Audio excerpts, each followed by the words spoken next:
Chapter 1 One blink of an eye, and a golden finger is given to him? My head hurts so much and I feel so dizzy. It feels like the whole world is spinning at high speed. It felt like sitting on a runaway roller coaster. Chu Tiange felt as if his soul was about to be thrown out. My internal organs were churning, I saw stars before my eyes, and there was a buzzing sound in my ears. Where is this? He tried to open his eyes, but his eyelids felt stuck shut and he couldn't.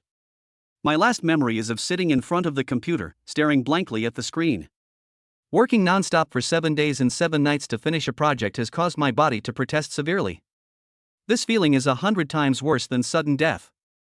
My body felt like it was being kneaded and pulled by an invisible hand. A feeling of suffocation enveloped my entire body. Holy crap, are you serious? He wanted to curse, but no sound came out of his throat. Consciousness oscillates between hazy and clear states. I'm alive? Chu Tiange thought in a daze. He, a typical corporate slave, toils in the big city, living a life blessed with the 996 work schedule. He grew up in an orphanage without parents, graduated from university, and then joined an internet company. I don't have any particular hobbies, I just like reading novels and fantasizing that I am the protagonist. Fantasy is just fantasy. The reality is rent and utilities, endless Alipay debts, and the boss's greetings at 3 a.m. Life is like a stagnant pool, even throwing a pebble into it only creates tiny ripples. Dry and boring. Before his sudden death, he had thought that it would be great to start his life over again, or to live a different way. For example, time travel in novels. With a system, you'll be invincible, surrounded by beauties. Heh, what are you thinking about? Let's just pay off this month's credit card debt first. The pain of my body being torn apart and reassembled was so vivid. An unfamiliar scent, the earthy and grassy smell, filled my nostrils. This is not his rented room of a dozen square meters. Could it be that I really wore it? Just because of a random thought before dying? That was too hasty. Just as Chu Tiange's consciousness was about to sink into oblivion, a cold, mechanical voice crashed into his mind. Ding, suitable soul fluctuations detected, needing binding requirements. The super check-in system is currently being linked. 10%. 50%. 99%. Binding successful. System, is this for real? Chu Tiange's consciousness was shaken. Hallucination? Or was it just a delusion before his death? Hello, host. The super check-in system is at your service. The sound rang out again, clear and cold. This system aims to assist the host in adapting to the new world. By checking in daily, you can obtain various rewards, including but not limited to cultivation levels, cultivation techniques, elixirs, magic weapons, supernatural abilities, special physiques, and rare and precious materials. There's nothing the system can't deliver if you can imagine it. Sign in and get a free gift? And it includes everything. Chu Tiange's heart pounded wildly, he could hardly believe his ears. In my past life, working 996 only resulted in cervical spondylosis and Alipay bills, but now I can become stronger just by thinking about it? This pie is so big it could choke you. He focused his mind and looked into his head. A virtual interface, like a game panel, floats deep within my consciousness. The interface is simple, consisting of several main modules. Host, Chu Tiange. Current world, Xiantian continent. Status, soul transmigrating, physical body being reconstructed extremely weak. Binding system, super check-in system version 1.0. Features, daily check-in not yet enabled, system space not yet enabled, new player gift pack to be claimed. Xiantian continent, sign-in system, newbie gift pack.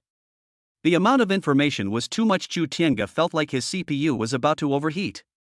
He tentatively recited to himself. Claim your newbie gift pack. Ding. The new player gift pack has been automatically opened. Congratulations, host, you have obtained Ultimate Power Realm Cultivation Experience Card, lasts 2 hours. Congratulations, host, you have obtained Basic Information Pack of the Xiantian continent. Congratulations, host, you have gained Language Proficiency Passive. Congratulations, host, you have obtained 10 Basic Healing Pills. Boom. A tremendous force surged into his body. It instantly flowed through every part of my body. His previously weak body was suddenly infused with nuclear power. Every cell was trembling. Meridians, bones, and flesh are rapidly remodeled. Unfortunately, the trial card is only valid for 2 hours. The sense of power is incredibly real. A massive influx of information flooded my mind at the same time. The Xiantian continent, a vast and boundless world of cultivation. Realm divisions, Qi refining, foundation establishment, golden core, nascent soul, deity transformation, void refining, body integration, Mahayana, tribulation transcending. Above the tribulation stage are the legendary immortals. The ultimate state of power he is currently experiencing is actually the theoretical pinnacle of this world. To rise to the top in one step. Even if it's only 2 hours, it's still outrageous.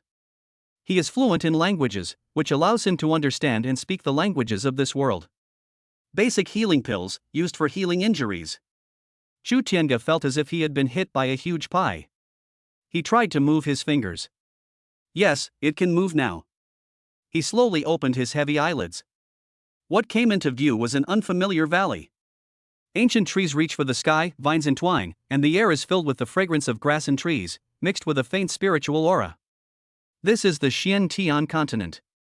He looked down at himself. He wore strange coarse cloth clothes, his skin had improved, and his body contained explosive power. My mind has gained a lot more common sense about this world. I really time traveled. They even gave me an overpowered system right from the start. Chu Tiange took a deep breath, feeling the surging power within his body and the clear system panel in his mind. Ding, host awakening detected, initial body reconstruction complete. The daily check-in feature is now unlocked. The host's current location has been detected as unnamed valley, meeting the requirements for the first check-in. Host, would you like to perform your first sign-in? First check-in. The newbie gift packs are already so generous. What will you get for your first sign-in? Chu Tiange's heart pounded faster. Please urge me to update faster, and add this to your bookshelf. Chapter 2, one click and you're instantly at max level. This system is something else. Sign in. Chu Tiange silently recited the words in his heart, a tremor he himself was unaware of. Anticipation, nervousness, and a bit of disbelief. Ding, first check-in location, unnamed valley. Meet special check-in requirements. First check-in in progress. Check-in successful. Congratulations, host, on receiving the sign-in reward, Cultivation Initiation Ultimate Power Realm. Congratulations, host, on receiving the sign-in reward, Innate Tao Body perfectly compatible with the host's soul. Congratulations, host, you have received the sign-in reward, Mastery of Basic Formations. Congratulations, host, you have received a sign-in reward, a storage ring basic model, 100 cubic meters. Realm name, Ultimate Power. Realm level, surpassing the known cultivation system of the Xiantian continent, reaching the absolute peak of power in this world. Realm characteristics. Ultimate power, possesses physical strength unimaginable in this world. Every gesture contains supreme power. Invulnerable to all laws. Pseudo, the physical body is extremely strong, capable of withstanding most law-based attacks and energy impacts. With absolute power, it can forcibly break most rules and constraints, not truly immune to all laws. Blood rebirth, within the rules of this realm, it possesses near immortal regenerative power. As long as a trace of its original essence remains, it can instantly return to its peak state. Overwhelming basic laws, possesses absolute control and overwhelming ability over basic laws such as strength, speed, and defense, and can easily mobilize the power of heaven and earth for its own use. Divine Sense strength limited, the strength of Divine Sense is average, and it is slightly insufficient compared to the strongest cultivation level in this world, the Tribulation Transcending stage. It can cover a limited area and explore in detail. Please note. The core of the ultimate realm of power lies in the ultimate control over power, and the strength of Divine Sense is not the core direction for increasing power in this realm. Limited by the world laws and spatial interference of the Xiantian continent itself, the detection range and penetration power of Divine Sense are limited. Especially for targets at long distances, in special restricted areas, or those possessing special shielding treasures techniques, the ability to accurately locate them will be restricted. Buzz. Vast, boundless, and endless. The power he gained from the trial card was like a dragon-slaying sword lent to him by someone else. Although sharp, there was always a layer between him and the sword. Now, this power is a part of him, like his breath, like his heartbeat, an extension of his limbs. The moment the thought crossed my mind, every rustling of grass and swaying grass within 100 miles was clearly imprinted in my mind. The veins of every leaf in the valley, the crawling of every ant, and even the faint earth vein energy flowing deep underground are all clearly visible. Is this the true pinnacle of power? Shu Tiange murmured to himself, his voice carrying a sense of awe that he himself was unaware of. There is also the innate Tao body. This is the constitution most compatible with the great Tao, making it twice as effective in cultivating any technique. Its affinity with the spiritual energy of heaven and earth is at its peak, and bottlenecks are almost non-existent. Although he is already at the maximum level, his physique is priceless. This means that his foundation is extremely solid and his potential is limitless. Master of formations. Countless basic knowledge about formations, setup methods, finding the key points of formations, and techniques for breaking formations flooded into my mind and were instantly integrated into my understanding. It was as if he had been immersed in this path for 1,000 years. Let's try setting up a spirit gathering array. With a thought, he casually traced a few lines with his fingers in front of him. Without any materials, relying solely on precise manipulation of the spiritual energy of heaven and earth. Buzz. An invisible vortex formed around him, and the sparse spiritual energy in the valley seemed to be drawn towards him, rushing towards him. The speed was more than 100 times faster than his body's natural absorption. That's really awesome. Shu Tiange smacked his lips. This system is pretty good. Finally, there's the storage ring. An antique bronze ring appeared automatically on his right index finger. As I focused my mind, a space roughly the size of a basketball court appeared. It was completely empty inside. He put the 10 basic healing pills from the newbie gift pack into his pocket with a thought. Convenient. Shu Tiange stretched his body. The neck and lumbar spine that were stiff from long hours of desk work in my previous life are now full of indescribable vitality. The body felt so light that it seemed weightless. With a little effort, one can jump hundreds of meters into the air. He tried to take a few steps, shrinking the earth to an inch. With one step, one is already 100 meters away beside a mountain stream. Then, they appeared on the top of a cliff on the other side of the valley, overlooking the entire valley. Lush greenery, full of life. A stream meanders through the valley, making a tinkling sound. Several small animals he didn't recognize were leaping through the woods. When they saw him, they looked wary, but they didn't seem to sense any malice and continued chasing and playing. Quiet and peaceful. It was completely different from the noisy, oppressive steel jungle of his previous life. Call. Shu Tiange let out a long breath. This long breath seemed to expel all the weariness and resentment of his past life. He sat cross-legged on the top of the cliff, feeling the ceaseless flow of power within my body, like a galaxy, and gazing at this unfamiliar world before me. I've traveled through time. They also received an incredible cheat code. They started at the world's peak. When I used to read novels, people always complained that the protagonist's halo is too outrageous, giving them divine skills and artifacts right from the start. Now that it's my turn, I realize the authors were too conservative. Nothing beats giving away max level accounts directly. This feeling is even more exciting than winning the lottery, because it's a real and tangible power that fills every corner of my body. System, besides check-in, does it have any other functions? He asked himself. Returning to the host, the core function of this system is daily check-in. A regular check-in can be performed once daily, with random rewards. Special check-ins may be triggered at special locations, at special times, or upon completing special events, offering even more generous rewards. The system space function is now enabled, allowing you to store non-physical rewards issued by the system, such as cultivation technique information and skill experience. The system panel allows you to view your host's status and items at any time. For more features, please explore them yourself or wait for a system upgrade. Shu Tiange nodded. Understood. The core thing is signing in. Log in daily to check in and receive your salary occasionally. You might even trigger a surprise bonus. Isn't this the life he's always dreamed of? The ultimate form of a salted fish. He checked the system panel. Host, Shu Tiange. Cultivation level, ultimate power realm, theoretical peak of the Xian-Tian continent. Constitution, innate Daoist body. Cultivation technique, none. Current realm does not require a specific cultivation technique to activate it. Skills, proficiency in languages, passive, mastery of basic formations. Items, 10 basic healing pills, basic storage ring. System functions, daily check-in completed today, system space, system panel. The extremely weak status has disappeared. He is better than ever before. It was this theoretical pinnacle that bothered him. The theoretical pinnacle, does that mean there's something beyond theory? Returning to the host, in the recorded history of the Xiantian continent, the pinnacle of power is the end of cultivation. As for whether there are higher, unknown realms, that is beyond the scope of the system's current database. Chu Tiange understood. Okay, theoretical peak it is then. Anyway, it already sounds pretty awesome. That's enough for him to make a living in this strange world. He now possesses power and a starting point that he never dared to dream of in his previous life. What should we do next? With this level of cultivation, could he simply go out and sweep across the world? Then find your way home? Chu Tiange shook his head. Go home?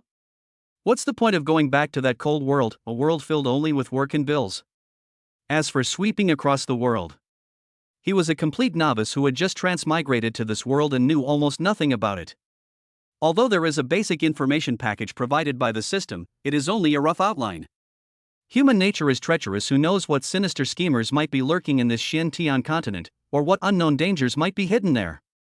What if it crashes? Survive and develop first. This is the hard-earned experience he gained from reading so many novels. Now I have maxed out cultivation level and a stable source of income from the daily login system.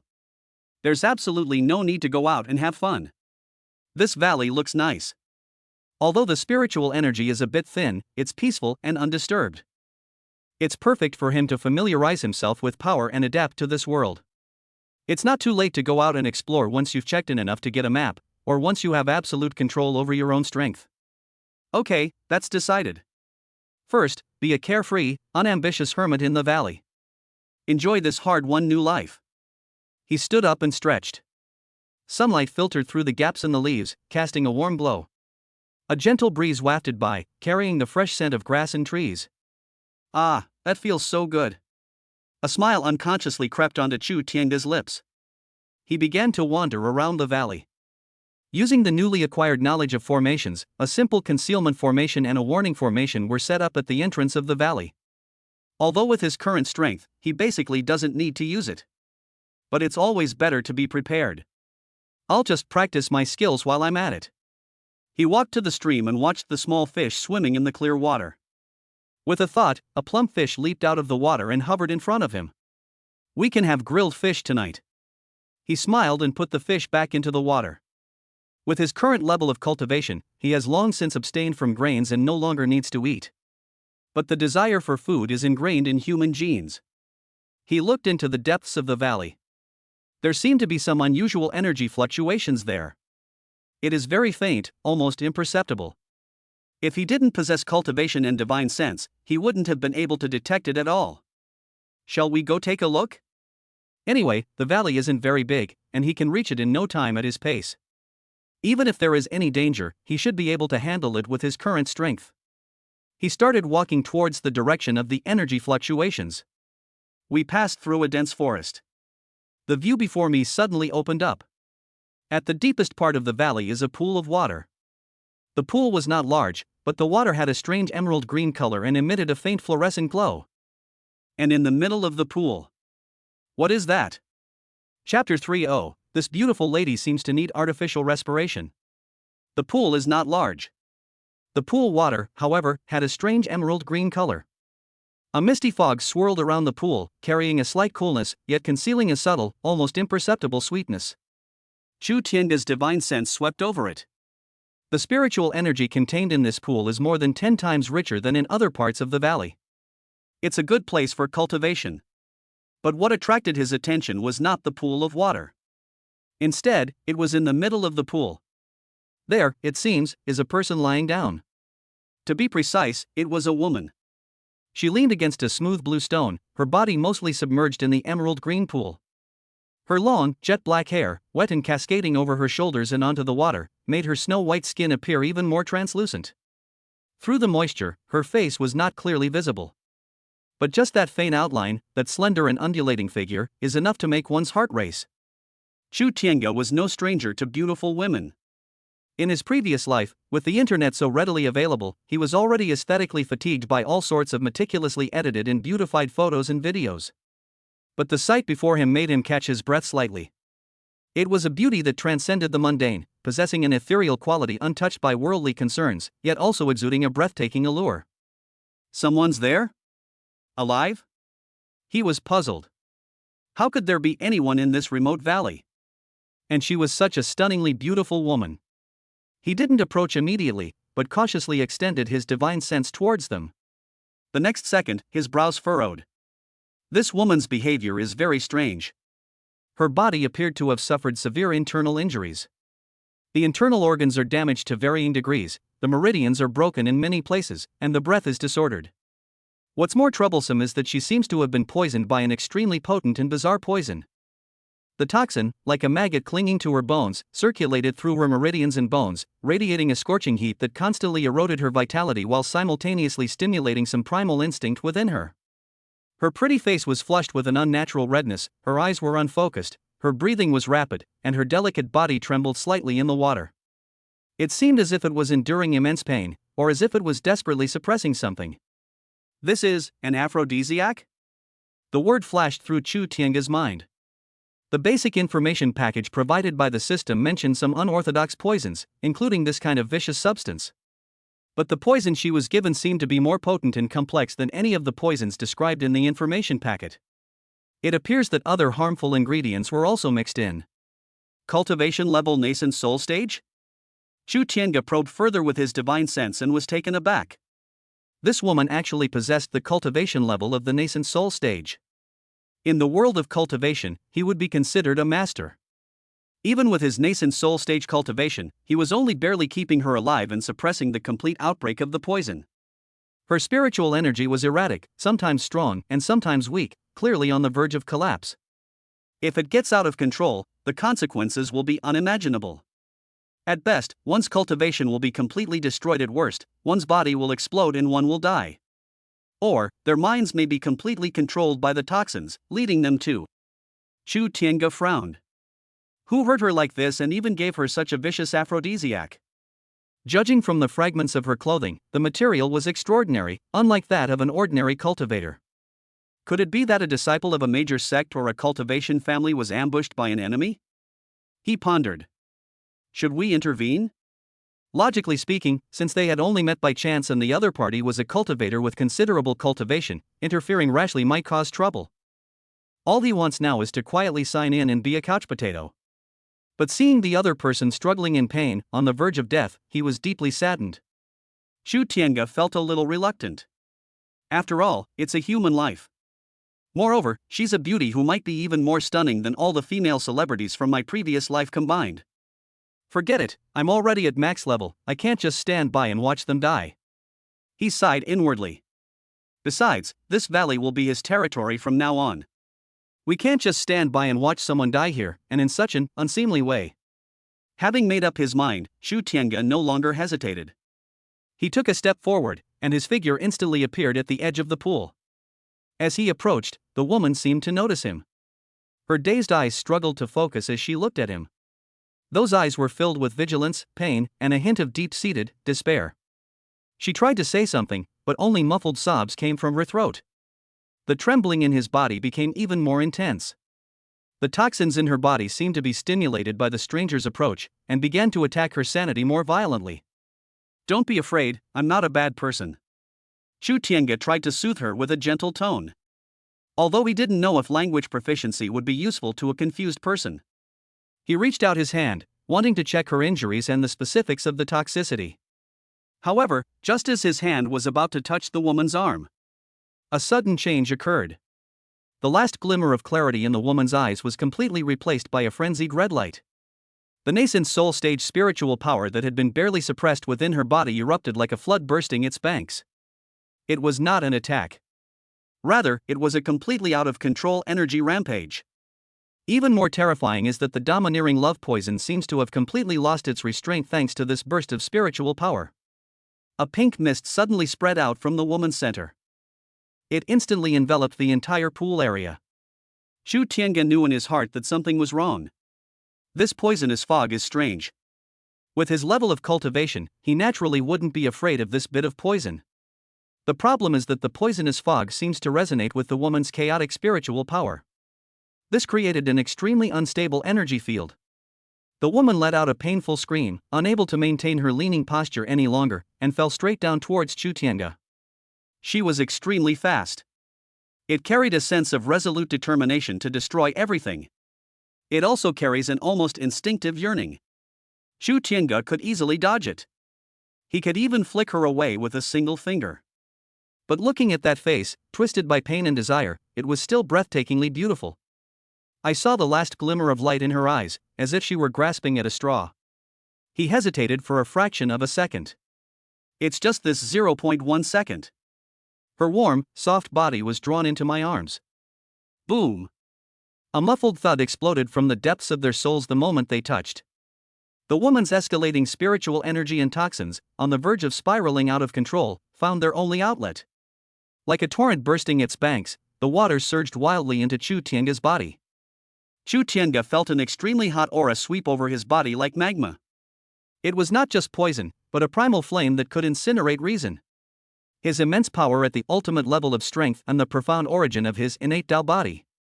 At that moment, as if drawn by an invisible force, it spontaneously began to operate, not resisting this torrent.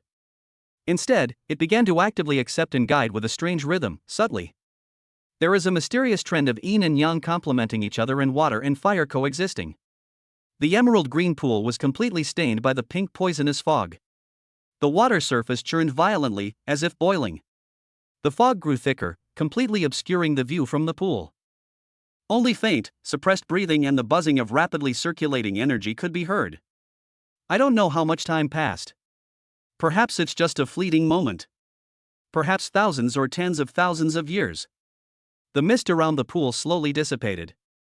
The emerald green pool gradually returned to calm, though its color seemed to be a little deeper than before.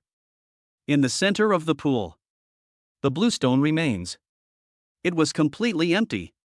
On the grass by the pond, Chu Tiange lay there, his eyes somewhat glazed over, staring at the unfamiliar sky above. Beside her, the stunningly beautiful woman slept soundly, her breathing steady, the abnormal flush on her face had faded, and her skin had regained its jade-like luster. However, his brows were still slightly furrowed, as if the pain from before lingered even in his dreams. Several faint red marks remained on her fair wrist. That was something Chu Tiange had instinctively grabbed from her during the earlier attack. A faint, ambiguous, and alluring scent lingered in the air. Chu Tiange moved his somewhat stiff body. It feels a bit complicated. He looked down at the woman. As she slept, she lost some of her sharpness and gained more gentleness, making her even more charming. Think back to that chaotic and out-of-control situation. What kind of situation is this? He rubbed his temples, feeling even more tired than if he had been working himself to the bone for 7 days straight. Starting at max level is awesome. But isn't the accompanying plot a bit too exciting? Moreover, the woman's identity, her injuries, and the poison on her body clearly pose a huge problem. System, can you check her background? Returning to host, this is outside the current detection range of this system. The host may try checking in to obtain relevant information or items. Have to. You still have to rely on yourself. Chu Tiange sighed. At least, the person was saved. Judging from her current condition, it seems that her injuries and toxins have been greatly relieved and neutralized during the exercise just now. He even turned misfortune into a blessing, and his cultivation seemed to show signs of improvement. However, given the immense energy he just expended and the serious injuries he sustained earlier, he probably won't wake up for a while. He carefully laid the woman flat on the soft grass. After thinking for a moment, he took out a spare clean outer robe from his storage ring. Sign and rewards usually include some basic necessities and gently covered her with it. After doing all this, Chu Tiange finally felt a wave of exhaustion wash over him. The accident just now wasn't a bad deal for him. He put into practice all the little movies he'd watched in his past life. It's mainly mentally exhausting. He walked to the edge of the pool and scooped up the cool water to wash his face. Looking at my reflection in the water. Yes, he's still as handsome as ever. His eyes just looked a bit weary. Let's take a break first. He decided to find a place to meditate and recover his energy. Let's also think about what to do next. What should we do with this woman who suddenly appears?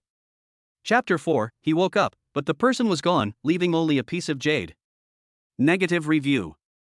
Chu Tiange sat cross-legged at the foot of the mountain wall and entered a deep meditative state. It wasn't about restoring his strength that was insignificant to him. He was simply calming himself down, adapting to this extraordinary power, and adapting to this completely new world. The valley was quiet, with only the sound of flowing streams and the occasional faint sounds of nocturnal animals. The woman lying on the grass by the pool was breathing much more steadily. Under the guidance of Chu Tiange's indescribable power, most of the toxins in the body had been dissolved, and the remainder had solidified and stopped spreading. Her breathing gradually became even, and her furrowed brows relaxed. It was midnight.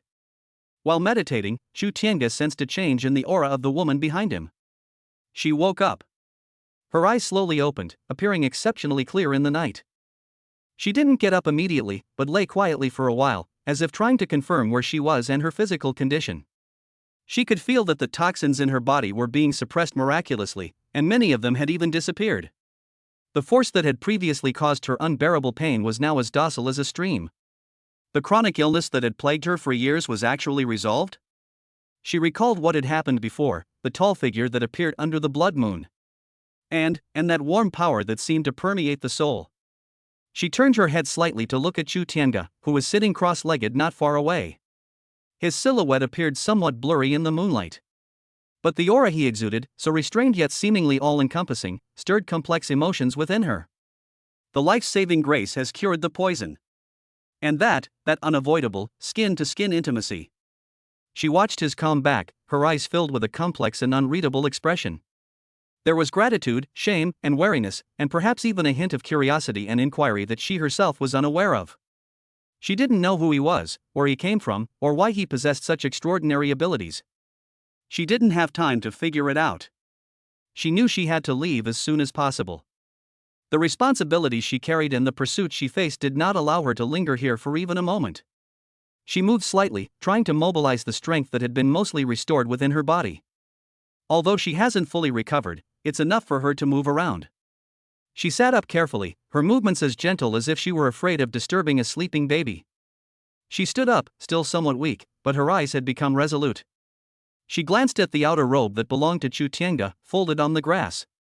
He reached out, picked it up, folded it gently, and put it back in its place. Then, she glanced at Chu Tiange's back again.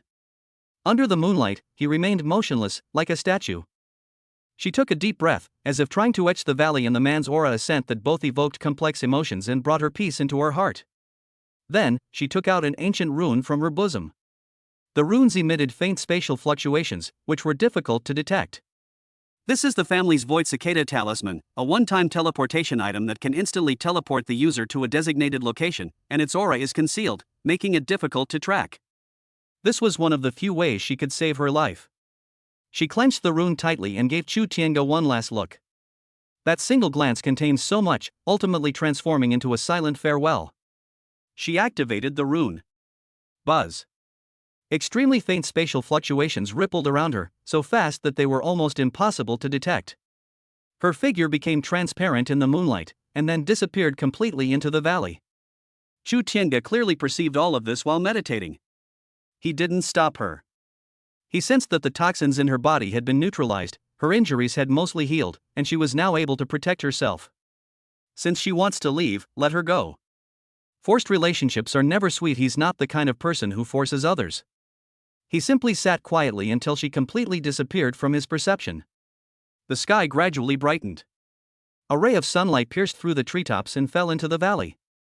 Chu Tiange slowly opened his eyes and stood up.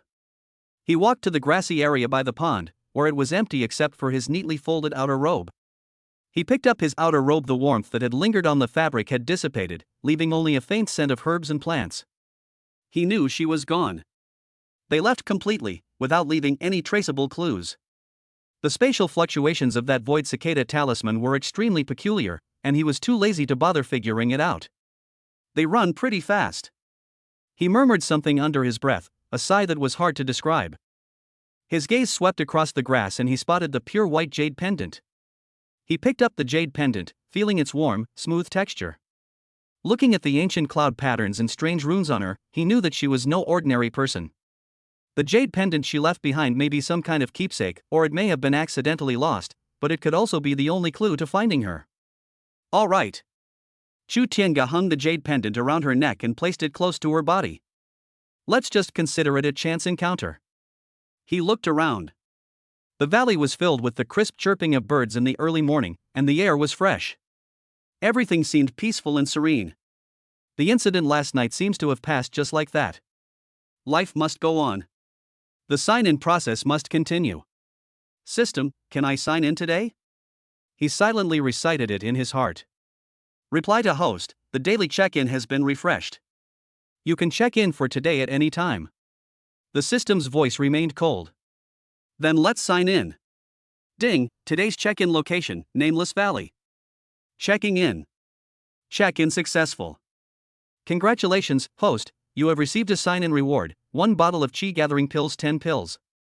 Congratulations, host, you have received a sign-in reward, basic breathing technique common item. Chu Tiange's lips twitched slightly as he looked at the reward information that popped up on the system panel. Chi Gathering Pill? Basic breathing technique? Compared to yesterday's newbie gift pack, it's like heaven and earth. This daily check-in is so perfunctory. He thought to himself. However, even a small mosquito is still meat. He put away the reward and looked around the valley again. He decided to find himself a place to stay first. We can't keep sleeping on the grass all the time. He wandered around the valley and soon found a suitable cliff face. This is it. He walked to the mountain wall, pointed his finger like a sword, and casually made a stroke on the hard rock. Chapter 5. Let's play it safe for now. This invincible power needs to be carefully examined. Laugh. Chu Tiange's fingers traced across the hard mountain wall, leaving a deep and smooth cut. Stone chips flew everywhere, but they were repelled by an invisible force half a meter away from his body, without touching him at all. He was only using a tiny fraction of the vast, ocean-like power within him at this moment. However, it is incredibly precise and easy to control, as if it were part of your own body. Words become law, thoughts become reality. Splitting mountains and cracking rocks is no big deal for them. Instead of rushing to enlarge the opening, he tapped around the selected area with his finger. Each time it was pointed out, a barely perceptible energy imprint disappeared into the mountain wall. This is a reinforcement and stabilization method he learned from mastering basic formations. Even with the hardness of the mountain wall, it wouldn't collapse even if he hollowed it out. But it's always better to be safe than sorry. What's more, this is his first home since he came into this world. We have to put in some effort. Only after completing the basic reinforcement did he begin to formally develop the cave dwelling. He placed his hands lightly on the mountain wall. Silently. The hard rock softened, melted, and caved inward like tofu. An opening large enough for one person to pass through was quickly formed. Next is the interior space. He closed his eyes and, following the layout he envisioned, used his divine sense to guide his power and meticulously crafted the design. A main hall, used for daily living. A quiet room for meditation and cultivation, though he doesn't seem to need it now. A bedroom to satisfy his sleeping habits from his previous life. They even reserved a small storage room. The entire process was smooth and seamless, without making a sound. Less than a quarter of an hour.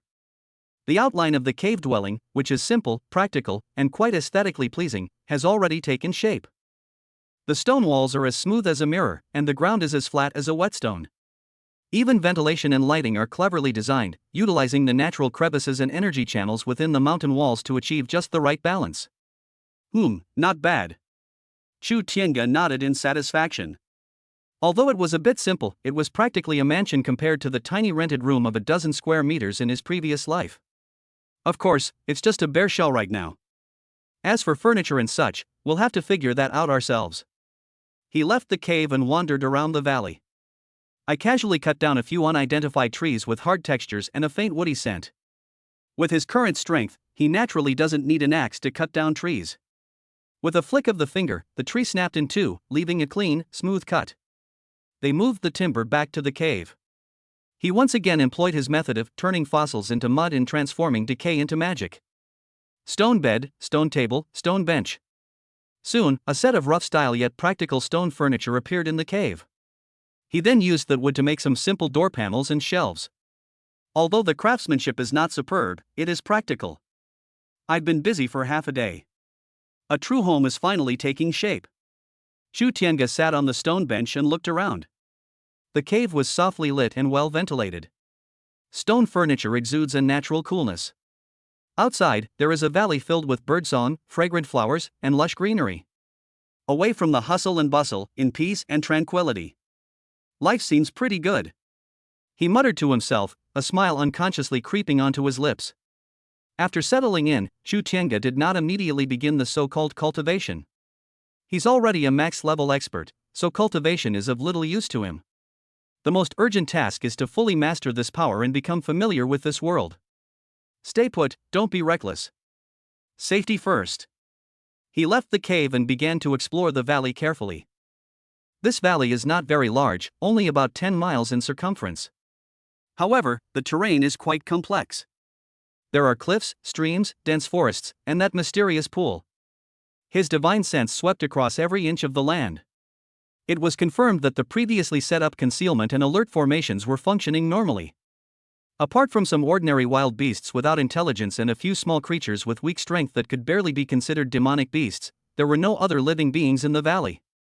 The place with the most abundant spiritual energy is naturally that pool. Secondly, it's near the mountain wall where his cave is located. The spiritual energy in other places is relatively thin. Overall, it's very safe. Chu Tiange felt relieved. As long as no one foolishly enters the area of the array he has set up, this place is a perfect paradise. He came to the winding stream. The stream is crystal clear, and you can see the colorful pebbles and small fish swimming freely on the bottom. He stretched out his hand and gently waved it towards the stream.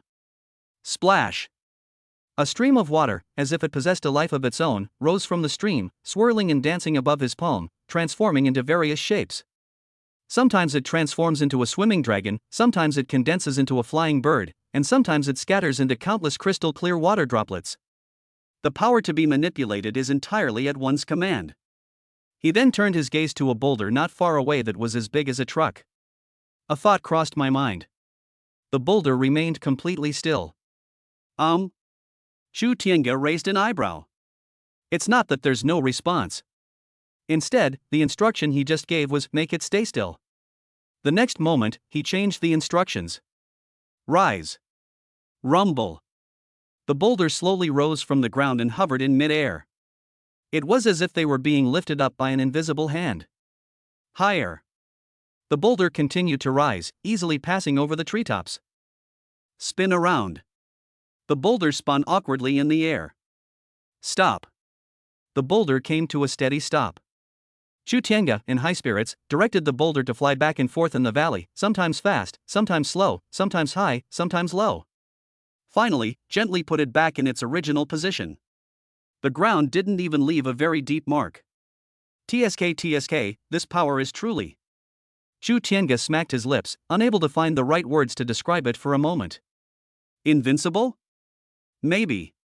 At least in this valley, he felt like a god. But he was not blinded by this power. His past life experiences taught him that the greater the power, the more cautious one should be. The unknown is the greatest fear. Just how big is this Xian-Tian continent?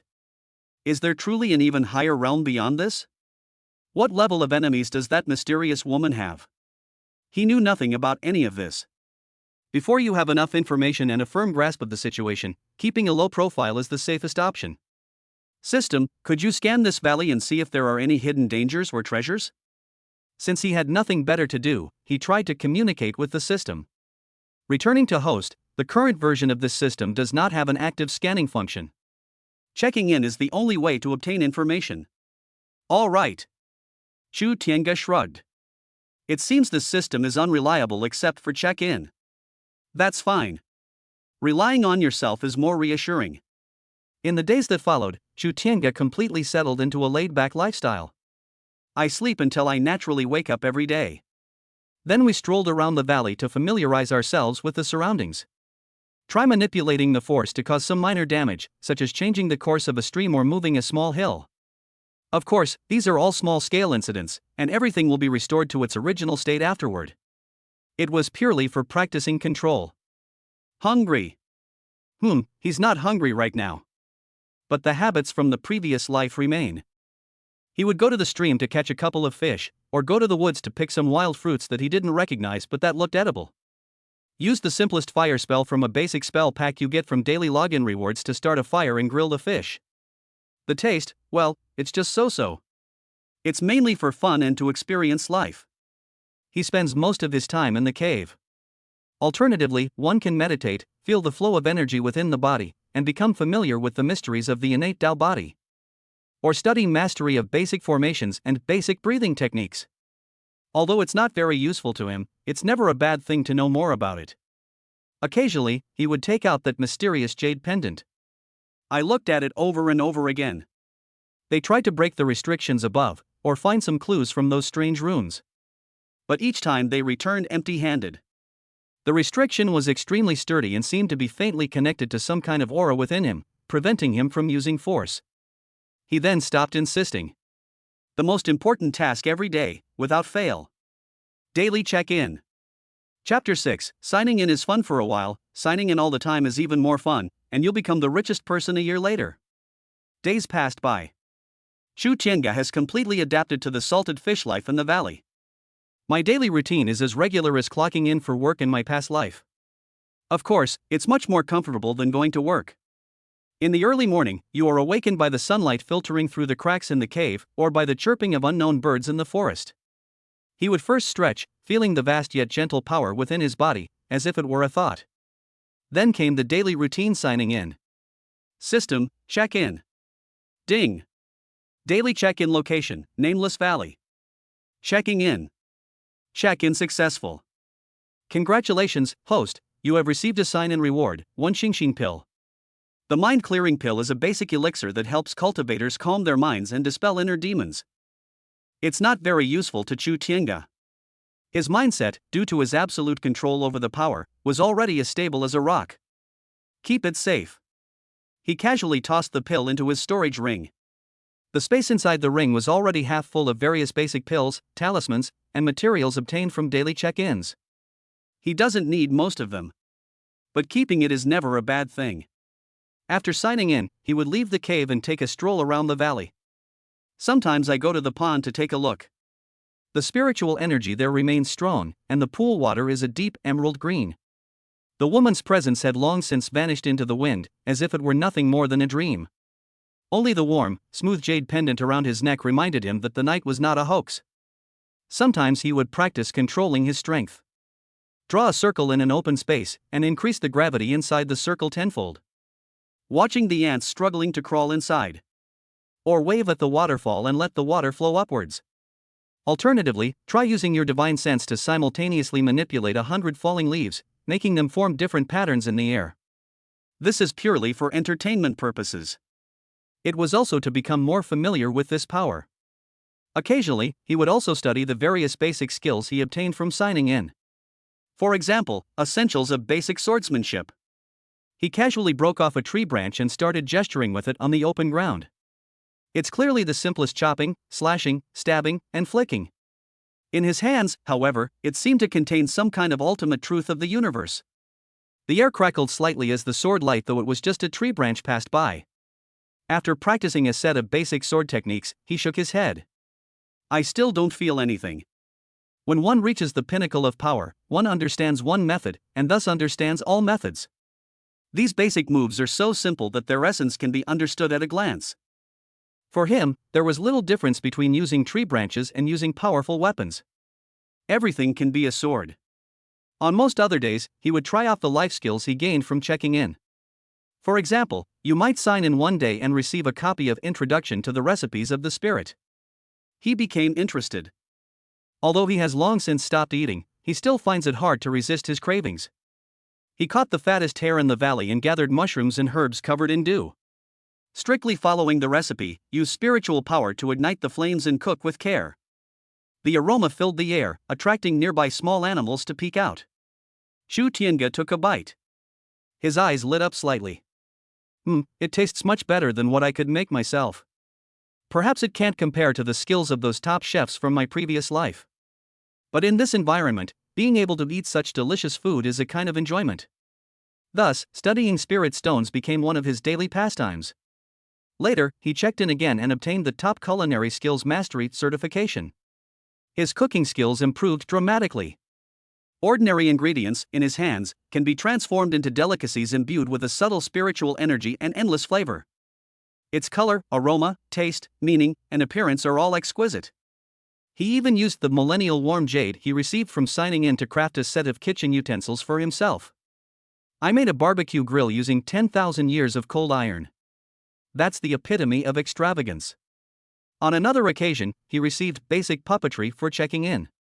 He used the wood and stones from the valley to hammer and bang, creating several crooked wooden figures. Then inject a trace of spiritual energy as the core. These wooden figures could then move around shakily, helping him clean his cave or performing comical dances in the open space. Although it is the most rudimentary puppet, but their clumsy appearance is quite amusing. That's all. Day to day. The leaves in the valley turned green and then yellow, and then green again. Chu Tiange even used the ewood essence he obtained from daily check-ins to improve several fruit trees in the valley. It makes their fruit sweeter and gives it a touch of magic. Time seems to have lost its meaning here. Unconsciously. A year has passed. Throughout the year, Chu Tiange hardly ever left the valley. He made sure to sign in every day. Rain or shine. 365 check-ins. His storage rings were completely insufficient. Later, I received a storage bracelet with even more space after checking in, and it was also filled to the brim. In the end, he had no choice but to pile up the things he couldn't fit in the cave's storage room. Now, that small storage room is almost completely filled with all sorts of glittering treasures. If the cultivators outside saw this scene, they would probably be so shocked that their jaws would drop and they would go crazy. What's inside? The mountain of top-grade spirit stones shone so brightly it was almost blinding. All kinds of pills, from basic chi-gathering pills and healing pills to breakthrough pills and spirit-nourishing pills that would make golden core and nascent soul cultivators fight tooth and nail for, were all available, and were stored in specially made jade bottles, stacked into small mountains. Countless cultivation manuals, ranging from mortal to heavenly grade, covering almost all schools of sword cultivation, magic cultivation, body cultivation, alchemy cultivation, weapon cultivation, array cultivation, etc., exuding an ancient or profound aura, were piled up in a corner, like a pile of unattended waste paper. Various magical artifacts and spiritual weapons, including swords, spears, halberds, bells, tripods, pagodas, and seals, were piled up haphazardly, ranging from the lowest level magical artifacts to Dao artifacts that would make even powerful beings envious. Some of them even hummed, as if complaining about being treated so rudely. There were also various rare and precious materials, 1,000-year-old spiritual herbs, and 10,000-year-old black iron, emitting an alluring medicinal fragrance or strange energy fluctuations, which he casually threw on the ground. This is no storage room. This is clearly a treasure trove that would make any super sect envious. All of this was accumulated from his daily check-ins over the past year. Most of these rewards are still basic or ordinary items. Occasionally, triggering a special sign-in event can yield even more amazing rewards. For example, there was a mysterious cultivation technique called the Chaos Creation Scripture, which the system rated as beyond the heavenly rank. However, after looking at it, he felt it was of little use to him at the peak of his power, so he left it to gather dust in a corner. An ancient longsword named Immortal Slayer had a restrained sword aura, yet it exuded a sharpness that made Chu Tiange's heart tremble. He casually tossed it into the pile of weapons as well. A supernatural ability called Words Become Law First Steps made him more adept at controlling his power, which proved somewhat useful. There are also all sorts of strange and wonderful life skills. Besides his top-notch culinary skills, he also mastered god-level planting techniques, master-level construction techniques, grandmaster-level alchemy theory, and grandmaster-level weapon crafting theory. The theory is put in parentheses because he's too lazy to put it into practice. Since you get the finished product just by signing in, isn't that great? 1 year. Chu Tiange not only fully adapted to the power of the ultimate realm, but his state of mind also became more serene and tranquil. They lived the simplest life, surrounded by mountains of gold and silver. This contrast struck him as somewhat peculiar. He truly became a reclusive master. A rich but lazy bum. What will I get for signing in today? Chu Tiange sat on the stone bench at the entrance of the cave, gazing at the rising sun on the horizon, and habitually began the daily sign-in. Ding! Daily check-in location, Nameless Valley. Checking in. Check-in successful. Congratulations, host, you have received the sign-in reward, Heavenly Calculation Beginner. Congratulations, host, you have received a sign-in reward, Special Event Trigger Card X1. Chu Tiange raised an eyebrow slightly. Celestial calculation? Can one deduce the secrets of heaven and predict the future? This skill sounds pretty advanced. Also, special event trigger cards? What is this? Chapter 7, The Courier Arrives. Upon opening it, I find it's my own child. Celestial Calculation Introduction. Chu Tiange received the profound information flooding into his mind. This supernatural ability seems to be able to make vague deductions and predictions by collecting clues between heaven and earth and combining them with one's own understanding of the Great Tao. That's interesting. Although it's just a beginner's level, it should be of some use to him in understanding the world and avoiding misfortune. His gaze fell on another new reward on the system panel. Special Event Trigger Card X1. Item Description: one-time consumable. Upon use, it will forcibly trigger a special event of significant importance to the host, based on their current mood or environment. The event's content and outcome are unknown. Please use with caution. Forcefully trigger a special event? Chu Tiange touched his chin. This thing sounds a bit like Pandora's box. All he wants now is to quietly sign in and be a carefree, unambitious person. I don't want to actively provoke any special events. What if it triggers a cataclysmic crisis? Let's keep it for now. He decided to temporarily stop using the card. I'll consider it someday when I feel life gets too boring, or when I need a certain opportunity. After digesting the newly acquired skills and card information, he stood up, ready to take a stroll in the valley as usual, and check if the linksy grass he planted yesterday had sprouted. However, the moment he stepped out of the cave, buzz. An extremely subtle yet intensely spatial energy suddenly appeared at the edge of the array at the entrance of the valley. Almost simultaneously, the warning array he set up issued a silent warning. Someone has triggered the formation. Moreover, it was done in an extremely brutal way, directly tearing apart the spatial barrier he had set up. Chu Tiange's eyes narrowed, and his figure vanished from the spot in an instant. The next moment, he appeared at the entrance to the valley. The once peaceful and serene entrance to the valley was now violently distorted, like the surface of water. Fine black cracks spread out like a spider web. A dense aura of spatial turbulence emanated from it, carrying an aura of destruction and chaos. Immediately afterwards, puff! A figure covered in blood fell out of the distorted spatial rift in a disheveled state and crashed heavily to the ground. Chu Tiange's pupils suddenly contracted. It's her. The mysterious woman who appeared by the pool a year ago. She is now in a more miserable state than she was a year ago. The once perfectly fitting and magnificent palace dress was now tattered and stained dark red with blood, revealing horrific wounds that were deep enough to expose the bone. Her face was deathly pale, devoid of any color, and her breath was extremely weak, like a candle flickering in the wind, ready to be extinguished at any moment. The only thing that remained unchanged was that face, even when stained with blood, was still breathtakingly beautiful. But at this moment, his face was filled with pain, anxiety, and a kind of resolute determination that was almost burning with life. She was holding a swaddled baby tightly in her arms. The swaddled baby was enveloped in a soft white halo, shielding it from the turbulent flow of space and the bloodstains outside. It's you! When the woman saw Chu Tiange, a faint glimmer of light flashed in her bewildered eyes, as if she recognized him. Her voice was hoarse, rapid, and tinged with blood. Quick, catch! With her last ounce of strength, she pushed the swaddled baby in her arms toward Chu Tiange. Chu Tiange instinctively reached out and caught the swaddled baby. It feels very light, yet incredibly heavy. The swaddling clothes were warm to the touch, as if they contained a tiny life. The moment he caught the swaddled baby, the woman seemed to finally give in.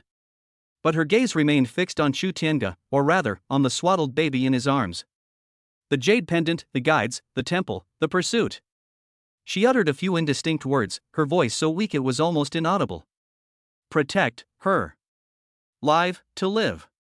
Before he could finish speaking, suddenly, a final burst of brilliant light erupted from her body. Within that light, a blurry, divinely emanating palace phantom seemed to flash by. At the same time, Chu Tiange noticed with her sharp eyes that on the lining of her tattered clothes, there seemed to be an extremely complex emblem composed of the sun, moon, and stars. The emblem seemed to have a slight connection to the runes on the jade pendant she had given him. The light faded. A teleportation array burning with silver flames flashed across the ground beneath the woman's feet.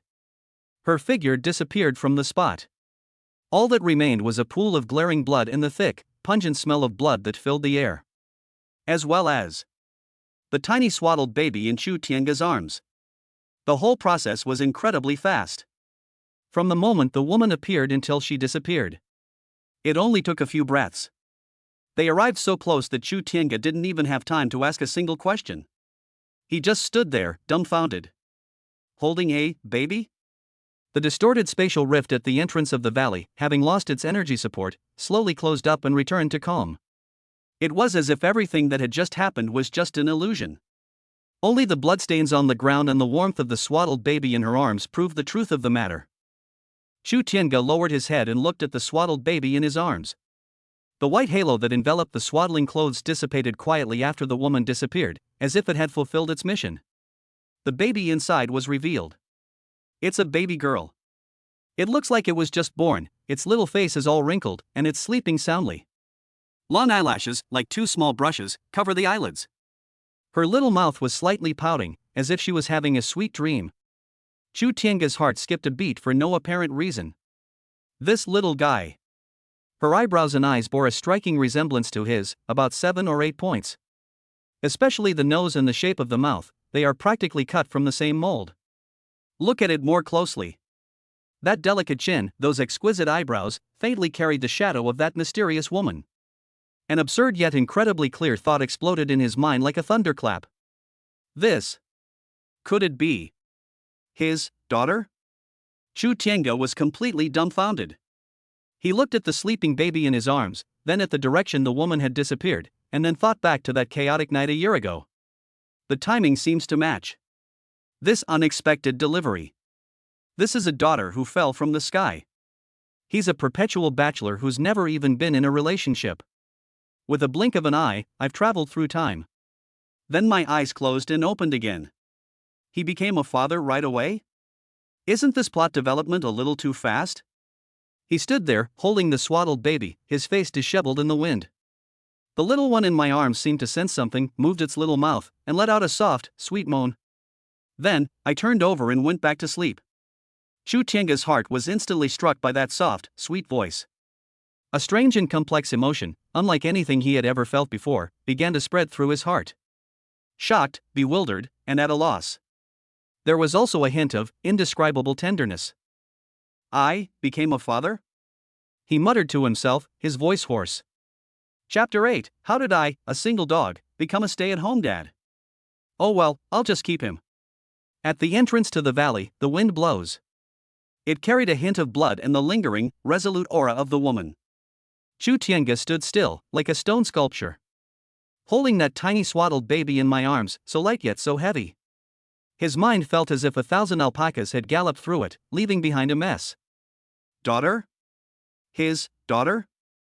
Just because of that accident a year ago? He hadn't even fully figured out the woman's identity yet. How could she have gotten pregnant so quickly? This script is wrong. He looked down and gazed once more at the little one in the swaddling clothes. She was sleeping soundly, her little face was rosy, and her eyelashes were long, like 2 little fans. Her small nose and mouth are exactly like his. That feeling of being connected by blood was so clear, so intense. No divination or evidence is needed. His innate Taoist body and his perception of the origin of life were telling him with unparalleled clarity. This is his bloodline. His daughter. Absolutely true. This realization struck him like a thunderbolt, leaving him utterly stunned. He, Chu Tiange, had never properly held a girl's hand during his more than 20 years in the womb of his previous life. I transmigrated here, starting at max level, and thought it would be a script where I could just coast to victory. And what was the result? In less than a year, they skipped dating and marriage and rushed into the parenting stage. He's still a single dad. Who can I complain to about this? No. This. He opened his mouth, wanting to say something, but found his throat so dry that he couldn't utter a single word. The little one in his arms seemed a bit uncomfortable with his stiffness, his little brows furrowed slightly, and he whimpered twice. Her voice was soft and sweet, like a newborn kitten. Chu Tiange's heart skipped a beat. He subconsciously adjusted his holding position, his movements clumsy and stiff. I was afraid of damaging this tiny, soft little thing. He, a powerful figure who could move mountains and fill seas with ease, was now holding a baby weighing less than 10 pounds, and his palms were sweating with nervousness. That's outrageous. He held the child and stood there for a long time. My mind is a mess. One moment it's a memory of the orphanage from my past life. One moment it's the look in that woman's eyes as she entrusts her child to him, covered in blood from her serious injuries. The pain, reluctance, determination, and last glimmer of hope in those eyes. Jade pendant, guides. The temple is pursuing us. Protect her. Live to live. The woman's last words echoed in his ears like a curse. The temple? Hunting? That doesn't sound like a good approach. To be able to injure a nascent soul stage expert so badly and force her to burn her life force to teleport away, the opponent's strength must be extraordinary. Moreover, judging from what she said, it seems that the other party's target is not just her. And this little one in his arms? Thinking of this, Chu Tiange's heart sank. An unprecedented anger, mixed with a hint of malevolence that he himself was unaware of, quietly rose within him. What kind of skill is it to bully women? They wouldn't even spare a newborn baby? Those sons of bitches. He instinctively hugged the swaddled baby tightly, as if he wanted to completely protect the little one under his wings. A chilling killing intent flashed across his eyes. He then forcibly suppressed it. Now is not the time to act impulsively. He knew nothing about who the other party was, where they were, or their strength. That woman had clearly gotten herself into a huge mess and had no choice but to entrust her daughter to me. And now, I am this little guy's only support. Responsibility. This word, like a boulder, weighed heavily on Chu Tiange's heart. He is no longer the carefree, lazy bum who only cares about checking in and having fun. He is now a father. Although this identity came unexpectedly, and was even somewhat absurd. But the connection of blood is an undeniable fact.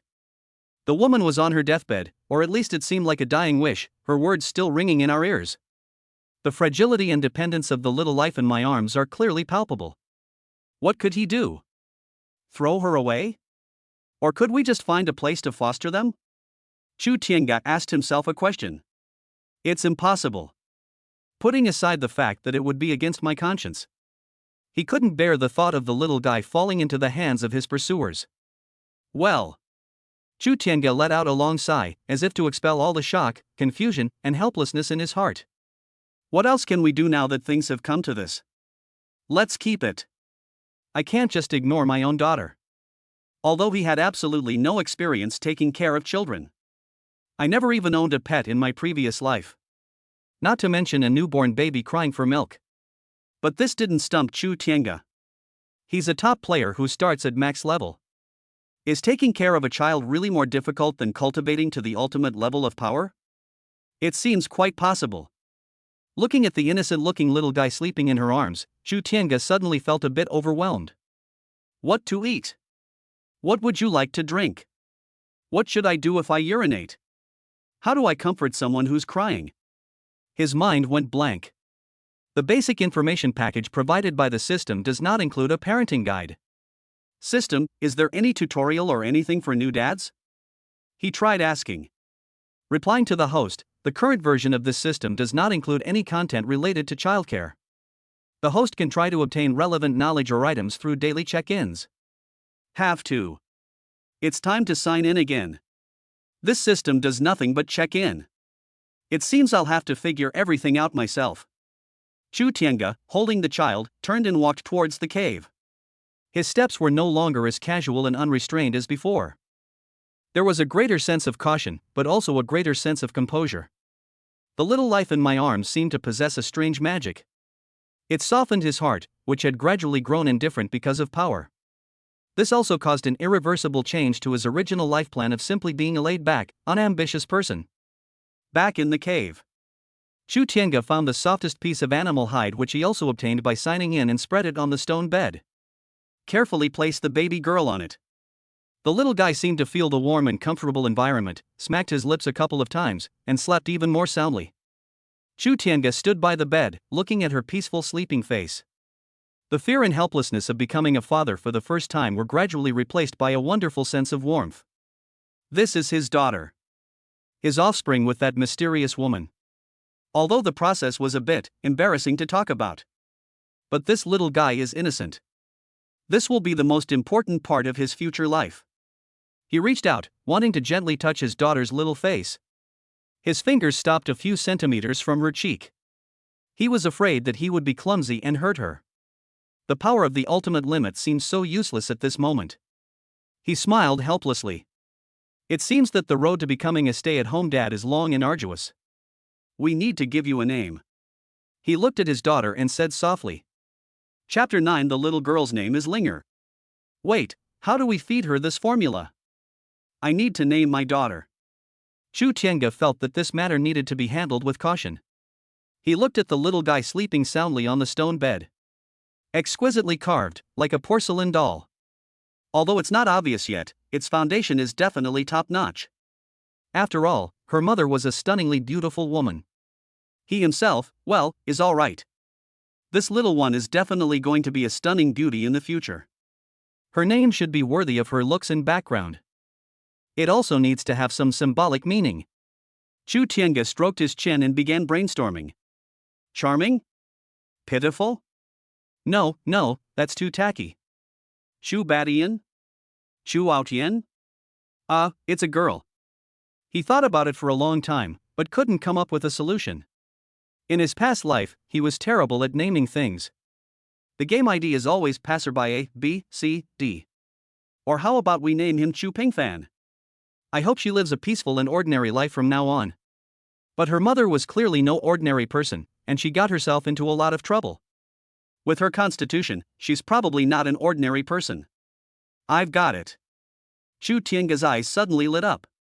This little guy came to him in this valley full of spiritual energy. Her mother also seemed to be a highly skilled cultivator. How about we call it Chu Linger? He whispered the name. She is radiant with intelligence and lively and adorable. Not bad, it sounds nice. From now on, your name will be Chu Linger. Chu Tiange announced to the sleeping baby girl, his tone carrying a hint of tenderness that he himself was unaware of. It was as if some important ritual had been completed. However, the ceremony had just ended. Wow. Chu Linger, lying on the stone bed, pouted and burst into tears without warning. His voice was loud and clear, with great penetrating power. The shock made Chu Tiange's ears ring. What's wrong? Chu Tiange was instantly at a loss. He, a powerful figure who could change the very fabric of the world, was thrown into disarray by the baby's cries. Are you hungry? Did you pee? Or is something wrong? He has absolutely no experience. He tried to perceive it with his divine sense. The little one is very healthy and has no discomfort. That's probably because you're hungry? But she was only born not long ago, right? What can I eat? You can't just eat a roasted rabbit leg directly, can you? Milk? Where is he going to find milk? Chu Tiange paced anxiously in the cave. Chu Linger's crying showed no signs of stopping. On the contrary, it grew louder and louder.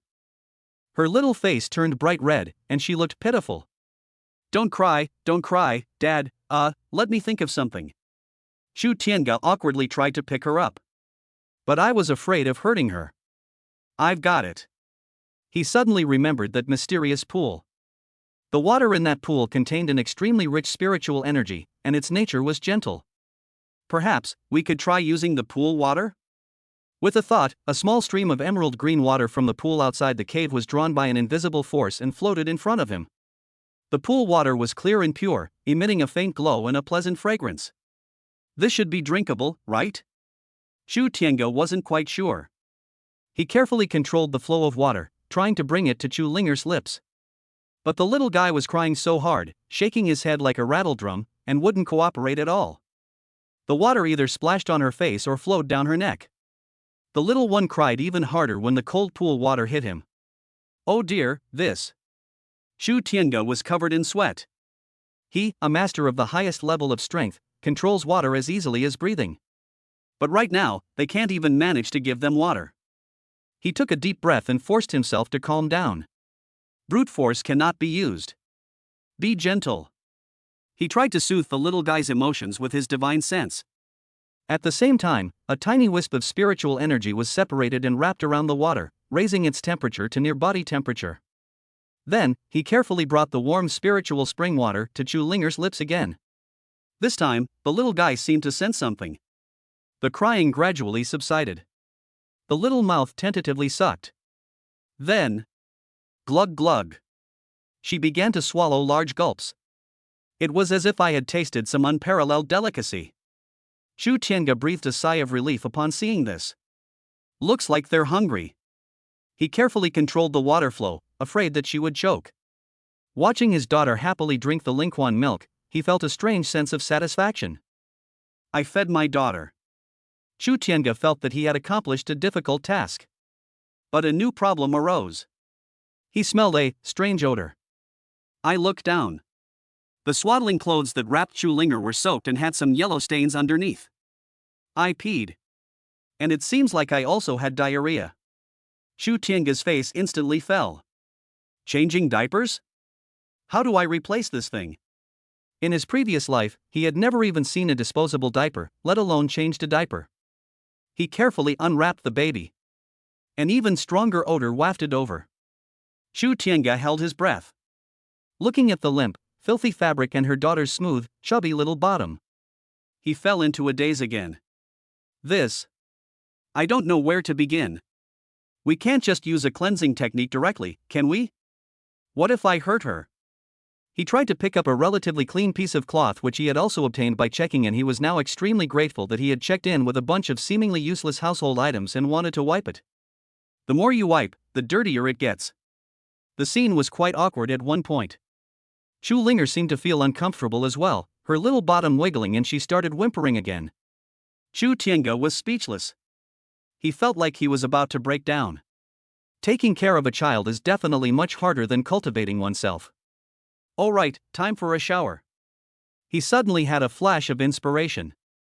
A shower will clean you up. Perfect. That pond outside is just a ready-made bathtub. It's still a natural spring bath. Luxury. Let's get right to it. He used his magic to condense a water sphere, carefully enveloping Chu Linger and controlling the temperature. Then he carried her to the edge of the pool. The emerald green water shimmered in the sunlight. It exudes a refreshing and invigorating spiritual energy. Chu Tiange took a deep breath and slowly lowered the water sphere, along with Chu Linger inside, into the pool. He controlled the water flow, gently washing away the stains on his daughter's body. The warm pool water seemed to make Chu Linger feel very comfortable. She stopped whimpering and started splashing her little hands and feet in the water. It splashed up tiny water droplets. It even opened its eyes. Those were a pair of large, dark, grape-like eyes. Crystal clear, filled with curiosity about the world. She looked at Chu Tiange, her small mouth splitting into a toothless smile. Yeah. Chu Tiange's heart was instantly melted by that smile. All the helplessness and embarrassment vanished in that moment. It was worth it. He carefully washed his daughter's body. The movements were still clumsy, but full of patience and gentleness. After taking a bath, he wrapped his daughter in a clean, soft cloth robe. I held her in my arms and sat on the grass by the pond, basking in the sun. Chu Linger seemed to really enjoy this feeling.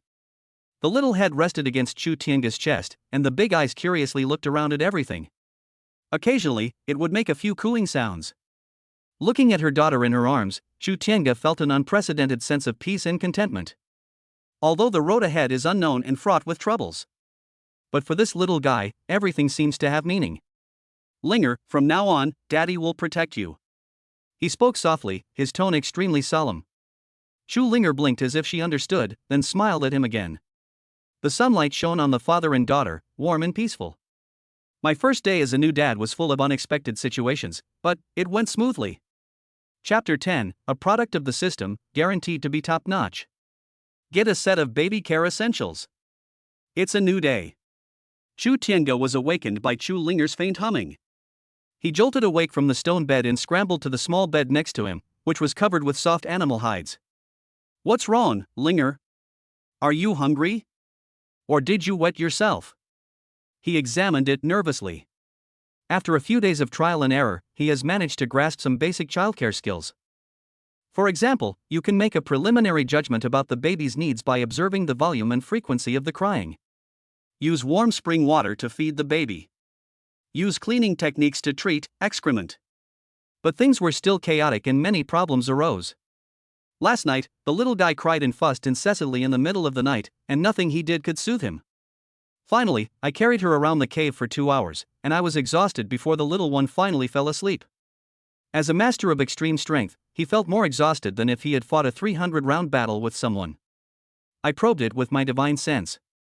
The diapers which he made himself from soft cloth were dry. His tummy didn't look like he was hungry. So, you didn't sleep well and you're grumpy when you wake up? Chu Tiange looked at her daughter's pouting lips and tearful expression, and immediately felt extremely troubled. How can I appease her? Singing nursery rhymes? He's tone deaf. Telling a story? She can't understand it now either. Oh right, sign in. Chu Tiange suddenly remembered that he hadn't checked in for today. The rewards for signing in these past few days have been the same old basic pills and materials, nothing surprising. But what if? What if the system takes pity on you today and gives you something useful? His expectations for the system have now dropped from divine skills and magical treasures to things like baby formula, diapers, and parenting guides. System, check in. He held Shu Linger, who had begun to sob softly, and silently prayed in his heart. Ding. Daily check-in location, Nameless Valley. Checking in. Check-in successful. Congratulations, host, you have received a sign-in reward, Parenting Encyclopedia Cultivation Edition X1.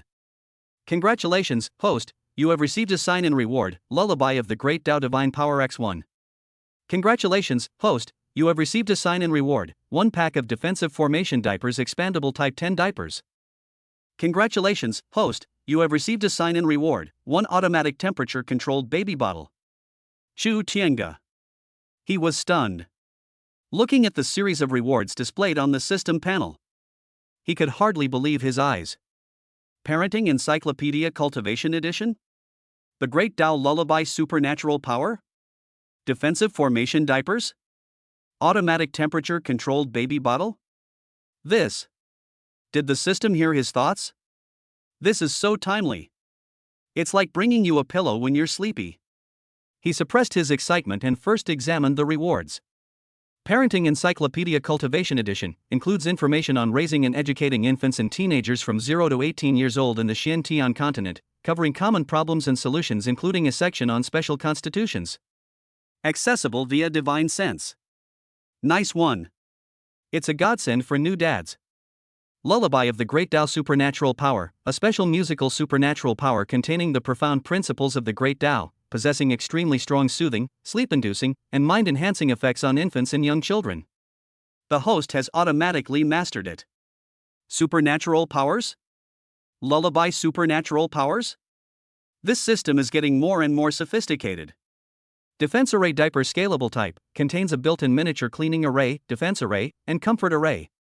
It automatically cleans away dirt, isolates damage, and keeps the user dry and comfortable. The size automatically adjusts to the user's body shape. It needs to be replenished or replaced when its spiritual energy is depleted. Chu Tiange's lips twitched involuntarily as he read the description. Defensive Formation Diapers? This thing is way too hardcore. It can even clean itself? It's a godsend for lazy people. No, it's a godsend for stay-at-home dads. Automatic temperature-controlled baby bottle, made of special materials, it can store spiritual liquid and automatically maintain the optimal drinking temperature for infants and young children. It also features a built-in cleaning array. This one is good too. This saves him from having to carefully control the temperature every time he feeds the baby. Wow. Chu Linger's crying interrupted his research. The little guy seemed to be getting impatient. Okay, Dad's coming right now. Chu Tiange quickly came to her senses. He first immersed his divine sense into the book Encyclopedia of Childcare Cultivation Edition. A massive influx of information flooded my mind. From how to interpret a baby's cries to feeding guidelines for babies with different constitutions, and even remedies for various common minor ailments. The level of detail is simply outrageous. He quickly searched for the chapter on babies crying for no reason. Lacking a sense of security? Needs reassurance? He looked at his daughter in his arms, whose little face was red from crying. Try practicing the lullaby of the great way that you have just mastered.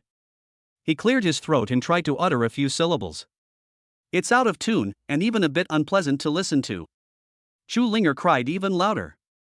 Chu Tiange blushed. That's not how it works. This supernatural power isn't achieved through singing. It is to directly invoke the sound of the Great Tao with divine thought. He concentrated his mind, followed the supernatural methods, and drew upon the power within his body to resonate with a mysterious rhythm in the world. Buzz. An indescribable, ethereal, and gentle melody silently permeated the cave. This sound does not travel through the air, but acts directly on the soul and mind. Warm, peaceful, and serene. Like a mother's embrace, like the first note of the creation of the world. Chu Linger, who was crying loudly, suddenly stopped crying. She blinked her big, dark eyes, seemingly a little lost. Then, the little head tilted, as if listening carefully. Not long after. She yawned. Her long eyelashes fluttered twice. My eyelids started to droop. Finally, it snuggled into Chu Tiange's arms and fell into a deep sleep. A satisfied smile lingered at the corners of his mouth. Chu Tiange was once again shocked as she looked at her daughter, who had instantly fallen asleep in her arms. This great lullaby has such an immediate effect. It's an absolute lifesaver for soothing babies. He carefully placed his daughter back into her crib. Then, he took out the pack of defense array diapers. The packaging looks very ordinary, it's just a cloth bag. Upon opening it, I found 10 neatly folded diapers. It looks a bit like the diapers from my previous life, but the material is softer and carries a faint spiritual energy. Extremely fine array patterns can be seen on it. Chu Tiange picked up a tablet and studied its usage. There are illustrated instructions in the parenting encyclopedia. Then, clumsily, he changed the clothes for the sleeping Chu Linger.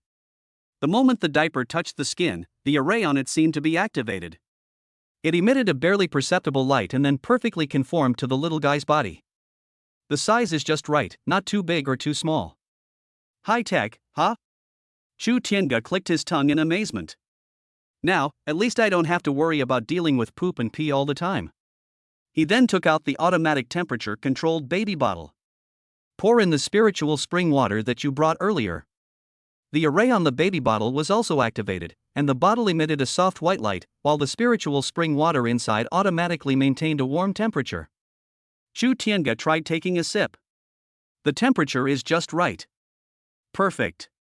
These systems offer baby-raising gadgets. Chu Tiange felt that his life as a stay-at-home dad had instantly switched from hell mode to easy mode. Although there is still much to learn and adapt to. But at least, the most basic problems of eating, drinking, defecating, and sleeping have been greatly alleviated. He looked at his sleeping daughter, then at the baby bottle in his hand and the remaining diapers beside her. A relaxed smile appeared on his face. This system, although sometimes unreliable, but it still comes in handy when it matters. Anything produced by our system is guaranteed to be of high quality. That makes perfect sense. He suddenly felt a surge of anticipation for future sign-in sessions. Who knows, next time I might be able to sign in for an automatic baby care puppet or a one-click hosting function. Chu Tiange thought to himself with a smug satisfaction. Chapter 11, Changing Diapers with Willpower. This is how a max-level expert raises a child so simple and unpretentious. Since the system launched the Baby Care Gadget Kit, Chu Tiange's life as a stay-at-home dad has indeed become much easier. At least, he no longer has to frantically deal with poop and pee, and he no longer has to worry about burning or cooling the little one while breastfeeding. That defensive array diaper was simply a groundbreaking invention. It cleans itself automatically, keeps you dry and comfortable, and also provides protection. Although Chu Tiange felt that the last function was a bit redundant, who in this valley could possibly harm his daughter? But something is better than nothing. The automatic temperature-controlled baby bottle also saved him a lot of trouble. All he needs to do is fill it with fresh spring water every day. Little Linger seemed to particularly like the taste of this spiritual spring water, and she would slurp it down loudly every time, her little belly getting round and full. What satisfied him most were the Encyclopedia of Childcare Cultivation Edition and The Great Tao Lullaby. The former is all-encompassing, allowing him, a novice father, to quickly advance his skills. The latter is a sleep aid that works every time. As long as he has a thought, he can activate the sound of the Great Tao. Little Linger, who was crying and fussing, immediately calmed down, her eyelids drooped, and she fell into a deep sleep in no time. It works better than any sleeping pill. However, raising children is clearly not something that can be completely solved simply by having tools.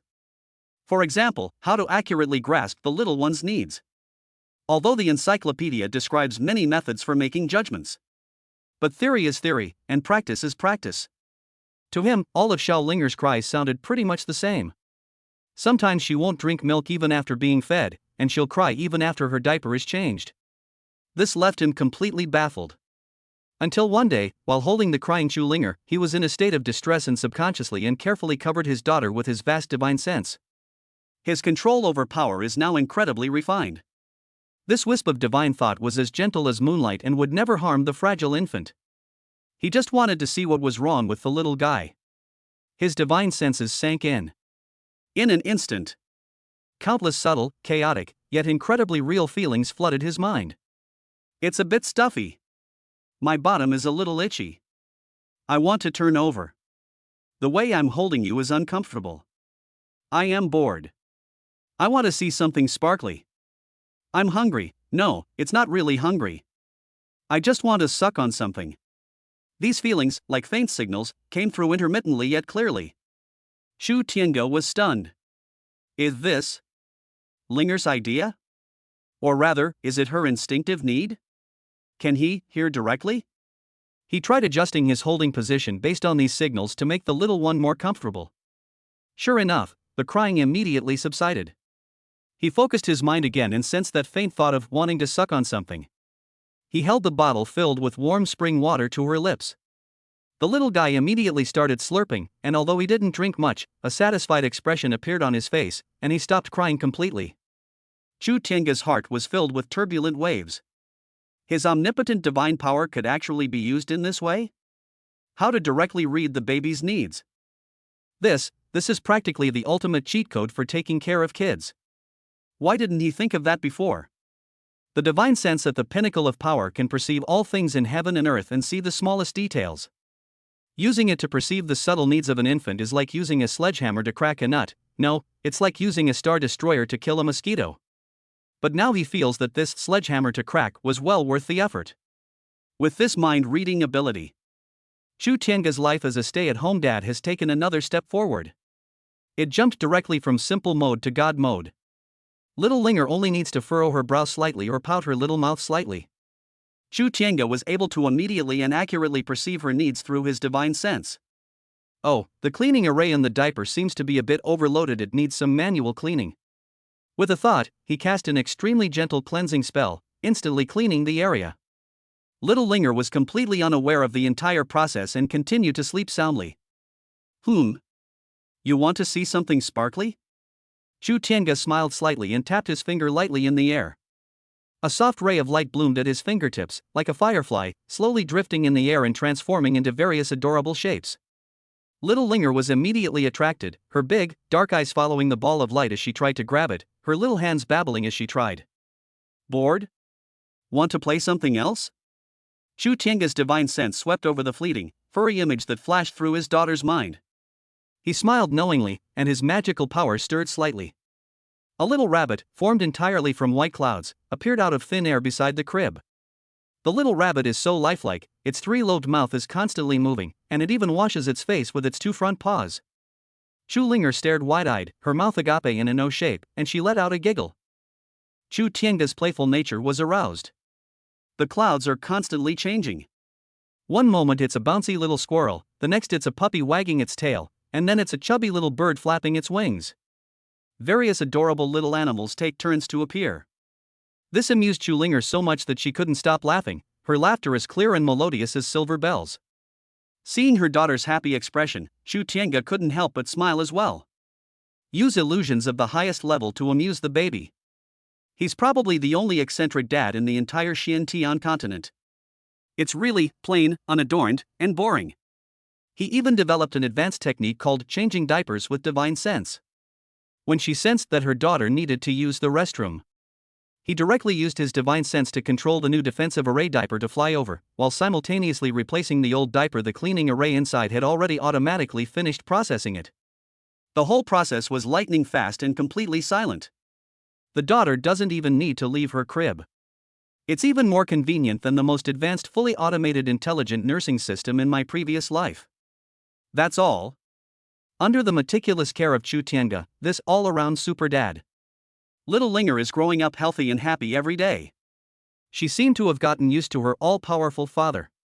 Every morning when I wake up, I either see sparkling balls of light flying around, or all sorts of cute little animals circling around my bed. They were drinking the finest Lingquan milk. They use high-tech diapers with built-in arrays. There's also a lullaby before bed to help you fall asleep. I take a bath occasionally, and I always soak in a pool full of spiritual energy. This kind of treatment is something that even the holy sons and daughters of holy lands probably don't enjoy. Chu Tiange also enjoyed it. Although my daily life has shifted from self-enjoyment and clocking in, it now revolves around my daughter. But he didn't find it boring. Instead, they experienced joy and warmth they had never felt in their previous lives. Watching my daughter grow up day by day, changing little by little. That wonderful feeling of being connected by blood, that sense of satisfaction from being completely relied upon. It is something that no powerful force can replace. Of course, he never let his guard down. The woman's words and the pursuit by the temple remained a thorn in his heart. While enjoying his warm daily life, he was also quietly accumulating strength. I've checked in every day without fail. The storage room is accumulating more and more treasures. His control over his own power has become increasingly profound. He didn't know when trouble would come knocking. But he must be fully prepared. Protect this valley. Protect the little one in his arms, the one who's babbling and giggling at him. Chapter 12. My daughter seems pretty awesome. Life in the valley flew by under Chu Tiange's meticulous care. In the blink of an eye, several months have passed. Chu Linger is no longer that soft, cuddly little dumpling who only knows how to lie in bed, eat, and sleep. She has grown up quite a bit. The wrinkles of her newborn face have faded, becoming delicate and exquisite, with skin as white and smooth as fine mutton fat jade. Those big, dark eyes became even more lively and expressive, curiously observing this world that was full of wonder for her. She can now turn over by herself. Occasionally, it will use both its hands and feet to clumsily crawl around on the soft animal skin mat, like a little turtle exploring a new continent. Chu Tiange's skills as a stay-at-home dad are becoming increasingly proficient. He can now skillfully breastfeed his daughter Special Edition with Spirit Spring Water, change her diapers Defense Formation Edition, bathe her Spirit Spring SPA Edition, and lull her to sleep Great Dao Lullaby Edition. She even learned to use her divine sense to give her daughter a massage recommended by Parenting Encyclopedia. Watching her daughter grow little by little every day, babbling and trying to express something, Chu Tiange's heart was almost melted by her cuteness. The feeling of watching a life grow in your own hands is wonderful and healing. I just want to stay in this peaceful valley forever, stay with my daughter, and live this simple and warm life. Of course, the daily check-in remains a must.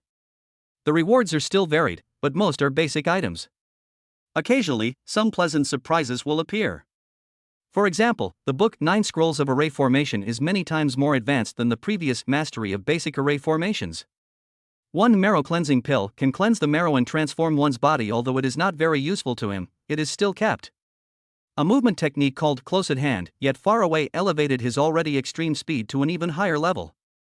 Overall, his strength and foundation are still accumulating at an alarming rate. That day, Chu Tiange, as usual, took Chu Linger to the pond to bask in the sun. He leaned against a large tree, closed his eyes to rest, and let the gentle sunlight fall on him. Chu Linger was placed on a nearby animal skin mat and played by herself. The little guy is very energetic now, unlike before when he would just eat and sleep. Curious, she grabbed a blade of grass and put it in her mouth. Chu Tiange gently stopped him with his divine sense. She reached for a brightly colored wildflower next to her. Using both their little hands and feet, they crawled over with a gurgling sound. Chu Tiange smiled, his divine sense constantly surrounding his daughter to ensure her safety. Suddenly, Chu Linger stopped. She seemed to be drawn to something.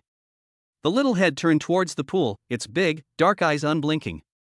In the pool, because Chu Tiange would occasionally draw upon the spiritual spring to feed or bathe her daughter, some pure spiritual energy would dissipate. These spiritual energies lingered around the pool, forming a light mist. It would be difficult for ordinary people, or even low-level cultivators, to detect. But at this moment, Chu Linger seemed to see something interesting. She stretched out her chubby little hand and reached for the ethereal mist. Ee-ee-ya, ee-ee-ya. She made excited sounds. What surprised Chu Tiange even more was, with the waving of her little hands, those spiritual energies that were originally formless and intangible, and could only be clearly perceived by divine sense. It was as if it were being drawn by some strange force. It began to slowly gather towards her fingertips. Thread by thread, strand by strand. Like pale blue smoke, it swirled and danced around her fingertips. Finally, it coalesced into a pale blue dot of light, no bigger than a thumb. The light floated on Shu Linger's fingertips, emitting a soft glow. Shu Linger looked at the speck of light on her fingertip and giggled, seemingly finding it very amusing. She opened her small mouth, and with a gulp, swallowed the point of light. Shu Tiange. He suddenly opened his eyes, his face filled with shock. That was spiritual energy? The spiritual energy was condensed into a physical form by Linger? They gave it back to eat? What kind of operation is this? He is at the pinnacle of power. They can only sense, absorb, and utilize spiritual energy. The desire is to condense the intangible spiritual energy of heaven and earth directly into a visible entity, and do so with such ease and effort. It must be at least a legendary being with a profound understanding of the laws of heaven and earth who could do it, right? His daughter, a baby who was only a few months old. You actually did it so casually? Shu Tiange rubbed his eyes, wondering if he had seen wrong. He focused his mind on his daughter again. After swallowing the spiritual light, little Linger smacked her lips, seemingly wanting more. She stretched out her little hand and waved it in the air. Iya iya. The sparse spiritual energy around her was once again drawn towards her. This time, Shu Tiange saw it clearly. Those spiritual energies, truly like docile pets, lingered around the daughter's fingertips. It coalesces and takes shape according to her will or instinct. Although the final point of light is very small, the energy it contains is also negligible. But this demonstrates an affinity for and control over spiritual energy. It's absolutely outrageous. An innate Tao body, it can't be this outrageous, can it? Shu Tiange muttered to himself. He himself is a naturally born Taoist being, and his affinity for spiritual energy far surpasses that of ordinary people. But compared to her daughter's behavior of treating spiritual energy as a toy, it's nothing compared to the Great One. Could it be? She not only inherited her innate Taoist body, she also inherited an even more powerful bloodline from her mother's side? Or perhaps, this little guy himself is some kind of spiritual embryo or Tao seed that was born in response to the times? Shu Tiange recalled the section on special physique in the Encyclopedia of Childcare Cultivation edition. It does mention some extremely rare innate spiritual beings and divine beast bloodlines. These babies with special physical characteristics often exhibit differences from others in their early childhood. For example, they may have a special affinity for a certain element, or be extremely strong, or be born with the ability to communicate with plants, birds, and animals. But someone like Shu Linger directly consumes the spiritual energy of heaven and earth. It's not recorded in the book either. Gurgle. Just as Shu Tiange was in shock, Shu Linger's lower abdomen suddenly made a slight sound. The little guy seems really hungry. She turned her head to look at Shu Tiange, her big, dark eyes filled with longing. Her little mouth opened. Mum. MMM. A syllable, both indistinct and incredibly clear, escaped her lips. Shu Tiange was stunned again. Just now. Linger calls, Mom? No, it seems like. Dad? He asked, tentatively. Ah, Papa, Papa. Shu Linger seemed amused by the pronunciation, drooling as she repeated it indistinctly. Although the pronunciation is still not standard. But those soft, sweet Baba sounds clearly reached Shu Tiange's ears. Shu Tiange's heart felt as if it had been violently struck by something. An indescribable warm current instantly surged through my entire body. I am even more excited and happier than when I first attained the ultimate level of power. Hey, Dad's here. He quickly replied, his voice trembling slightly. He carefully picked up his daughter, looking at her little face that resembled his own, and feeling her complete dependence on him. My heart was filled with indescribable pride and tenderness. Who cares about her constitution or bloodline? She is Lao Tzu's daughter. That's enough. But isn't this growth rate a bit too fast? How can a baby only a few months old already vaguely call out Dad? Can you even eat spiritual energy like snacks? My daughter seems really pretty amazing. Shu Tiange looked at his daughter in his arms, who was babbling and reaching out her little hand to him, and fell into a sweet yet slightly worried contemplation. This extraordinary talent is a good thing. But wouldn't that also make it easier to attract trouble? It seems that the burden on my shoulders as a stay-at-home dad is much heavier than I imagined. Chapter 13. The child is all grown up. It's time to take her out to see the world and, while we're at it, find her mother. Time slipped away quietly in the valley amidst the warm daily life of the father and daughter. Chu Linger's growth rate is astonishingly fast. Just a few months ago, it was just a little turtle crawling on its mat. Now, it can hold onto the rock wall and tree trunk, stand up shakily, and even take a few shaky steps. Although most of the time, it uses both hands and feet to crawl quickly across the grass, like an energetic little cannonball. Her babbling gradually turned into clearer syllables. Although most of the time the words are still vague, like Baba and Mama, occasionally a few simple words will pop out, such as flower, grass, and fish. Every small step forward thrilled Chu Tiange, the father. He would tirelessly use his divine sense to conjure up all sorts of small animals and trinkets to amuse her. Use top-quality spiritual spring water to replace the Qiling rice paste she received from signing in. Lullabies containing the rhythm of the Tao were used to lull her to sleep. Chu Linger seems to have fully adapted to this luxurious immortal cultivation-style parenting. Her perception of spiritual energy became increasingly acute. Sometimes she would even actively grab the scattered specks of spiritual energy in the air, put them in her mouth, smack her lips, and it seemed to taste quite good. Chu Tiange was initially very nervous, fearing that she might have problems if she ate the wrong things. However, upon examining her body with her divine sense, she discovered that the spiritual energy that entered her body was perfectly absorbed and transformed, and was even slowly nourishing her body and bloodline. He simply let it be. My daughter is exceptionally talented, I can't just not let her eat, can I? He even suspected that the reason why Xiao Linger grew up so fast, besides her innate Tao body and possible mysterious bloodline, was also largely due to the fact that she ate spiritual energy like snacks. That day, Chu Tiange signed for another copy of the Compendium of 10,000 Beasts fragment. He held Chu Linger, who was sitting on his lap and munching on a spirit fruit, while flipping through the diagrams. The diagram is in the form of a jade slip, which can be read by focusing one's divine sense. It records the forms, habits, weaknesses, and so on of various rare and exotic beasts on the Xiantian continent. Although it is only a fragment, it contains a wide range of information. Linger, look, this is the wind chaser steed, it runs very fast. He used illusion magic to conjure the images from the jade slip in the air. A magnificent steed with a mane as red as fire galloped and leaped through the air. Horse, horse. Chu Linger pointed at the illusion and shouted incoherently. Yes, a horse. Chu Tiange smiled and patted her head. He then conjured a dragon with shimmering scales that weave through the clouds. This is the sea-overturning dragon, which can summon wind and rain. Dragon! Dragon! Chu Linger's eyes lit up as she watched, and she clapped her hands loudly. Chu Tiange was incredibly patient. She conjured up one by one the gentle or majestic spirit beasts and monsters recorded in the charts that were suitable for children, and told her about them. Although I know she doesn't understand much right now. But this interaction itself brought him immense satisfaction and joy. Seeing her daughter's growing interest in the outside world, the thought that had been suppressed for more than a year resurfaced uncontrollably in Chu Tiange's mind. This valley is indeed peaceful and safe. But is it too young for a child who is growing up quickly and is full of curiosity about the world? The Encyclopedia of Childcare also mentions that appropriate external environmental stimulation and contact with peers are crucial for the mental development of infants and young children. We can't let Linger stay in this valley forever without any playmates to talk to. And Chu Tiange's gaze fell on the jade pendant he wore close to his neck. It's been over a year.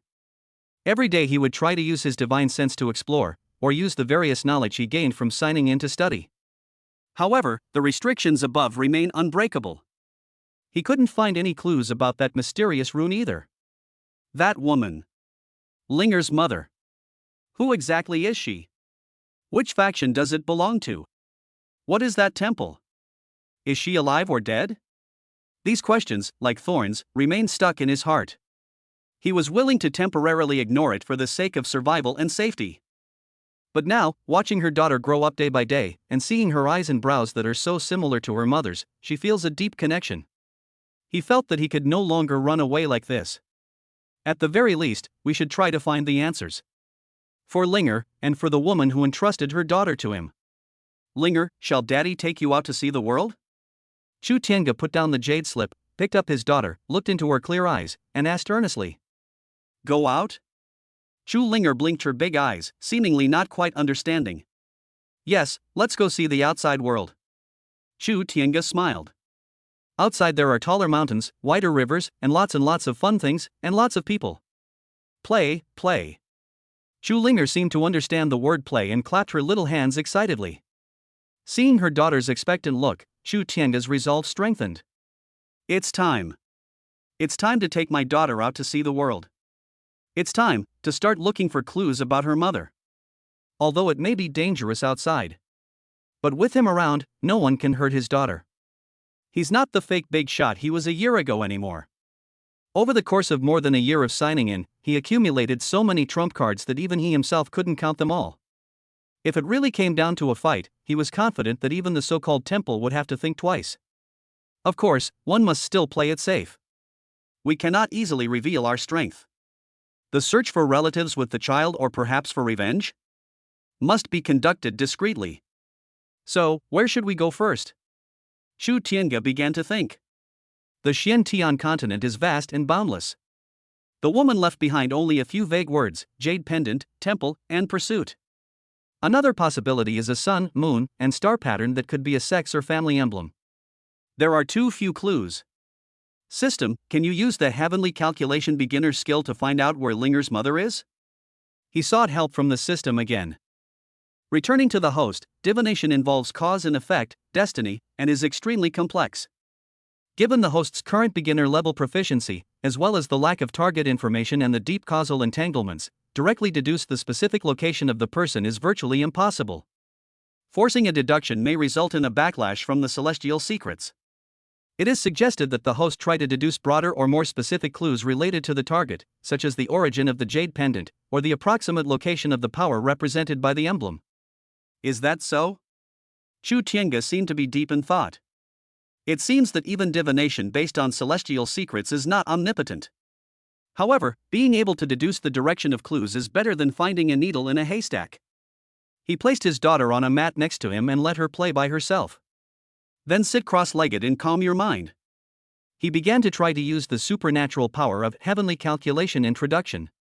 He focused his mind on the mysterious jade pendant and the pattern of the sun, moon, and stars emblem in his memory. By following the methods of supernatural powers, one can draw upon one's own understanding of the great Tao and connect with the mysterious secrets of heaven. Countless chaotic lines and blurry images seemed to flash before my eyes. Cause and effect are intertwined, shrouded in mystery. A long time. Chu Tianga slowly opened her eyes, her brows furrowing slightly. The east is extremely far away, vast, ancient, where the sun and moon shine together, and is somewhat xenophobic. He muttered to himself, uttering a few indistinct words. This was an extremely faint clue that he had managed to glean from the chaotic secrets of heaven after expending considerable effort. It's still blurry. But at least, we now have a general direction east. Moreover, the sun and moon shining together is very likely related to that emblem. The east. Chu Tianga stood up and looked out of the valley in the direction where the sun was rising. The journey is long and the road ahead is unknown. But at least we have a goal. Linger, let's get ready. In a few days, Daddy will take you to the east to find Mommy.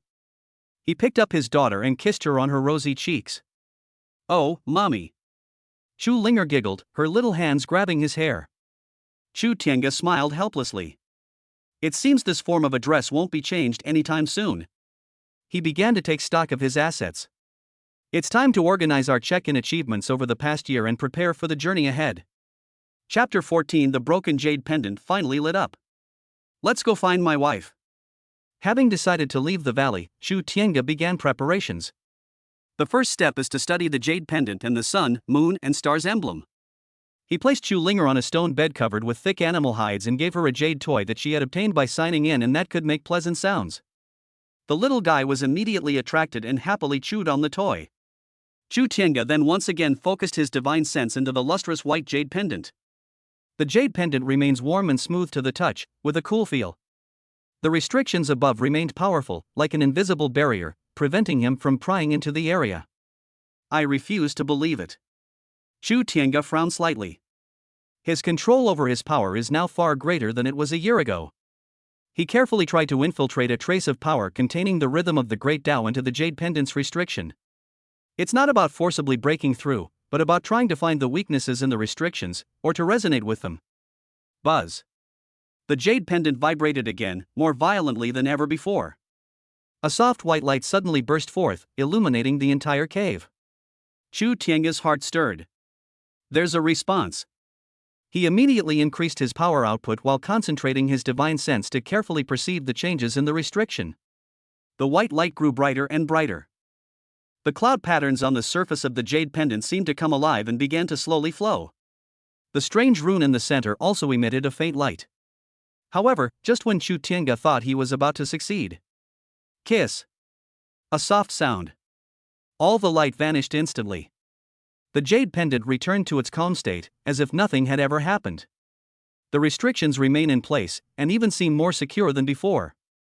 Chu Tiange was speechless. Is it not enough energy? Or is the method wrong? He sensed that the restriction on the jade pendant seemed to be related to a specific bloodline or cultivation technique. Forcibly breaking the code would likely destroy the jade pendant itself. He then recalled the fleeting emblem of the sun, moon, and stars. System, is there any information about this emblem in the database? Searching. Relevant information found. The emblem of the sun, moon, and stars is suspected to be related to the extremely ancient Sun and Moon Divine Palace or its branches in the eastern wilderness. This force is extremely mysterious, rarely venturing into the world, and specific information about it is unknown. Sun and Moon Divine Palace? Eastern wilderness? This vaguely matches the information he had previously obtained through divination. It seems that Linger's mother's background is even more astonishing than he imagined. How far is the eastern wilderness? Chu Tiange recalled the incomplete map of the Xian-Tian continent that he had obtained from previous sign-ins. The map was extremely vast, and the valley where he was located was just an insignificant dot on it. According to the markings on the map, his current location is on the edge of the Nanling region. The eastern wilderness, on the other hand, lies in the far east of the continent. Between the two lies endless mountains, rivers, dangerous places, and even a vast, boundless sea. The journey is so long it's unimaginable. Even with his peak cultivation level, flying at full speed would probably take him quite a while. What's more, he also had a newborn baby to feed. It seems we need to find a way to use the teleportation array. Chu Tiange pondered to himself. The map marks some large cultivation towns, which may have inter-domain teleportation arrays.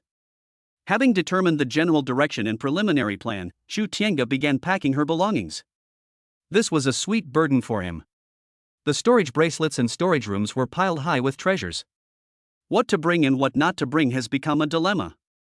Those divine skill manuals and heavenly grade magic treasures are no longer needed for the time being. They can just stay in the cave and gather dust. He reinforced the outer perimeter of the cave with several more layers of arrays to ensure its safety and seclusion. We should bring some medicinal pills. Although he won't use most of it, he might be able to exchange it for resources, or use it to attack people? He picked out some pills that looked commonly used, or rare but not too outrageous, and filled several storage bags which he also got from signing in. Spirit stones are always a good thing, the more the better. He swept all the top-grade spirit stones piled up like a small mountain in the storage room into his storage bracelet. The bracelet feels much heavier now. Then there are Chu Linger's personal items. Bring a few packs of defensive diapers as spares. Automatic temperature-controlled baby bottle, portable. There was a huge pile of Chi Ling rice cereal and lingua puree in various flavors. There are also jade toys that the little guy likes, and small animals that are formed from clouds. He solidified the illusion on several small magical artifacts. There were even a few baby clothes and blankets obtained from signing in, equipped with defensive and temperature-regulating formations.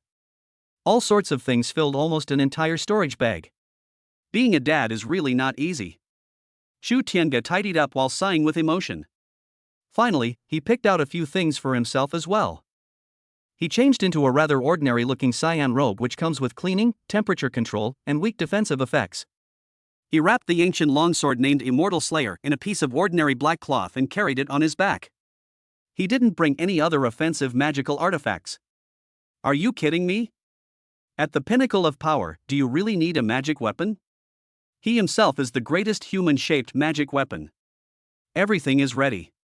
Chu Tiange stood at the entrance of the cave, holding Chu Linger, who was already asleep, in his arms. He glanced back at the home he had created himself and where he had lived for over a year. A hint of lingering affection flashed in his eyes. Then, it was replaced by a determined gaze. He took a deep breath. He stepped out of the cave. We arrived at the entrance to the valley. Looking eastward, the sun was shining brightly, and a gentle breeze was blowing. The road ahead may be long, but there is also hope. Linger, let's set off. He lowered his head and gently kissed his daughter's forehead. Take a step forward. The figure vanished into the valley in an instant. Chapter 15, The stay-at-home dad goes to war, accompanied by an adorable child goal, finding a wife. With one step, the valley was left far behind. A gentle breeze blows. After more than a year of isolation from the world, Chu Tiange felt a sense of déjà vu as he stepped into this vast land again. The valley was beautiful, but it was like a small picture frame, confining him within it. Now, with the frame removed, what is revealed before our eyes is the entire magnificent Xiantian continent. Chu Linger, who was in his arms, seemed to sense the difference as well. The little one woke up from his sleep, his big, dark eyes blinking curiously, his little head turning left and right as he looked at the rapidly receding scenery. Ah! She uttered an unintelligible exclamation, pointing her little finger towards the distant, rolling mountains. Chu Tiange lowered his head and smiled. Linger is awake? We've come out to play. He slowed down slightly to make sure his daughter wouldn't feel uncomfortable. With his current mastery of the near the end of the world supernatural power, even with someone with him, his speed far exceeds what ordinary people can imagine. Shrinking the earth to an inch, every step a lotus blossom.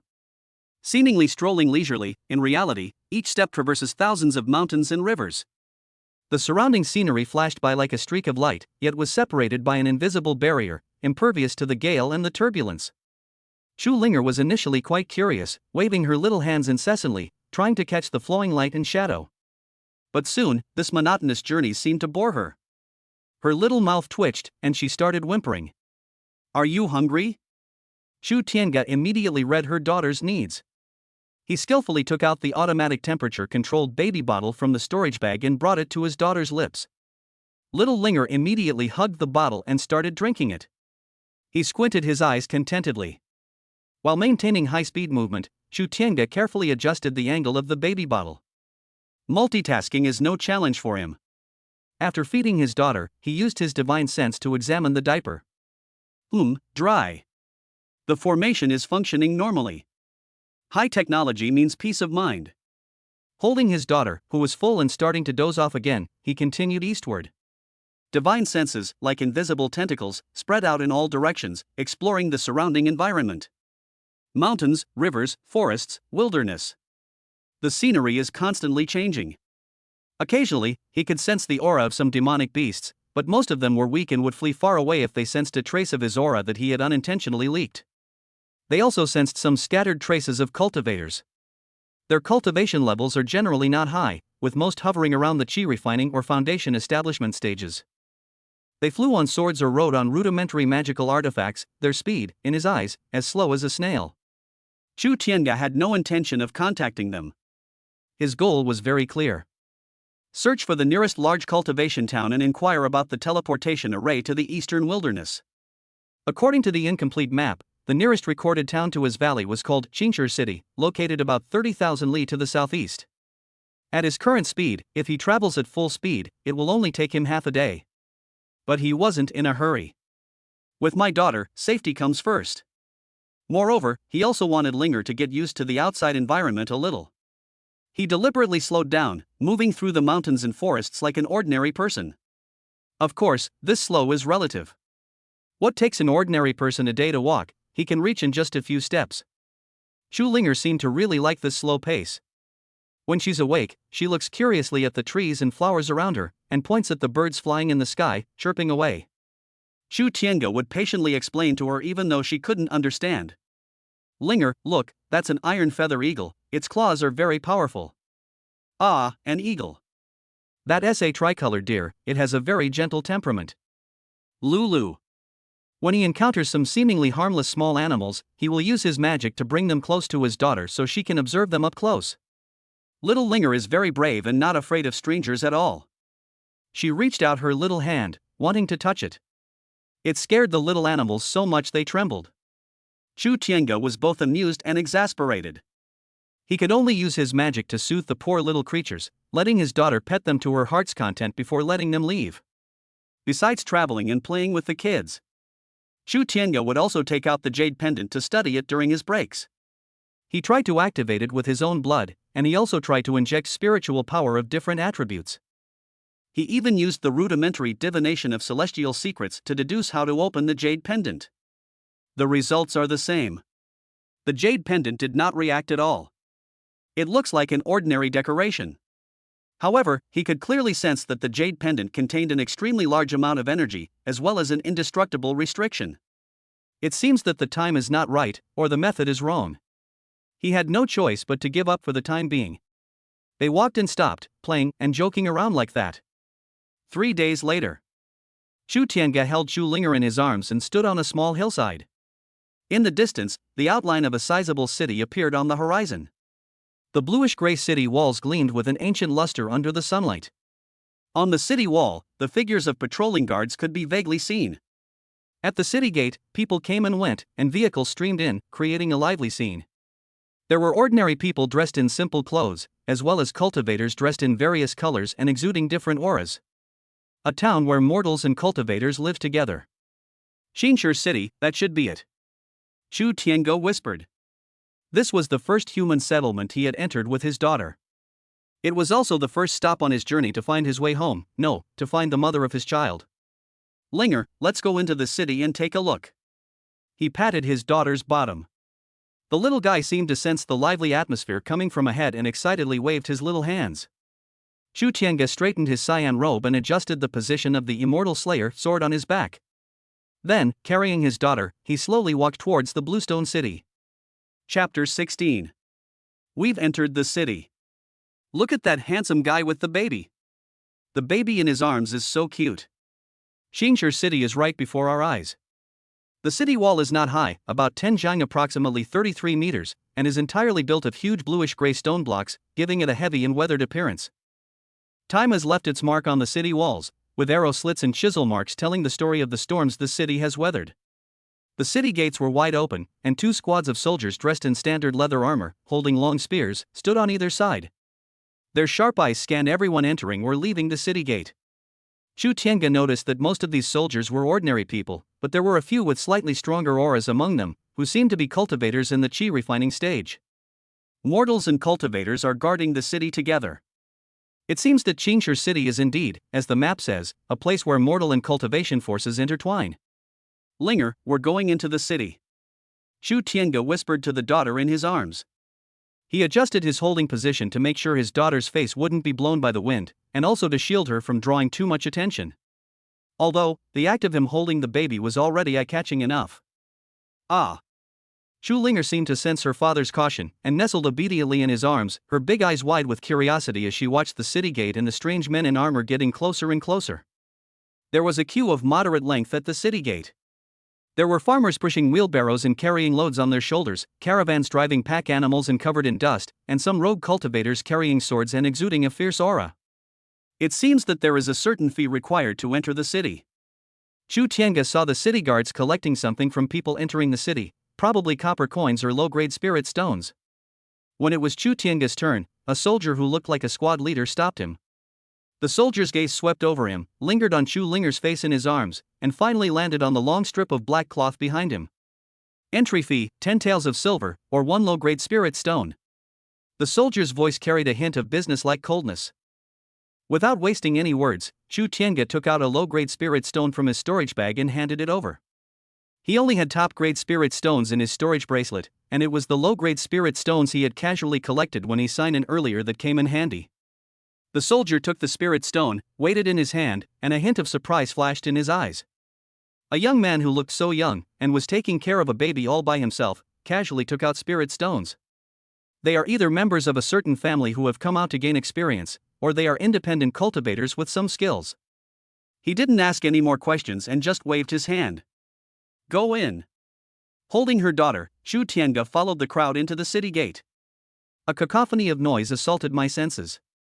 It was quite different from the tranquility of the valley. The wide cobblestone streets are lined with shops and houses. There are food stalls selling steamed buns and mantou, their food steaming hot and fragrant. There were grocery stores selling needles, thread, firewood, rice, oil, and salt, bustling with activity. There are also cultivation shops with signs for magical artifacts and elixirs hanging on their doors. The storefronts are not large, but they exude a mysterious aura. The streets were packed with pedestrians. Ordinary people dressed in coarse linen clothes hurried along. The wealthy young men, dressed in brocade and surrounded by a retinue, paraded through the city. There were many other cultivators like him, each carrying swords and exuding different auras, some alone, some in groups, their eyes warily scanning their surroundings. Candied hawthorn, sweet and sour candied hawthorn. The finest monster pelts, just hunted from the Black Wind Mountains. An ancestral elixir formula, specially for treating bruises and sprains, only requires 3 low-grade spirit stones. The sounds of hawking, shouting, and bargaining filled the air. The air was filled with the smell of sweat, the aroma of food, the scent of cheap cosmetics, and the faint fluctuations of spiritual energy emanating from the cultivator. This creates a vivid and diverse picture of everyday life in the city. Zhu Linger was stunned by the lively scene she had never seen before. The little head kept turning back and forth, and its big, dark eyes were full of curiosity. She would point at the monkey performers on the street and make little noises. A moment later, I was drawn to the shiny Buddhist artifacts hanging in the shop next door. The little hands kept waving, trying to grab those new and interesting things. Chu Tiange tightened his arms around his daughter, holding her securely. Divine senses spread silently like a tide, gathering information from the surroundings. Most of the stories are about ordinary people's daily lives and the hawking and calculations of merchants. However, there were also some conversations between the cultivators. Have you heard? The city lord's mansion is recruiting people recently, apparently to go deep into the Black Wind Mountains to hunt down some monsters. Deep in the Black Wind Mountains? That place is extremely dangerous. It's said that powerful demons at the Golden Core stage roam there. Hey, danger is where the money is. I heard the reward this time is pretty good, and there's even a chance to get the city lord's favor. TCH, with your early foundation establishment cultivation, you'd be just throwing your life away. The 100 Herbs Hall in the east of the city recently received a batch of excellent healing pills, but unfortunately the price is too high. There's nothing we can do. Those few companies have monopolized all the pill shops in the city. The information was disorganized, but Chu Tiange still managed to glean some useful insights. For example, this city seems to have a city lord's mansion, which is quite powerful. Outside the city lies a place called the Black Wind Mountains, where it seems monsters roam freely. The cultivation resources within the city, such as elixirs and magical artifacts, seem to be controlled by a few powerful forces. Of course, his image of holding the baby at that moment also attracted a lot of attention. A young man, fairly handsome, was walking alone down a bustling street, carrying a beautifully sculpted baby girl. This combination is eye-catching enough, no matter where it is. Look at that young man, he's really handsome. It's a pity he's a stay-at-home dad. An older woman selling rouge by the roadside was whispering to a customer next to her. Yes, the child looks so young. He probably just lost his mother. It's so pitiful. Another woman chimed in, her gaze toward Chu Tiange filled with sympathy. Chu Tiange. His hearing was so sharp that he naturally heard every word of these discussions. He was both amused and exasperated. My image is quite easy for people to misunderstand. Some of the female monks lingered their gazes on him for a little longer. Some were filled with curiosity, and others seemed to carry a hint of something inexplicable. Who is this person? He doesn't look like an ordinary person, but his aura is very calm. A female cultivator carrying a long sword transmitted her voice to her companion. Who cares where he comes from, as long as he doesn't cause trouble? But the little girl in his arms is so cute, like a porcelain doll. The other female cultivator's focus was clearly different. Zhu Linger seemed to feel those gazes as well. She wasn't intimidated at all. Instead, she opened her big eyes wide and curiously met the gazes of those watching her. Occasionally, it will grin and reveal a toothless, irresistibly cute smile. This drew good-natured laughter from many passers-by. You little rascal, you're quite the charmer. Chu Tiange pinched her daughter's little nose helplessly. It seems that keeping a completely low profile is unlikely. He held his daughter in his arms, observing his surroundings as he searched for a suitable place to settle down. They walked for about the time it takes for an incense stick to burn. He saw a shop called Yuelai Inn on a relatively quiet street. The inn has a small storefront, but it looks clean and tidy. The banner hanging at the entrance reads accommodation, light meals, spiritual tea. It should be a place where ordinary people and low-level cultivators can stay. Let's do it here. Chu Tiange made up his mind. Let's find a place to settle down and rest for a while. By the way, find an opportunity to inquire about the teleportation array. He carried Chu Linger and walked towards the entrance of Yulai Inn. Chapter 17. Where did this watchdog come from? Daring to block my path, Mr. Lin? You lie in. The storefront is small, a 3-story wooden building that looks quite old. 2 red lanterns hung at the entrance, swaying gently in the wind. The steps were wiped clean, and the threshold was worn shiny from being walked on. It gives people a clean and honest feeling. Chu Tiange, holding Chu Linger, was just about to step onto the stairs. Suddenly, a few snickers came from the side. Oh, isn't this young Master Lin? What brings you to the Yulian today? Young Master Lin, look at the world these days, it's getting worse and worse. Any Tom, Dick, or Harry dares to come here. The voice was filled with undisguised fawning and malice. Chu Tiange paused slightly and turned his head to look. In the shady spot next to the inn's entrance, 3 or 4 young people stood crookedly.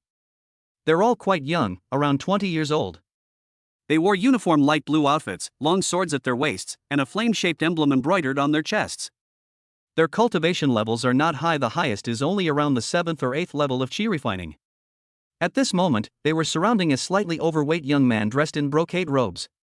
The young man in brocade robes held a folding fan, his face showing arrogance, his triangular eyes sweeping contemptuously over the passers-by. Those few sneers just now were clearly made by his henchmen.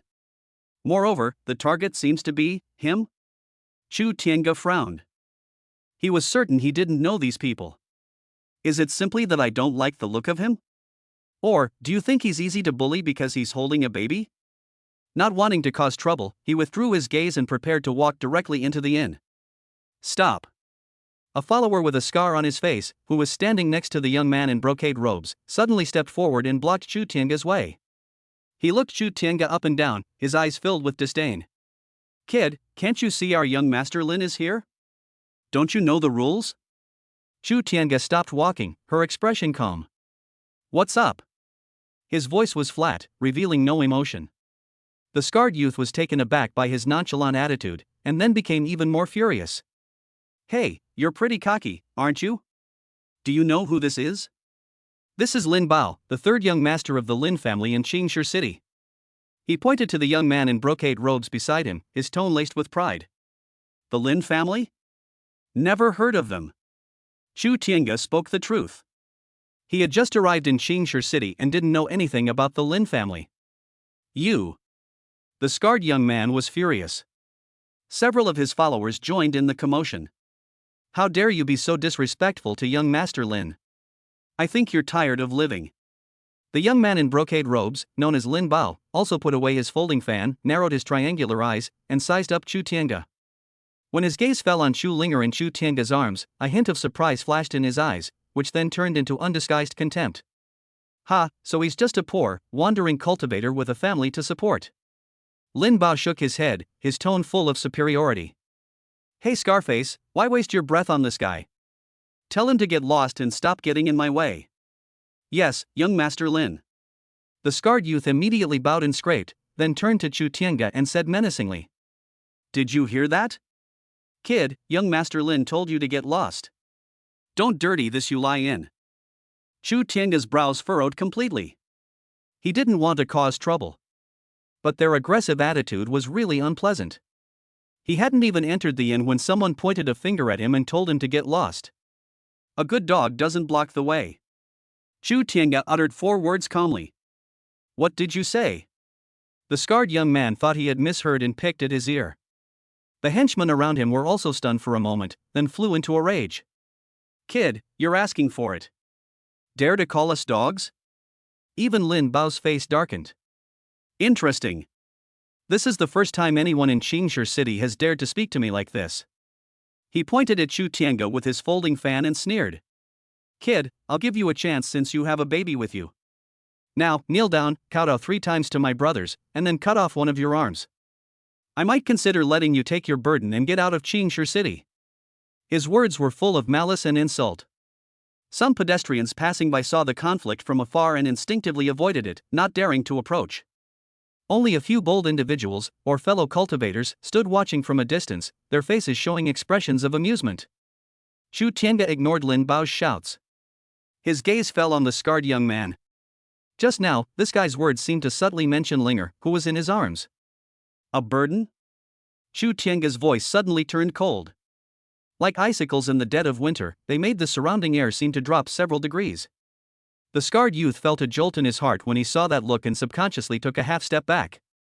But then he remembered that he had more people on his side and that young Master Lin was backing him up, so he became bolder again. What? You're not happy about talking about your burden? He stiffened his neck and shouted, his voice strong but his heart weak.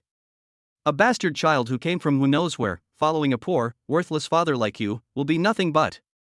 He hadn't finished speaking. Smack! A crisp, loud slap rang out abruptly. The scarred youth spun around twice like a top before falling to the ground with a thud. Half of his cheek swelled up rapidly, and blood flowed down the corner of his mouth. He covered his face, his eyes filled with disbelief. The surroundings fell silent instantly. No one saw clearly how Tienga made his move. It was as if he hadn't moved at all. But the slap landed squarely on the scarred youth's face. You dared to hit me? The scarred youth covered his face and roared incoherently. Lin Bao and his henchmen were also stunned, but then they realized what was happening and their faces turned fierce. You've gone too far. Dare to touch anyone from the Lin family. Go, cripple him. Lin Bao was so angry that his face turned ashen.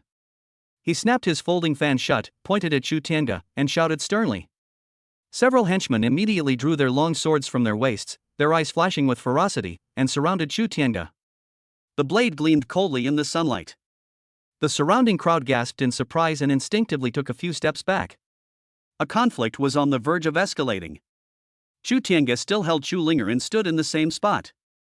His face remained calm and expressionless, and even his eyes showed no change whatsoever. It was as if the people surrounding them were not cultivators wielding sharp blades, but a swarm of buzzing flies. Chapter 18. How dare you yell at my daughter? You think you're so great? A chilling killing intent, almost tangible, coalesced in Chu Tienga's eyes. Chu Linger, nestled in his arms, seemed to sense her father's sudden change in demeanor. A hint of unease flashed in her large eyes, which had been curiously observing her surroundings, and she shrank her head closer to Chu Tienga's embrace. Daddy! She made a soft, dependent sound. That cry of Papa was like a spark igniting a powder keg. The last shred of patience that Chu Tienga had left completely crumbled. He doesn't care what others think of him or how they ridicule him. But he would never allow anyone to insult his daughter with such vicious words. That was his Achilles heel. If you touch it, you will die. Court death. Chu Tienga's voice was soft, yet it carried a chilling quality that sent shivers down one's spine. The followers who surrounded them were all cultivators in the qi refining stage. They were used to bullying others in Qingshi City by relying on the Lin family's power. Although he sensed that something was off, he didn't take it too seriously. A poor, wandering cultivator with a child can't possibly cause any trouble. The henchman who was closest to Chu Tienga raised his long sword, grinned maliciously, and slashed down at Chu Tienga's shoulder. He didn't even consider holding back, seemingly intending to cleave Chu Tienga and the child in two. Among the onlookers, some gasped in shock, while others instinctively closed their eyes, unable to bear witnessing the bloody scene that was about to unfold. A cruel smile even appeared on Lin Bao's lips. However, the expected screams and bloodshed did not occur. Time seemed to freeze at that moment. The long sword, gleaming with a cold light, suddenly stopped half an inch away from Chu Tienga's shoulder. It felt as if I had struck an invisible wall. No matter how hard the henchman tried, he couldn't move forward an inch. What happened? The henchman's face changed drastically, his eyes filled with terror. He felt as if his knife was being held captive by an irresistible and terrifying force. Not only the knife, but his entire body was immobilized. It was as if they were frozen in place. Chu Tienga didn't even glance at him. His gaze remained coldly fixed on the scarred youth who had just fallen to the ground and was struggling to get up. He held Chu Linger in his arms, and casually raised his free left hand, flicking it at the scarred youth. The movement was light and casual, like brushing off a speck of dust from a piece of clothing. Puff! A muffled thud. The scarred youth had just gotten halfway up when, as if struck by an invisible giant hammer, his chest instantly caved in with a terrifying arc. He flew backward like a kite with a broken string, crashing into the wall of the inn more than 10 meters away with a dull thud. The walls are cracked. The scarred youth slid down the wall to the ground, spitting out blood mixed with fragments of internal organs he was clearly not going to survive. Hiss! A collective gasp of astonishment filled the air. killing someone with a snap of the fingers. Moreover, the one they killed was a cultivator in the chi refining stage. What kind of strength is this? The other henchmen, who were about to make their move, froze instantly. The ferocity on their faces turned into extreme fear, and their hands holding the knives trembled. They then realized what a terrifying being they had provoked. The arrogance and cruelty on the face of the young man in brocade robes, Lin Bao, had vanished, replaced by a deathly pale expression and disbelief. Although he was a playboy, he wasn't entirely without discernment. The opponent's seemingly casual flick of the finger revealed a strength that far exceeded his expectations. Foundation establishment? Golden core? He dared not think any further. Senior, spare my life. One of Chu Tiange's followers, who was a little further away, reacted the fastest. He knelt down with a thud, threw his long sword aside, and kowtowed repeatedly. Senior, we were blind and did not recognize your greatness. We have offended you. Please spare our lives. Yeah, Senior, it's all because of that Scarface guy's foul mouth, it has nothing to do with us. The other henchmen also realized what was happening, dropped their weapons, and knelt down to beg for mercy. In an instant, a group of people knelt down at the entrance of the inn. This was in stark contrast to his previous arrogance and domineering attitude. Chu Tiange's gaze finally shifted from the dead-scarred youth to Lin Bao. Lin Bao felt a chill run through his body and his legs went weak when he saw that gaze. He almost knelt down. But he was, after all, the young master of the Lin family, and he forced himself not to kneel, though his face was deathly pale and his body was trembling like a leaf. Who exactly are you? Lin Bao asked, his voice trembling. I'm from the Lin family of Qingshi City. You can't. Chu Tiange did not answer his question. He simply held his daughter and slowly walked towards Lin Bao, step by step. His steps were light, yet each one seemed to tread on Lin Bao's heart. It brings boundless fear and pressure. My daughter, how dare you insult her? Chu Tiange walked up to Lin Bao, looked down at him, and spoke in a cold, piercing voice. No. I didn't. Lin Bao was rambling incoherently, cold sweat pouring down his forehead. He wanted to explain, but found himself unable to utter a complete sentence under the other person's abyss-like gaze. Fear overwhelmed him like a tidal wave. He could even feel the breath of death was so close. Senior, spare my life. Lin Bao finally couldn't withstand the terrifying pressure, his knees buckled, and he knelt on the ground. It was my fault, I was blind. Please forgive me, Senior. My Lin family is willing to pay any price. He was in tears, and all his previous arrogance had vanished. Chu Tiange looked at Lin Bao kneeling before her, making a complete fool of himself, his eyes still cold. But that boiling, killing intent subsided somewhat. After all, the culprit is already dead. These people, though despicable, do not deserve to die. Moreover, he didn't want to kill too many people in front of his daughter. Roll. Chu Tiange uttered a single word indifferently. Like heavenly music. Lin Bao and his henchmen, feeling as if they had been granted a pardon, scrambled to their feet and fled the scene at the fastest speed they had ever seen. They didn't even care about the body of the dead, scarred young man. Seeing the group of people fleeing in disarray, the surrounding crowd of onlookers seemed to come alive again. The gaze directed at Chu Tiange was filled with awe and fear. Who exactly is this young man holding a baby? Their strength is terrifying. Yet they remain so low-key. The innkeeper and waiter of Uli Inn also peeked out from behind the door. Looking at the bloodstains at the entrance and the corpse with its eyes wide open, their faces turned pale and they dared not even breathe. Chu Tiange ignored the gazes around her. He lowered his head and gently patted Chu Linger, who seemed a little frightened, in his arms. It's all right, Linger, don't be afraid. His voice instantly regained its previous gentleness. Chu Linger blinked her big eyes, looked at her father, and then at the fleeing figures in the distance, seemingly not quite understanding what had happened. But feeling her father's warm embrace and gentle breath, she quickly relaxed and nuzzled her head against Chu Tiange's chest. Holding her daughter, Chu Tiange stopped looking at the corpse on the ground, lifted her hand, and stepped into the gate of Uli Inn. Chapter 19 Big Boss.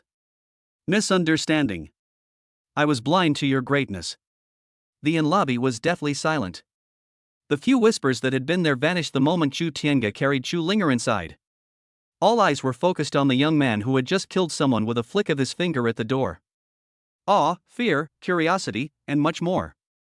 Behind the counter, a middle-aged shopkeeper in a brown silk shirt and a slightly overweight young waiter, about 15 or 16 years old and wearing a short jacket, stood there, their faces pale, their bodies trembling slightly, barely daring to breathe. The bloodstains at the entrance had not yet dried. Although the body would soon be disposed of by the city guards, the horrific scene had clearly had a great impact on them. Chu Tiange ignored this. He carried his daughter and walked straight to the counter. "Shopkeeper, are there any superior rooms available?" His voice remained calm, without any discernible emotion. It was as if nothing had happened. The shopkeeper was taken aback by his calm attitude, but then realized what he meant and hurriedly bowed and scraped, forcing a smile that looked more like a grimace. Yes, it's an honor for our shop to have you visit. Our best room, the top-class one, has just been cleaned and is absolutely quiet." As he spoke, he secretly glanced at Chu Tiange. "The young man in front of me looks very young and has a restrained aura. If I hadn't seen it with my own eyes, who would have thought that he possesses such terrifying strength? Moreover, they are decisive and ruthless, without any hesitation. Such a person is definitely not someone a small innkeeper like him can afford to offend." "Okay, this room will do. How long I'll stay?" "I'm not sure yet." Chu Tiange said that he needed to find out more about the teleportation array first. It's all right, you can stay as long as you like." The shopkeeper quickly replied. "Waiter, quick, take the senior to room number 1. Yes. The waiter was quick-witted. He immediately ran out from behind the counter, bowed, and led the way. "Senior, this way please." Chu Tiange carried Linger and followed the waiter upstairs. Wherever he went, the guests in the lobby instinctively made way for him, not daring to look him in the eye. Until Chu Tiange's figure disappeared around the corner of the stairs. The lobby erupted into a cacophony of suppressed chatter. "My God, what kind of power was that? He killed a Qi refining stage 7 cultivator with a flick of his finger. At least a late foundation establishment stage cultivator, or even a golden core stage cultivator. A golden core senior? Such a young golden core senior? And he's carrying a baby? Shu, keep your voice down, do you want to die?" These kinds of experts are unpredictable, it's best not to talk about them. However, he killed members of the Lin family, and I'm afraid the Lin family won't let this go easily. "The Lin family?" The Lin family is powerful in Xingshi City, but when they encounter a true expert like this, they'll have to think twice. Just wait and see, this is going to be good. Upstairs, room number 1. The room was indeed nice, spacious and bright, and elegantly and quietly decorated. Opening the window, you can see the street below, offering a wide and unobstructed view. In the center of the room was an 8 immortal table, with several armchairs. The inner room contained a large bed covered with clean bedding. "Senior, are you satisfied with this room? Hot water and spiritual tea have been prepared. If you need anything, just ring the bell by the bed, and I will come immediately." The waiter bowed and scraped as he introduced the product, but dared not look directly at Chu Tiange. "Okay, go down," Chu Tiange said calmly. Yes, then I won't disturb your rest any longer, senior." The waiter felt as if he had been granted a pardon and quickly left, considerately closing the door behind him. In the room, only Chu Tiange and his daughter Chu Linger remained. Chu Linger seemed very curious about this new environment and struggled to get down from her father's arms. Chu Tiange placed her on the bed. The little guy immediately crawled around on all fours, touching this and patting that, having a great time. Chu Tiange walked to the window, his divine sense spreading out silently. The discussions in the lobby downstairs naturally did not escape his ears. The Lin family? It seems he's one of the local bullies in Xingshi City. However, judging from the reactions of the crowd, it seems that he does not have absolute power. He wasn't worried about the Lin family retaliating. In his eyes, a family whose highest level was no more than foundation establishment or golden core was no different from ants. What he's more concerned about now is news about the teleportation array. Unfortunately, the discussions downstairs mostly focused on his conflict with the Lin family, and no one mentioned the teleportation array. It seems we need to take the initiative to inquire about it. Chu Tiange pondered to himself. He checked the room and confirmed that no one had tampered with it, nor were there any surveillance arrays or magical artifacts. Only then did I feel a little relieved. He walked to the bedside and looked at his daughter, who was playing happily. The little guy seemed completely unaffected by the conflict that had just occurred. 2. In her eyes, it was probably just that her father casually swatted a few buzzing flies. Chu Tiange smiled, reached out, and gently stroked her daughter's soft hair. Linger, are you hungry? Daddy will get you something delicious to eat. He took out some Qiling rice paste from his storage bag, mixed it with warm spiritual spring water, and carefully fed it to his daughter. Little Linger was immediately attracted by the food, opened her little mouth, and ate with great relish. After feeding his daughter, he lulled her to sleep with the Great Way lullaby. Chu Tiange placed her daughter on the bed and covered her with a small blanket. He himself sat cross-legged on a futon by the bed and began to close his eyes to rest. Although he wasn't tired, it was necessary to remain vigilant when first arriving in an unfamiliar environment. He needs some time to fully familiarize himself with this bluestone city. Night was falling. The noise outside the window gradually subsided. The inn fell silent. Chu Tiange's divine sense, like mercury spilling onto the ground, enveloped the entire inn and even a small part of Qingshi City. He was quietly gathering information. The location and approximate strength of the city lord's mansion. The distribution of several major cultivation families within the city. The location of the trading market. And clues about the teleportation array. Just then. Knock, knock, knock. A soft knock sounded on the door. Chu Tiange opened her eyes, her brows furrowing almost imperceptibly. Who would come looking for him at this time? He scanned it with his divine sense. Standing outside the door was the innkeeper from earlier that day. The young man carried a tray with a pot of hot tea and 2 plates of delicate snacks on it. His face showed a respectful yet somewhat nervous expression. Come in. Chu Tiange spoke calmly. The door was pushed open. The waiter carefully walked in, carrying a tray. Senior, you haven't had dinner yet, so I've brought you some tea and snacks. The waiter placed the tray on the table and said with his head down. That's thoughtful of you. Chu Tiange nodded. How many spirit stones? No, I wouldn't dare. The waiter quickly waved his hand. This is a small token of the shopkeeper's appreciation, please don't pay it. He paused, seemingly hesitant, but still mustered his courage and said. Senior, the matter of the Lin family during the day. Chu Tiange's gaze fell on him. The waiter shuddered at his gaze and quickly said. Senior is highly skilled, so naturally you have nothing to fear from the Lin family. But the Lin family has considerable influence in Qingshi City. The patriarch, Lin Xiaotian, is at the early stage of the Golden Core realm, and he also seems to have some connection with the city lord's mansion. Senior is with the young lady, so it would be best to be extra careful. He spoke tactfully, but his meaning was clear. He was reminding Chu Tiange.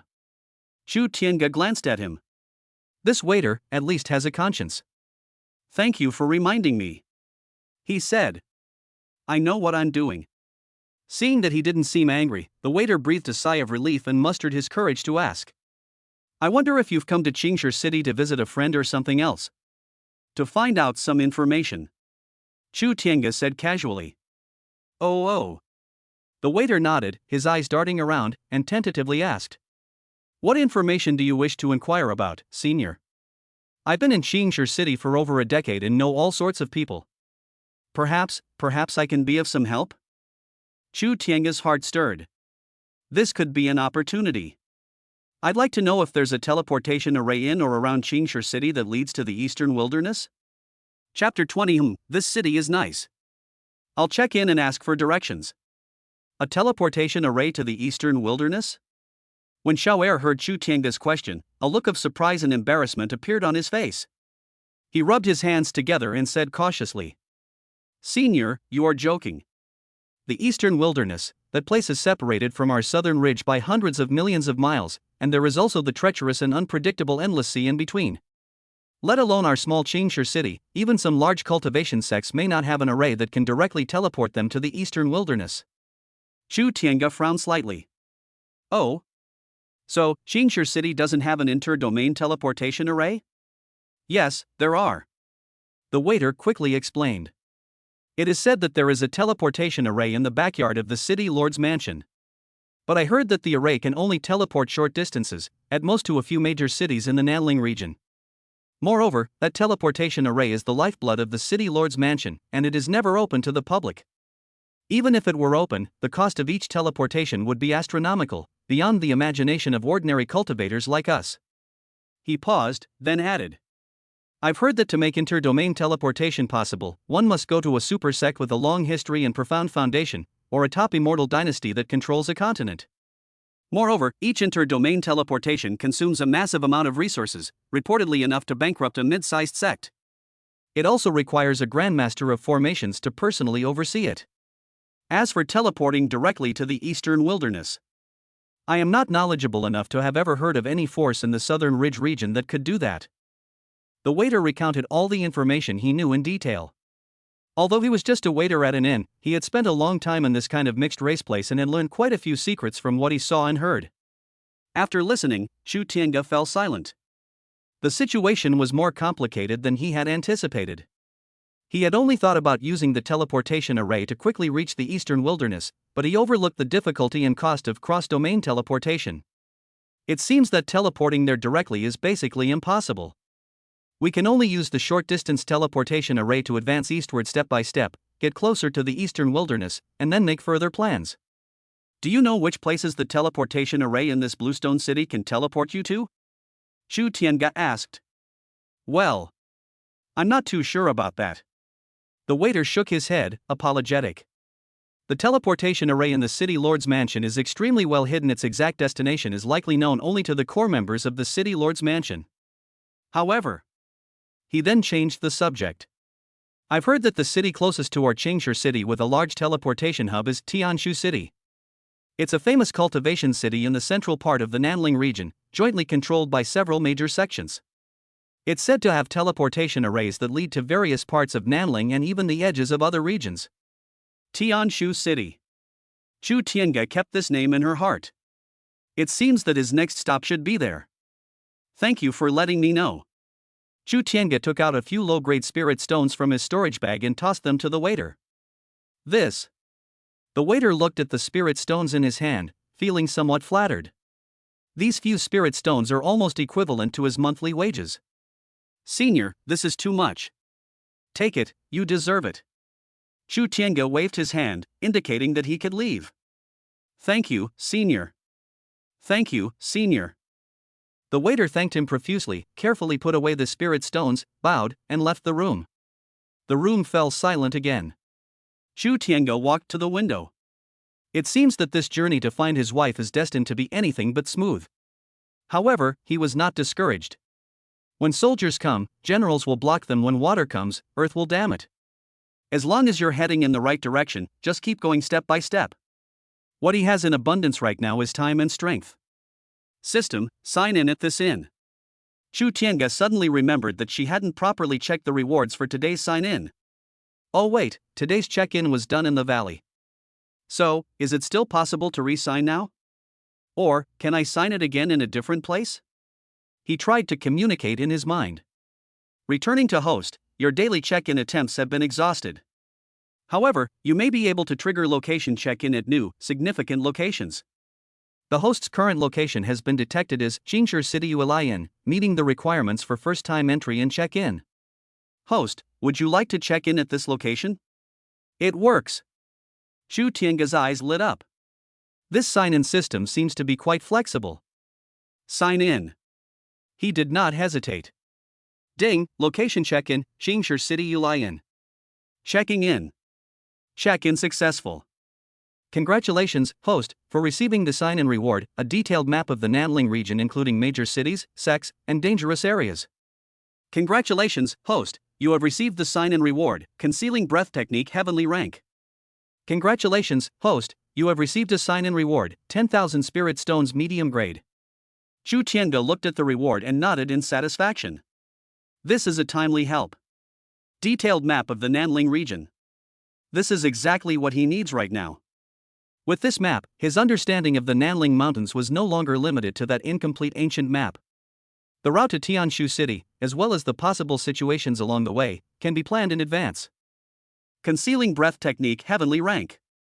This one is good too. Although he had mastered the control of his power to a very high degree, he could easily conceal his aura.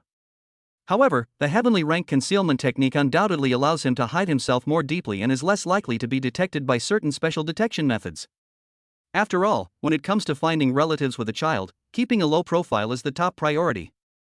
As for the 10,000 mid-grade spirit stones, it's better than nothing, I suppose. For someone whose wealth is now comparable to that of a nation, these spirit stones are nothing. But when you're out and about, it's always good to have some hard currency. Chu Tiange immersed his divine sense into the detailed map jade slip. A vast amount of map information unfolded in my mind.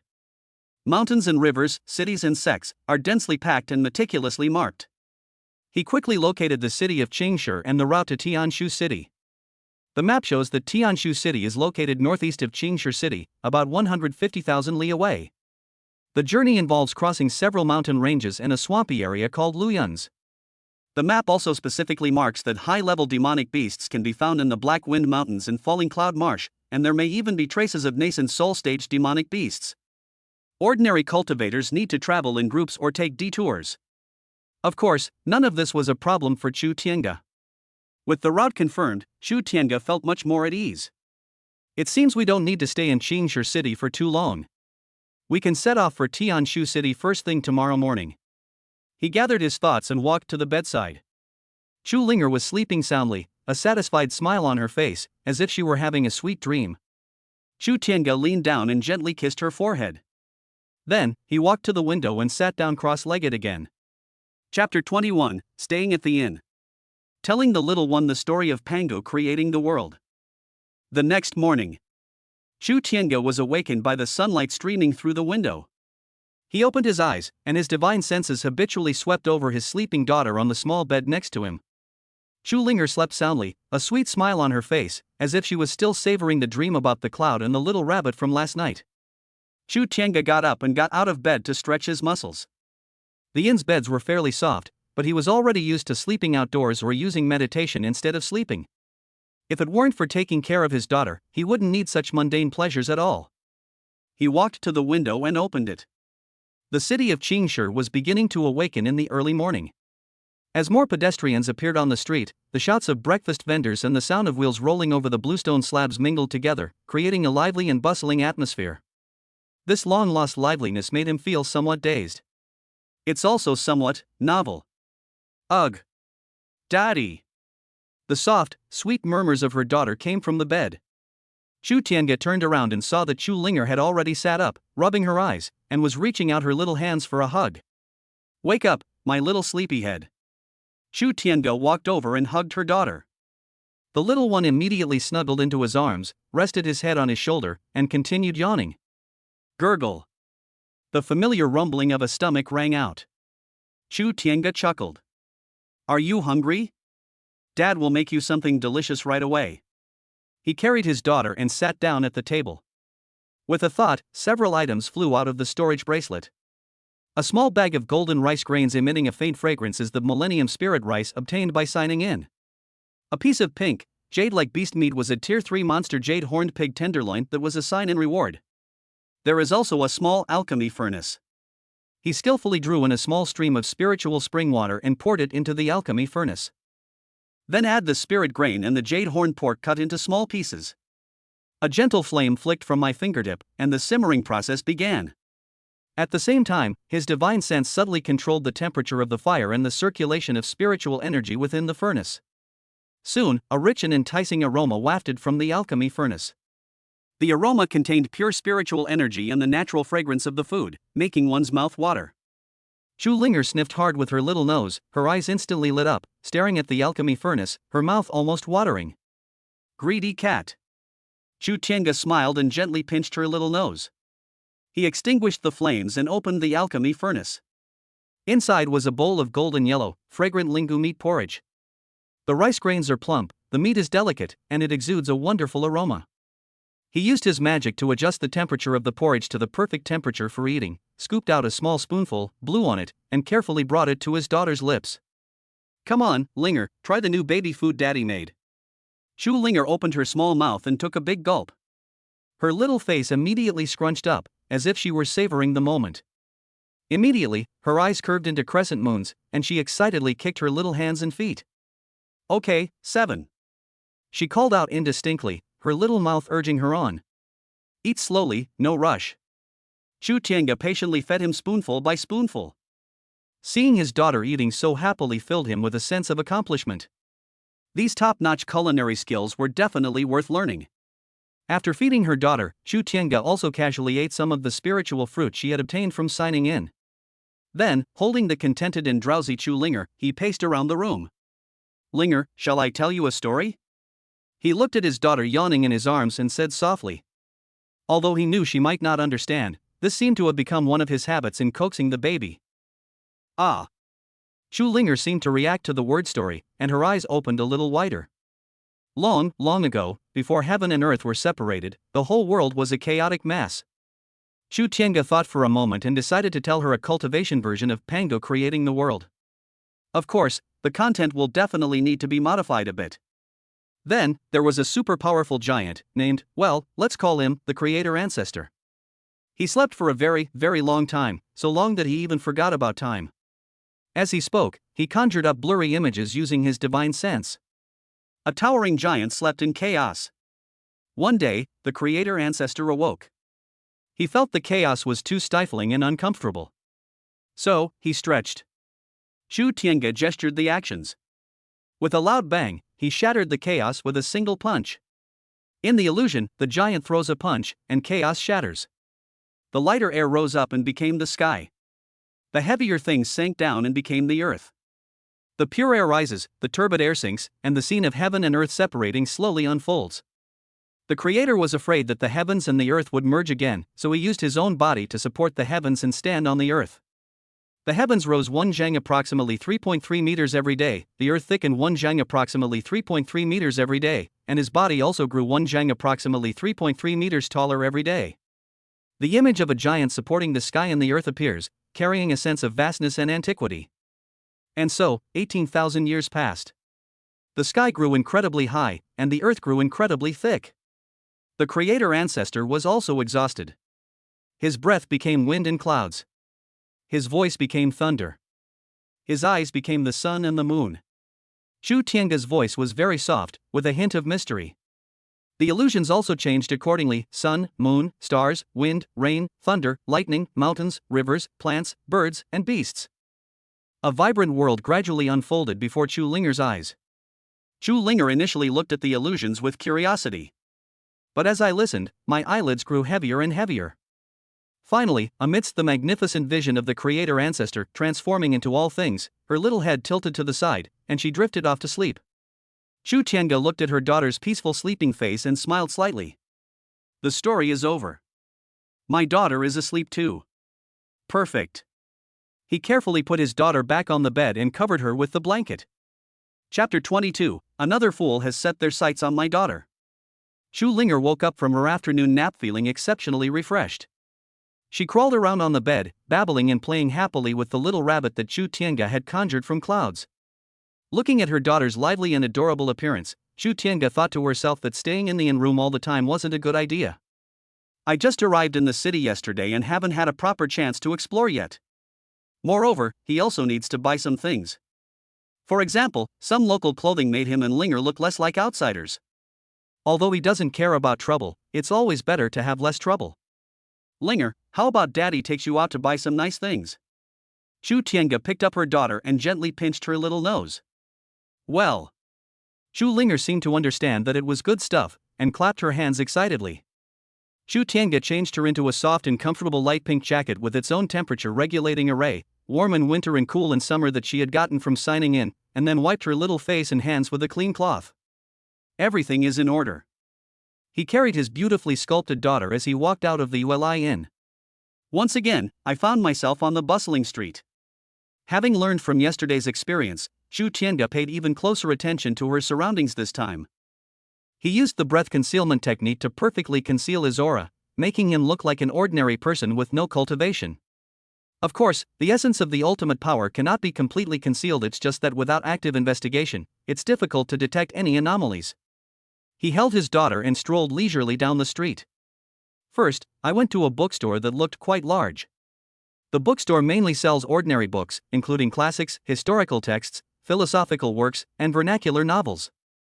There is also a corner that specializes in selling jade slips related to cultivation, such as basic cultivation techniques, maps, and introductory materials for alchemy and weapon crafting. Chu Tiange scanned the area with his divine sense and quickly found a jade slip marked map of the central region of the southern ridge. It seemed to be more detailed than the one he had previously signed in, especially with clearer markings of the area surrounding Tianshu City. He also glanced through several records about the eastern wilderness, most of which were vague legends and geographical overviews with little substantive information. "Boss, how much is this map?" Chu Tiange picked up the map of the central region of Nanling and asked an old man with a goatee who was dozing behind the counter. The old man raised his eyelids, glanced at Chu Tiange, then looked at Chu Linger in his arms, and slowly said, "Map of the central region of Nanling, latest revised version, 50 low-grade spirit stones, or 500 taels of silver. The price isn't expensive." Chu Tiange nodded and was about to pay the bill. He suddenly realized that his storage bracelet contained only top-grade spirit stones and a small amount of mid-grade and low-grade spirit stones, but no ordinary gold or silver. Paying with spirit stones all the time seems a bit too conspicuous. He thought for a moment, then took out a round, smooth, white pill from his storage bag. This is a Niyuan pill obtained from previous check-ins. It is slightly better than the Juki pill and is suitable for foundation establishment cultivators to consolidate their cultivation. It is not too precious, but it is by no means an ordinary product. "Boss, how many spirit stones is this pill worth?" Chu Tiange handed over the Peiyuan pill. The old man with the goatee had been somewhat nonchalant, but the moment he saw the pills, his eyes widened in surprise. He carefully took the pill, sniffed it, and then examined its color and patterns. A look of shock appeared on his face. This is a mid-grade qi cultivation pill?" The old man's voice trembled slightly. While Peiyuan pills are not uncommon in Qingshi City, those of medium quality are extremely rare. Usually, only the city lord's mansion or a few cultivation families can afford to produce it. Moreover, judging from the quality of this pill, it is round and full, and contains spiritual energy, so it is probably made by a master alchemist. A mid-grade qi cultivation pill is worth at least 100 low-grade spirit stones. "Sir, are you sure you want to use it to buy the map?" the old man asked in disbelief. "Okay, let's use that. As for the rest, you can exchange them for some low-grade spirit stones or silver," Chu Tiange said casually. He had at least 800, if not 1,000, of this level of pills in his storage ring, so he didn't care at all. Okay. The old man nodded quickly, his attitude instantly becoming extremely respectful. He carefully put away the qi-nourishing pill, then quickly found 50 low-grade spirit stones and some loose silver, and handed them to Chu Tiange along with the jade slip containing the map. "Please take this, sir. If you ever need to sell any more pills or are looking for any rare cultivation techniques or secret manuals, feel free to come to this old man." Chu Tiange nodded, took the things, and turned to leave with her daughter in her arms. He didn't notice. While he was making the deal with the old man, two men with sinister eyes and shifty features were subtly observing him from the entrance of the bookstore. When they saw Chu Tiange casually take out a mid-grade qi cultivating pill, seemingly unconcerned about its value, a greedy glint flashed in their eyes simultaneously. They exchanged a glance and silently followed. Chu Tiange, holding Chu Linger, continued strolling along the street. His keen senses immediately detected the two menacing tails behind him. Their cultivation levels are not high. One is at the 5th level of qi refining, and the other is at the 6th level of qi refining. A typical desperate, unaffiliated cultivator. Chu Tiange's lips curled into a cold smile, but he remained expressionless. He wanted to see what these two clueless guys were up to. He deliberately slowed his pace, pretending to look at the various stalls along the roadside with great interest. Chu Linger seemed very interested in a sugar painting stall, pointing at the lifelike phoenix sugar painting and making cute noises. "You want this?" Chu Tiange asked with a smile. He took out the change he had just received and bought a phoenix sugar painting. Little Linger immediately took it happily and licked it with her little tongue. Chu Tiange, holding her daughter, continued walking forward. The two tails behind it continued to follow at a distance that was neither too close nor too far. Their eyes grew increasingly greedy, as if they were looking for a suitable opportunity to make a move. Chu Tiange deliberately walked in a direction where there were relatively few people. We walked through several alleys. We arrived at a somewhat secluded street corner. There were few pedestrians here, except for an old man selling herbs, who was dozing off at the foot of the wall. "Looks like they're planning to make their move here?" Chu Tiange sneered inwardly. He stopped, turned around, and calmly looked at the alleyway not far behind him. When the two men saw him stop, they exchanged a glance, grinned maliciously, and quickly stepped out, one on the left and one on the right, subtly blocking Chu Tiange's retreat. The shorter man with triangular eyes on the left licked his lips and chuckled. "Kid, you've got a good eye for picking places. Hand over your storage bag and that girl, no, all your valuables, and maybe we can consider leaving you a whole corpse." The burly man on the right, his face full of scars, also grinned maliciously. "Stop wasting time talking to him. Just kill him, and everything will be ours. This kid has such delicate skin, he's definitely a fat sheep." Their eyes were filled with greed and murderous intent. Clearly, they mistook Chu Tiange for a fat sheep who was out there to gain experience, naive about the ways of the world, and possessed a great treasure. Especially since he had a child with him, he seemed even easier to target. Chu Tiange looked at these two clueless fools with the same gaze he would give two dead men. He couldn't even be bothered to waste words with them. They dared to make a move on his daughter. Then, die. Chapter 23. Adorable kid, Daddy, this grass looks delicious. Wow, we've struck gold. Dead silence. In a secluded street corner, murderous intent flowed silently. Chu Tiange's eyes were icy as he looked at the two rogue cultivators opposite him, who were blinded by greed and unaware of their own mortality. He didn't even bother to speak. The outcome was already predetermined once he dared to set his sights on his daughter. There were no unnecessary movements. He simply held his daughter, casually raised his hand, and flicked his finger in the direction of the two rogue cultivators. Like dust brushed off one's shoulder. Put. Two faint, almost imperceptible muffled sounds. The sneers on the faces of the triangular-eyed man and the burly man froze instantly, and the light in their eyes dimmed rapidly, like a candle flame extinguished by a strong wind. Life was completely wiped out in an instant. Their bodies went limp, and they collapsed silently to the ground, becoming two cold corpses. From threat to death, it can happen in the blink of an eye. It didn't even disturb the old herbalist who was dozing in the corner. Chu Tiange remained calm, as if he had merely casually swept away two buzzing flies. He looked down at his daughter in his arms, who was curiously looking at his fingers, and his eyes softened instantly. "It's nothing, just a little bug." He gently comforted her. He casually swept the two corpses into a deeper shadowy corner with a gentle breeze, making them less conspicuous.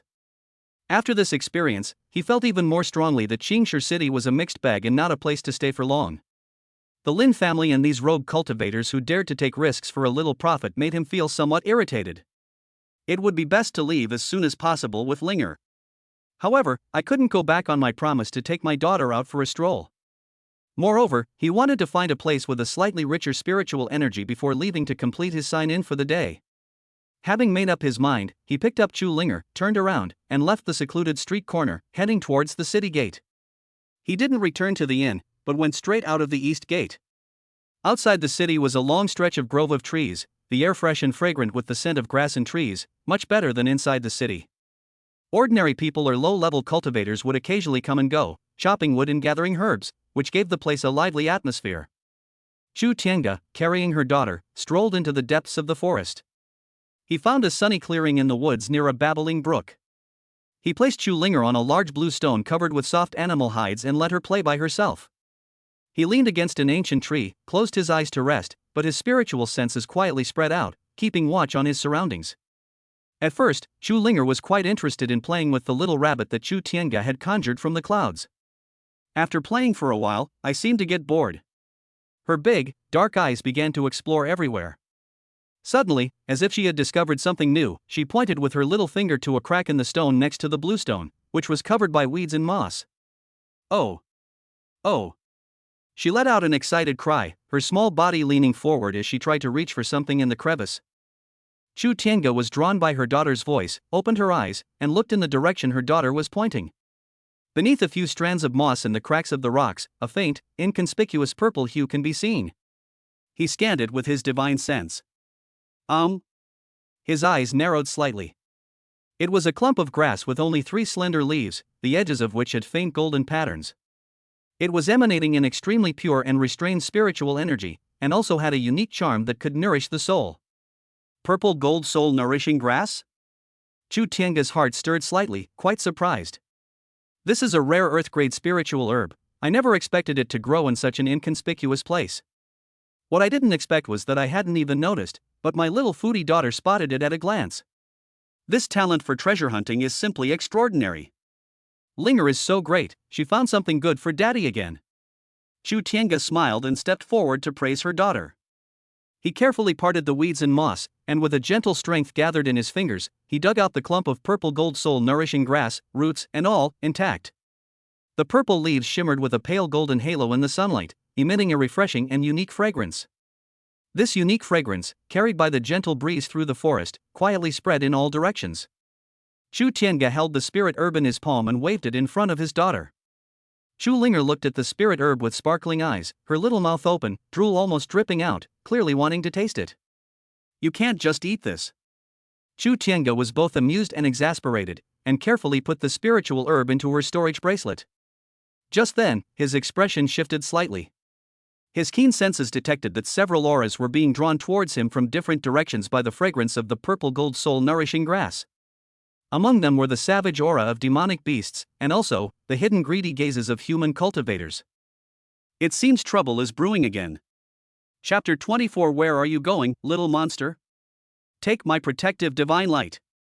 The atmosphere suddenly froze in the clearing in the woods. Before the fragrance of the purple gold soul nourishing grass had faded, a new danger had already quietly descended. Chu Tiange held his daughter, his expression calm, but his keen divine sense had already detected several malevolent auras rapidly approaching from different directions. There is the bloodthirsty ferocity of demonic beasts, and the undisguised greed of human cultivators. Indeed, possessing a treasure is a crime. This small, magical herb has attracted many covetous individuals. Linger, stand firm. Chu Tiange spoke softly to her daughter in her arms, tightening her grip on her arm. Chu Linger seemed to sense the tension in the air as well. She hugged her father's neck and looked around curiously with her big, dark eyes. Swoosh!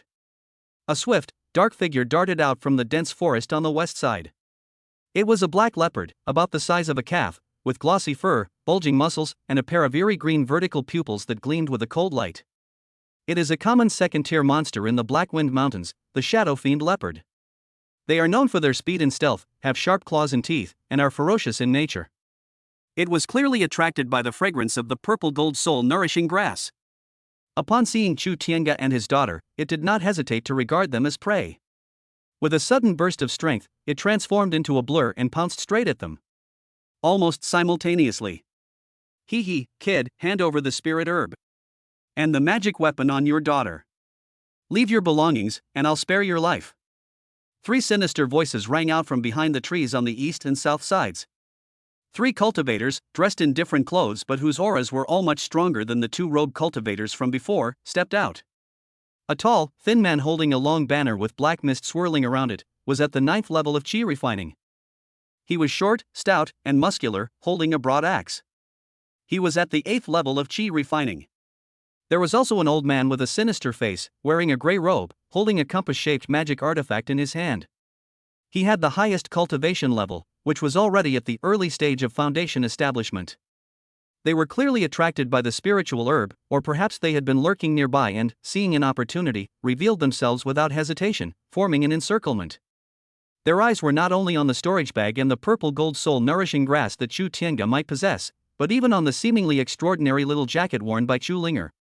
The shadow leopard pounced from the left, its claws extended, flashing with cold light, accompanied by a piercing shriek that tore through the air. 3 cultivators attacked from the right and front, their long banners whipping up a chilling wind, their battle axes flashing with sharp light, and their compasses shooting out poisonous needles. Several attacks, coming from different directions, simultaneously targeted Chu Tiange and his daughter, sealing off all their escape routes. His killing intent was palpable. He was determined to kill with a single blow and take everything away. Strange, strange. Chu Linger looked at the black cat pouncing towards her and the flashing lights of various colors. Her face turned slightly pale, and she pointed at the shadow leopard with her little finger, making indistinct sounds. She seemed a little scared. Chu Tiange's eyes turned cold. He can tolerate these ants coveting the treasure. But he could not tolerate them frightening his daughter. He was about to make his move. At this critical moment. Buzz. A clear, resonant sound suddenly rang out from Chu Linger's chest. The seemingly ordinary 9-turn protective jade was passively activated. This time, perhaps it was because the threat was greater, or perhaps it was because of Chu Linger's momentary fear. The light emitted by the protective jade was even more dazzling. The dazzling golden light, like the rising sun, instantly illuminated the entire forest clearing. A solid, thick, semi-transparent golden light shield suddenly took shape, its surface flowing with countless complex and mysterious golden runes, radiating a sacred, vast, and inviolable terrifying pressure. Sizzle! Sizzle!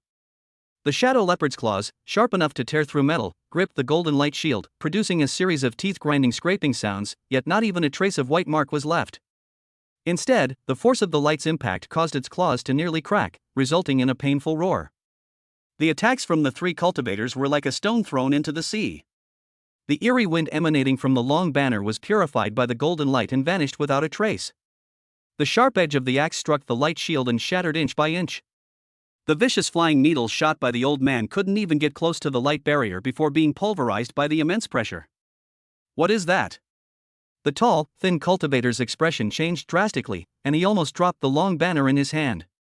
What a powerful defensive magic weapon! The short, stout monk's hand holding the axe was trembling, and his tiger's mouth was throbbing with pain. This is at least a high-grade earth rank, or even possibly a heaven rank protective treasure. Just who is this little girl? The gray-robed elder, who was in the early stages of Foundation establishment, was utterly horrified, and almost dropped the compass in his hand. He was knowledgeable and experienced, and he immediately recognized the extraordinary nature of the golden light shield. This level of protective magic treasure is extremely rare, not to mention in Changshu City, even in Tianshu City. How could this happen to a seemingly ordinary little girl? Could it be? They've hit a brick wall. And it's the kind of super iron plate that can shatter your foot with a kick. At the same time, all three felt intense regret and fear. The shadow leopard was terrified. Although it was a demon beast, it was quite intelligent and instinctively sensed the deadly danger. The intense pain from its claws and the terrifying pressure emanating from the golden light shield made its fur stand on end. It could no longer care about the spiritual herbs or the prey. It let out a low growl of fear and turned to flee. Bright. Shiny. Chu Linger was drawn to the suddenly lit golden light barrier, and seemed to have forgotten her previous fear. She stretched out her chubby little hand and curiously patted the inner wall of the light shield, making a soft thump-thump sound. They seemed to find the shiny, big bubbles quite amusing. Chu Tiange looked down at his daughter's innocent face, then at the three pale-faced, terrified cultivators opposite him, and the shadow-fiend leopard that was trying to escape. He gently stroked his daughter's hair. This protective jade is indeed very effective. It saved him a lot of trouble. However, the trash that needs to be cleaned up still needs to be cleaned up. Chapter 25 is done. The baby holding master? That's quite a unique nickname. Chu Tiange glanced indifferently at the mess before him. The golden light slowly dissipated, transforming back into a warm, smooth jade pendant, which lay quietly on Chu Linger's chest. The shadow leopard, which was trying to escape, had only taken 2 steps when it felt an invisible force choke its throat. Its massive body crashed to the ground, twitched twice, and then died. It couldn't even let out a scream. The other 3 cultivators were ashen-faced and collapsed to the ground, having lost even the courage to flee.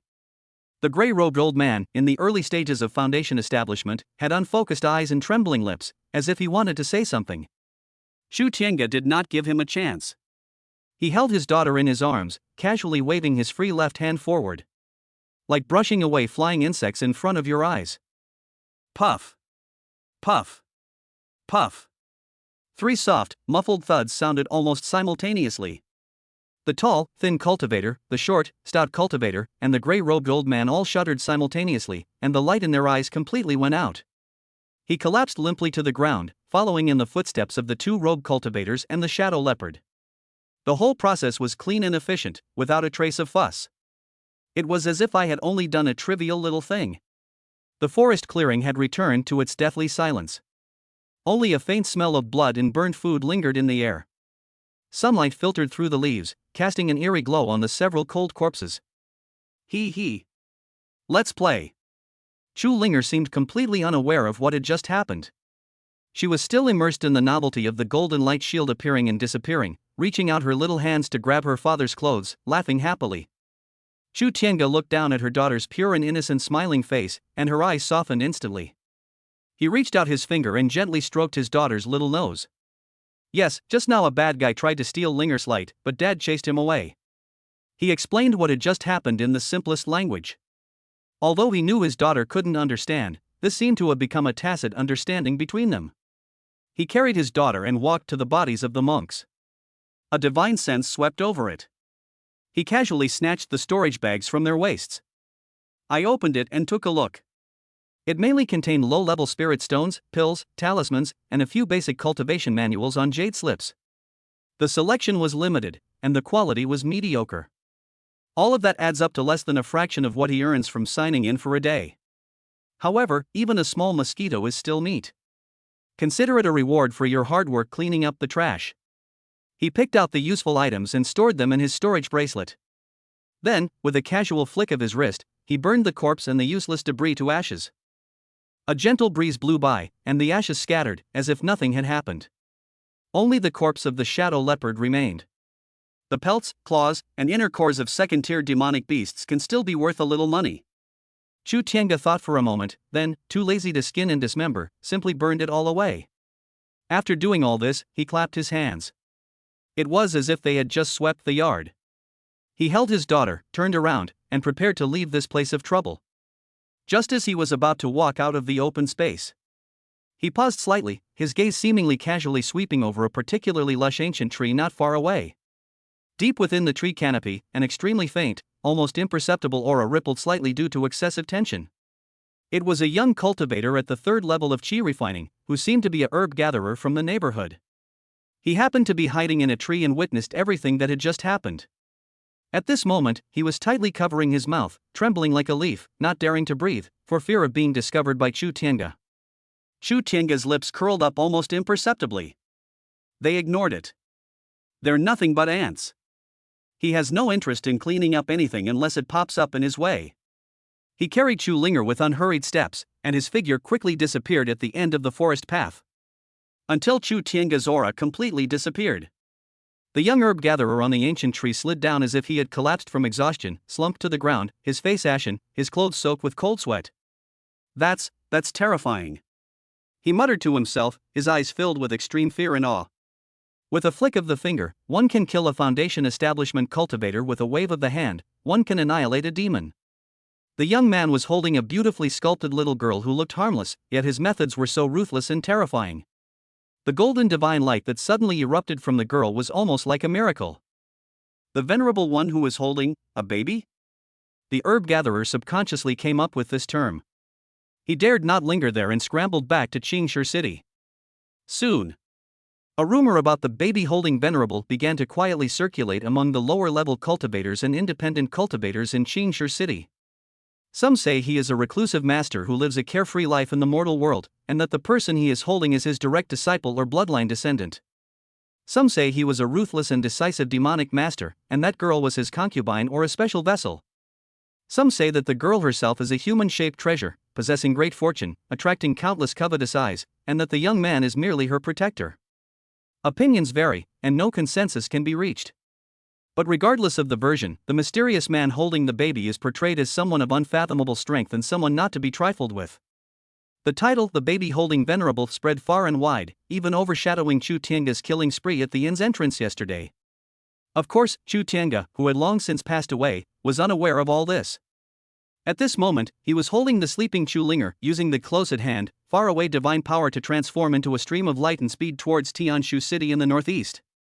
Chapter 26. This big, furry creature will be the cute kid's ride. A streak of light pierced the sky. Holding his sleeping daughter, Chu Tiange used his close at hand, far-away supernatural power to speed towards Tianshu City in the northeast. Mountains and rivers rush past beneath our feet, turning into blurry patches of color. The fierce wind was kept at bay by an invisible barrier, and had no effect on the little person in his arms. Chu Linger seemed to be having a sweet dream. Her little mouth was slightly upturned, and she smacked her lips twice, her sleeping face peaceful. As Chu Tiange traveled, she kept a sliver of her attention on her daughter's condition, making sure she slept soundly. I don't know how long they flew, maybe half a day, maybe longer. He suddenly raised an eyebrow almost imperceptibly. In his divine sense, he sensed a somewhat peculiar aura. That aura was hovering far behind him, neither too close nor too far, maintaining a relatively constant distance. They were not human cultivators. It was a demonic beast. Its aura was subtle yet lively, carrying a hint of cunning and an indescribable sense of intimacy. His strength is not weak, probably at the early stage of the third rank, equivalent to a golden core cultivator in humans. Strangely, there was no hostility or killing intent in this aura. On the contrary, it seems thereafter linger in his arms? Chu Tiange's heart stirred slightly. Could it be one of the demonic beasts that was attracted by the purple gold soul nourishing grass in the forest or startled by the golden light of the protective jade? He slowed down, his divine sense quietly locking onto that aura. Soon, a pure white fox with a lithe and elegant figure appeared within his perception range. The fox was not large, slightly larger than an ordinary fox, with snow-white fur without a single blemish, which seemed to flow with a faint halo in the sunlight. Most remarkably, it had 3 fluffy white tails swaying behind it. A pair of ice-blue eyes, like the purest gemstones, were cautiously gazing in Chu Tiange's direction, with a hint of curiosity, a hint of fear, and a hint of indescribable longing. A 3-tailed snow fox? A hint of surprise flashed in Chu Tiange's eyes. This is a very rare spirit beast. Legend has it that the 3-tailed snow fox is a descendant of the ancient spirit fox, with pure bloodline. It is born with the ability to control the power of ice and snow, and has extremely high intelligence. Once it reaches adulthood, it is at least a 4th-order being. If it can continue to evolve, it may even awaken the bloodline of the 9-tailed celestial fox and become a legendary great demon. These mythical beasts are usually aloof and rarely appear in areas frequented by humans. Why would it follow behind me? Moreover, judging from its cautious and eager appearance, its target really seems to be Linger. Chu Tiange stopped and hovered in mid-air. He wanted to see what this pretty little guy was up to. The 3-tailed snow fox seemed hesitant and nervous when it saw him stop. It paced back and forth, its icy blue eyes glancing at Chu Tiange, then at Chu Linger, who was fast asleep in his arms. Ultimately, the sense of closeness that came from the depths of their bloodline seemed to overcome their fear of the invisible pressure emanating from Chu Tiange. It approached cautiously, with graceful steps. It did not release any demonic power, nor did it show any aggression. They stopped when they were about 10 feet away from Chu Tiange. Then, it lowered its body, gently swaying its 3 bushy tails, its icy blue eyes filled with ingratiation and pleading. Perhaps sensing the unfamiliar presence, Chu Linger stirred in Chu Tiange's arms, rubbed her eyes, and groggily woke up. She opened her eyes and the first thing she saw was a large, snow-white fox not far away. Oh, Mao Mao. Chu Linger's eyes lit up instantly, and she pointed her little finger at the 3-tailed snow fox, letting out a joyful cry. She seemed to have a natural affinity for these furry, beautiful creatures. The 3-tailed snow fox seemed even more excited upon hearing Chu Linger's voice. It let out a fawning woof sound in its throat, lowered its body even further, and even tried to move forward 2 steps. Chu Tiange carefully observed the snow fox. He could sense that the snow fox held him in great awe, but felt a deep affection for Linger. This feeling is very strange. It seemed that some special aura emanating from Linger, or rather, her origin that combined innate Tao body and mysterious bloodline, exerted a fatal attraction on this spirit beast. You want to go with her? Chu Tiange attempted to use his divine sense to convey a peaceful thought to the 3-tailed snow fox. The 3-tailed snow fox seemed to understand, its icy blue eyes revealing surprise. It nodded vigorously, its 3 tails wagging even more enthusiastically. It took a few more steps forward, tentatively sticking out its pink tongue to lick the edge of Chu Tiange's boots. They adopted an extremely humble posture. Giggle. Mo. Play. Chu Linger found the snow fox's actions amusing, clapping her hands and laughing, and even struggling to get down to play with it. Chu Tiange looked at her daughter's happy expression, and then at the 3-tailed snow fox in front of her, which had a respectful posture and extraordinary bloodline. A thought struck me. This snow fox is quite strong and intelligent, and it seems to have no ill intentions towards Linger. It seems like a good idea to have it stay by Linger's side as a playmate. When Linger grows up a bit more, she might even become a temporary mount. That's a good idea. All right. Chu Tiange conveyed his thoughts once again. Since you're willing to follow Linger, then stay by her side from now on. The 3-tailed snow fox seemed to fully understand his meaning, and a great joy burst forth in its icy blue eyes. It excitedly spun around twice, then ran to Chu Tiange's feet and gently rubbed its furry head against his trouser leg. Chu Tiange smiled. He gently placed Chu Linger on the ground. The little guy immediately wobbled and ran towards the 3-tailed snow fox. The snow fox quickly lowered its body, letting Chu Linger pounce on its soft back and grab its snow-white fur with her little hands. The human and the fox quickly began playing together. The snow fox carefully controlled its strength, afraid of hurting its little master whom it felt so close to. Chu Linger was having a great time, her giggles echoing in the air. Looking at this warm and harmonious scene, Chu Tiange also showed a relaxed smile. He did not immediately impose any master-servant contract. Perhaps it's better to let nature take its course with such sentient creatures. When Linger grows up, they will naturally form a deeper bond. All right, Linger, we should continue on our way. After playing for a while, Chu Tiange picked up his daughter again. The three-tailed snow fox obediently followed, step by step. Chu Tiange thought for a moment and said to the snow fox, "Your speed is too slow." He reached out, and a soft ray of spiritual light condensed at his fingertips, which he placed on the snow fox's brow. Buzz. The snow fox trembled slightly, feeling a warm and vast power surge into its body, as if its limbs and bones had been cleansed, and its speed and strength were slightly improved. More importantly, it felt a strange connection forming between itself and the terrifying man in front of it, as well as the little master in his arms. "Let's go." Chu Tiange said no more, holding his daughter, and once again transformed into a stream of light, flying towards Tianshu City. This time, a snow-white shadow appeared behind him. The three-tailed snow fox unleashed its full speed, closely following the streak of light, its icy blue eyes filled with determination and joy. Chapter 27 A Feng Shui Treasure Trove, it would be a pity not to sign in. Give the cute kid a buff. Several more hours of rapid travel followed. Chu Tiange, carrying his daughter and followed by the three-tailed snow fox, had already ventured deep into the heart of the Nanling region. The terrain beneath our feet gradually becomes more complex, with towering peaks stretching into the clouds, interspersed with dense primeval forests, as well as some swamps and deep valleys that exude a dangerous aura. The concentration of spiritual energy was also significantly higher than that near Qingshi City. Chu Linger stirred in his arms, seemingly about to wake up. Chu Tiange slowed down. The continuous travel was ultimately a bit of a burden for the little guy. He also needed to find a place for his daughter and the snow fox to rest. Just then, he suddenly sensed that in a valley not far ahead, there was an exceptionally pure and powerful aquatic spiritual energy. The spiritual energy was so dense that it even faintly formed a pale blue mist that could be seen with the naked eye. This place is nice. Chu Tiange's heart stirred. Such places where spiritual energy gathers often indicate the presence of rare and precious materials, or at least a feng shui treasure land suitable for cultivation or daily check-ins. He adjusted his direction, carrying his daughter and the snow fox, and flew towards that valley. After passing through a natural barrier of miasma, the view suddenly opened up before me. A massive waterfall, like a silver river cascading down, crashed down from the cliff face and plunged into a deep, emerald green pool below. The sound of the water was deafening. The water vapor stirred up by the waterfall, mixed with the rich spiritual energy of the water system, formed a misty haze that enveloped the entire valley, making it look like a fairyland. Along the edge of the pool, many peculiar aquatic plants grow, emitting a faint fluorescent glow.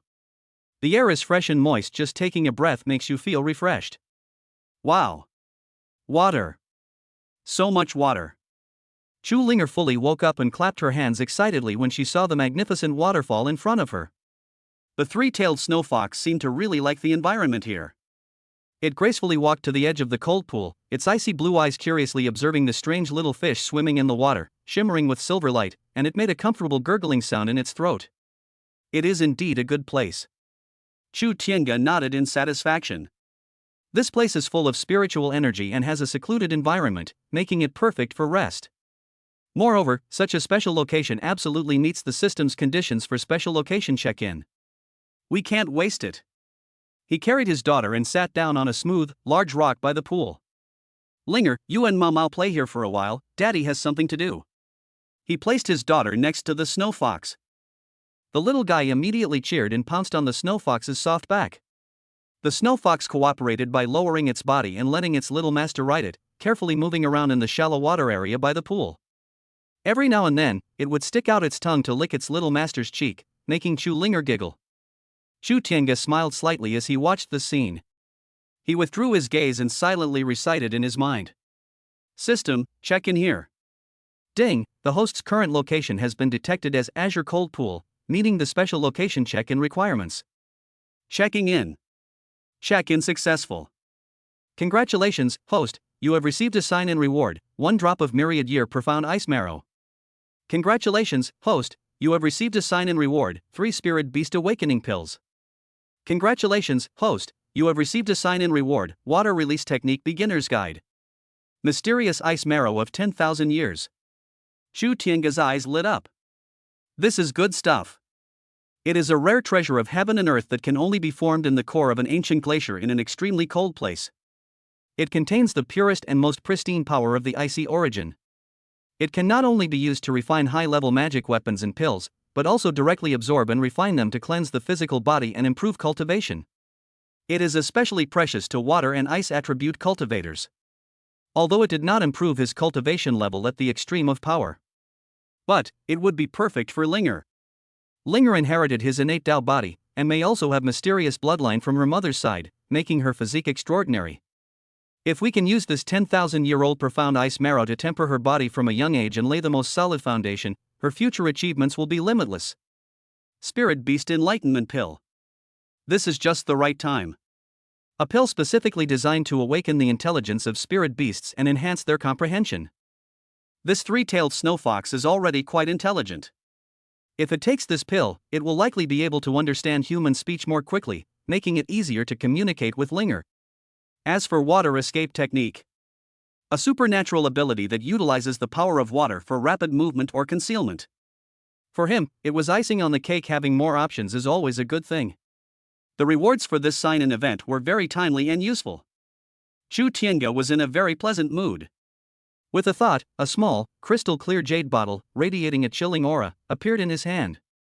Inside the jade bottle, a drop of liquid, as dazzling as a blue star, floated quietly. It was the 10,000-year-old mysterious ice marrow. Just by getting close, you can feel a bone-chilling cold. This stuff is too potent. It can't be given to Linger directly. It needs to be diluted and guided by his power for slow absorption. He temporarily put the jade bottle away, planning to refine it slowly for her after Linger fell asleep that night. He then took out the jade bottle containing 3 Spirit Beast Enlightenment Pills. The elixir was pale gold in color and emitted a strange, pleasant fragrance. Mao Mao, come here. Chu Tianga waved to the 3-tailed snow fox who was playing with her daughter. Upon hearing the summons, the snow fox quickly trotted over and obediently squatted down in front of him, its icy blue eyes filled with a hint of confusion. Chu Tianga opened the jade bottle, poured out an enlightenment pill, and handed it to the snow fox's mouth. Eating it will be good for you. He transmits information using his thoughts. The snow fox seemed to sense the extraordinary nature of the pill. After hesitating for a moment, it stuck out its tongue, rolled the pill into its mouth, and swallowed it. The elixir melted upon entering its mouth, transforming into a warm current that flowed into its limbs and bones, eventually converging into its sea of consciousness. The snow fox trembled slightly, and a hint of liveliness seemed to appear in its icy blue eyes, making its gaze more human-like. It comfortably squinted its eyes and nuzzled Chu Tianga's palm with its head to express its gratitude. Go on, play with Linger. Chu Tianga smiled and patted its head. The snow fox wagged its 3 tails happily, turned around, and ran back to Chu Linger's side. Chu Tianga felt a sense of peace as she watched her daughter and the snow fox playing and frolicking by the pool. Although the journey was tiring, having my daughter by my side, along with these unexpected gains and surprises, made it all worthwhile.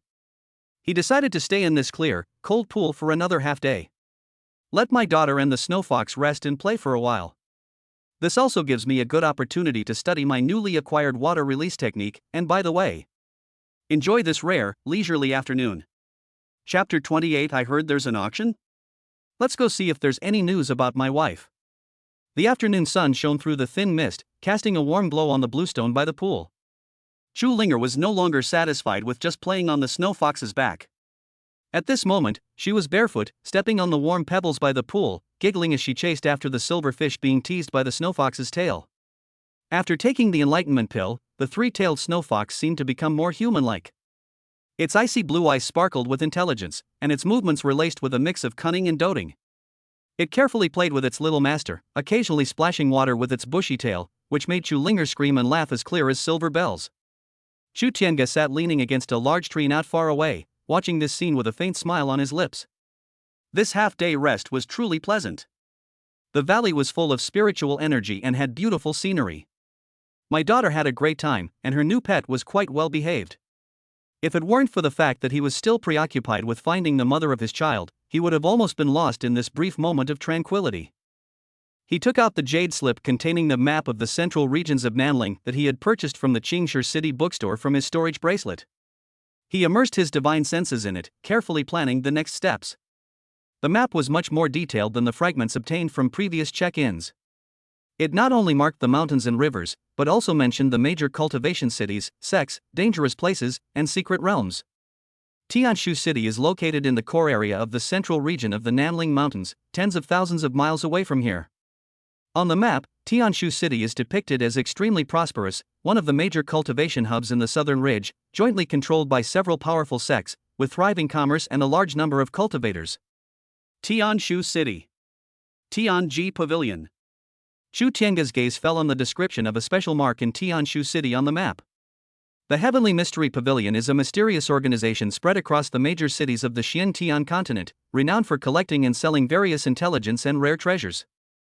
The Tianji Pavilion branch in Tianshu City is one of the largest and most reputable auction houses in the Nanling region. The appendix to the map jade slip even mentions that the Tianji Pavilion in Tianshu City will soon host a once-in-a-century Tianshu Grand Gathering, where countless rare treasures in the grand finale of the event will appear, attracting the participation of various forces from all over the southern ridge. An auction. Chu Tianga seemed to be deep in thought. Such large-scale auctions often serve as hubs for information and resources. Not only will you find all sorts of rare and precious materials and divine skills, but you may also find some rare intelligence or items related to certain secret forces. For example, the sun, moon, and stars emblem that he had always been concerned about, or that mysterious jade pendant with many restrictions. Even if there are no direct clues at the auction, being able to contact cultivators from all sides, especially those knowledgeable old monsters or information brokers, might allow one to glean some clues. Just as he was deep in thought, his divine sense, which covered a radius of dozens of miles and far surpassed that of ordinary cultivators, caught a few wisps of aura passing by high above. Those were several cultivators piloting a flying boat, hurrying along as if heading in some direction. The intermittent sounds of conversation, carried by the wind, entered the range of his divine sense. Hurry up, or we'll miss the opening of the Tianshu Grand Gathering. I heard that the Heavenly Mystery Pavilion released a lot of good stuff this time, and the last few items are even more amazing. It's not just treasures, it's also said that fragments of maps related to a lost legacy from the Eastern Wilderness have appeared. The Eastern Wilderness? That place is too far away, but it's good to broaden one's horizons. I hope to capture the image of that 1,000-year-old blood coral so I can refine a breakthrough pill for my master. The sounds of their conversation gradually faded into the distance. Chu Tianga, however, memorized those keywords. The Celestial Gathering. The Celestial Mystery Pavilion. Secrets of the Eastern Wilderness. It seems this auction is definitely worth attending. Moreover, the timing seems to be very soon. We can't delay any longer. Linger, Mamao, let's go. Chu Tianga stood up and called out to the human and fox who were playing happily by the pool. Oh? Let's go? Chu Linger raised her head, her face still wet with water droplets, seemingly still wanting more. The three-tailed snow fox also ran over and rubbed its head against Chu Tianga's leg. Okay, Dad will take you to a more fun and lively place. Chu Tianga smiled as she picked up her daughter and wiped the water off her face. Go to a big city with lots of people, and maybe you can find news about your mother. Although he knew his daughter couldn't understand yet, he still explained it to her out of habit. Mommy? When Chu Linger heard this word, her eyes lit up, and she rested her little head on her father's shoulder, seemingly trying to understand. The three-tailed snow fox also raised its head, a hint of curiosity flashing in its icy blue eyes. Yes, look for your mother. Chu Tianga patted his daughter's head and then patted the snow fox's head. Let's go. Destination, Tianshu City. He didn't linger. Holding his daughter, he soared into the sky, transforming into a streak of light that was difficult to catch. The three-tailed snow fox followed closely behind, its agile figure drawing a graceful white arc in the air. They left the tranquil, icy pool, carrying new goals and expectations, and sped towards the bustling metropolis in the central region of the southern mountains. Ahead, the outline of Tianshu City seemed to be faintly visible on the distant horizon. Chapter 29. This thing is pretty good, I'll buy it.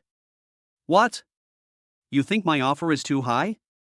Tianshu City, a shining pearl in the central region of the southern ridge. When Chu Tianga, carrying his daughter and accompanied by the three-tailed snow fox, landed in front of the city gate, even he couldn't help but slightly turn his head at the magnificent aura of this majestic city. The city wall soared into the clouds, constructed entirely of a rare type of black boulder. Its surface was engraved with mysterious array patterns, shimmering with a faint glow and exuding a heavy and majestic aura. The city gate was as wide as an abyss, swallowing up the endless stream of people. Cultivators riding various exotic mounts and dressed in gorgeous clothes came in an endless stream. In the sky, enormous flying boats or dazzling magical artifacts would occasionally streak across the sky, leaving behind magnificent trails. The concentration of spiritual energy in the air was far greater than that in Qingshi City. The various noises gathered together, but instead of appearing chaotic, they exuded a vibrant and prosperous vitality. Wow! That's so tall! Chu Linger leaned on her father's shoulder, gazing at the towering city wall, her little face filled with wonder. The three-tailed snow fox also abandoned its languid demeanor, its icy blue eyes warily surveying the powerful auras around it, and it closely followed Chu Tiange's feet. The process of entering the city was not complicated. As the hub of the southern ridge, Tianshu City has its own mature system for managing the cultivators coming and going. Chu Tiange paid a mid-grade spirit stone as an entrance fee. The guards simply glanced at him as a matter of routine and did not question him further. After all, while it's rare to see a cultivator like him, who keeps his aura under control and carries a spirit pet and a child, it's not too unusual in a place like Tianshu City. Once inside the city, the scene is completely different. The street was wide enough to accommodate 10 carriages side by side, and the ground was paved with smooth white jade slabs. On both sides are towering palaces and pavilions, dozens of feet high, lined with shops, each with a different signboard, their jewels gleaming.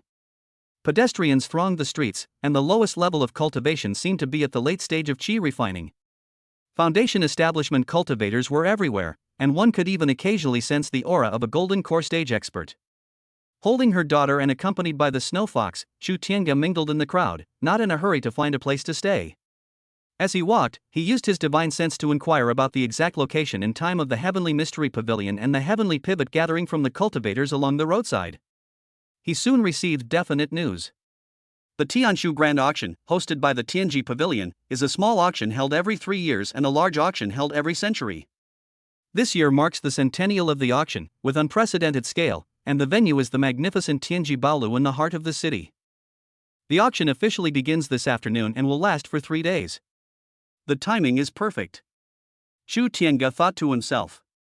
Without delay, he headed straight for the Heavenly Mystery Pavilion in the city center. The Heavenly Mystery Pavilion is indeed magnificent.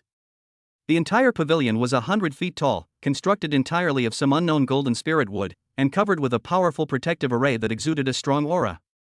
The plaza in front of the building was teeming with people and filled with all sorts of magnificent flying boats and beast-drawn carriages.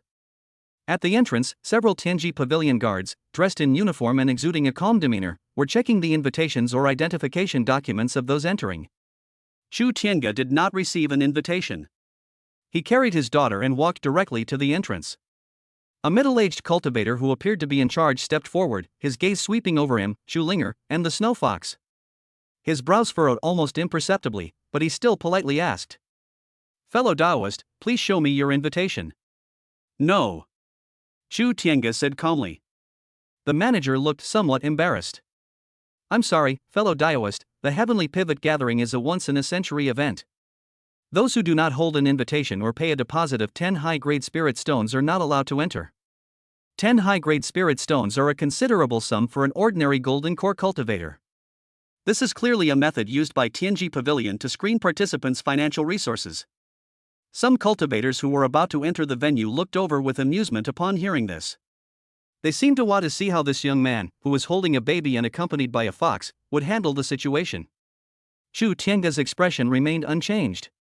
He casually took out a crystal-clear, luminous stone from his storage bracelet and tossed it to the steward. "Is that enough?" The steward instinctively caught it. The moment he touched it, a surge of extremely pure spiritual energy emanated from it, causing him to shudder and almost drop his grip. He looked closely, and his pupils suddenly contracted. Top-grade spirit stone.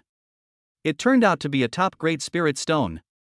This cultivation treasure, which only exists in legends and is said to be accessible only to powerful beings at the nascent soul stage and above, was casually tossed out by this young man.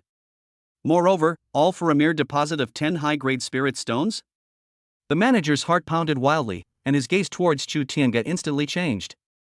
Awe, horror, and a touch of excitement. The person who can casually produce top-grade spirit stones must possess strength, status, and wealth far exceeding his imagination. This is definitely a super important client that you absolutely cannot afford to offend. Enough. Enough. Senior, more than enough. The steward immediately bowed and became extremely respectful. I was blind and neglected you, Senior. Please forgive me. He carefully returned the top-grade spirit stone to Chu Tiange. No need for a deposit. It is an honor for our establishment that you, Senior, have graced us with your presence at the Tian Shu gathering. I will arrange the best private room for you immediately. As he spoke, he immediately whispered a few instructions to the guards beside him. The surrounding cultivators who were watching the spectacle were also stunned by the scene. Top-grade spirit stone. They had never even seen it before. The gaze directed at Chu Tiange was instantly filled with awe and speculation. Chu Tiange paid no attention to these gazes. He took the top-grade spirit stone and casually tossed it back. No need to look anymore. Lead the way. To him, top-grade spirit stones were just a bunch of pretty stones. The ones he got from daily check-ins were piled up like a mountain. Yes, yes, yes. This way, please, Senior. The steward was flattered and quickly accepted the spirit stones. He personally led the way, respectfully inviting Chu Tiange, his daughter, and the snow fox into the Heavenly Mystery Pavilion. The auction hall is located on the top floor of the building and is spacious and luxuriously decorated. Below were the densely packed ordinary seats, all of which were already full. Above is a ring of private, suspended rooms, clearly prepared for VIPs. Chu Tiange was seated in a private room with an excellent location. The private room is equipped with comfortable couches and spiritual fruit tea and snacks. Through the specially made crystal window, you can see the auction stage below and the entire hall, and it can also block divine sense from probing. Chu Linger seemed to really like this place, curiously touching this and looking at that. The three-tailed snow fox lay obediently at Chu Tiange's feet, closing its eyes to rest. Soon, the auction officially began. A graceful and beautiful female cultivator walked slowly onto the auction stage. Her voice was clear and pleasant. After a few simple opening remarks, she began to display the first item for auction. The items auctioned earlier were mostly high-level magical artifacts, rare elixirs, or uncommon refining materials. This prompted the monks in the lower seats and some private rooms to place bids, and the atmosphere gradually became more lively. Chu Tiange had little interest in these things.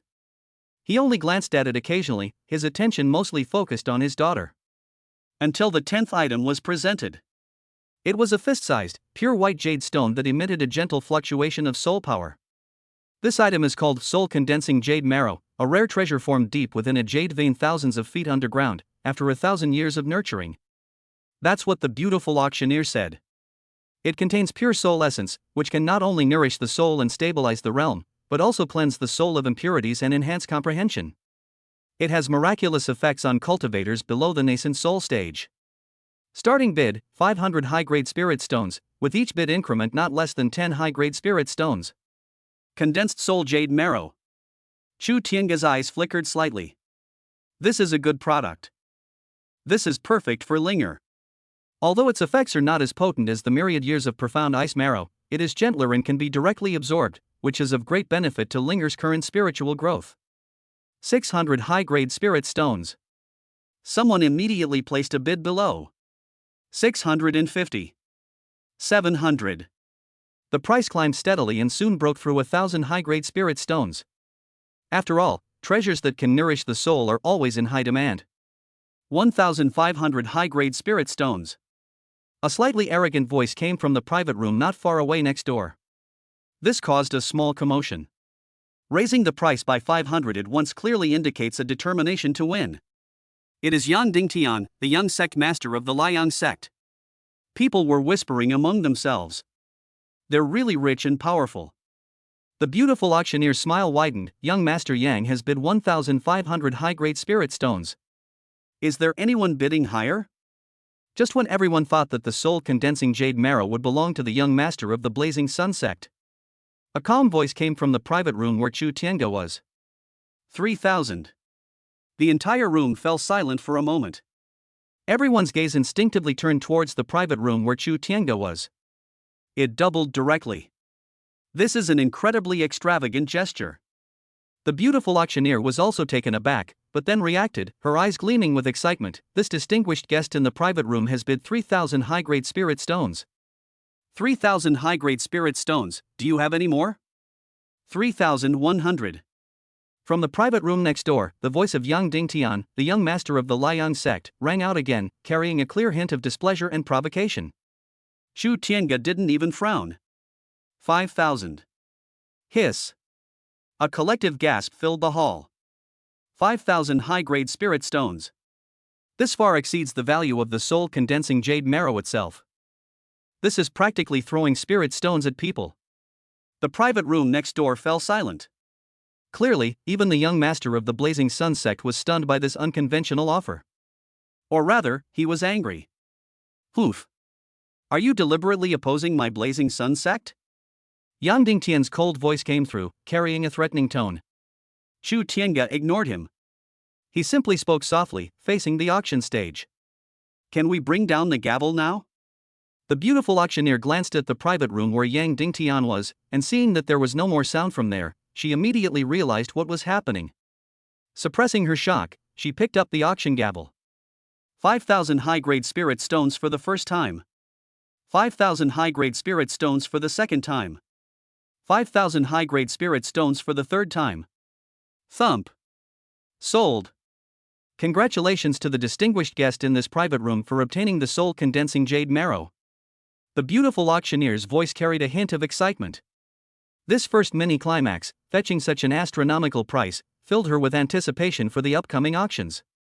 At the same time, she was also filled with curiosity about the private room where Chu Tiange was. Who exactly is this mysterious distinguished guest? Meanwhile, inside the private room, Chu Tiange glanced at the soul-condensing jade marrow respectfully presented by the maid and casually put it away. It was as if I had only bought a trivial little trinket. He looked down at his daughter, who was happily playing with the snow fox's tail. A gentle smile appeared on her face. He didn't care how many spirit stones it cost as long as Linger could get better. As for that young master of the Blazing Sun sect?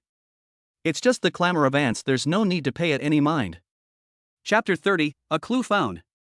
My wife is in the eastern wilderness? Inside the private room, Chu Tiange casually put away the soul-condensing jade marrow. 5,000 high-grade spirit stones were nothing more than a number to him. He would spare no expense as long as it benefited his daughter. He picked up the spirit fruit on the table, peeled off the skin, cut it into small pieces, and fed it to Chu Linger, who was hugging and munching on the snow fox's tail. The little guy was immediately attracted by the food, opening and closing his little mouth as he ate with great relish. The three-tailed snow fox lay obediently to one side, its icy blue eyes occasionally glancing out the window, carrying a hint of wariness towards the outside world. The auction is still ongoing. One rare and precious item after another was presented on the auction stage, attracting fierce bidding from the cultivators in the main hall and private rooms below. The atmosphere grew increasingly lively. The presence of a 1,000-year-old elixir containing immense energy caused several golden core cultivators to blush with embarrassment. The presence of powerful fragments of ancient magical artifacts has even prompted some nascent soul stage monsters to take action. Furthermore, the fragmented jade slips containing lost secret techniques sparked fierce competition. Chu Tiange showed little interest in any of this. These things seem insignificant compared to his mountain of sign and rewards. He simply sat calmly on the soft couch, playing with his daughter, occasionally glancing at the auction stage, while his divine sense covered the entire Heavenly Secrets Pavilion, capturing all sorts of useful information. He heard Yang Dingtian, the young master of the Liang sect, muttering curses in the next private room. He also overheard the speculations and discussions about him from the representatives of various factions in the other private rooms. Who exactly is the person in that private room? They are so generous, even casually throwing out top-grade spirit stones. I've never heard of such a person in Nanling. Could he be a dragon crossing the river from Zhengzhou or some other region? Judging from his restrained and unfathomable aura, and the fact that he is accompanied by a spirit fox and other exotic beasts, he is definitely not an ordinary person. The Blazing Sun sect has really bitten off more than they can chew this time. Chu Tiange paid no attention to these discussions. His mind was mainly focused on finding clues about the child's mother. Time passed little by little. The auction was drawing to a close. The final few items were indeed extraordinary. A boundary-breaking talisman said to come from an ancient immortal abode, a supreme treasure capable of tearing through the void in times of crisis, teleporting thousands of miles, and saving lives. One of them is the Void Stone, which contains a trace of spatial laws and is a material that master craftsmen dream of. There is also a bottle of Purple Mansion Spirit Nourishing Pill, which is enough to help a late-stage nascent soul cultivator break through their bottleneck. Each item attracted almost frenzied bidding, with prices soaring to astonishing levels. Chu Tiange still did not make a move. These things are nice, but they don't mean much to him. Just when he thought the auction might be a failure and was preparing to go inside the Heavenly Secrets Pavilion to find out more information after it was over. The final item, the highlight of the auction, was carefully escorted to the auction stage by two powerful elders from the Heavenly Mystery Pavilion. It was a jade box wrapped in layers of restrictions. With a gentle wave of her beautiful auctioneer's hand, the restriction was lifted. A vast, ancient wave, yet imbued with the aura of the rotation of the sun, moon, and stars, suddenly spread out. The entire auction hall fell silent instantly. All eyes were focused on the jade box. What lies quietly inside is neither a divine weapon nor a miraculous elixir. Instead, it was a palm-sized, incomplete, metal fragment. The fragments were dark gold in color, of unknown material, and covered with mottled rust and cracks, making them look unremarkable. Only on one corner of the fragment is an extremely complex yet remarkably clear pattern engraved. The pattern was half a blazing sun and half a crescent moon, with a few dim stars dotting between them. Sun, moon, and stars. The instant I saw that pattern, Chu Tiange's pupils suddenly contracted. This pattern. He will never admit his mistake. It was the emblem that flashed by on the lining of the mysterious woman's tattered clothes. It was also one of the key clues that he had been racking his brains for over a year without any results. It's unbelievable that I'm here. They appeared at the auction in Tianshu City. His breathing quickened involuntarily. Chu Linger, nestled in his arms, seemed to sense her father's emotional fluctuations. She looked up at him and grabbed his sleeve with her small hand. "Daddy?" Chu Tiange took a deep breath, forcibly suppressing the excitement in her heart, and gently patted her daughter's back. His gaze was fixed on the metal fragment on the auction stage. Distinguished guests. The beautiful auctioneer's voice was now tinged with a mixture of solemnity and excitement. This item was obtained by chance from an ancient ruin in our pavilion. Its material is unknown, its age is unknown, but it is indestructible and impervious to water and fire. Even after years of research by many of our master weapon refiners, we have been unable to ascertain its origin and purpose. The only thing that can be confirmed is the sun, moon, and stars emblem engraved on it. She paused, then raised her voice a few decibels. According to our ancient records and extensive research, this emblem is very likely related to the legendary supreme power of the Eastern Wilderness, the Sun and Moon Divine Palace, which has been hidden from the world for countless years. Sun and Moon Divine Palace. Eastern Wilderness. These two words, like a thunderclap, exploded in Chu Tiange's mind. It perfectly matched the information he had obtained through divination and the guesses he had heard from the waiter at the Qingshi City Inn. You can't be wrong. Linger's mother definitely has some connection with the Sun and Moon Divine Palace in the Eastern Wilderness. On the auction stage, the beautiful auctioneer continued her introduction. Legend has it that the Sun and Moon Divine Palace is one of the oldest and most mysterious lineages in the Eastern Wilderness, controlling the rotation of the Sun and Moon and overlooking the rise and fall of countless ages. However, its gates have long since disappeared from the world, and for countless years, very few of its successors have walked the earth. The value of this mysterious fragment containing the emblem of the Sun and Moon Divine Palace is self-evident. It may be the key to unlocking a secret treasure, a token, or contain the inheritance information of the Sun and Moon Divine Palace. Anything is possible. The starting price for this item is 10,000 high-grade spirit stones. Each bid must be at least 1,000 high-grade spirit stones. The auction will now begin. As she finished speaking, the entire auction hall fell into a brief, deathly silence. Immediately, an unprecedented uproar and fierce bidding erupted. 11,000. 13,000. I'll offer 20,000. 25,000. This item is related to the records in my sex books, and we must obtain it. The sounds of bidding echoed continuously from the seats below and the various private rooms. Clearly, this fragment, which relates to a mysterious force in the Eastern Wilderness, has attracted the interest of countless people. Even a vague possibility is enough to drive these powerful forces crazy. In the adjacent private room, Yang Dingtian, the young master of the Blazing Sun sect, spoke again. 30,000 high-grade spirit stones. His voice carried an air of certainty. Chu Tiange's eyes were icy cold. This fragment is his only clue in finding his wife. We must not allow it to fall into the hands of others. 100,000. A calm voice once again came from the private room where Chu Tiange was. Without the slightest hesitation, without the slightest emotional fluctuation. It was as if what was announced was not 100,000 high-grade spirit stones, but 10 low-grade spirit stones. The entire venue fell silent once again. Everyone was stunned by this terrifying offer. 100,000 high-grade spirit stones. This is enough to buy any one of those previous highlight treasures. All for a piece of metal of unknown origin and purpose? Are you crazy? The private room where Yang Dingtian was also silent. Even for the young master of the Blazing Sun sect, 100,000 high-grade spirit stones was a tremendous burden. More importantly, the opponent's decisive and overwhelming momentum made him feel deeply fearful and powerless once again. 10,000 high-grade spirit stones. The beautiful auctioneer suppressed her wildly beating heart. Her voice trembled slightly. Are there any higher ones? No one else bid.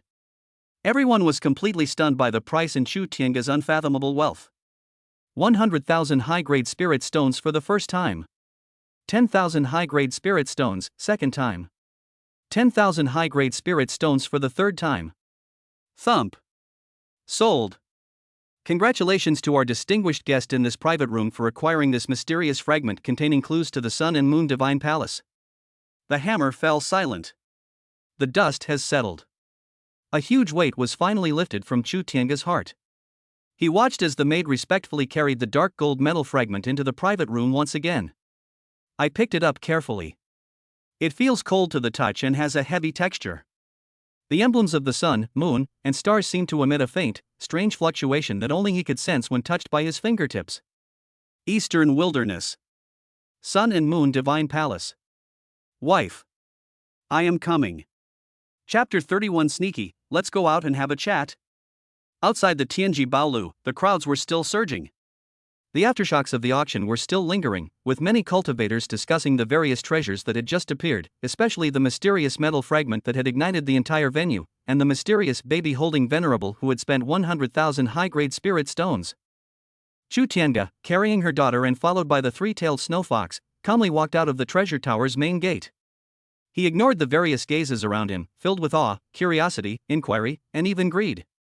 Her fingertips gently caressed the dark gold metal fragment that she had just put into her storage bracelet. It felt cool to the touch, and the sun, moon, and stars engraved on it seemed to resonate faintly with some power within him, or perhaps with the mysterious jade pendant around his neck. Eastern Wilderness, Sun and Moon Divine Palace. The clue has finally become clear. Although the journey is still long, at least we are no longer like headless flies. Daddy. I'm hungry. Chu Linger, nestled in his arms, rubbed her eyes and pointed with her little finger at a restaurant not far away, its enticing aroma wafting out, and said in her childish voice. The auction lasted for several hours, and the little guy was indeed getting a bit hungry. The three-tailed snow fox also nuzzled Chu Tiange's leg with its head at the opportune moment, its icy blue eyes filled with a hint of anticipation. Okay, Dad will take you to eat something delicious. Chu Tiange composed himself and a gentle smile appeared on his face. The most urgent thing is to find a place to settle down so that my daughter can rest and have something to eat. Holding his daughter and accompanied by the snow fox, he casually chose a restaurant that looked relatively clean and elegant, and went inside. When the waiter saw this unusual combination, especially the three-tailed snow fox that followed them closely and exuded a captivating aura, his expression changed slightly, but he still respectfully led them to a quiet spot by the window. Chu Tiange ordered some light spiritual food suitable for children, and also some spiritually rich beast meat to suit the tastes of snow foxes. He casually ordered a pot of spiritual tea. While waiting for the food to be served, he seemed to be teasing his daughter, but his divine sense, like an invisible spider web, quietly spread out, covering the inside and outside of the restaurant. From the moment he left the Heavenly Mystery Pavilion, he sensed that at least 3 groups of people were secretly watching him. One of the groups had a somewhat familiar aura, carrying a hint of suppressed anger and resentment. It was likely that Yang Dingtian, the young master of the Liang sect, was still harboring malicious intentions and had sent his men. The other 2 groups were relatively unfamiliar, with mixed auras and varying levels of cultivation, ranging from chi refining to foundation establishment. They were hidden among the crowd, constantly changing positions, and were clearly some desperate people or spies from other forces who had been attracted by his wealth or the mysterious fragment. Flies really are everywhere. Chu Tiange sneered inwardly. He didn't want to cause any more trouble, he just wanted to find his daughter's mother peacefully. But these guys clearly weren't going to let him have his way. Since that's the case, let's just resolve it once and for all. To prevent them from clinging to us like maggots, never stopping. The food was served quickly. Chu Tiange patiently fed her daughter fragrant and sticky spirit rice porridge, and then placed the chopped beast meat on a plate for the snow fox to take as she pleased. The little guy and the snow fox both enjoyed their meal. Chu Tiange leisurely sipped his spiritual tea, his gaze occasionally sweeping out the window to lock onto the stalkers who thought they were well hidden. They ate and drank their fill. Chu Tiange paid the bill, picked up his drowsy daughter, and left the restaurant with the three-tailed snow fox, whose belly was round from eating and whose steps were a little unsteady. He didn't rush to find an inn. Instead, they walked slowly towards a relatively secluded garden in the city with few pedestrians. Sure enough, the followers behind them caught up step by step. They seemed to feel that an opportunity had arrived. As you venture deeper into the garden, you'll find artificial hills and flowing water, winding paths leading to secluded spots, and almost no other pedestrians around. Chu Tiange stopped in a pavilion beside a small lake. He gently placed his sleeping daughter on the bench in the gazebo and covered her with a thin blanket. The three-tailed snow fox lay warily beside the bench, its icy blue eyes scanning the surrounding shadows. Chu Tiange turned around and calmly looked at the artificial hills and bushes outside the pavilion. "Aren't you tired after following me for so long?"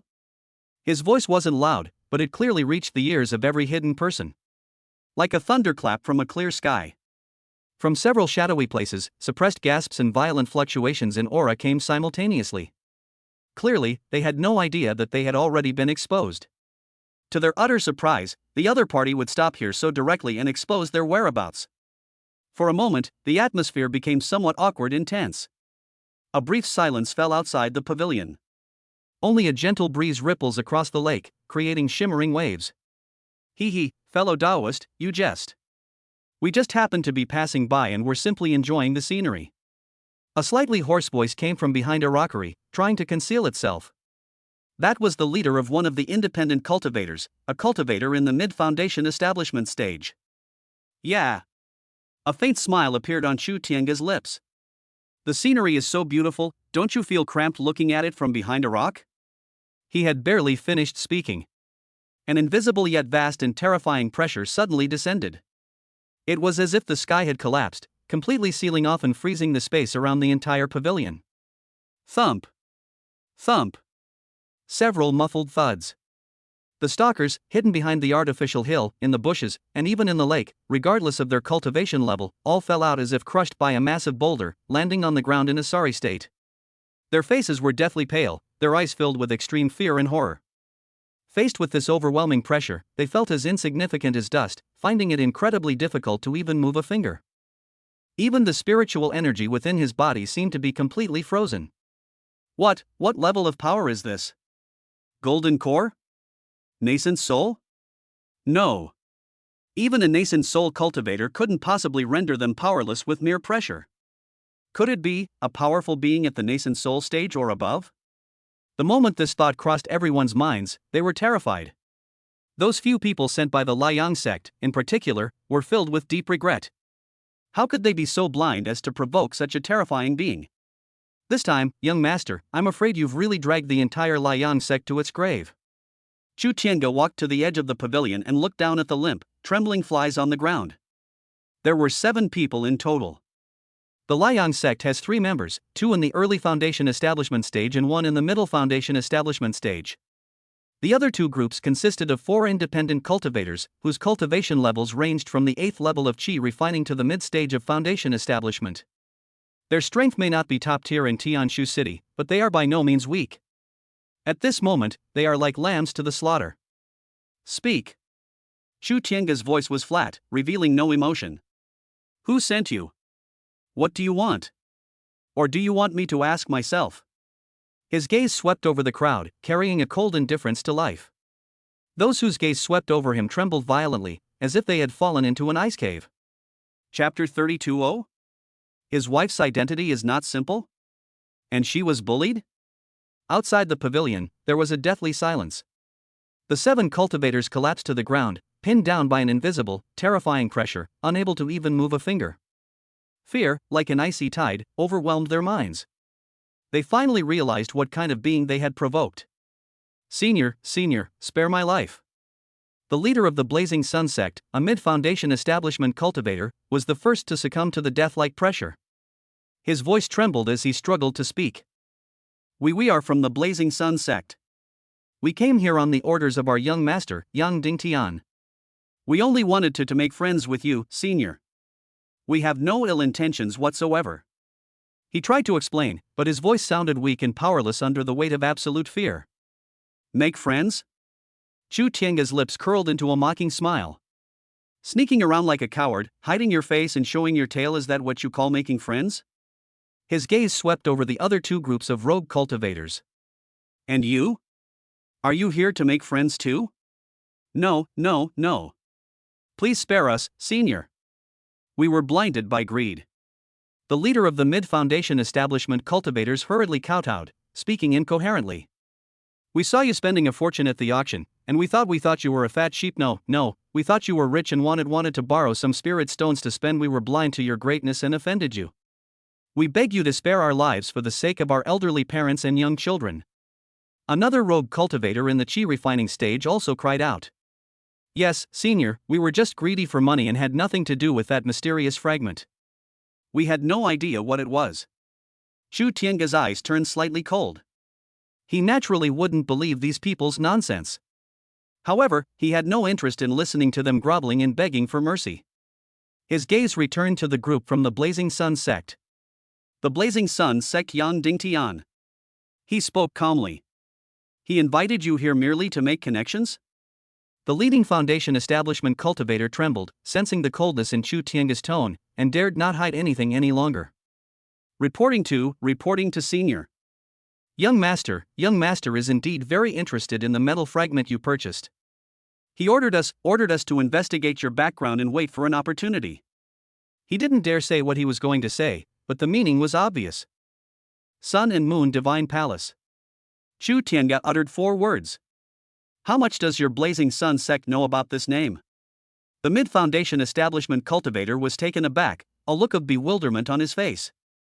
Sun and Moon Divine Palace? Senior Junior does not know. The young master is only interested in the fragment itself, and seems to think that the material is special and wants to get his hands on it to study it. He did not mention anything about Sun and Moon Divine Palace. Another foundation establishment cultivator from the Blazing Sun sect nearby seemed to have thought of something and quickly added. Senior, Junior, I seem to have heard an elder in the sect mention it by chance. He said that the Sun and Moon Divine Palace is a legendary power in the eastern wilderness, extremely ancient and mysterious, and has long since withdrawn from worldly affairs. I don't know the specifics.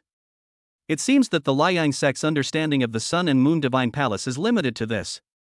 Chu Tianga was slightly disappointed. He turned his gaze to the few rogue cultivators. And you? Have you heard anything about the Sun and Moon Divine Palace, or that fragment?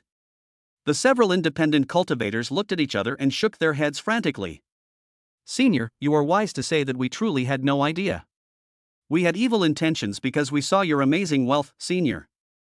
We've never even heard of that shrine. Chu Tianga frowned slightly. It seems we won't get any more information about the Sun and Moon Shrine from these people. He was preparing to perform a soul search to see if there were any overlooked details in their minds. Just then, one of the most inconspicuous, skinny rogue cultivators, whose cultivation level was only the 8th level of chi refining, flickered his eyes, as if he wanted to say something, but hesitated. Chu Tianga's gaze immediately locked onto him. What are you trying to say? The skinny rogue cultivator trembled with fear when Chu Tianga stared at him, and hurriedly said, Senior, spare my life. I really don't know anything about the Sun and Moon Divine Palace. But I took on a mission in the black market before, and it seems to be related to what you're asking about, senior. Oh? Chu Tianga became interested. Explain. Yes, that's how it is. The skinny rogue cultivator swallowed hard, daring not to hide anything. About half a year ago, a mysterious buyer posted a mission on the black market. The mission was to find a person who might have a special mark of the sun, moon, and stars, or related tokens. The mission description was vague, only saying that the target might be from the eastern wilderness, and that their identity seemed to be very noble, like a saintess from a holy land or a princess from a divine dynasty. It also mentioned that the target might be seriously injured and being hunted down, and that their situation was not good. The skinny, rogue cultivator blurted out everything he knew. The buyer requires that any clues be reported immediately, with an extremely generous reward. I thought the task was too vague at the time, so I didn't pay much attention to it. It was only today, when I saw you bid on that fragment with the emblem of the sun, moon, and stars, that I suddenly remembered it. Eastern wilderness. Of noble birth. A saintess or princess. Severely injured. Being hunted. In a precarious situation. Several keywords, like needles, pierced Chu Tiange's heart. Although the information is still vague, and it cannot be completely confirmed that it refers to Linger's mother. But considering all the previous clues, the possibility is now very high. His wife, that mysterious woman, was indeed no ordinary person. Moreover, she was indeed seriously injured and in extremely poor condition when she entrusted Linger to her. He then used a secret technique to teleport away, most likely to escape pursuit. Is she all right now? Are you still being hunted down? Is it that we're really in huge trouble? An indescribable sense of worry and anger began to quietly grow in Chu Tiange's heart. The worry stems from the woman with whom he had only a one-night stand, yet who bore him a daughter. Her anger was directed at those so-called hunters who dared to hunt her down and might even be humiliating her. No one, no matter who, dares to touch Chu Tiange's women and daughter. They all have to die. His aura unconsciously turned somewhat cold. The people who were slumped on the ground were terrified when they sensed the change in the aura, and they didn't dare to breathe. Who is the buyer who posted the task? Do you know? Chu Tiange suppressed his emotions and asked in a deep voice. The skinny, rogue cultivator quickly shook his head. I don't know. Black market missions are all anonymous, and the buyers' identities are well protected. All I know is that the payment is transferred from an account belonging to an assassin organization called Photo Studio. But Photo Studio? Chu Tiange memorized the name. It seems that the muddy waters are deeper than he imagined. Not only are there mysterious forces in the eastern wilderness involved, but assassin organizations are also implicated. Senior. I've told you everything I know. Please spare my life, Senior. The skinny, rogue cultivator pleaded. Chu Tiange glanced at him, then swept her gaze over the others on the ground. All the information has been obtained. There's no point in keeping these people around. Release them? It will only leave behind troubles, and may even expose your and Linger's information. He was not a bloodthirsty person, but he was by no means a soft-hearted one either. Especially when it involves the safety of her daughter. He will not leave any potential threat behind. No further words were said. Chu Tiange's divine sense stirred slightly. An invisible force, like a tidal wave, instantly engulfed the 7 people who were slumped on the ground. Their eyes quickly lost their light, and their bodies, like puppets with broken strings, slumped down, silent and still. The entire process was silent and without even causing a slight fluctuation in spiritual energy. Chu Tiange waved his hand casually. The 7 corpses, along with their storage bags, instantly turned to ashes, which were scattered by the breeze and disappeared without a trace. It was as if they had never existed. Silence returned to both the pavilion and its surroundings. Only the lake water still ripples, and the willow branches sway gently. Chu Tiange stood still, hands behind his back, gazing at the distant eastern horizon. Eastern wilderness. Sun and Moon Divine Palace. Photo Studio. No matter how many enemies lie ahead, no matter how powerful they are, he has to go.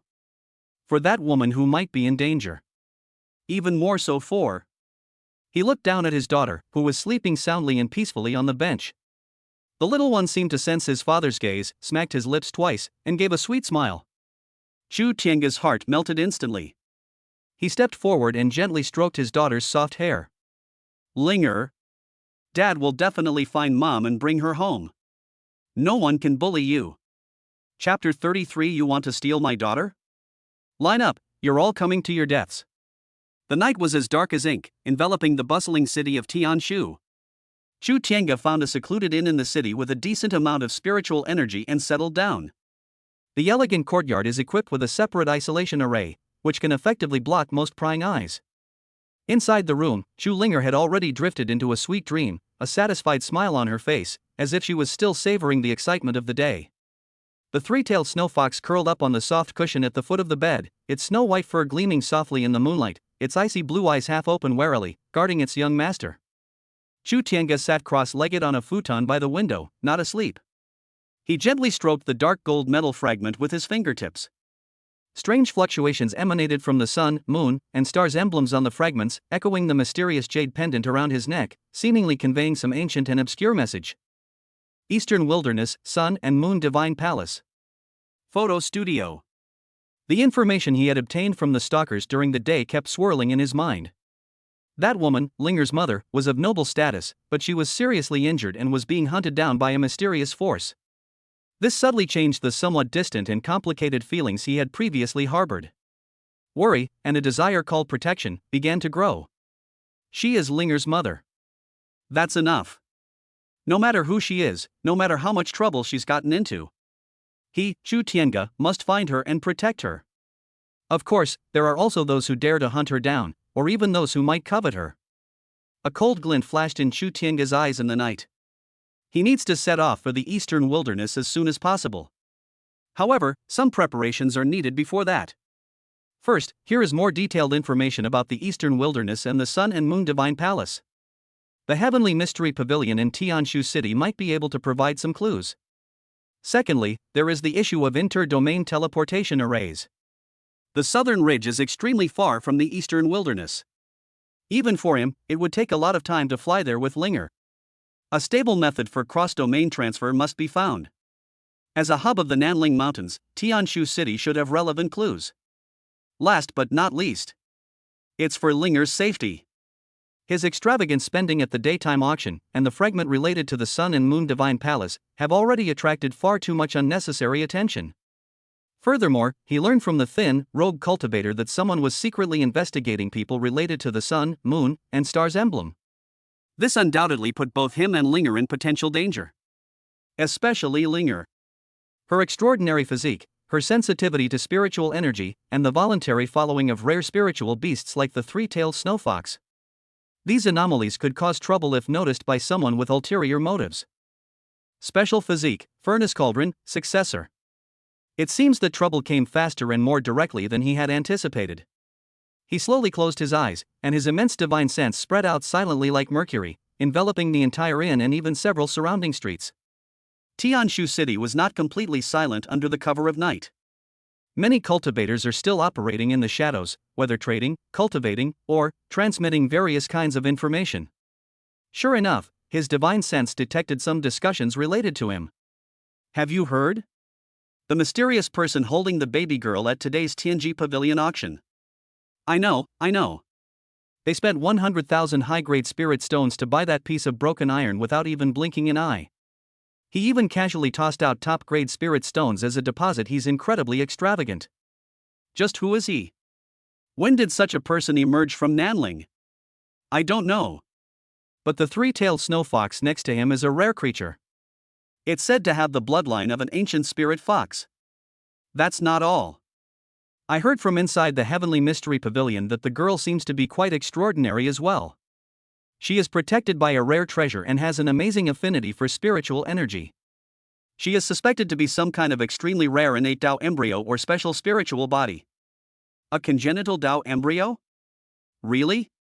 That's a legendary physique. If I could take him as a disciple and nurture him carefully, his future achievements would be limitless. It's more than just taking them as disciples. If such a top-grade spiritual body falls into the hands of some evil demons and heretics, and is used as a cultivation vessel, the effect would be... Shoo, keep your voice down, do you want to die? That guy can kill a Foundation establishment cultivator with a flick of his finger. If you dare to talk about him, be careful, the walls may have ears. Various discussions reached Chu Tiange's ears through his divine sense. His face gradually darkened. The coldness in his eyes grew stronger. Really? What was bound to happen has finally happened. He doesn't care what others say about him or what they speculate about his identity. But he would never allow anyone to harbor any dirty or sordid thoughts toward his daughter. A primordial Tao embryo? A special spiritual body? A furnace or cauldron? These greedy and foolish fellows. How dare someone covet his daughter based solely on some unfounded speculation? Do you really think Chu Tiange is made of clay? A suffocating, chilling aura of terror began to slowly gather around him. The flowers and plants in the inn's courtyard withered silently. The air seemed to freeze. The three-tailed snow fox lying at the foot of the bed seemed to sense its master's anger, let out an uneasy whimper, and curled its body up even tighter. Even in her deep sleep, Chu Linger seemed to sense something. Her brows furrowed slightly, and her lips pursed. Chu Tiange's eyes were icy cold, and his killing intent surged like a tidal wave. How dare they make a move on his daughter? Court death. He walked to the bedside and gently stroked his daughter's face with tenderness. These reckless fools need to be taught a profound lesson. Let them understand that there are some people they can never afford to mess with. Some thoughts are things they shouldn't even think about. A cold glint flashed in Chu Tiange's eyes. He already had an idea.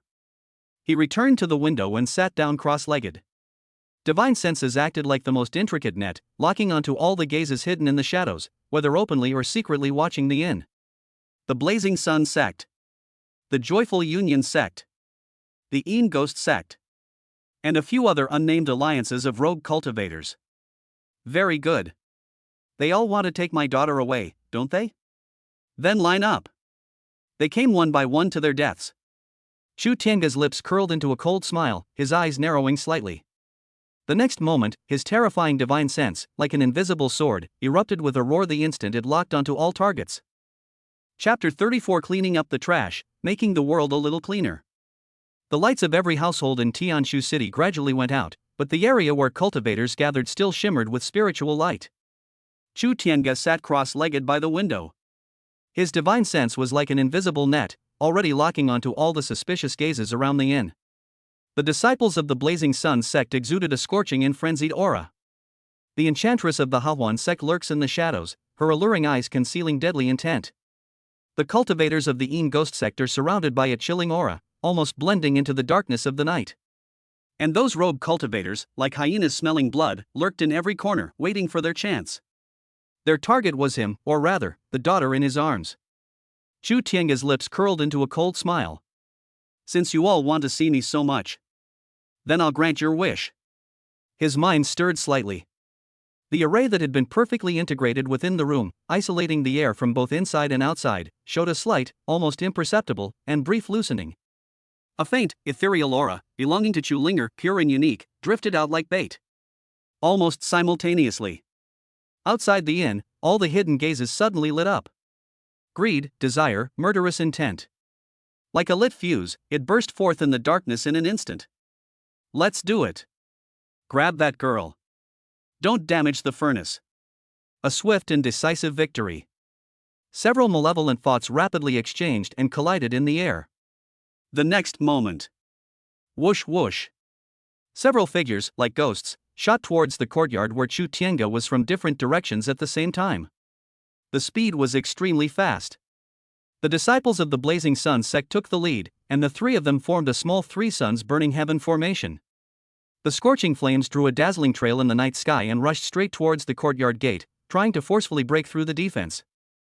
The two enchanting women from the Hahuan sect moved like willow catkins, emitting an invisible, alluring voice, attempting to disturb Chu Tiange's mind. At the same time, they flanked him from the side, aiming directly at the window of the room where Chu Linger was. The three members of the Een Ghost sect transformed into three wisps of black smoke, silently merging into the shadows, like venomous snakes, attempting to infiltrate from underground or corners to unleash insidious sneak attacks. Those independent cultivators, like wild dogs drawn by the scent of blood, used various methods to swarm in from all directions, trying to take advantage of the chaos. There were more than a dozen figures, including Qi refining, foundation establishment, and even an elder of the Een Ghost sect at the early stage of Golden Core. They worked together seamlessly, clearly having secretly conspired and planned meticulously. The goal is to strike decisively and seize what they consider their treasure. The courtyard remained silent. Chu Tiange didn't even get up. He merely lifted his eyelids, his gaze sweeping indifferently across the window. It's like watching a swarm of moths fly towards a candle flame. Foolish and ridiculous. Chu Tiangu. It moved. It lacked any earth-shattering power. There are no world-destroying spells. He simply raised one finger. Facing the void. Be casual. Buzz. A faint buzzing sound, almost inaudible. Centered on his room, a terrifying, invisible yet seemingly imbued with the will of heaven and earth suddenly spread out. Time seemed to freeze at that moment. Space seemed to distort at that moment. The blazing flames of the three suns burning heaven formation were instantly extinguished as if by an invisible hand. The three disciples of the blazing sun sect who set up the formation were silently reduced to ashes, without even being able to utter a scream. The two ethereal Hawan sect enchantresses froze instantly with their seductive smiles, then shattered like porcelain, turning into countless specks of light that dissipated into the night wind. The three wisps of ghostly black smoke that had merged into the shadows seemed to have encountered their nemesis, letting out a mournful howl as they were instantly annihilated by the invisible fluctuations, leaving not even a trace behind. The sinister smile on the face of the Een ghost sect elder, who was hiding in the shadows and ready to provide support at any time, suddenly froze. The light in his eyes quickly dissipated, and his body collapsed limply as if it had lost all support, his life force extinguished. As for those rogue cultivators who rushed to the rear, they hadn't even seen what was happening yet. It was gently swept by that invisible ripple. Then. And that was the end of it. Whether it's the chi refining stage or the foundation establishment stage. Whether hiding in the open or in the shadows. One by one. All of them, like pencil marks erased by an eraser, silently and completely disappeared from this world. There was no explosion, no loud noise, and not even the slightest disruption to spiritual energy. Only a faint, soul-stirring pressure rippled outwards like water, then quickly subsided. The entire process was incredibly fast. It was as if he had only blinked. The courtyard and surrounding area of the inn were quiet once again. It was as if the simultaneous attack by dozens of cultivators was just an illusion. Only a faint, mixed aura belonging to different cultivators remained in the air, proving that they had indeed existed. Or perhaps, it's a trace of something that once existed. Inside the room, Chu Linger was still sleeping soundly, and even smacked her lips. The three-tailed snowfox raised its head warily, a hint of confusion flashing in its icy blue eyes, as if it had sensed something, yet also as if nothing had happened.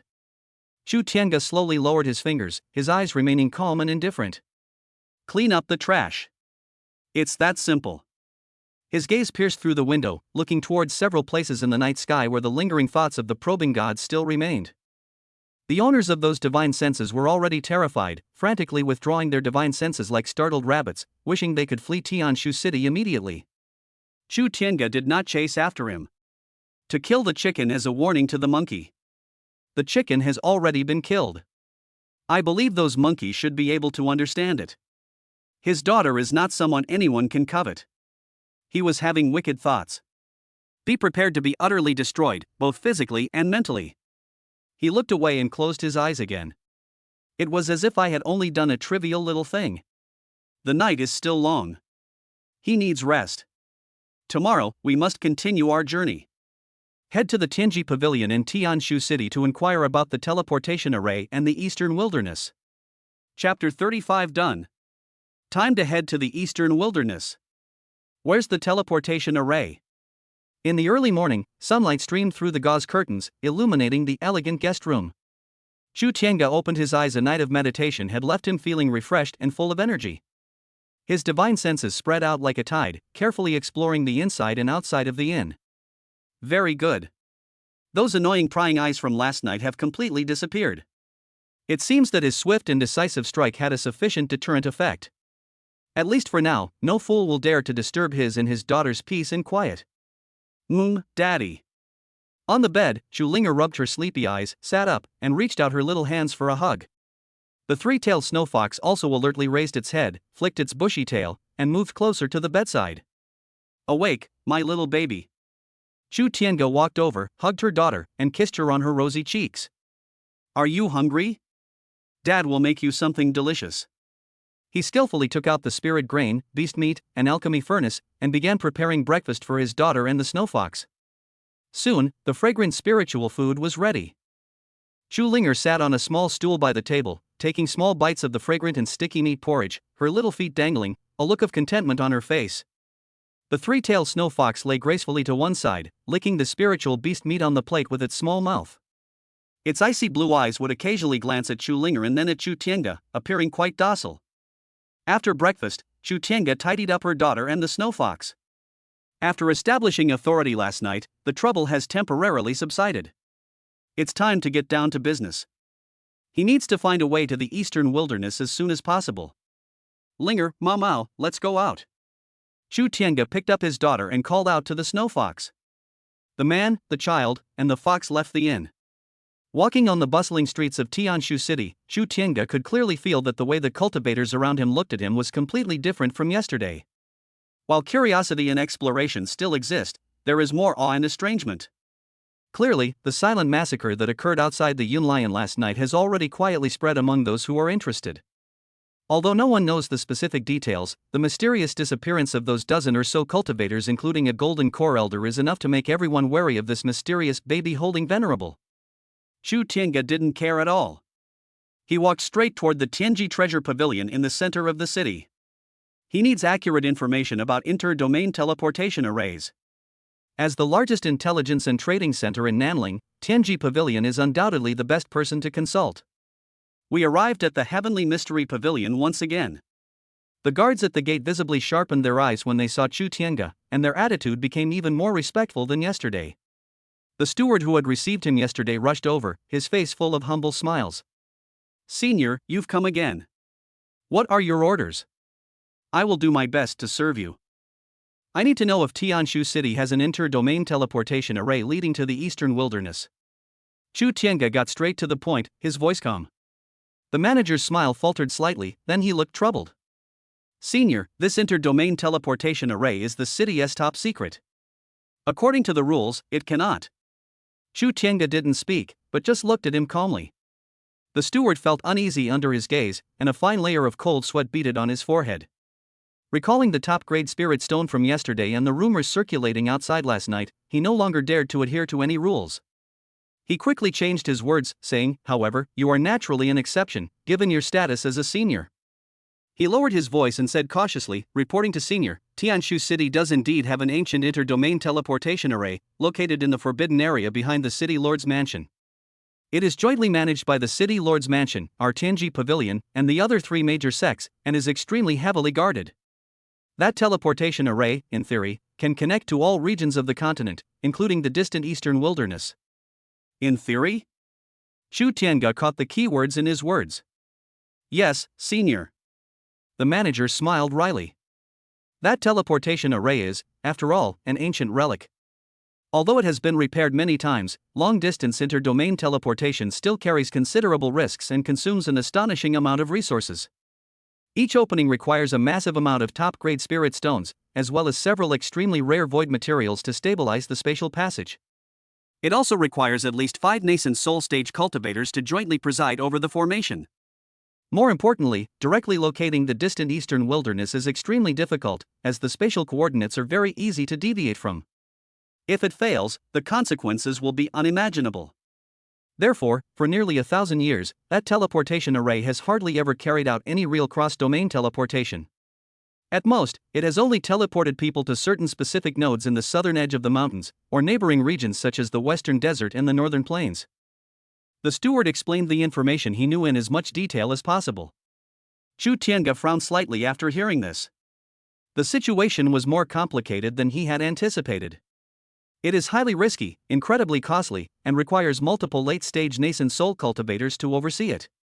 It seems that traveling directly to the eastern wilderness via this teleportation array is virtually an impossible task. Then, are there any other ways? Chu Tiange asked. For example, could we teleport to a node closer to the eastern wilderness and then travel there ourselves? The steward pondered for a moment and then said. That is possible. But it would require meeting extremely stringent conditions. First, the user must possess a Heavenly Pivot token jointly issued by the 5 major powers, the City Lord's Mansion, the Heavenly Mystery Pavilion, and the 3 major sects, or receive the full recommendation and guarantee of one of these powers. Secondly, the user needs to bear all the resource consumption required for the teleportation. That cost. Senior, if I may be so bold, even an ordinary nascent soul ancestor would probably be bankrupt. Finally, even if the above conditions are met, the activation of the teleportation array depends on the timing and is not always available. Specific details still need to be discussed with the 5 major powers. Chu Tiange understood. In short, it's as difficult as ascending to heaven. The normal channels are basically blocked. It seems that to reach the eastern wilderness, one must either find another way, or will have to resort to unconventional methods. A barely perceptible glint of cold light flashed in Chu Tiange's eyes. He doesn't like trouble. But if trouble really comes knocking, he doesn't mind solving it in the simplest and most direct way. A mere teleportation array, yet several major powers. In his eyes, what difference is there between them and ants? However, now is not the time. Forcing their way through the teleportation array would create too much noise, easily attract unnecessary attention, and might even expose their whereabouts and lingers, which would be detrimental to finding the child's mother. Let's play it safe for now. Let's see if we can find other, more reliable methods. I see. Chu Tiange nodded slightly to the steward. Thank you for letting me know. He casually tossed out a small bag of high-grade spirit stones. It's just a small token of my appreciation. No, you're too kind, senior. The steward quickly accepted it, secretly pleased, and became even more respectful. Chapter 36. What? Teleportation arrays cost money? Or are they monopolized? Leave the heavenly mystery pavilion. Chu Tiange held her daughter, pondering the information she had just received. The inter-domain teleportation array is controlled by 5 major forces. The conditions are stringent and the cost is high. It seems difficult to travel to the eastern wilderness through normal channels. But he did not give up immediately. Sometimes, seeing is believing. He decided to personally go and see the area near the city lord's mansion, where the teleportation array was located. We don't necessarily have to barge in, at least we can get a more direct understanding of the situation. He carried his daughter and led the snowfox towards the city lord's mansion in the central area of Tianshu City. The city lord's mansion is located in the most central and spiritually rich area of Tianshu City. The architecture is magnificent and grand, far surpassing ordinary mansions. Even before you get close, you can feel an aura of majesty and solemnity. The area around the mansion was heavily guarded, with sentries every 3 or 5 steps. The patrolling guards were all sharp and capable, with keen eyes like eagles, vigilantly scanning the passers-by. Chu Tiange did not head directly towards the city lord's mansion gate. Instead, they strolled leisurely around the perimeter of the mansion. His divine sense, like an invisible thread, quietly reached out, attempting to perceive the location of the so-called forbidden area and the teleportation array. The city lord's mansion covers a vast area and is heavily fortified with array formations, making it extremely difficult to detect with divine sense. However, he still vaguely sensed that deep behind the city lord's mansion, there was indeed an area shrouded by an extremely powerful array, isolating it from the outside world, and emitting subtle yet powerful spatial fluctuations. That should be where the teleportation array is located. Stop. Just as Chu Tiange reached a relatively quiet street behind the city lord's mansion, a patrol of guards blocked his way.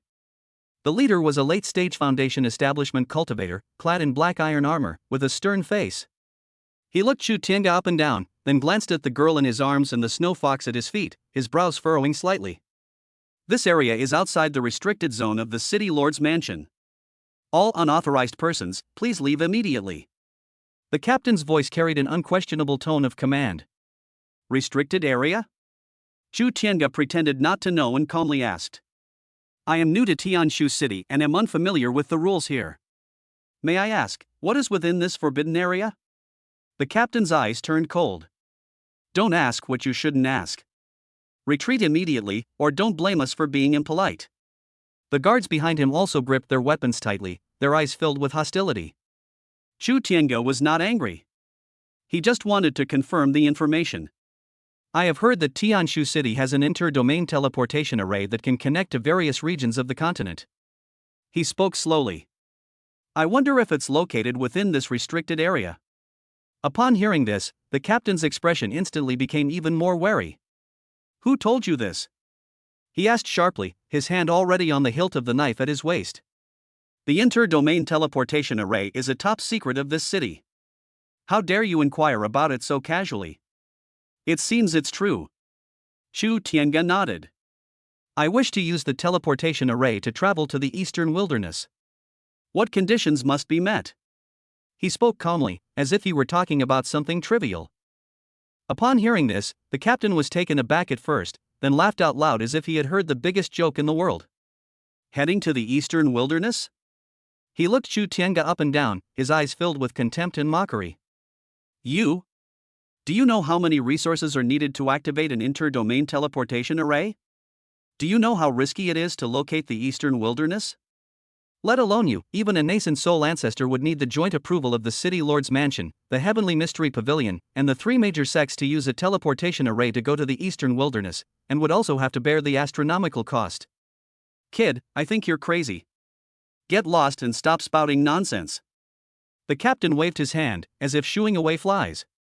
The guards behind him also wore mocking expressions. Clearly, in their eyes, Chu Tiange was an ignorant and delusional fool. Chu Tiange remained calm. He finally understood. Everything the manager of Tianji Pavilion said was true. This teleportation array is indeed firmly controlled by several major forces, who monopolize the power of cross-domain travel. It's virtually impossible to use it through normal channels.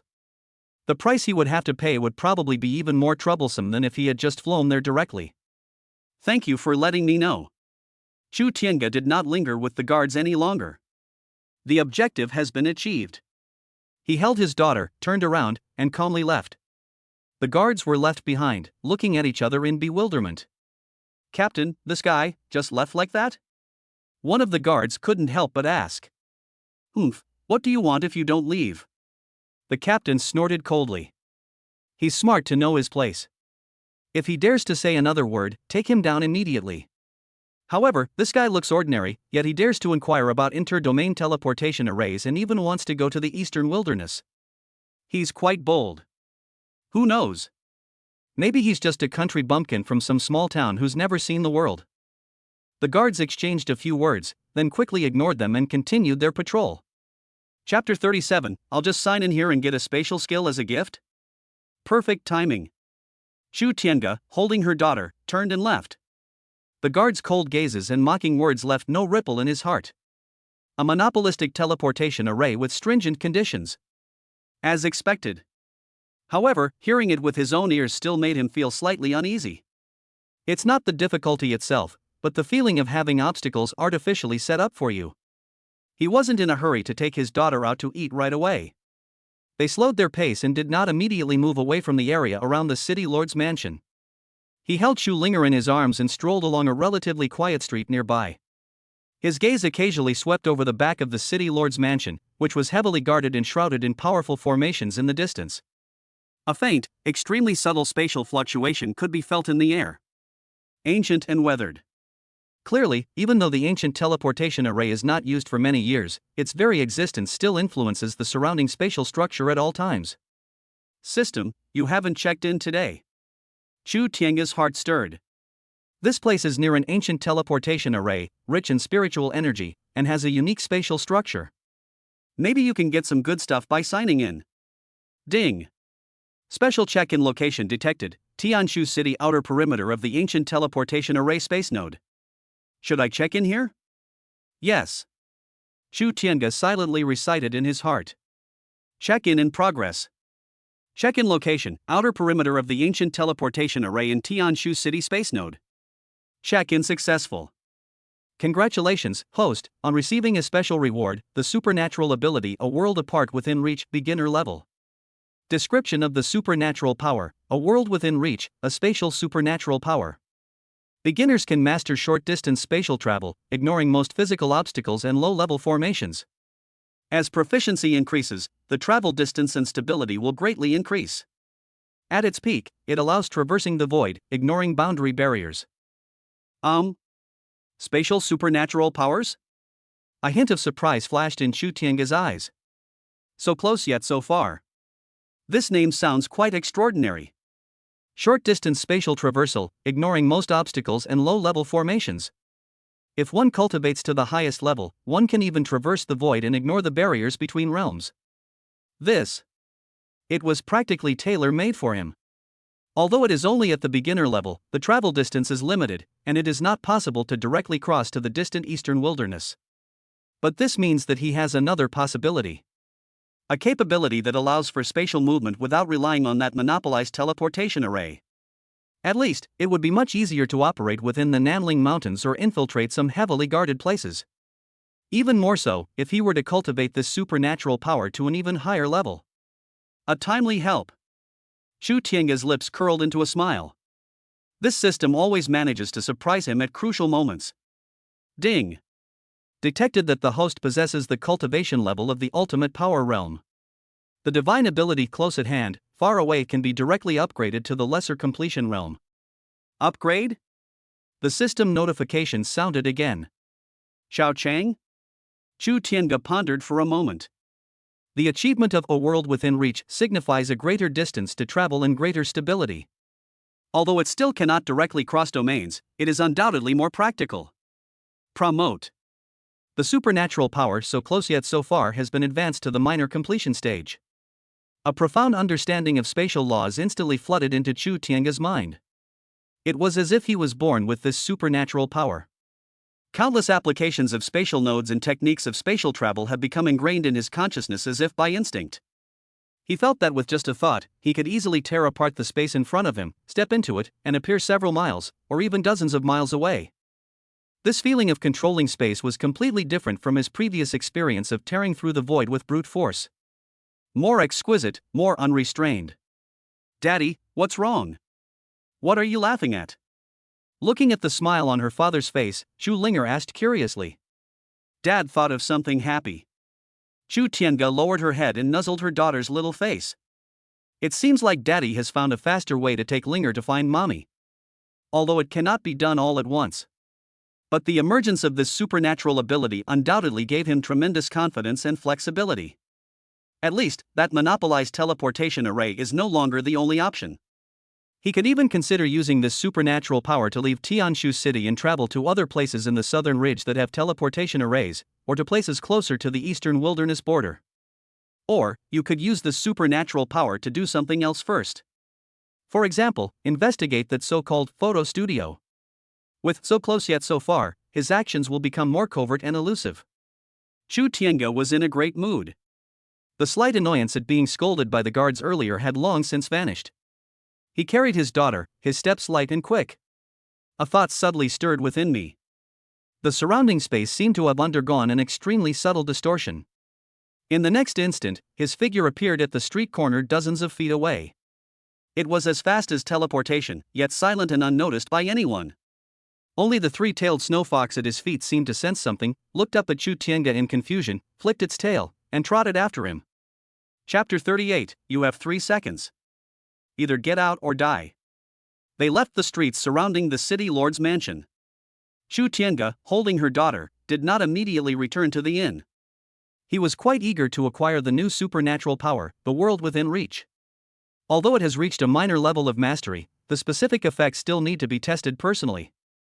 He found a quiet, deserted alley, scanned it with his divine sense, and confirmed that no one was watching. Linger, hold on tight to your father. He whispered something to his daughter in his arms. At the same time, with a slight thought, an invisible barrier enveloped both the daughter and the snow fox, isolating them from any potential spatial fluctuations. Then, he began to try to urge the creation of close at hand, yet far away. The target is an abandoned courtyard in the east of the city, about 10 miles away. This was a coordinate he randomly selected when his divine sense swept across the area. Buzz.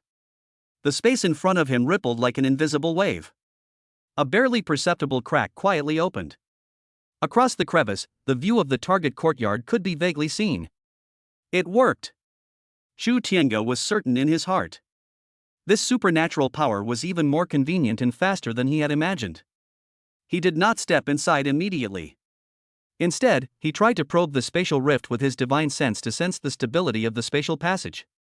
Just then, a sudden change occurred. From the forbidden area behind the city lord's mansion, at the location of that ancient teleportation array, there seemed to be an extremely subtle spatial law interference. Like a pebble thrown into a calm lake. The unstable spatial rift that Chu Tiange had just created was suddenly distorted by this interference. The view on the other side of the rift instantly became blurry, and the spatial coordinates shifted drastically. Chu Tiange frowned slightly. Before he could react, a powerful suction force suddenly came from the twisted crack. His figure, holding his daughter, along with the three-tailed snow fox at his feet, was instantly swept up in the scene. The light and shadow shifted before my eyes. The next moment, Chu Tiange stood firmly on the ground. The powerful pulling force disappeared. However, he discovered that he had not appeared at the abandoned courtyard in the east of the city as planned. Instead, they found themselves in a massive stone palace filled with rich spatial energy and the aura of a solemn array. In the center of the stone hall stands an ancient and massive array platform. The platform is engraved with countless complex and mysterious runes, emanating a spatial fluctuation that makes one's heart tremble. Ancient teleportation array. By sheer coincidence, he was teleported directly to the forbidden area of the city lord's mansion, to the core area of that ancient teleportation array. Who is it? Anyone who trespasses on this forbidden area shall be put to death. Almost at the same time he appeared. Several sharp shouts, imbued with powerful pressure and chilling killing intent, rang out from all around the stone hall. Whoosh whoosh. A dozen or so figures appeared from various corners of the stone hall, surrounding Chu Tiange. The lowest cultivation level among these people is at least the golden core stage. Among them were 5 elderly men with profound auras and white hair and beards, all of whom were powerful cultivators in the late nascent soul stage. They are the guardians who have been stationed here year-round, responsible for protecting this ancient teleportation array. The guardians were all taken aback when they saw Chu Tiange suddenly appear, along with the girl in his arms and the snow fox at his feet. They had no idea how the other party had managed to break through the layers of defense and restrictions so silently and appear here. But then their expressions darkened. Regardless of the means used, trespassing on this land is a capital offense. Take it down. The elder at the head of the group, a late-stage nascent soul cultivator, gave the order coldly, his face expressionless. They didn't give Chu Tiange any chance to explain at all. Several golden core stage guards immediately activated their magic weapons, rushing towards Chu Tiange with fierce killing intent. Court death. Chu Tiange's eyes turned cold. He was already somewhat annoyed because he had been unexpectedly teleported here. These people, without even asking a single question, are about to kill? Did he really think he was an easy target? He was too lazy to even lift a finger. It was just a slight thought. Buzz. An invisible and intangible, yet vast and terrifying pressure suddenly descended. Centered on him, it instantly swept through the entire stone hall. Thump. Thump. The golden core stage guards who rushed forward were struck in the chest as if by a giant hammer. Before they could even scream, their bodies flew backward like kites with broken strings, crashing heavily to the ground, spitting out blood, their fate unknown. The 5 elders in the late nascent soul stage also changed their expressions drastically, and their bodies began to tremble uncontrollably. They were horrified to discover that, in the face of this oppressive force, their nascent souls seemed to be frozen, and their proud magical power was completely unusable. Who exactly are you? The elderly man at the head of the group spoke in a trembling voice, his eyes filled with terror and disbelief. Such terrifying pressure. Even a nascent soul ancestor couldn't do that. Could it be the legendary? Returning to emptiness? Or even merging with the Tao? When did such a great god arrive in Tianshu City? Chu Tiange did not answer. He held his daughter, his gaze calmly sweeping over the several pale-faced old men. I was just passing by. He spoke softly, his voice not loud, yet it reached everyone's ears clearly. It's you guys who insisted on making yourselves miserable. His gaze fell upon the ancient teleportation array. A hint of coldness flashed in his eyes. I need to use this teleportation array. You have 3 seconds to consider. Either get out of here right now. Or. Chu Tiange paused, his voice suddenly turning cold. Die. Chapter 39. Wouldn't it have been better if this had been done earlier? Why did I have to get a beating? Die. The last word fell. Inside the stone hall, it seemed as if even the air had completely frozen. Time seemed to stretch out infinitely at that moment. The 5 late-stage nascent soul elders were deathly pale, with large beads of cold sweat rolling down their foreheads and soaking their robes. They felt as if they were being choked, and even breathing became incredibly difficult. The terrifying pressure, like a tangible mountain, pressed down on them and on their nascent souls. It was as if the other party could instantly annihilate them with a single thought, their souls and bodies vanishing without a trace. Escape? The thought had barely formed when it was crushed by the omnipresent pressure. Rebellion? It's like a mantis trying to stop a chariot it's courting death. 3 seconds. It seemed short, but it felt like an eternity. The shadow of death had never loomed over them so clearly. Senior, spare my life. The elderly man at the head of the group could no longer bear the extreme fear and was the first to break down. He used all his strength to squeeze out a few words through gritted teeth, his voice hoarse and dry. We were blind and offended our senior. Get out, we'll get out right now. He struggled to move his body, trying to back away, but found his legs as heavy as lead. The other 4 elderly men, as if grasping at a straw, all begged for mercy. Senior, please calm down. We were rash. Senior, you are very magnanimous. Please forgive us this once. Please use the teleportation array, Senior. We will not dare to obstruct you in the slightest. As they spoke, they struggled to back away. His movements were clumsy and awkward, showing no trace of the demeanor of a late-stage nascent soul cultivator. Shu Tianga's expression was indifferent. He withdrew the terrifying pressure that was enough to crush a nascent soul, but still maintained absolute control over the entire stone hall. Looking at these old men who had been so arrogant before, but now looked like stray dogs, he felt nothing. If only I had known this would happen, I wouldn't have done it in the first place. If you insist on refusing a toast, you'll have to drink a penalty shot. He ignored the few old men who had retreated to the corner of the stone hall, remaining silent as if trembling in fear. Their gaze returned to the ancient teleportation array. This formation was more complex and ingenious than he had imagined. Countless mysterious runes intertwined, forming a vast spatial matrix. At the core of the array, there is a huge void stone that emits a soft light, continuously providing spatial energy. Chu Tianga, holding her daughter, slowly walked onto the teleportation array platform. The runes beneath his feet seemed to sense his presence and glowed faintly. His divine sense, like mercury spilling onto the ground, instantly covered the entire teleportation array. With his cultivation at the pinnacle of strength and the spatial understanding brought by his newly mastered near the end of the world supernatural power. To him, the ancient teleportation array, which seemed incredibly profound to outsiders, held almost no secrets in terms of its operating principles and control methods. He quickly found the control core and the method for locating spatial coordinates. Once enough energy is input and the accurate spatial coordinates of the eastern wilderness are set, the teleportation can be initiated. Daddy, this floor lights up. Shu Linger looked at the runes that lit up at her feet, her little face full of curiosity. Yes, this is a magic circle that can take us to a very far place. Chu Tianga explained softly. He gently placed his daughter in the center of the platform, a relatively safe area. He also instructed the 3-tailed snowfox to stay by his daughter's side. The snowfox nodded obediently, its icy blue eyes scanning its surroundings warily. Chu Tianga walked to the control hub of the teleportation array. That was a workbench made of several special crystals. He reached out his hand, ready to begin. In a corner of the stone hall, the 5 nascent soul elders, along with the golden core guards who had collapsed to the ground but were lucky enough to survive, all held their breath, not daring to make a sound. They stared at Chu Tianga's retreating figure, their eyes filled with awe and fear. Who exactly is this mysterious man holding the baby? With a mere gesture, he could render these prominent figures of Nanling powerless to resist. Controlling the ancient teleportation array is as easy and effortless as taking candy from a baby. When did such a terrifying being arrive in Tianshu City? Their hearts were filled with doubt and unease. But more than anything, there was a sense of relief at surviving the ordeal. Fortunately, I chose roll. Otherwise, they would probably have turned to ashes by now. Chu Tianga didn't care what those people thought. His attention was completely focused on the teleportation array in front of him. Eastern Wilderness. Coordinates confirmed.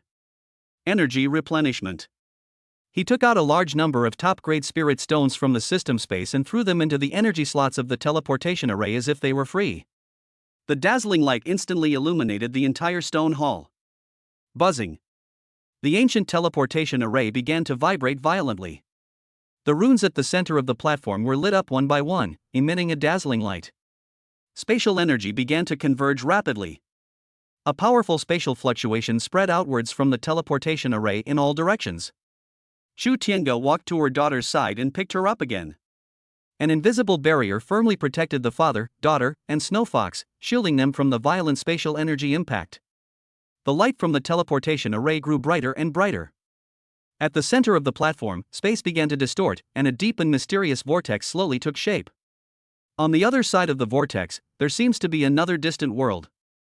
The aura of the eastern wilderness can be faintly felt. Linger, we're about to set off. Chu Tiange looked at her daughter's bright eyes in her arms and said with a smile, "Go to Mom's." Holding his daughter and accompanied by the snow fox, he stepped into the dazzling vortex of light. The figure vanished in an instant. Chapter 40 Eastern Wilderness. Wife. I, Chu Tiange, have arrived with our daughter. Step in.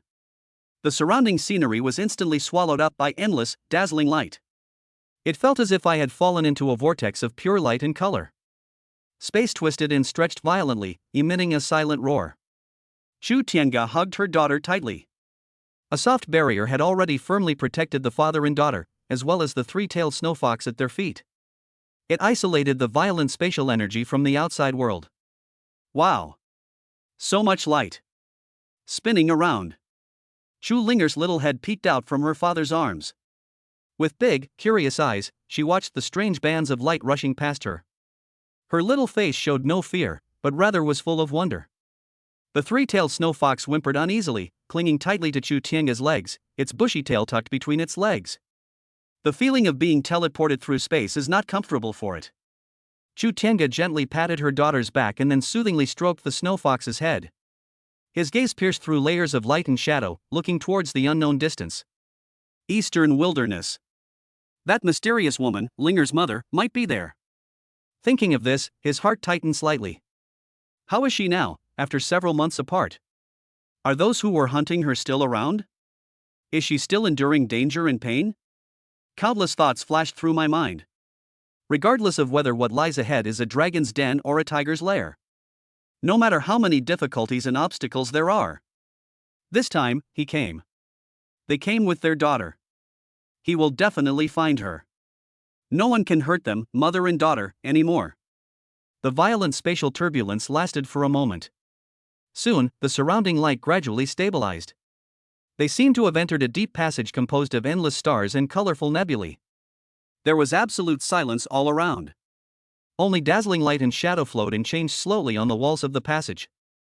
Occasionally, fragments of broken space can be seen floating outside the passage like ice floes. There are also some strange, twisted void creatures that avoid this stable passage at all costs. This is the spatial channel for cross-domain teleportation.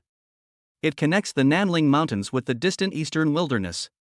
Chu Tiange's divine sense quietly probed out, sensing the stability of the passage. Although this ancient teleportation array is old, its core structure is still relatively intact. In addition, he had previously invested a massive amount of top-grade spirit stones as energy support. This spatial passage is stable enough. At least, getting them safely to the eastern wilderness shouldn't be a problem. Daddy, are we flying? Chu Linger, having adjusted to her surroundings, asked curiously. The little finger pointed to the flowing light outside. Yes, we're flying on a very, very fast rainbow bridge. Chu Tiange explained with a smile. I'm going to a very, very far place to find my mother. Looking for my mom. Chu Linger nodded as if she understood, her little face full of anticipation. Chu Tiange looked down at her daughter's innocent smiling face, her heart softening. He adjusted his position to make his daughter more comfortable. He then sat down cross-legged and began to close his eyes to rest. Cross-domain transfers take time. This is a good time to consolidate the supernatural power I just acquired, a world within reach. Or, examine that mysterious metal fragment. Time flowed slowly through the silent passageway. The light and shadow outside the passage are constantly changing. It seemed to have no end. Chu Tiange's heart, however, was completely at peace. His goal had never been so clear. Eastern wilderness. Wife. I, Chu Tiange, have arrived with my daughter. Chapter 41 Undetermined, is this the eastern wilderness? The spiritual energy is so strange. Wait, it's her aura. At the end of the spatial passage, the light is no longer a rapidly flowing line. They began to coalesce and rotate, like a giant eye about to open. The tremors in the passage walls gradually subsided. Instead, there was a subtle sense of repulsion, as if the entire passage was gently pushing them out. Daddy, is the rainbow bridge going to stop? Chu Linger rubbed her eyes and asked softly. The long, strange sight made her somewhat drowsy. Yes, we're almost there. Chu Tiange spoke gently, holding his daughter even more securely. He stood up, his divine sense already spread out, alert to any unusual activity at the exit. The three-tailed snow fox at my feet also pricked up its ears and made a low growl, appearing somewhat nervous. Ahead, at the center of the pupil where light was concentrated, a pure white spot of light appeared. The light spot expanded rapidly, swallowing up all the colors. The next moment, a feeling of weightlessness came over me. The feeling of being grounded has returned. The blinding white light slowly faded away. The first thing Chu Tiange sensed was the spiritual energy permeating the air. It is completely different from the Nanling Mountains. The spiritual energy of the eastern wilderness is even more vast and ancient, carrying an indescribable sense of weight. It also seemed to contain wisps of wild, untamed energy, like the breath of a sleeping behemoth. He looked around. They appeared to be on the edge of a vast primeval forest. Towering ancient trees, with lush branches and leaves, blocking out the sun. Many of the trees had shapes that were strange and unlike anything he had ever seen before. Some tree trunks are covered with natural runic patterns, while others emit a faint fluorescence. The air was filled with the fresh scent of grass and earth, along with the distant roars of unknown beasts. Beneath our feet lies a soft layer of fallen leaves, accumulated over countless years. Wow, what a big tree! Chu Linger broke free from her father's embrace and ran curiously to the nearest ancient tree. The little hands stroked the rough, moss-covered bark of the tree. Daddy, can the trees here talk? Perhaps. Chu Tiange smiled and walked to her daughter's side. He crouched down and carefully examined the surrounding environment. No signs of danger were immediately detected. The exit of the teleportation array seemed to be random, sending them to the seemingly deserted dense forest. The three-tailed snow fox cautiously sniffed the ground, its bushy tail twitching warily. It seemed unfamiliar with the atmosphere here, and somewhat uneasy. Linger, let's find a place to rest for a while, okay? Chu Tiange said softly.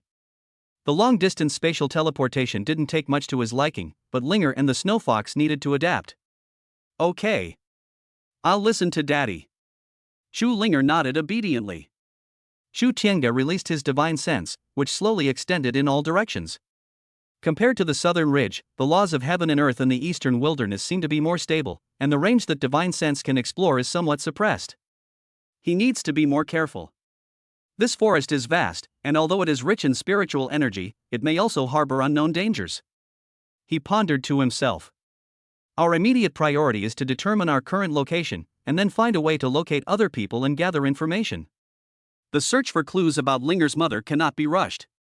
In this completely unfamiliar land, it would be unwise to act rashly.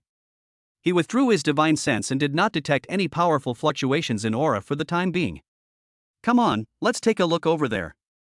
Chu Tiange pointed to a relatively open and slightly brighter direction.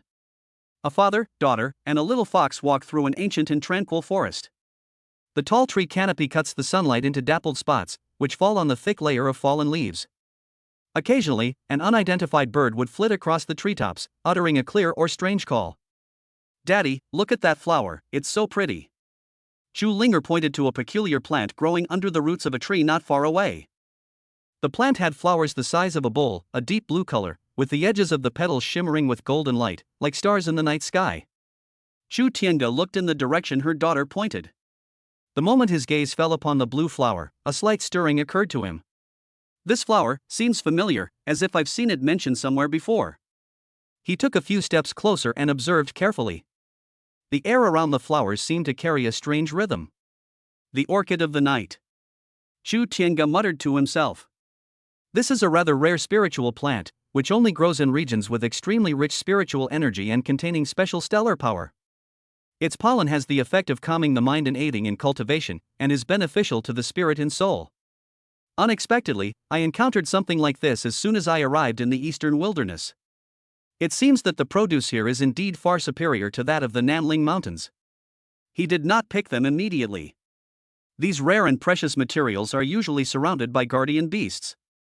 Although his divine sense did not detect any threat, it was better to be safe than sorry.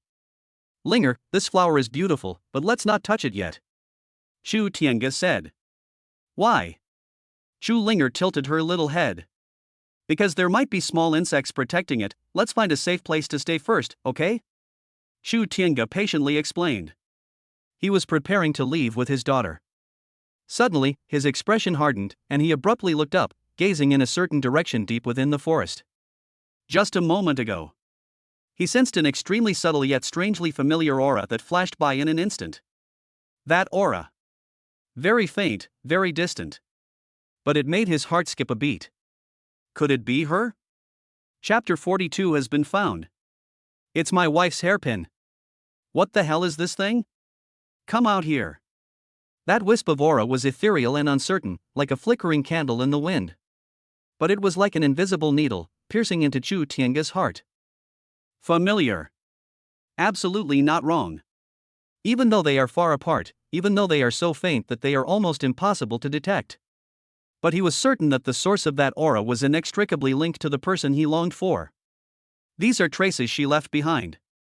Or perhaps she herself was nearby. He suddenly stood up straight, his eyes sharp as a hawk's, locking onto the direction from which the aura was coming. Deep in the forest, it was dark and difficult to see. Daddy, what's wrong? Chu Linger noticed her father's unusual behavior and gripped his clothes tightly with her small hands. Chu Tiange took a deep breath, suppressing the excitement and eagerness in his heart. He crouched down and looked into his daughter's clear eyes. Linger, Daddy seems to have found a clue about Mommy. His voice trembled slightly, almost imperceptibly. Mother. Chu Linger's eyes lit up immediately, her little face filled with surprise and anticipation. Are we going to find our mother? Let's try looking in that direction. Chu Tiange pointed in the direction from which the aura was coming. However, we must be very, very careful not to make any noise, okay? Aha! Chu Linger nodded vigorously, covering her mouth with her small hand to make a shushing gesture. The three-tailed snow fox beside it seemed to sense the change in atmosphere and warily crouched down. Chu Tiange no longer hesitated. He picked up his daughter and at the same time separated a wisp of gentle true energy to envelop the snow fox. To minimize the noise they might make while moving. He did not choose to fly, as that would make him too conspicuous and easily alert unknown entities. He activated a technique to conceal his presence, his figure disappearing silently into the shadows of the forest like a ghost. With each step, one is several feet away. Fast but not chaotic, quiet and still. His divine sense was highly focused, firmly locking onto that intermittent, familiar aura. Like a guiding light in the darkness, it showed him the way forward. The forest grew increasingly secluded. The light became even dimmer. The ancient trees around them also became increasingly peculiar. On some tree trunks, phosphorescent fungi grow, casting an eerie, dark green hue over the surrounding area. Some vines, like living tentacles, swayed slowly in the air. The air was thick with the scent of the wilderness. Occasionally, one can sense powerful creatures lurking in the shadows, emanating dangerous energy. Chu Tiange carefully avoided them. He didn't want to cause any unnecessary trouble. Right now, nothing is more important than chasing that wisp of scent. Wah! The three-tailed snow fox suddenly let out a very low and soft warning. Chu Tiange paused, stopping abruptly in the shadow of a giant tree. He looked in the direction the snow fox had warned him to. Not far ahead, on the ground, lay a huge animal skeleton. The skeleton was strangely shaped, resembling a lizard magnified countless times, but with twisted horns on its head. The bones had an abnormal grayish-black color, as if they had been eroded by some kind of force. The ground around the skeleton was barren. The soil also turned a burnt black color. A faint, chilling aura of destruction lingered in the air. What a big bone! Chu Linger leaned on her father's shoulder and whispered something. Chu Tiange frowned slightly. This beast was probably quite powerful when it was alive. What killed him? He sensed it carefully. That familiar aura seemed to emanate from the direction where the skeleton was, yet it also seemed to penetrate this place and extend into deeper depths. Could it be that she passed through here before? Or, they may have had contact with the entity that killed the beast. Countless thoughts flashed through Chu Tiange's mind. He did not approach the skeleton rashly. Instead, it circled around in an arc, continuing to track that wisp of energy from the side. His breathing became slightly clearer than before. But it is still very weak. It seemed as if it could vanish completely at any moment. He quickened his pace, his figure weaving through the trees like a flowing shadow. They traveled for about the time it takes for an incense stick to burn. The view ahead suddenly opened up. It is no longer a dense forest. Instead, it was a valley filled with jagged, rocky terrain. In the center of the valley, there is a small pool of water. The pool water was an eerie dark green, its surface completely still and undisturbed. And by the pool, on a blue stone about half a person's height, a jade hairpin lay quietly.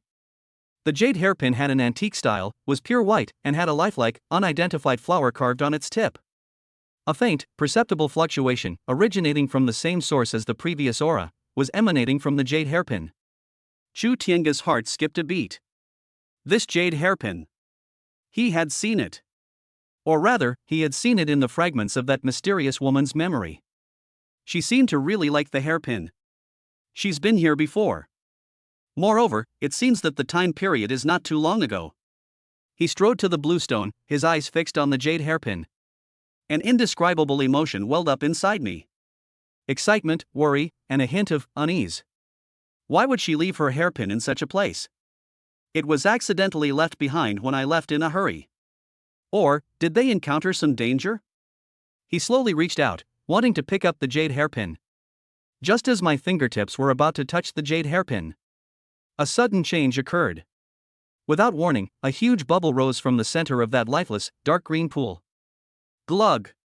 A soft sound. The blister burst. A chilling, violent aura, filled with a destructive desire, suddenly rose from the bottom of the pool. They instantly locked onto Chu Tiange. Chapter 43. A ferocious creature at the bottom of the pool? How dare you touch my wife's things? You're asking for death. It was cold and chilling. That violent aura was like solid ice, almost freezing blood, and instantly swept across the entire chaotic rock valley. The air seemed to freeze, and every breath felt like it was filled with ice crystals. Chu Tiange's eyes sharpened, and a barely perceptible golden light flashed deep within his pupils. Almost at the same instant his aura exploded, his movements were faster than he could think. With a smooth, muscular sweep of his left hand, like an iron arm, he tightly embraced Chu Linger, who cried out in surprise, and the three-tailed snow fox, which was whimpering in its throat. A solid golden light shield, like warm jade, yet indestructible, enveloped them in an instant. Fine runes flowed across the surface of the light shield, completely isolating the chilling aura and even diminishing the fishy stench in the air. Daddy! Chu Linger's face turned deathly pale. She clutched her father's clothes tightly, her voice barely audible. I'm not afraid. Chu Tiange's voice wasn't loud, but it carried a reassuring power as he gently patted his daughter's back.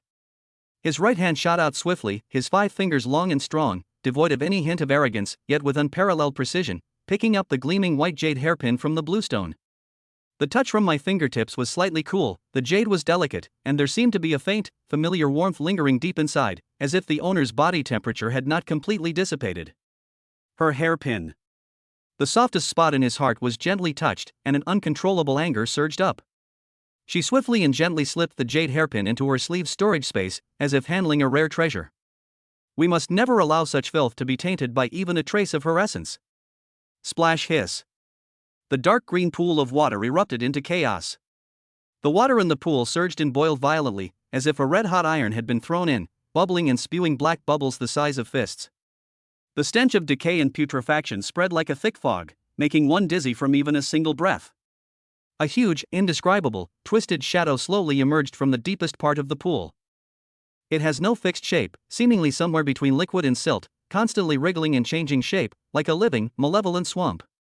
The surface was covered with a thick, slippery, dark green liquid that dripped continuously onto the surrounding rocks, making a hissing sound as it corroded, leaving behind holes that emitted black smoke. What's even more chilling is that wherever the liquid dripped, the surrounding moss and small vegetation withered and turned black at a visible speed, completely losing their vitality. 2 scarlet lights shone at the densest point of the shadow, without pupils or emotions, only pure, cold, violent, and greedy intent to drag everything into the abyss of destruction, locking onto Chu Tiange. Wah! Daddy! Scared! That big mud. So ugly. Although Chu Linger was scared, she couldn't help but peek out from her father's arms and nod. When she saw the monster's appearance, her little face scrunched up and she said in a tearful voice. The 3-tailed snow fox's fur stood on end, and it huddled tightly at Chu Tiange's feet, letting out a continuous low growl, a sound of fear and warning as if it had encountered a natural enemy. Yeah, it really is ugly. Chu Tiange's voice remained calm, even carrying a hint of approval. He lowered his head and gently wiped away the tears from the corners of his daughter's eyes with his fingertips. But don't worry, Linger, watch how Daddy beats this ugly thing to a pulp. When his gaze returned to the dark green monster, it was as cold as ice that had never melted. They dared to act aggressively in front of him. No matter what you are or where you come from, they're all going to die today. Roar, hiss. The dark green shadow seemed to sense the contempt and killing intent in Chu Tianga's gaze, and let out a roar that was unlike any living being, a mixture of howls and shrieks. Suddenly, its massive body surged towards Chu Tianga like a burst dam. Its speed was incredibly fast, creating an eerie contrast with its viscous appearance. It has no physical form, it is more like a high-speed, jetting, living, highly corrosive liquid shockwave. Wherever it passed, the air emitted a sharp crackling sound, and even the light seemed to be swallowed and distorted by the deep, dark green. A deep trench was plowed into the ground, and the rocks turned into black water the moment they came into contact with it. Chu Tianga held her daughter, her toes seemingly casually touching the ground. The concept of near yet far naturally came into play, as if space itself had lost its sense of distance beneath his feet. His figure moved like a willow catkin in the wind, or as if he had teleported, instantly shifting several dozen feet to avoid the unstoppable impact of the dark green liquid. He even had time to adjust his posture so that his daughter wouldn't feel uncomfortable from the high-speed movement. Boom! The dark green liquid lost its target and crashed hard into the ground where he had been standing. The incredibly hard, dark blue-green rock, weathered by countless years of wind and rain, is as fragile as tofu. Amidst the violent explosion, a huge crater, several meters in diameter and seemingly bottomless, was forcibly blasted out. At the edge of the pit, a dark green liquid, like poison, continued to corrode and spread downwards, emitting nauseating white smoke and bubbles. The fishy stench in the air was even stronger. It has such a domineering corrosive power, and it also seems to carry some kind of power to corrupt the soul. Chu Tianga quickly analyzed the situation in his mind. This thing doesn't seem to be an ordinary monster or spirit. It's more like some kind of extreme negative energy, combined with the special water veins and earthly evil energy of this place, that accidentally gave birth to an evil entity. They have no intelligence, only the instinct to devour and destroy. It is specifically designed to defile living beings and devour life.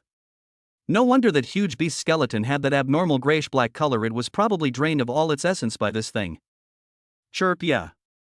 The evil creature, having missed its target, seemed to become even more frenzied. It lingered at the edge of the newly formed pit, its massive liquid body undulating like waves, emitting a series of sharper, more piercing hisses. Suddenly, its massive body exploded like a hedgehog's quills. Hundreds of thumb-thick, dark green water arrows, like a swarm of locusts, shot towards Chu Tianga from all directions with a sharp whooshing sound. These water arrows were faster, had tricky trajectories, and intertwined with each other, almost blocking all the space he could dodge in all directions. The corrosive aura it contained was even more concentrated than the shockwave from before. Poop, so much. So many green arrows. Chu Linger was dazzled by the sight, and her little hands clenched tightly again. A trivial skill. Chu Tianga spoke calmly, holding his daughter, and instead of retreating, he advanced. He didn't even use his movement technique to dodge anymore. The golden light shield protecting his daughter and the snow fox suddenly shone brightly at his thought. The original warm gold color became dazzling, like a small sun.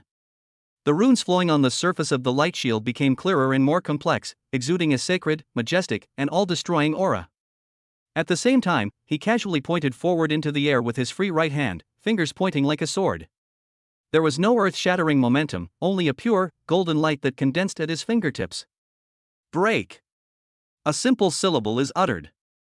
The golden light suddenly burst forth, transforming into a golden sword aura that was only as thick as a hair, yet condensed to the extreme. The sword energy was silent yet so fast that it could not be detected by sight. It carried a majestic and righteous sword intent that could annihilate all evil, and met the dark green water arrows that shot towards it from all directions. Puff, puff, puff, puff, puff, puff. A series of dense sounds, like rain pattering on banana leaves, rang out. Those seemingly ferocious and incredibly corrosive dark green water arrows, upon contact with the subtle golden sword energy, were as if they had encountered their nemesis, like ice and snow encountering raging flames. It couldn't even withstand a single breath before being instantly purified and evaporated by the evil dispelling power contained within the sword energy. It turned into wisps of extremely faint black smoke, which dissipated in the air without leaving a trace. The golden sword energy, after purifying the water arrows that blocked its path, remained undiminished in its power and continued forward.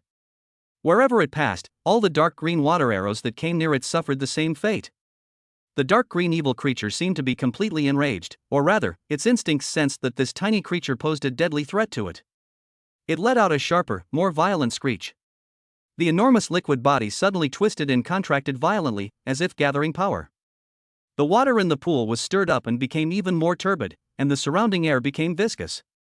Then, it suddenly surged upwards, its massive body expanding and unfolding in mid-air. It transformed into a massive, dark green net that covered half of the valley, obscuring the sky and blocking out the sun. This giant net was made entirely of that viscous, foul-smelling dark green liquid, and between the grids was a constantly twisting and surging darkness. Online, a viscous liquid dripped down like venom, corroding the rocks below and leaving them riddled with holes, emitting thick black smoke. A strong, suffocating sense of confinement and filth descended like a tide, enveloping Chu Tiange and the daughter in his arms. It was as if they wanted to drag them into the filthiest swamp, to completely assimilate and corrupt them. Daddy! The net! Such a big net! I'm going to fall down. Chu Linger lifted her little head from her father's arms and looked at the terrifying giant net that was rapidly pressing down on her head. It's all right, Linger, it'll be over soon. Chu Tiange's voice remained calm, even carrying a hint of reassuring laughter. He held his daughter, looked up, and calmly gazed at the giant, dark green net that exuded an extreme stench and an aura of destruction. A cold glint flashed deep within his eyes. I wanted to play a little longer, but I ended up scaring Linger. Unforgivable. Chu Tiange held his daughter in one arm, and slowly raised the other hand, spreading his 5 fingers towards the dark green giant net pressing down on his head. His palms did not radiate any extraordinary light, but rather a gentle, pale golden halo, like that of the rising sun, slowly swirling around. Chapter 44? You dare try to stop me? Vanish into thin air. That was an absolute suppression originating from the deepest level of life, like an ant looking up at the sky, without even the courage to look directly at it. The first thing to be hit was the massive, dark green net that pressed down from above. Its enormous size seemed laughable in the face of Chu Tiange's seemingly tiny figure. The speed at which the giant net descended slowed down to the naked eye. It was no longer the fierce attack it had before. Instead, it was as if it had sunk into an invisible quagmire, making every inch of descent incredibly difficult. The viscous, dark green liquid that made up the giant web began to tremble violently and uncontrollably, as if every strand of negative energy that made it up was wailing and trembling with fear. The venom dripping from the internet was silently purified and vaporized in mid-air, leaving not even a wisp of smoke behind. The 2 scarlet beams of light, representing the core consciousness of the evil entity, flickered wildly, revealing an instinctive, terrified desire to escape. However, it was completely locked in place by Chu Tiange's aura, like a specimen nailed to the spot, unable to move. Linger, watch. Chu Tiange's voice was very soft, reaching the ears of the daughter in his arms. He raised his right hand, his 5 fingers gently clenching the massive, trembling, dark green net suspended in mid-air. There was no earth-shattering sound. There was no dazzling brilliance. There is only one extremely simple action. It was as if he had merely crushed an insignificant fallen leaf. Time seemed to stand still for a moment. Immediately afterwards. Puff. A faint sound, like a bubble bursting. The enormous, dark green net, covering half the valley and emitting an endless stench and corrosive aura, connected to the massive evil entity in the pool behind it. Starting from the outermost edge, it decomposes and annihilates silently and rapidly. It is not shattered, not burned, but a complete decomposition at the level of existence. The dark green liquid that makes it up, the filthy negative energy, the violent will to destroy. Under Chu Tiange's seemingly casual grasp, it was like snow under the sun, or like foam exposed in a vacuum. It dissolves rapidly, transforming into the most primitive and purest particles, leaving not a trace whatsoever. The whole process was incredibly fast, yet it was clearly reflected in Chu Tiange's cold eyes. In less than a breath, the enormous net that blotted out the sky disappeared. The enormous, twisted, evil entity in the pool disappeared. The stench, decay, chill, and violence that permeated the air were instantly wiped away by an invisible hand, disappearing completely. It was as if they had never existed. Only that pool of water, still a dark green, remained. But the pool was no longer lifeless. It began to flow slowly, and its color seemed to be gradually fading. Although it was still murky, it had lost the eerie feeling that had previously made people's hearts pound. Deep within the pool, something seemed to have shattered along with the annihilation of the evil entity, and a relatively pure aquatic energy began to slowly seep upwards. Chu Tiange slowly lowered his hand. The vast aura that enveloped the entire valley receded like a tide, returning to his body without leaving a trace. It was as if the godlike, all-powerful being from just moments ago was merely an illusion. The suppressed space around them returned to normal. The air became fresh again, still carrying the desolate and ancient feel unique to the eastern wilderness, but no longer possessing that nauseating filth. The rocky valley has returned to its original tranquility. Only the pits and marks corroded by the evil creatures proved that what had just happened was not an illusion. "Daddy, where's that big mud?" Chu Linger carefully raised her little head, blinked her big eyes, looked at the empty space above, and asked somewhat blankly. She had her eyes closed just now, and she only felt a warm and comfortable aura enveloping her, and then all the terrible sounds and sensations disappeared. "It's gone." Chu Tiange lowered her head, looked at her daughter, and her eyes softened again. "Where did you go?" Chu Linger pressed for an answer out of curiosity. "It's melted." Chu Tiangu was concise and to the point. "Oh." Chu Linger nodded as if she understood, and stopped asking questions. She rubbed her head against her father's warm embrace, and the remaining fear on her face completely disappeared, leaving only a strong sense of security. "Ugh." The three-tailed snowfox relaxed, stood up from Chu Tiange's feet, flicked its fluffy tail, and curiously looked around, seemingly puzzled by the sudden disappearance of that terrifying aura. Chu Tiange's divine sense swept across the entire valley, confirming that there were no further threats. He carried his daughter to the edge of the pond. The pool water is still slowly purifying itself, but the process is very slow. He flicked his finger. A soft golden light sank into the pool. Like a catalyst, the purification speed of the pool water suddenly increased more than tenfold. The dark green color quickly faded, becoming clear, and the bottom of the pool could be vaguely seen. At the center of the pool, there is a small spring that constantly emits tiny bubbles, exuding a pure and refreshing aquatic energy. It seems that this evil creature has taken up residence here in order to draw upon the power of this spring. Chu Tiange wasn't very interested in the spring. His gaze returned to his sleeve. A thought crossed my mind. The gleaming white jade hairpin reappeared in his palm. The hairpin remains warm and smooth, its surface shimmering with a lustrous sheen. After the demonic aura was completely eliminated, the familiar scent remaining on the jade hairpin seemed to become clearer and more concentrated. It's no longer that vague, uncertain feeling that could disappear at any moment. Chu Tiange closed his eyes and carefully probed his divine sense into the jade hairpin. This time, he didn't feel any obstacles. The divine sense, as if immersing itself in warm water, easily reached the core of that aura. Warm, gentle, with a unique, elegant charm like a secluded orchid in a valley. It's her. It was definitely her scent. Moreover, within this aura, there seemed to be a faint, almost imperceptible, spatial fluctuation. And an extremely vague idea pointing in a certain direction. That direction. Chu Tiange suddenly opened his eyes and looked up in the direction of one of the exits of the chaotic rock valley. His gaze was deep, as if piercing through layers of obstacles. Is that the direction she left in? Or perhaps she left some guidance through this hairpin. Daddy, is this mommy's hairpin? Chu Linger also looked curiously at the jade hairpin in Chu Tian's hand. Chu Tiange nodded and carefully put the jade hairpin away. Whatever it is. Finally, we have a clear direction. He looked down at his daughter. Linger, let's continue looking for Mom, okay? Good. Chu Linger nodded vigorously, her little face full of anticipation. Chu Tiange did not linger.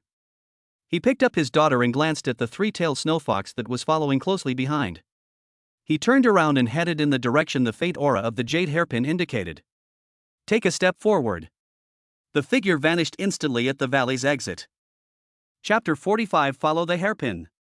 This place is really dilapidated. Is there someone ahead? Step out of the rocky valley. The view before me suddenly opened up. It is no longer the dark and oppressive primeval forest it once was. Instead, there was a vast and desolate red plain. The ground was cracked and the soil was dark red, as if it had been stained with blood for countless years. Sparsely growing are some twisted and strange plants, mostly blackish gray, with leaves like hard iron sheets and edges that gleam with a dangerous cold light. Looking around, there is hardly any greenery to be seen. The sky was a hazy gray, and the sun, hanging high in the sky, seemed to be veiled by a thin gauze, casting weak and feeble light with a sense of desolation. The spiritual energy still lingered in the air, even more concentrated than in the previous dense forest area. However, this spiritual energy carries an indescribable ferocity and chaos, like an untamed wild horse. It needs to be carefully refined before it can be inhaled, otherwise it can easily damage the meridians. Wild, ancient, and with a sense of decay. This is yet another impression that Don Juan gave Chu Tiange. The environment there is far worse than that of the Nanling Mountains. Daddy, this isn't pretty. Chu Linger peeked her little head out from her father's arms, wrinkled her little nose, looked at the desolate scene around her, and whispered. Having grown accustomed to the lush green mountains and clear waters of the Nanling Mountains, she clearly didn't like the environment here. Yes, it is a bit desolate. Chu Tiange nodded and slowed his pace. He did not immediately set off at full speed. This unfamiliar territory is filled with an eerie atmosphere. The faint thought on the jade hairpin, like a flickering candle in the wind, pointed in a general direction, but it was not clear. He needs to move forward while carefully sensing his surroundings, capturing any possible clues or dangers. His divine sense spread out like a tide, but encountered greater resistance in this violent and chaotic spiritual energy environment, and the range of his exploration was compressed once again. He could sense that beneath this crimson plane lay some kind of powerful earth vein energy, which intertwined with the chaotic spiritual energy in the air, forming a unique and oppressive force field. For ordinary cultivators, walking in this place would probably require a great deal of mental effort just to resist the erosion of the environment. Ugh! The three-tailed snow fox followed closely at Chu Tiange's feet, its fluffy tail drooping slightly, looking somewhat listless. The smell here made it very uncomfortable, and even its proud sense of smell seemed to be disturbed. Chu Tiange separated a wisp of gentle true essence and enveloped the snow fox, helping it resist the pressure of the surrounding environment. The snow fox rubbed comfortably against his trouser leg, feeling a little better. He carried his daughter and, unhurriedly, followed the scent of the jade hairpin as he walked deeper into the wilderness. The red soil beneath my feet is incredibly hard, making a soft crunching sound when I step on it. Occasionally, one can see the skeletons of some huge, unidentified beasts, half buried in the red soil. The bones have a metallic sheen, indicating that they have been dead for a long time, yet they still exude a faint aura of ferocity. There are also some traces that look like they were left over from an ancient battlefield. Broken fragments of weapons, massive ruins of stone fortifications, and dark, indelible marks on the ground. It seems that a very, very long time ago, an extremely fierce battle took place here. Daddy, I'm a little hungry. After walking for about half an hour, Chu Linger said softly, rubbing her little belly. The little guy has certainly expended a lot of energy with the previous teleportation and monster encounters. Okay, let's find a place to rest and get something to eat. Chu Tiange stopped and looked around. This wasteland stretches out before you, with almost no place to find shelter. He frowned slightly. After a moment's thought, he walked behind a relatively intact, half-person-high, dilapidated stone wall. This place can at least provide some shelter from the wind. He took out some pastries and spiritual fruits that he had prepared beforehand, as well as a pot of warm beast milk, from his storage space. This was specially prepared for his daughter. Wow! It smells so good. Chu Linger's eyes lit up immediately when she saw the food. She took the pastries her father handed her and began to eat them in small bites. Looking at her daughter's satisfied little face, Chu Tiange felt a wave of tenderness wash over her. He also took out some dried meat and fed it to the three-tailed snow fox next to him. The snow fox wagged its tail happily and swallowed the jerky in a few bites. He leaned casually against the stone wall, gazing into the distance while simultaneously diverting some of his attention to continue sensing the guidance of the jade hairpin. That glimmer of hope remained faint, but its direction was unchanged. It seems the destination is still far away. Just then, Chu Tiange's gaze sharpened slightly. His divine sense, at the edge of its perception range, caught a faint trace of human activity. Very faint, very distant. Moreover, it seems there was more than one person involved. Is anyone there? On this desolate and ruined red plain, there are traces of human activity. Was it just a chance encounter, or do you live nearby? Could she be Linger's mother? Or perhaps it was those who were hunting her down? Countless thoughts flashed through my mind in an instant.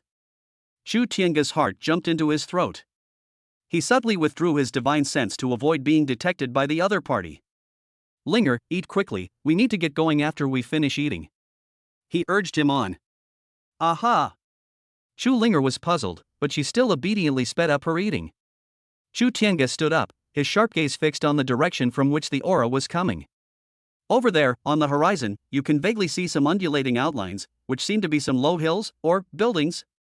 The distance was too great, and the interference from the spatial force field in this place made it impossible for him to see very clearly, even with his eyesight. But without a doubt, there are people in that direction. Moreover, the jade hairpin seemed to be pointing in that direction as well. Is it a coincidence? Chapter 46 Getting Closer.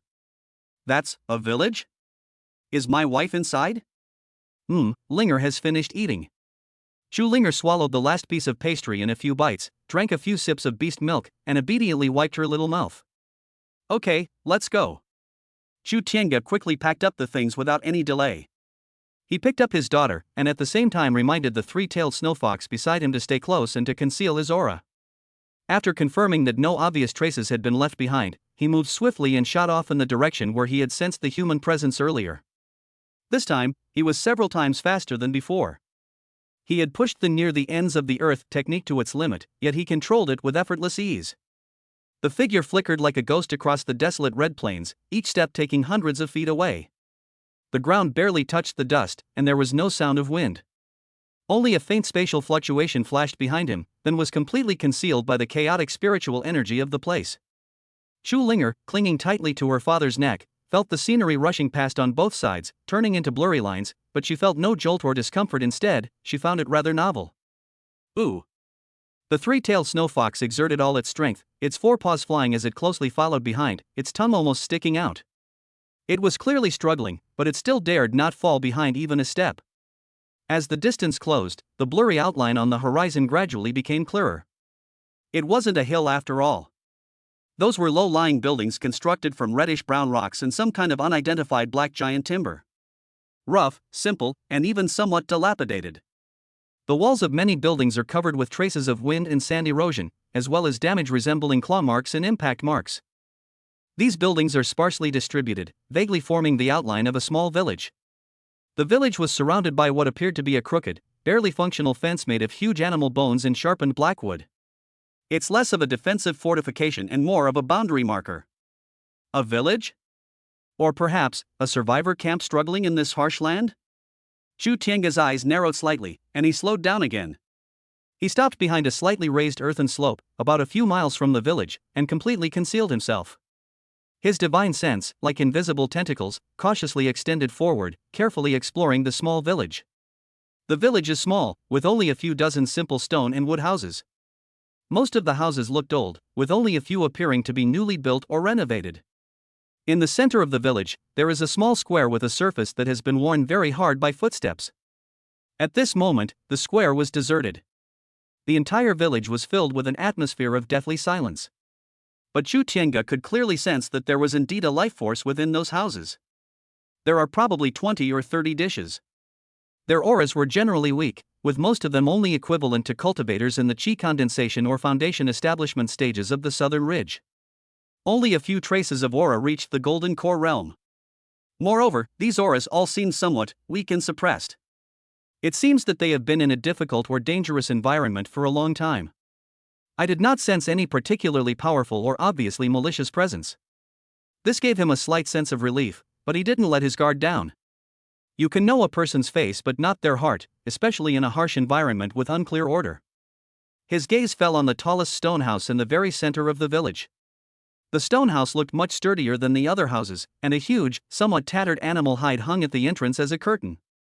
The faint guiding thought on the jade hairpin seemed to ultimately lead in that direction. Could it be that she's in that stone house? Or perhaps the people in this village know her whereabouts? He took a deep breath, suppressing his excitement. Now is not the time to act impulsively. We must first figure out the situation. Daddy, have we arrived? Zhu Linger asked softly, curiously trying to peek her head out from her father's shoulder. Almost there, Linger, wait a little longer. We'll go over quietly. Zhu Tiange gently comforted her, while pointing in the direction of the village. Look, there seems to be a place where people live up ahead. Shall we go over and ask for directions? Ask if she's seen her mother. Zhu Linger nodded vigorously. Zhu Tiange checked his surroundings again and found no other hidden threats. He decided to move closer to find a better vantage point. Holding his daughter, he moved silently, like a raccoon dog, away from the earthen slope. Using the sparse rocks and plants on the ground as cover, he quickly and stealthily approached a cliff on the side of the village. The cliff wasn't high, but it was high enough to overlook a large part of the village. Soon, he arrived at the bottom of the cliff without making a sound. They were just about to climb up. Suddenly, wah! The three-tailed snow fox, which had been quietly following behind, suddenly let out a rapid and low warning sound from its throat. Its body was taut, its fur stood on end, and it bared its wary fangs at a corner of the village fence. Shu Tiange's heart skipped a beat, and he immediately stopped what he was doing. He looked in the direction the snow fox had warned him to. In the shadows of that corner. Suddenly, an old woman appeared silently, dressed in tattered animal skins, with a hunched back and a face full of wrinkles. The old woman leaned on a bent black wooden cane, her cloudy eyes fixed intently on the sparse gaps in the fence. Accurately and without error. I looked in the direction he was in. Chapter 47, Discovered? Who is this old woman? What does she know? It's been discovered. Shu Tiange was somewhat surprised. He believed that his technique of concealing his presence and hiding his tracks had reached a state of perfection, coupled with the natural interference of the chaotic spiritual energy and the evil energy of the earth's veins in this place. Even an ordinary nascent soul cultivator would not be able to discover his whereabouts so easily from such a distance, with obstacles in between. Especially considering that he did not show any hostility and was accompanied by his daughter. This seemingly ordinary, terminally ill old woman is definitely not simple. Her gaze was murky, yet it seemed to penetrate all illusions and reach the essence of things. There was no obvious hostility in his eyes, but rather an ancient, scrutinizing quality, and a hint of weariness that was hard to detect. Almost instinctively, Shu Tiange hugged Chu Linger even tighter in his arms. At the same time, with a slight thought, an invisible barrier quietly unfolded, further isolating himself, his daughter, and the snow fox from the outside world. He neither appeared immediately nor retreated. He simply stood quietly in the shadows beneath the cliff, hundreds of feet away from the old woman, locked in a silent standoff. He was observing and judging. He couldn't quite see through the old woman's cultivation level. On the surface, her blood and chi were depleted, and her spiritual energy fluctuations were so weak that they were almost negligible, making her even weaker than the young people in the village who were at the chi condensation or foundation establishment stages. But she was enveloped in an extremely ancient and obscure aura. It was as if it had merged into this desolate red wilderness and the omnipresent wildness. This feeling is very peculiar. It didn't seem like a cultivator, but rather more like some kind of spirit that had coexisted with this land for countless years, or perhaps a priest? Wah, wah. The three-tailed snow fox remained vigilant, its low growls emanating from its throat, seemingly uneasy about some aura emanating from the old woman. Daddy? Chu Linger also sensed the heavy atmosphere, called out softly, and gripped her father's clothes tightly with her small hands. Shu, it's okay. Shu Tiange comforted her in a low voice, his gaze never leaving the old woman. Time seemed to freeze at that moment. The wind on the wasteland seemed to have stopped blowing. All that remained was the silent standoff. About a dozen breaths later, the old woman seemed to have confirmed something. Her hand, which was holding the black wooden cane, twitched slightly. Then, she slowly turned around, no longer looking in the direction of Chu Tiange, but instead, with her back hunched, she walked step by step, extremely slowly, toward the largest stone house in the center of the village. Her steps were slow and heavy. Every step felt like it required the utmost effort. The black wooden staff left shallow marks on the hard red earth. She just left like that? Chu Tiange frowned slightly, somewhat surprised. She spotted him, but made no move whatsoever? No warning, no shouting, no further probing? What's this? Tacit approval? Ignoring it? Or some kind of invitation he couldn't understand? He stood still, not following immediately. Something unusual must be going on. This village, this old woman, both exude an indescribable eeriness. He needs to be more cautious. Daddy, that old lady has left. Chu Linger said softly. Okay, let's wait a little longer. Chu Tiange whispered. His divine sense remained fixed on the old woman. Watching her slowly cross the empty square, finally disappearing at the entrance of the largest stone house, her figure obscured by the tattered animal skin curtain. She never looked back even once. The village remained deathly silent. It was as if everything that had just happened was just Chu Tiange's illusion. But the three-tailed snow fox still paced back and forth somewhat uneasily, its nostrils flaring, clearly indicating that what it had just experienced was not an illusion. What to do? Should we just barge in, find the stone house, and investigate? Or should we continue to hide and wait for a better opportunity? Or, why not just abandon this place and find another way? Chu Tiange quickly weighed the pros and cons. Giving up is absolutely out of the question. The jade hairpin's guidance lies here, and he has just sensed the presence of humans, his only clue since arriving in the eastern wilderness. To force our way in? The risk is too great. This village may seem small and weak, but the old woman is unfathomable. Who knows what other strange entities or traps might be lurking within? He himself is not afraid, but with Linger in tow, the safest course of action must be taken. So, all that's left is to take the initiative to make contact. Although the old woman's reaction was strange, at least she didn't show any direct hostility. Perhaps she simply discovered the outsider and then went back to report? Or perhaps she sensed he meant no harm and chose to ignore him? In either case, hiding indefinitely is not a solution. He needs information. Information about Linger's mother. Linger, shall we go take a look? Chu Tiange took a deep breath and made a decision. He looked into his daughter's eyes and said earnestly, "But you have to promise Daddy that no matter what you see or hear later, you won't be afraid or say anything, and you'll stay close to Daddy, okay?" Linger isn't afraid, Linger will listen to Daddy. Chu Linger nodded vigorously, her little face full of seriousness. Chu Tiange patted his daughter's head and then glanced at the snow fox. Walk. He no longer concealed himself, carrying his daughter, and emerged from the shadows beneath the cliff, slowly walking towards the dilapidated village. His pace was not fast, but each step contained a certain rhythm, as if resonating with the earth. He didn't deliberately exude an aura, but the composure and confidence he naturally displayed were enough to deter any ill-intentioned person. The three-tailed snow fox followed closely at his feet. As they drew closer, the simple entrance to the village, enclosed by a fence, came into view. The entrance was deserted. Only when the wind blows does it make a whistling sound, like some kind of ancient sob. Chu Tiange stopped at the entrance, his gaze calmly sweeping into the village. Chapter 48. Entering the village. Lifeless.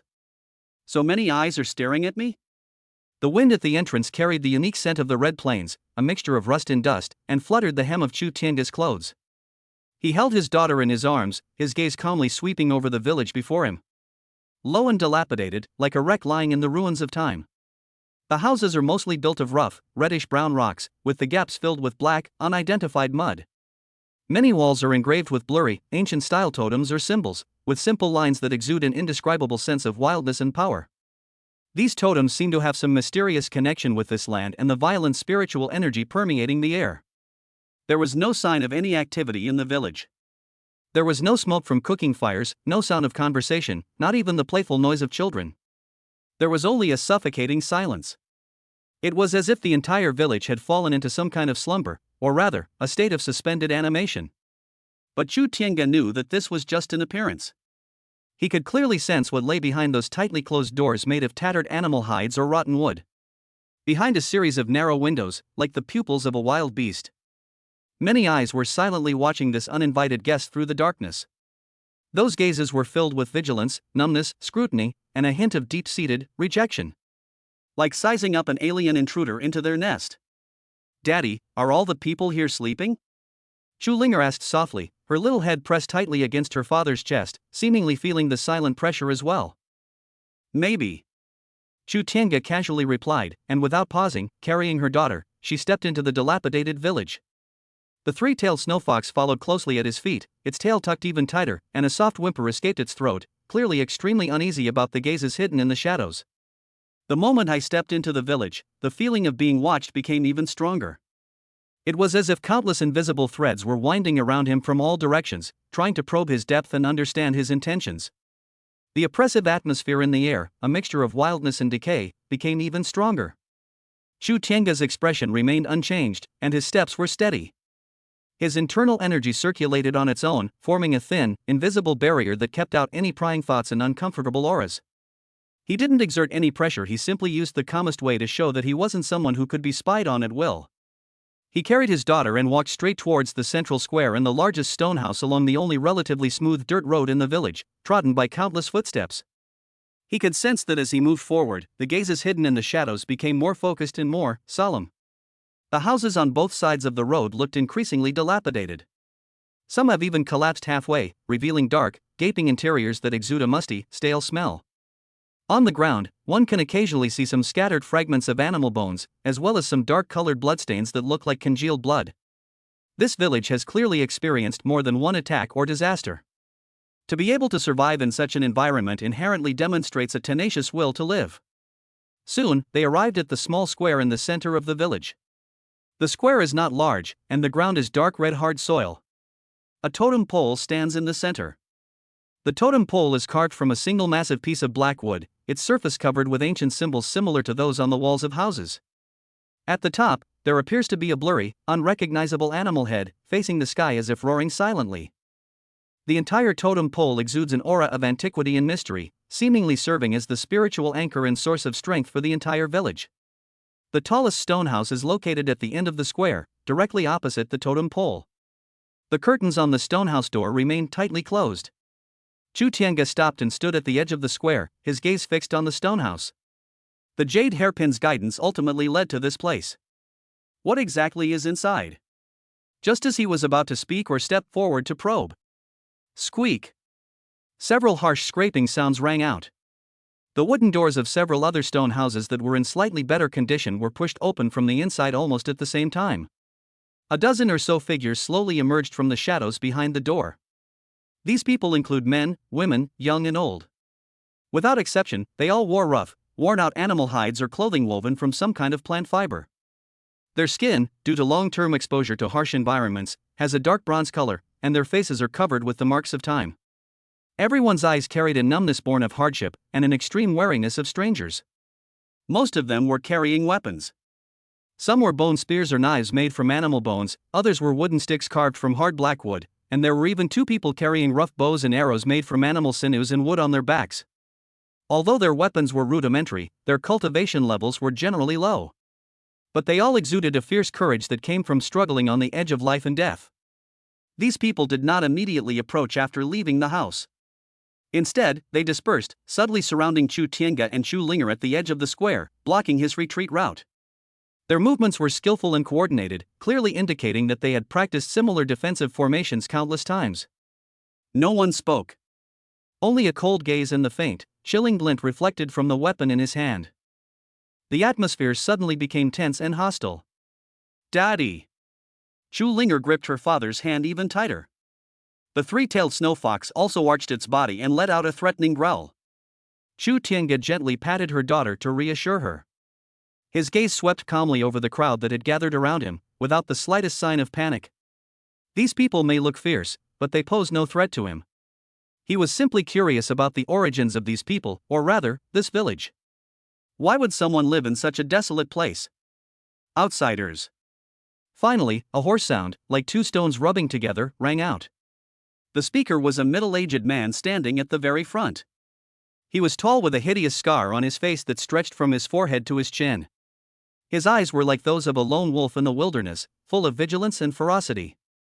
His cultivation level was the highest among the group, reaching the late stage of the Golden Core realm, but his aura was somewhat unstable, as if he had old injuries. What are you doing here? The man's voice was not loud, but it carried an undeniable tone of questioning. His hand gripped a huge, gleaming bone knife tightly. Holding her daughter, Chu Tiange met everyone's gaze and spoke calmly. I'm looking for someone. Chapter 49. Who are you looking for? The person you're looking for isn't here. Get out. Looking for someone. Chu Tiange's voice wasn't loud, but it sounded exceptionally clear in the deathly silent square. He calmly uttered those two words, his gaze sweeping over the villagers in front of him, who were armed with crude weapons and whose eyes were filled with hostility. Their muscles were tense, their breathing was heavy, and their knuckles were white from gripping the bone knives and wooden sticks. Those gazes, so tangible, wove together into an invisible net, trying to bind him and see through him. Who should I look for? The middle-aged man with hideous scars on his face repeated it in a hoarse voice. He took a small step forward, the red earth beneath his feet making a slight scraping sound. The bone knife in his hand reflected a cold, eerie luster in the dim light of the day. This is the Wasteland Village, not a place for outsiders like you. His eyes were sharp as knives, fixed on Chu Tiange. State your purpose. Or leave immediately. Chu Tiange did not answer immediately. He could sense that although these villagers were not highly skilled, they had been fighting against harsh environments and unknown dangers for many years, and they all carried a strong aura of fierceness and determination. They don't trust any outsiders. Revealing your wife's name or providing a detailed description without her consent could backfire. After a moment's thought, he decided to test the waters first. I came here following a token. He spoke slowly, his voice remaining steady. A jade hairpin. Perhaps its former owner once stayed here. As he spoke, he subtly observed the reactions of each villager. Jade hairpin? Upon hearing those two words, a flicker of emotion clearly crossed the eyes of the villagers surrounding him. Although they tried their best to hide it, Chu Tiange did not miss the momentary shock, doubt, and even a hint of panic. Especially the scarred man who was leading the group, his grip on the knife seemed to tighten unconsciously. There's hope. Chu Tiange understood. It seems that this jade hairpin, or rather its owner, does indeed have some connection with this village.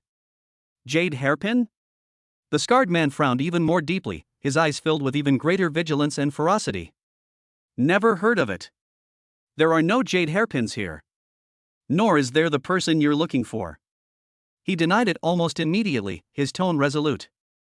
Outsider, you've come to the wrong place. The other villagers behind him echoed his sentiments. Yes, get out of here. Outsiders are not welcome. Get out. Or don't blame us for taking action. Wilderness Village is not a place where you can run wild. A cacophony of threatening voices erupted. The villagers took a few steps forward, raising their weapons higher, subtly tightening the encirclement. They tried to intimidate Chu Tiange and make him back down. Daddy! Chu Linger gripped her little hands even tighter, her face showing a hint of fear. The three-tailed snow fox let out a threatening growl, its fur bristling as it assumed an attack stance. Chu Tiange gently patted her daughter's back, indicating that she didn't need to worry. He then soothed the restless snow fox with his eyes. He looked at the villagers who were all bark and no bite, his eyes calm and unwavering. He knew they were lying. Their reaction says it all. Is it out of fear of attracting trouble? Or is it to protect something? Or, did something really happen to her here? As he considered the last possibility, a chilling glint flashed in Chu Tiange's eyes. But he did not react immediately.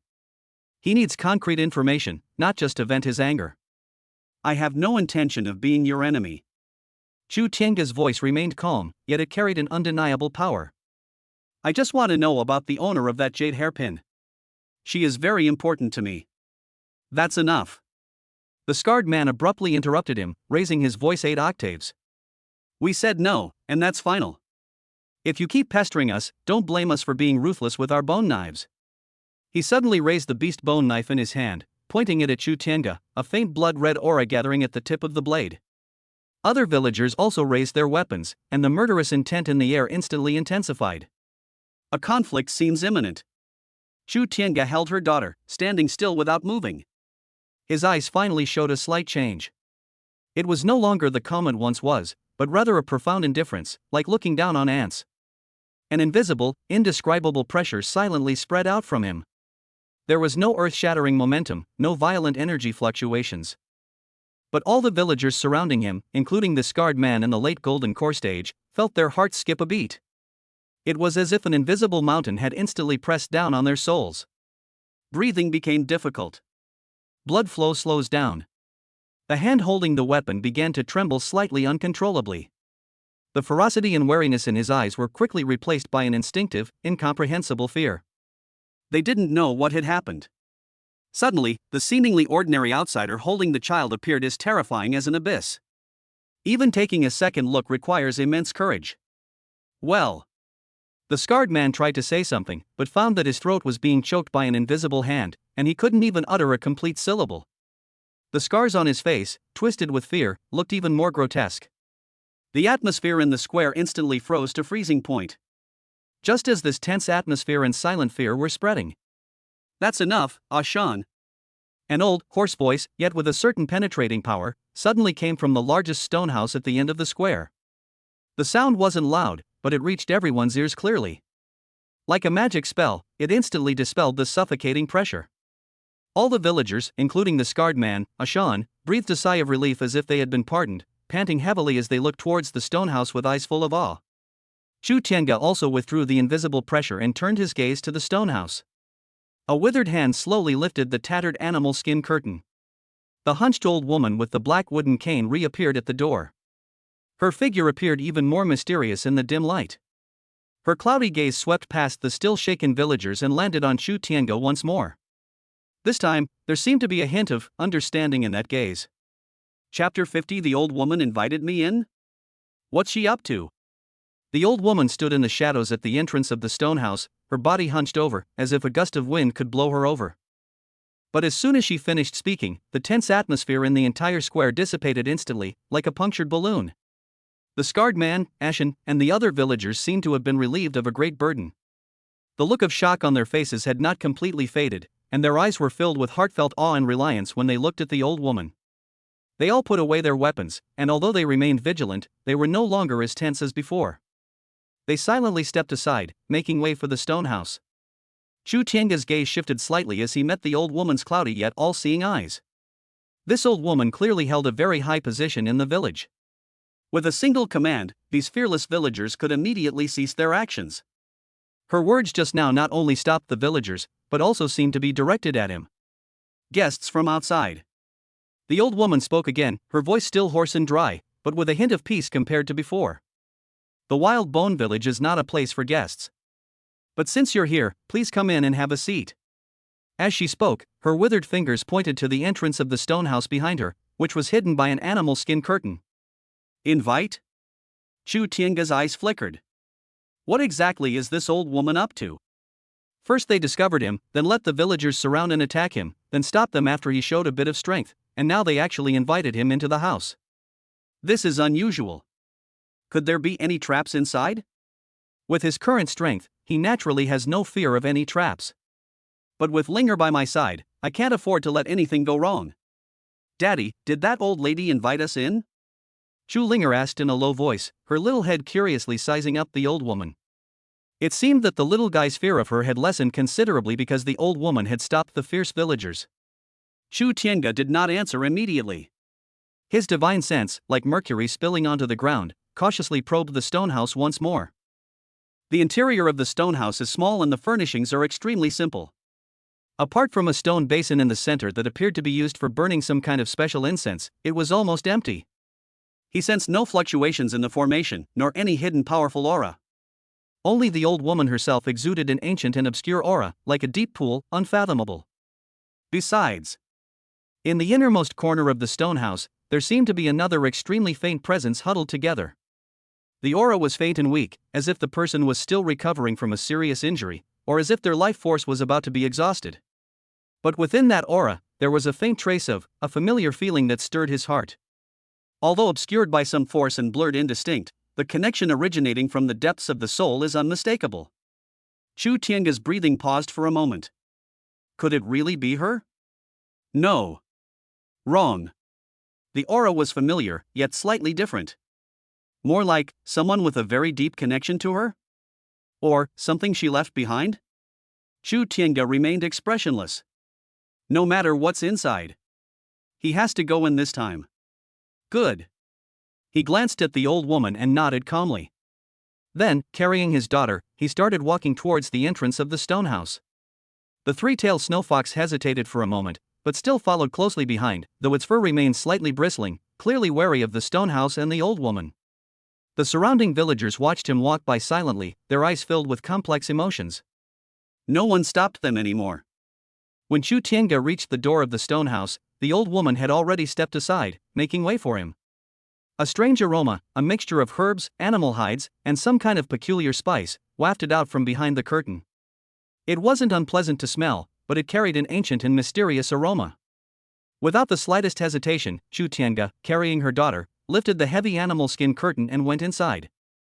The lights suddenly dimmed. The interior of the stone house was even darker than it appeared from the outside. Only a few stones embedded in the wall, emitting a faint glow, provided dim lighting. The strange fragrance in the air became even stronger. In the center of the room, in that stone basin, several dark brown, unidentified incense sticks were indeed burning, with wisps of smoke rising and swirling upwards. Chu Tiange's gaze immediately fell on the innermost corner of the stone house. There was a thick, seemingly soft animal hide spread out there. A figure lay on its side on the animal skin. The figure of a woman. She was covered with a similarly tattered animal skin blanket, and only a head of long, black hair could be seen spread out on the pillow, along with a small section of her pale wrist. Her aura was the same faint yet familiar aura that Chu Tiange had sensed before. Weakness, yet it is real. Chu Tiange's heart suddenly raced. Although their faces are not yet visible, their figures and aura are already evident. He was almost certain that she wasn't the wife he was looking for. However, there is definitely some extremely profound connection between the two. Just then. Cough, cough. The figure in the corner seemed to be disturbed by the commotion and let out a few suppressed, extremely weak coughs. She seemed to be trying to sit up, but she didn't even have the strength. Please have a seat, guest. The old woman's voice sounded from behind. She came in and pulled the animal skin curtain down again, blocking the view from the outside. She pointed to the other side of the stone house, near two simple stone piers polished from stone, close to the wall. Chu Tiange, holding his daughter, slowly turned around and looked at the old woman. Who are you? He didn't sit down, but asked in a calm voice. And who is she? His gaze once again fell upon the frail figure in the corner. He must figure this out. Chapter 51. Who I am doesn't matter? What matters is you. And that hairpin? Inside the stone house, the light was dim. Chu Tiange held his daughter and stood in the center of the room, his gaze sharp as lightning, fixed on the hunched old woman in front of him, whose breath was faint. His question was simple and direct. Who are you? Who is she? These two questions, like two invisible keys, hang in the air, waiting to unlock the secrets of this eerie village. The old woman's cloudy eyes met Chu Tiange's gaze. His eyes were calm and still, as if they had been tempered by countless years, and he had long since become indifferent to life and death and seen through the ways of the world. She was neither angry nor surprised by Chu Tiange's directness. It seemed she had anticipated his question. He. She suddenly let out a low, hoarse laugh, like the low hooting of an owl, which sounded somewhat abrupt in the quiet stone house. Does it matter who I am? She spoke slowly, her voice carrying a strange rhythm, as if recounting some ancient prophecy. I'm just an old man guarding this wild wasteland, waiting for it to die out. She avoided the first question, or rather, answered it in an ambiguous way. A tomb keeper? Or the embodiment of the will of this land? Chu Tiange raised an eyebrow almost imperceptibly. He disliked this kind of pretentious mystification. And what about her? His tone became more forceful, and his gaze returned to the frail figure in the corner. This is the issue he cares about most. The figure in the corner seemed to cough a few more times, the coughs growing weaker, as if it might stop breathing at any moment. The old woman followed Chu Tiange's gaze and looked towards that corner. For the first time, an indescribable emotion flickered in her cloudy eyes. It felt like pity, helplessness, and a heavy sense of responsibility. She. The old woman paused, as if choosing her words carefully. She is a pitiful person who shouldn't be here, but has no choice but to stay. Another ambiguous answer. Chu Tiange's patience was being worn down little by little. He doesn't like being led by the nose. Especially when it comes to clues about his wife. A faint yet unsettling aura began to emanate from him uncontrollably. The air inside the stone house seemed to suddenly become much heavier. The smoke from the burning incense paused for a moment. The old woman seemed to sense the pressure. Her wrinkled face twitched slightly. Guest, why the rush? She raised her withered hand and pointed to the stone pier beside her. Sit down and let's talk. Some things can't be explained in just a few words.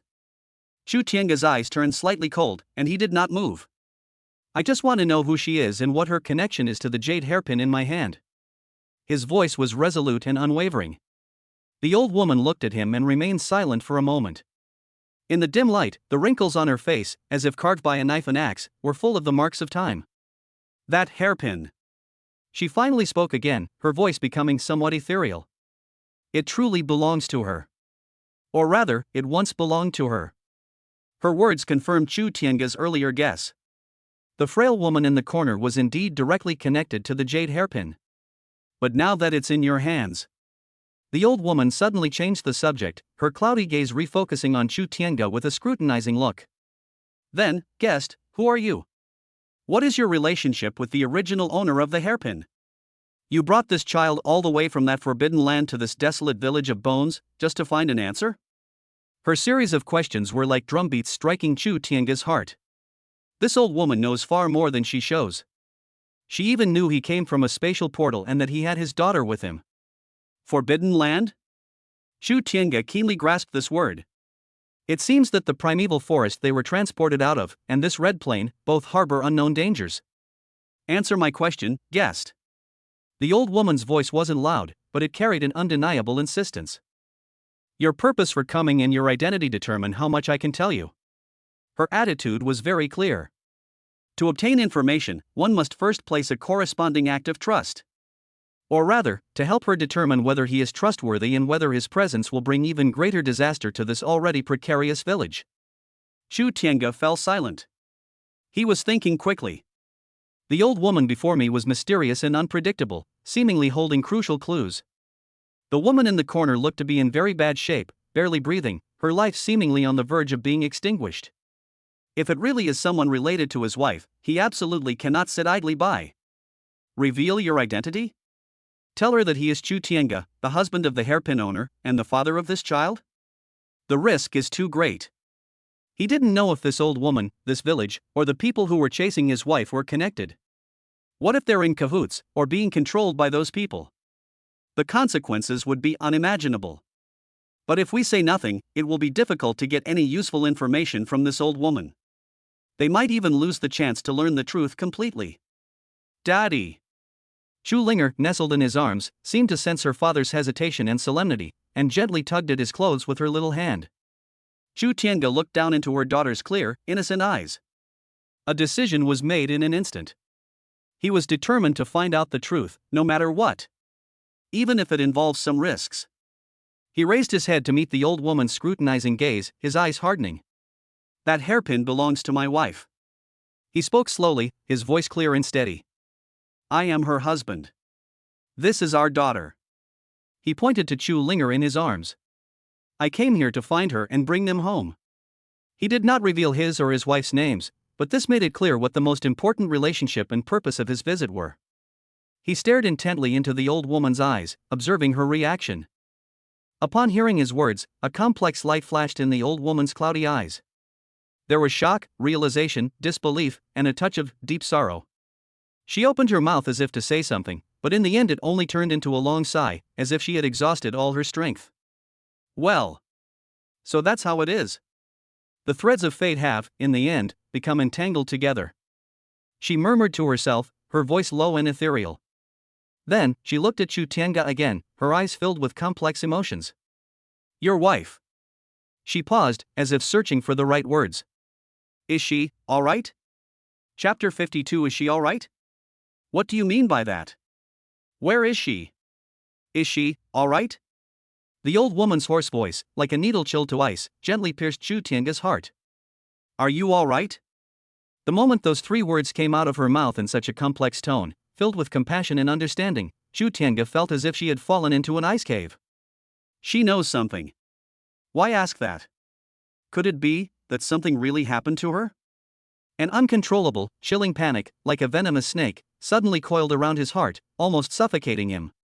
He held his daughter's arm, unconsciously tightening his grip. What do you mean by that? Chu Tiange's voice, for the first time, lost its previous calmness, becoming low and hoarse, like a volcano suppressing an impending eruption. He took a step forward, and an invisible aura instantly spread out. The air inside the stone house seemed to freeze, and the faint fluorescent stones on the walls began to flicker intensely, their light changing unpredictably. The wisps of smoke in the central stone basin stopped completely, then dispersed in all directions as if startled. Answer me. He stared intently into the old woman's eyes, each word seeming to be squeezed out from between his teeth. Where is she? Has something happened to her? Faced with Chu Tiange's sudden outburst of power, the old woman's hunched body swayed like a candle flickering in the wind. A flicker of fear flashed in her cloudy eyes, but more than that, there was a deep sense of helplessness that she had long anticipated. Guest, calm down. Her voice was still hoarse, but it carried a hint of reassurance. Some things aren't what you think. But, they're not far off. Not far apart? These words made Chu Tiange's heart tighten even more. Explain clearly. His tone was icy and chilling. If it weren't for the daughter in his arms and the woman in the corner whose identity was unknown but whose aura was familiar, he probably would have already started searching her soul. The old woman sighed deeply, her sigh filled with endless vicissitudes and weariness. Instead of answering Chu Tiange's question directly, she slowly raised her withered hand and pointed to the figure curled up on the animal skin in the corner. I can't tell you everything about your wife. Because it involves too much. It not only concerns her safety, but also the survival of hundreds of people in our entire Huanggu village. But. She paused, her cloudy gaze falling once more on the woman in the corner. Perhaps you could take a look at her first. Who is she? Chu Tiange's voice showed no sign of softening. He needs a clear answer. She is. The old woman's voice grew even lower, carrying a hint of indescribable sorrow. A poor child. Also someone who was implicated by your wife and forced to stay here, barely clinging to life. Implicated by his wife? On one's last legs? Chu Tiange's heart clenched suddenly. Does she know my wife? What is their relationship? The old woman seemed to hesitate, but ultimately shook her head. It's pointless to talk about relationships now. All you need to know is that she became like this to save your wife. To save her? Chu Tiange was struck dumb, his mind going completely blank. The woman in the corner was so badly injured while trying to save his wife she was barely breathing and on the verge of death. How is that possible? He wasn't entirely clear about his wife's abilities, but he knew she was no ordinary person. Could it be that she needs someone else to sacrifice themselves to save her? And she was a woman who looked so weak? What exactly happened? Cough, cough, cough. Just then, the woman in the corner, seemingly having exhausted her last bit of strength, began to cough violently again. This time, she coughed so hard it was heart-wrenching, her body trembling violently, and the animal skin blanket covering her slipped off quite a bit. Her pale, bloodless profile was faintly visible, along with her long, tightly closed eyelashes. That face. Although he appeared somewhat emaciated due to extreme weakness, his features, his eyebrows, and eyes. Chu Tiange's pupils suddenly contracted. Picture. They looked so alike. He wasn't exactly the same as his wife, but the charm between his brows, that cool yet stubborn temperament, was exactly like they were cut from the same mold. Could it be? An absurd yet seemingly perfectly reasonable thought suddenly popped into his mind. She. For the first time, his voice trembled uncontrollably. He stared intently at the woman's profile in the corner, then suddenly looked at the old woman. Who exactly is she? Looking at Chu Tiange's complex expression of shock, pain, and disbelief, the old woman's cloudy eyes once again revealed deep sorrow. She didn't speak, but slowly nodded to Chu Tiange. That single nod seemed to contain 1,000 unspoken words. It was like a merciless hammer that slammed into Chu Tiange's heart.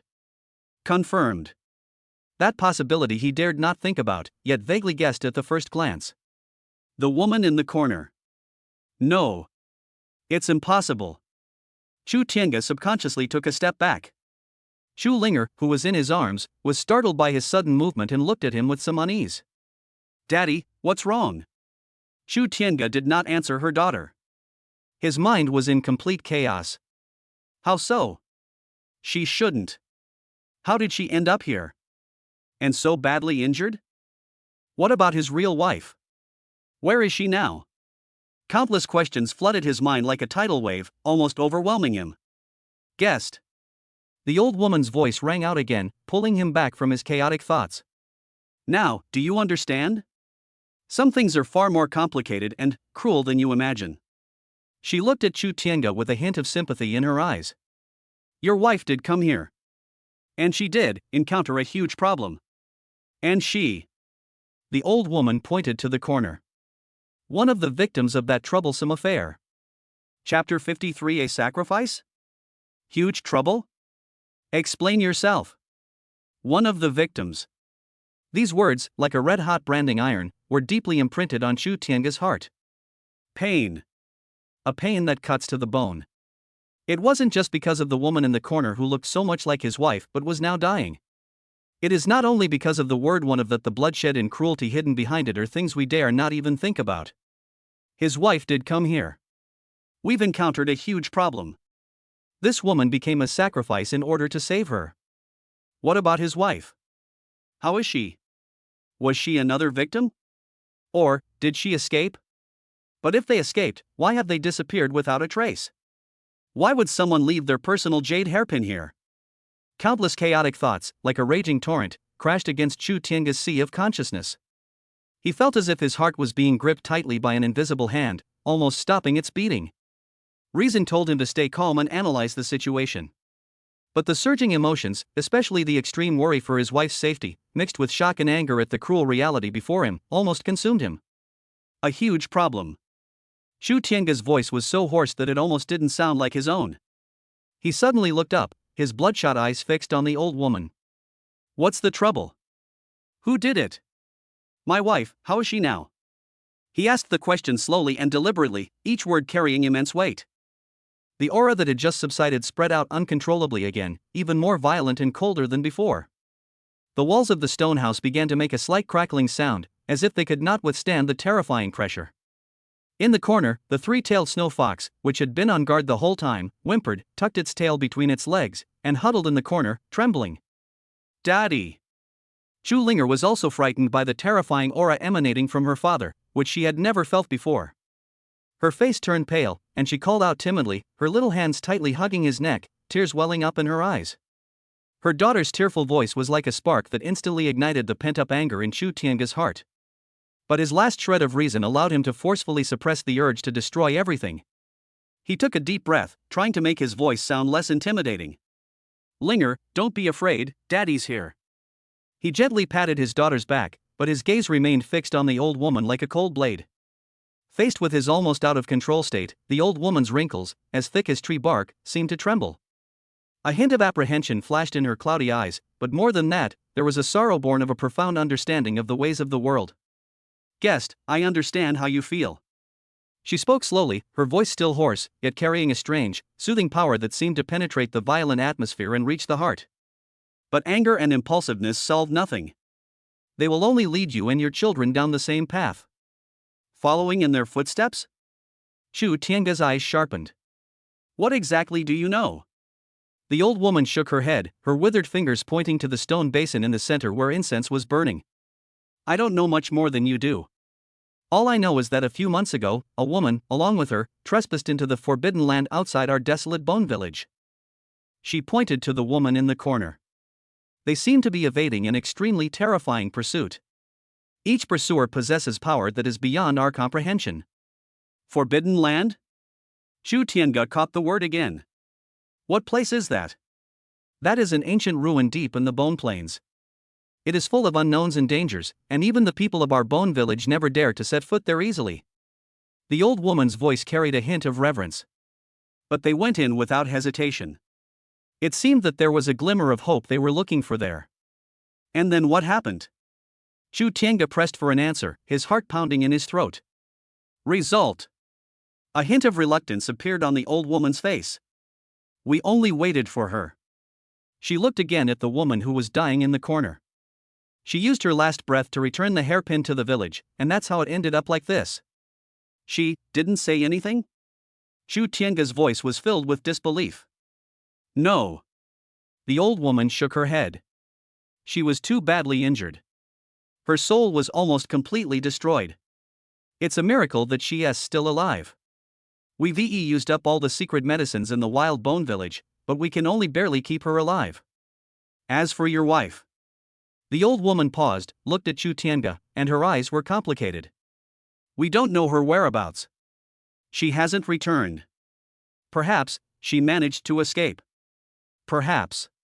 She didn't say the rest. But that unfinished meaning, like the sharpest knife, pierced Chu Tiange's heart. Perhaps they have already perished in that so-called forbidden land. Or they fell into the hands of those horrible pursuers. No. Impossible. Chu Tiange clenched his fist tightly, his nails digging deep into his palm.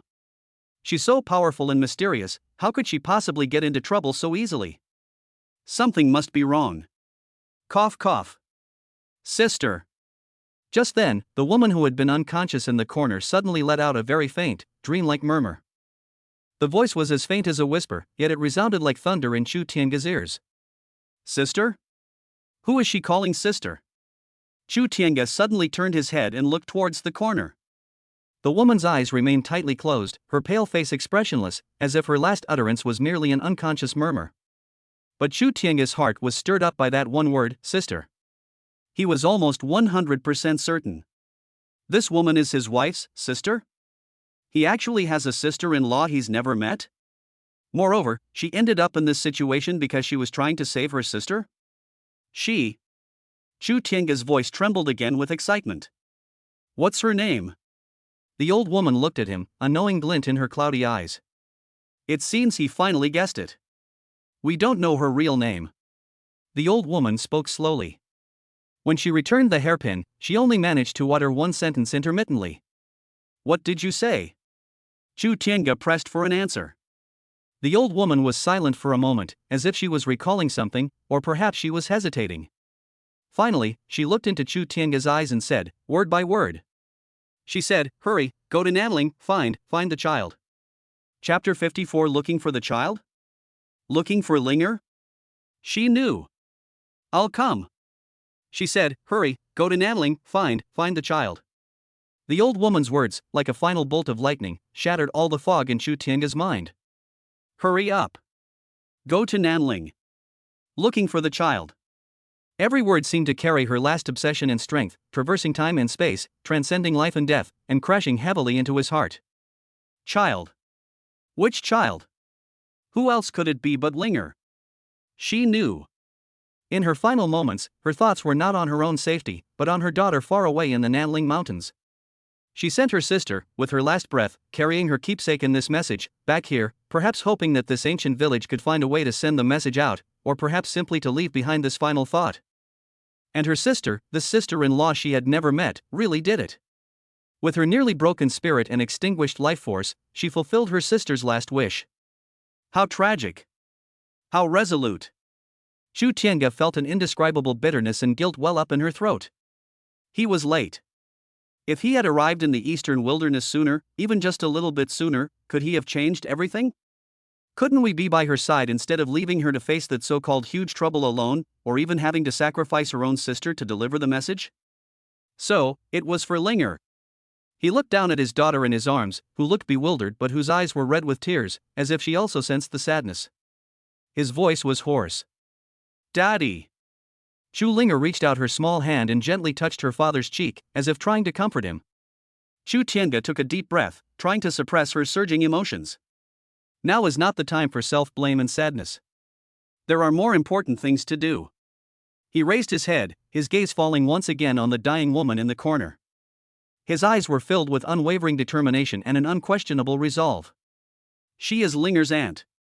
He spoke to the old woman, enunciating each word clearly. The sound wasn't loud, but it had a metallic quality. She became like this because of us. Therefore, I must save her. Save her? A flicker of surprise flashed in the old woman's cloudy eyes, which quickly turned into deep helplessness and bitterness. Guest, I understand your intentions. But, it's too late. She shook her head, her voice filled with helplessness. Her injuries were no ordinary injuries. They were caused by some forbidden power that damaged her very essence, obliterating her soul. If it weren't for her astonishing willpower, coupled with a secret technique passed down through generations in my desolate bone village and the earth's spiritual veins that barely sustained her, she would have long since. The rest is self-evident. Your secret medicine and ley lines cannot save her. Chu Tiange interrupted her, his tone calm but filled with absolute confidence. But I can. As he spoke, he ignored the old woman's reaction, picked up his daughter, and walked straight towards the corner. Seeing this, the three-tailed snowfox quickly followed, but still kept a distance, not daring to get too close. Guest, you. The old woman seemed to want to stop him, but seeing Chu Tiange's unquestionable gaze and the vast aura emanating from him that made her soul tremble, she ultimately swallowed her words. She could only stand there, watching this mysterious outsider walk to the woman's side. Chu Tiange squatted down and gently placed her daughter on the ground beside her. Linger, be good, stand here and don't move, watch Daddy wake Auntie up. He said softly. Yes. Aunt. Chu Linger nodded as if she understood, her big eyes looking curiously at the pale-faced woman on the animal skin who looked somewhat like her mother. Chu Tiange no longer hesitated. He stretched out his hand, his fingertips shimmering with a soft yet dazzling golden light. That light was filled with unimaginable vitality and creative power. Just looking at it made one feel as if bathed in a spring breeze, completely comfortable. The moment the light appeared, the darkness inside the stone house seemed to be dispelled considerably. The fluorescent stones on the wall glowed even brighter. The spices in the central stone basin spontaneously combusted without fire, emitting even thicker blue smoke. Even the three-tailed snow fox, which had been trembling in the corner, seemed to feel a sense of warmth and peace and was no longer so afraid. The old woman stared wide-eyed at the ball of light at Chu Tiange's fingertip, her eyes filled with disbelief. What kind of power is that? Pure, vast, and full of life. This was definitely not any kind of spiritual power or secret technique that she knew. This is simply a miracle. Chu Tiange ignored the old woman's shock. His entire focus was on the woman in front of him. He could clearly sense that the life force within her was as fragile as a candle flickering in the wind, and her soul was shattered beyond repair, with only a sliver of instinctive obsession holding her together. The severity of the injuries was beyond imagination. Any ordinary cultivator, even one at the tribulation transcending stage, would probably be helpless. But he is Chu Tiange. He slowly reached out his hand, and his fingertips, wreathed in golden light, gently touched the woman's brow. Chapter 55 Golden Light Saves Lives. This power is heaven-defying. Auntie, wake up. Golden light shone from Chu Tiange's fingertips. Initially, it was only the size of a grain of rice, gentle and soft, as if it contained the purest essence of life in the world. He gently touched the woman's brow with his fingertip. This glimmer of golden light, as if it possessed a life of its own, silently seeped into the space. There were no obstacles encountered. It was as if the invisible barrier that had blocked all the old woman's secret techniques and extinguished the life force of this body did not exist at all in the face of this golden light. The moment the golden light entered the body, the woman lying on the animal skin, whose breath was originally as faint as a candle flickering in the wind, suddenly stopped breathing. Then, like rain after a long drought, a faint blush appeared on her pale, bloodless face at a speed visible to the naked eye. Although still sickly, it was no longer the deathly ashen state it had been before. Her breathing, which was originally so shallow it was almost imperceptible, seemed to have become longer. Beneath her tightly closed eyelids, her long eyelashes trembled slightly. This is impossible. The old woman standing to the side stared wide-eyed, her wrinkled lips trembling, almost unable to believe what she was seeing. She could clearly feel the terrifying power from the forbidden land that clung to this woman's body like a maggot, constantly eroding her vitality and soul. Before that golden light, it was like ice and snow meeting the blazing sun, silently melting and dissipating. That was a forbidden curse that even she couldn't shake off in the slightest, even when she used the secret techniques passed down in the desolate bone village and drew upon the power of the earth's veins. Who exactly is this outsider? What kind of heaven-defying power was behind the golden light at his fingertips? Chu Tiange ignored the old woman's shock. His entire focus was on examining and repairing the woman's injuries. The golden light is a manifestation of the primordial power within him, containing the supreme mystery of creation and growth. At this moment, this power, like the gentlest stream, under his precise control, flowed through every inch of the woman's depleted meridians, nourishing her nearly exhausted internal organs. At the same time, more golden light points converged into the depths of her consciousness. There, everything was broken and dim, like a star about to be extinguished. Her soul was shattered beyond recognition, with only a core of her unwavering will remaining, struggling to stay afloat. Countless tiny, destructive black threads, like a spider web, coiled around the fragments of divine souls, constantly eroding and extinguishing their last glimmer of light. Snort. Chu Tiange snorted coldly in his heart. That was indeed a vicious tactic. Not only will her physical body be harmed, but her soul will also be destroyed, ensuring she is never reborn. A thought suddenly occurred to him. The golden light that surged into his sea of consciousness suddenly became even more dazzling. The light condensed, transforming into countless tiny golden runes that, like swimming fish, precisely lunged at the black threads. Hiss, hiss, hiss. A silent battle unfolded fiercely deep within the woman's consciousness. The black threads, upon encountering the golden runes, were like encountering their nemesis, emitting a silent shriek as they twisted and struggled, ultimately unable to escape being purified and annihilated. As the number of black threads continues to decrease, those shattered fragments of the divine soul seemed to sense the vitality, and began to emit a faint light. They were drawn by an invisible force and slowly moved towards and converged towards the core of obsession at the center. This is an extremely meticulous and mentally taxing process. A fine layer of sweat even seeped out from Chu Tianga's forehead. Repairing the physical body is easy, but reuniting and mending a nearly destroyed soul requires extremely high control and a profound understanding of the origin of life. Time passed, second by second. Inside the stone house, all was quiet. Only the woman's gradually calming and long breathing, and the continuous, steady output of golden light from Chu Tianga's fingertips. And. Standing to the side, Chu Linger seemed to sense something and called out softly. Her big eyes were full of curiosity and anticipation. The three-tailed snow fox also relaxed its guard, moved closer, tilted its head, and looked at the woman on the animal skin who was gradually regaining her life. The old woman held her breath, her cloudy eyes filled with excitement and disbelief. She could sense that the life force within this woman, whom she had judged to be doomed, was reviving at an incredible speed. The shattered soul seemed to be reforming. This is simply a miracle. Finally, when the last strand of black thread wrapped around the fragment of the soul was completely purified by the golden runes. When all the shattered fragments of the divine soul, drawn together by the golden light, reassembled around the core obsession, though still weak, they formed a relatively complete outline. Chu Tianga slowly withdrew her finger. The dazzling golden light at his fingertips also faded away. The physical injuries have basically stabilized and will slowly recover under the nourishment of the golden power. The fragments of the soul were reassembled, and the power of the forbidden curse was completely eradicated. Because the damage was too severe, the spirit is still extremely weak, and it will take time for it to fully recover. But at least, his life was saved. Whether she can wake up and how much of her mind she can regain depends on her own will. It was as if in response to his expectations. The woman on the animal skin let out a very faint groan, filled with pain and confusion.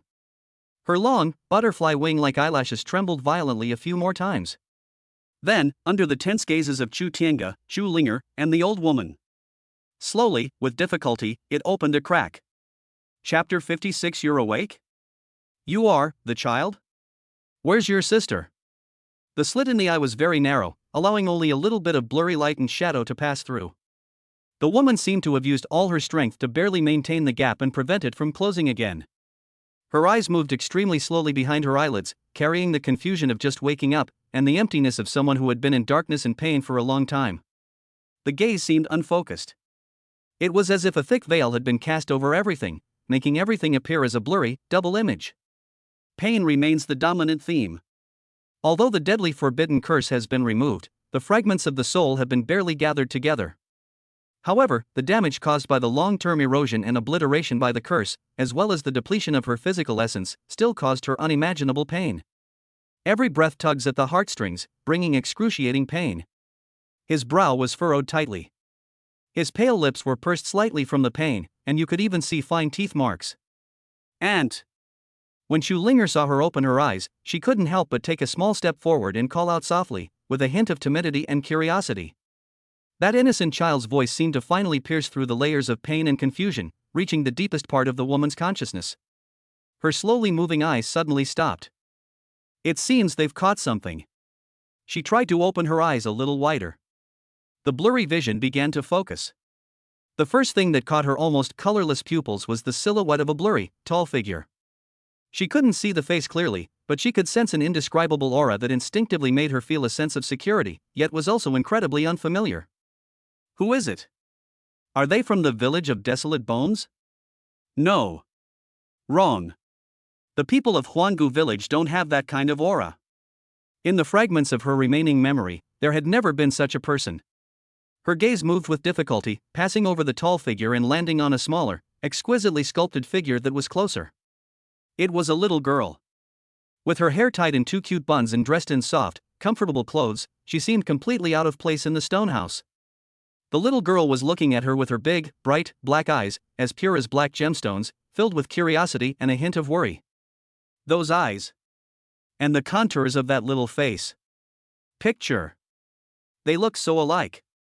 She looked just like her older sister, who always had a cool smile but would reveal boundless tenderness at certain moments, deep in her memory. Child. The woman's chapped lips moved silently. She almost exhausted all her strength to squeeze out those two words from deep in her throat. The voice was hoarse and as faint as a mosquito's buzz, yet it reached the ears of everyone present with remarkable clarity. Chu Tianga's heart skipped a beat. She recognized Linger. Or rather, they recognized the resemblance between Linger and her sister. "Auntie, you're awake."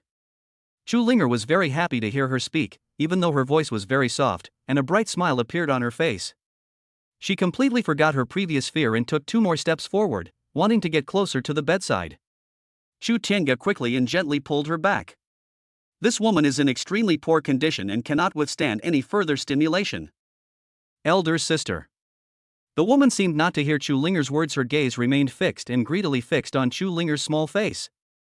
For the first time, the deathly emptiness in his pupils was replaced by an extremely intense emotion. That was longing, worry, and a hint of deep-seated despair. Her lips trembled again. "Where is my sister?" "The child is here, then, where is the sister?"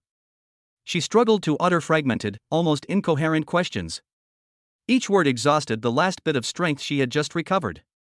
After asking that question, she seemed unable to hold on any longer. The light in her eyes quickly dimmed, her eyelids drooped heavily, and she was about to fall into a coma again. "She's fine." Just then, Chu Tiange's voice rang out. Deep, powerful, and carrying an undeniable certainty. He crouched down, looking directly into the woman's eyes as they were about to close. "Your sister, she's all right. I'll find her." His voice, as if carrying some strange power, injected into the woman's dying embers of consciousness. The eyelids, which were almost closed, suddenly stopped. Her dimmed pupils focused again with difficulty, and she looked at Chu Tiange. This time, she seemed to finally see the man's face clearly. Handsome, composed, with eyes as deep as the starry sky. Between his brows was an innate majesty, and a kind of domineering presence that felt vaguely familiar to her. "You." She looked at Chu Tiange with a look of doubt and inquiry in her eyes. "Who are you?" "I am her husband, Linger's father." Chu Tiange answered directly, his voice clear and firm. "My name is Chu Tiange. Chu Tiangu." This name seemed to touch a spot deep in the woman's memory. She looked at Chu Tiange, then at Chu Linger beside her. The confusion in her eyes gradually faded, replaced by a complex and incomprehensible realization. So it was him. My sister, the person she often mentions. The man she both loved and resented, yet could never truly let go of. He actually came. She was also with a child. "You have come." The woman murmured to herself, her voice still weak, but seemingly with a hint of life in it. Having learned that her sister and child were probably safe, and knowing that the man in front of her was her brother-in-law. Her soul, which had been sustained only by a sliver of obsession, seemed to have finally found a safe haven and was no longer so precarious. "Yes, I'm here." Chu Tiange looked at her with a complicated expression. There was relief, worry, and a hint of apology towards my loved ones. "You should rest well. Don't think about anything. I will heal you. Then, I will take you to your sister." His promise was firm and resounding. The woman looked at him, and for the first time, a faint, dawn-like light appeared in her eyes. That was a ray of hope. She seemed to want to say something more, but mental exhaustion and physical weakness no longer allowed her to continue. My eyelids finally closed slowly. This time, it was no longer the deathly stillness and coma of before, but a peaceful sleep. My breathing has become more steady and longer. Seeing that she had finally fallen into a deep sleep, Chu Tiange breathed a sigh of relief. He carefully stood up and hugged his daughter back into his arms. "Daddy, is Auntie asleep?" Chu Linger asked in a low voice. "Yes, Auntie is too tired and needs to rest." Chu Tiange answered softly. He turned around and looked at the old woman who had been standing to the side, witnessing everything, her face filled with shock and awe. "Senior." He nodded slightly to the old woman.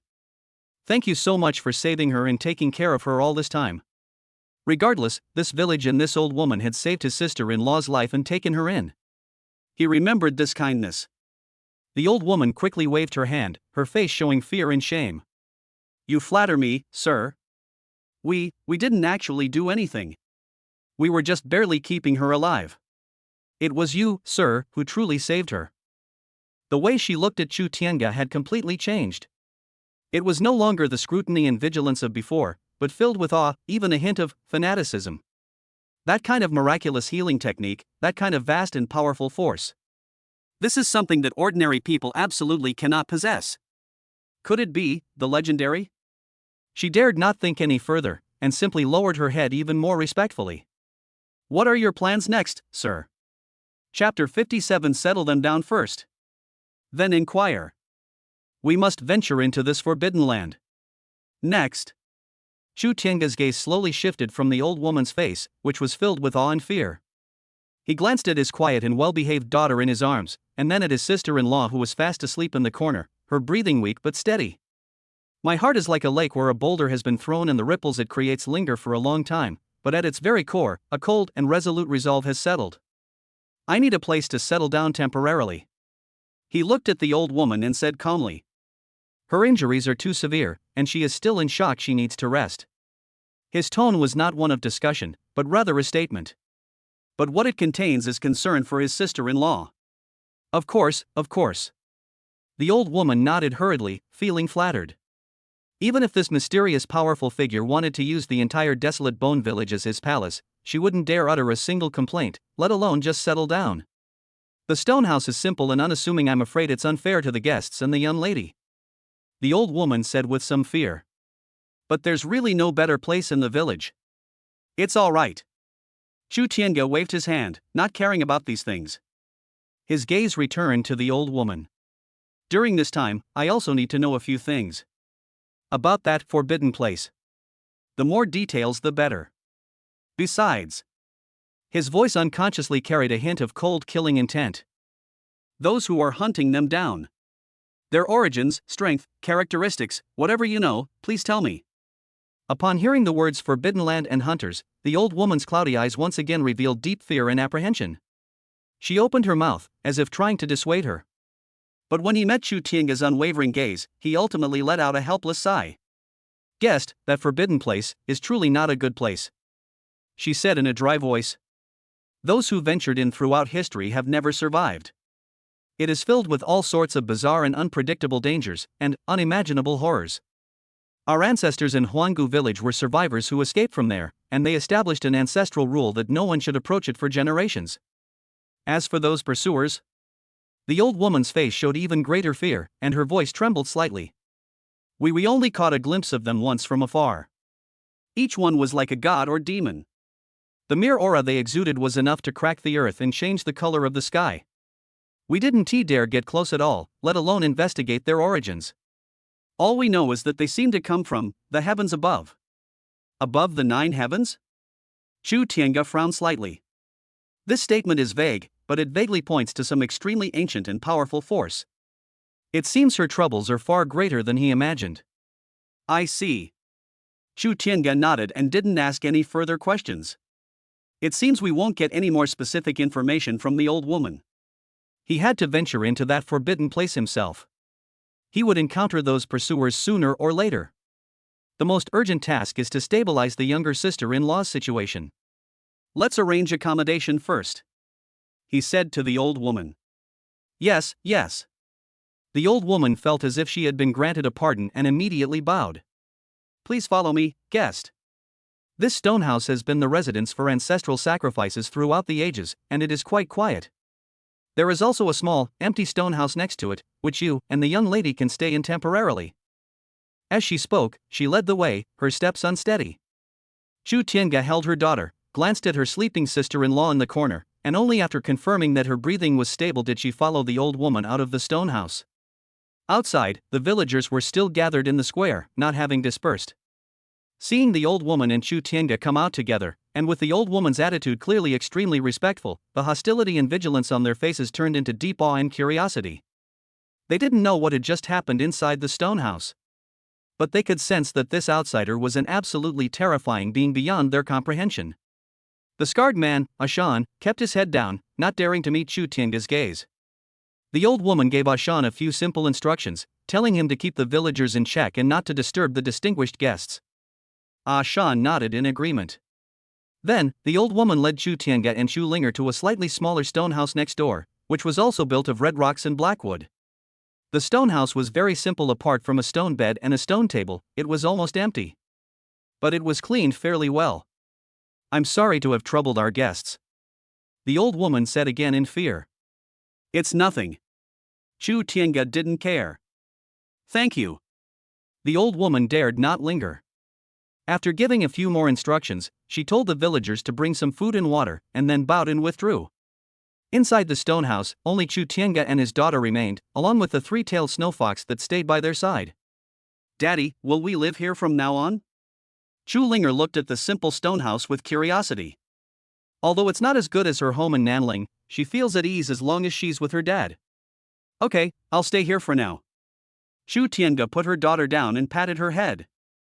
Once Auntie gets a little better, we'll go see Mom. Good. Chu Linger nodded vigorously, her big eyes filled with anticipation. Chu Tiange walked to the only small window in the stone house and looked into the distance. That direction should be the direction of the forbidden place that the old woman was talking about. Although he couldn't see it, he could sense that there seemed to be an ancient, dangerous, and unsettling aura permeating the area. Are you really there? Wait for me. I will definitely find you. Chu Tiange began to carefully examine the simple stone house. Although the conditions were harsh, it didn't matter to him where he was. He walked to the stone bed and brushed away the thin layer of dust on it with his hand. The stone bed was cold and hard, clearly unsuitable for Linger to rest on. With a thought, he took out a soft, thick animal skin blanket from his storage space and spread it on the stone bed, then took out a clean pillow. Linger, are you tired? Why don't you sleep here for a while? He spoke softly to his daughter. Linger is a little sleepy. Chu Linger rubbed her eyes and nodded obediently. After a series of events, the little guy definitely needs a rest. Chu Tiange carried her daughter to the prepared bed and covered her with a light silk quilt. Go to sleep, Daddy is right next to you. Chu Linger closed her eyes and quickly fell into a deep sleep. The three-tailed snow fox also consciously curled up at the foot of the bed, closing its eyes to rest. Not long after, a soft knock came from outside the stone house. Chu Tiange walked over and opened the door. A scarred man named Ashan stood cautiously at the doorway, accompanied by two young villagers. They were holding something in their hands. A piece of roasted, golden brown meat with a strange aroma, several pieces of food that looked like some kind of plant tuber, roasted and broken apart, and a ceramic pot containing fairly clear water. The food was simple, even crude. But it's clear that this is the best that Huanggu village can offer. Sir. When Ashan saw Chu Tiange, his eyes still held fear, and he even stammered as he spoke. This is ordered by the high priest. Please enjoy your meal, Mississippi. He didn't dare to look up at Chu Tiange and handed over what he was holding. Chu Tiange reached out and took it, nodding. Thank the priest for me. Yes. As if granted a pardon, Ashan quickly led the two equally nervous young men away, bowing and retreating as if a ferocious beast were chasing them. Chu Tiange closed the door and placed the food and water on the stone table. He himself does not need to eat, but Linger will be hungry after she wakes up. He picked up a piece of roasted tuber and smelled it. It contained a trace of earth attribute energy, which could replenish physical strength. For mortals or low-level cultivators, it was a rare food. He temporarily put the food away and turned his gaze back to the stone house next door used for worship. The most urgent matter is to heal my sister-in-law's injuries.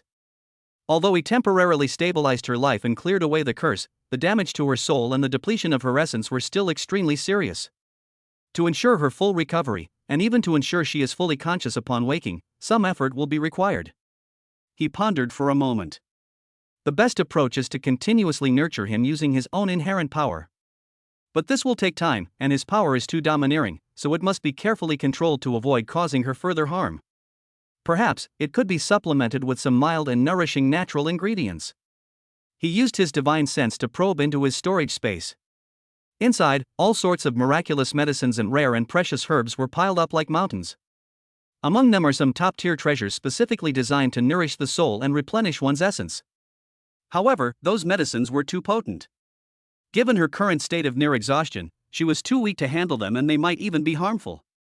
It seems we can only take the gentlest approach and proceed slowly. He made up his mind, got up again, and prepared to go to the stone house next door to check on the situation. As he reached the door, he glanced back at his sleeping daughter, set up a simple defensive and warning barrier, and then gently pushed the door open and went out. Where entered the stone house for the sacrificial ceremony. The light inside was still dim, and the strange fragrance seemed to have faded a bit. Chu Tiange walked to the corner, squatted down, and carefully observed his sleeping sister-in-law. Her complexion was better than before. It was no longer that frightening deathly gray, but rather a sickly pale color, and her breathing was much more even. Chu Tiange stretched out his finger and gently touched her brow again. He slowly infused her sea of consciousness and her entire body with an extremely gentle, pure, and vibrant primordial power. This power, like gentle spring rain, silently nourished her parched soul fragments and repaired the depleted essence within her body. This is a gradual process that cannot be rushed. Chu Tiange focused intently, meticulously controlling the output of his power. He wanted to ensure that every bit of effort was used where it was most needed and that it wouldn't become any burden on her. Time passed slowly during this silent treatment. The sky outside the window seemed to be gradually darkening. Chapter 58, A Sign and Skill of Divine Power? Instant healing. An old woman offers a map? What's her intention? Night, like thick ink, spilled across the desolate village of bones and this deathly red plain. There were no insects chirping, no birds singing. Only occasionally, the distant roars of unknown, ferocious beasts, distorted beyond recognition by the wind, could be heard. And outside the stone house window, the ceaseless sound of the wind, carrying sand, and the scent of the wilderness. The stone house used for sacrificial rites was dimly lit. Chu Tiange stood beside the animal hide in the corner, looking at his sister-in-law, who was still sleeping with her brows furrowed, with an indifferent expression. Her injuries were more complicated than he had initially anticipated. With her vital essence depleted and her soul nearly shattered, ordinary methods, no matter how much effort was expended, would be insufficient to restore her in a short time. Chu Tiange's family naturally could not tolerate such a meaningless wait. System, check in here. Chu Tiange silently recited in his heart. A light screen that only he could perceive quietly appeared. Ding! Host detected at a special location, the ancient altar in the abandoned lands. Check-in successful. Congratulations, host, you have obtained the divine healing spell Dawn of Life. Dawn of Life consumes very little, instantly healing all internal and external injuries, restoring vitality, and dispelling all negative status effects. It is particularly effective against injuries to the soul. A hint of surprise flashed in Chu Tiange's eyes. God-level healing magic? That sounds acceptable, saving him a lot of trouble. He reached out his hand, his fingertips not shimmering with light, and casually touched his sister-in-law's forehead. Dawn of Life. He spoke calmly, and his words carried weight. In an instant, a soft yet supremely majestic crimson gold radiance, indescribable in words, suddenly shone from his fingertips, like a miniature sun, instantly illuminating the dim stone house in every detail. This radiance wasn't injected directly, but rather, as if it possessed a life of its own, gently enveloped the sister-in-law's entire body. Wherever the radiance passes, her gruesome wounds healed at a speed visible to the naked eye, and her new skin became smooth and flawless. The hidden injuries within the body were quietly soothed by a warm power and disappeared without a trace. The parched meridians were instantly filled with boundless vitality, widened and reshaped, becoming even stronger than the most resilient divine metal. Deep within the sea of consciousness, those dim and broken fragments of the divine soul, illuminated by this crimson gold radiance, melted away like ice and snow. All the cracks and impurities were instantly purified, and then, in a more perfect and harmonious way, they were recondensed into a complete, translucent, and faintly golden new divine soul. Even her life force, which had been depleted due to long-term torment and burning of her essence, was replenished to its fullest extent in this short moment, surpassing its former glory. This is no longer healing. This is a complete transformation, a meteoric rise. The whole process took only a snap of the fingers. When Chu Tiange withdrew his finger, the crimson gold light in his palm had already dissipated, as if it had never appeared. The strange phenomena inside the stone house also subsided. Only a faint, chilling aura of majesty remained in the air. On animal hides. The woman, who was originally on the verge of death and as pale as paper, now seemed to have undergone the most thorough baptism. Her body was covered with a thin layer of black grime that smelled fishy. It was impurities and hidden injuries that had been forcibly expelled from her body. Beneath the grime, the skin was as delicate and smooth as a newborn baby's, radiating a subtle, lustrous glow. Her breathing became long and powerful, with a mysterious rhythm. The body's chi and blood surged like a great river. Although his cultivation level has not fully recovered due to the initial healing of his soul, his vitality is hundreds or thousands of times stronger than before. Chu Tiange remained expressionless, as if he had only done a trivial matter. He glanced at his sister-in-law, who was still fast asleep. Her spirit was stable and her vitality was abundant, but her body still needed to adapt to the sudden and huge change, so she did not wake up immediately. This was within his expectations.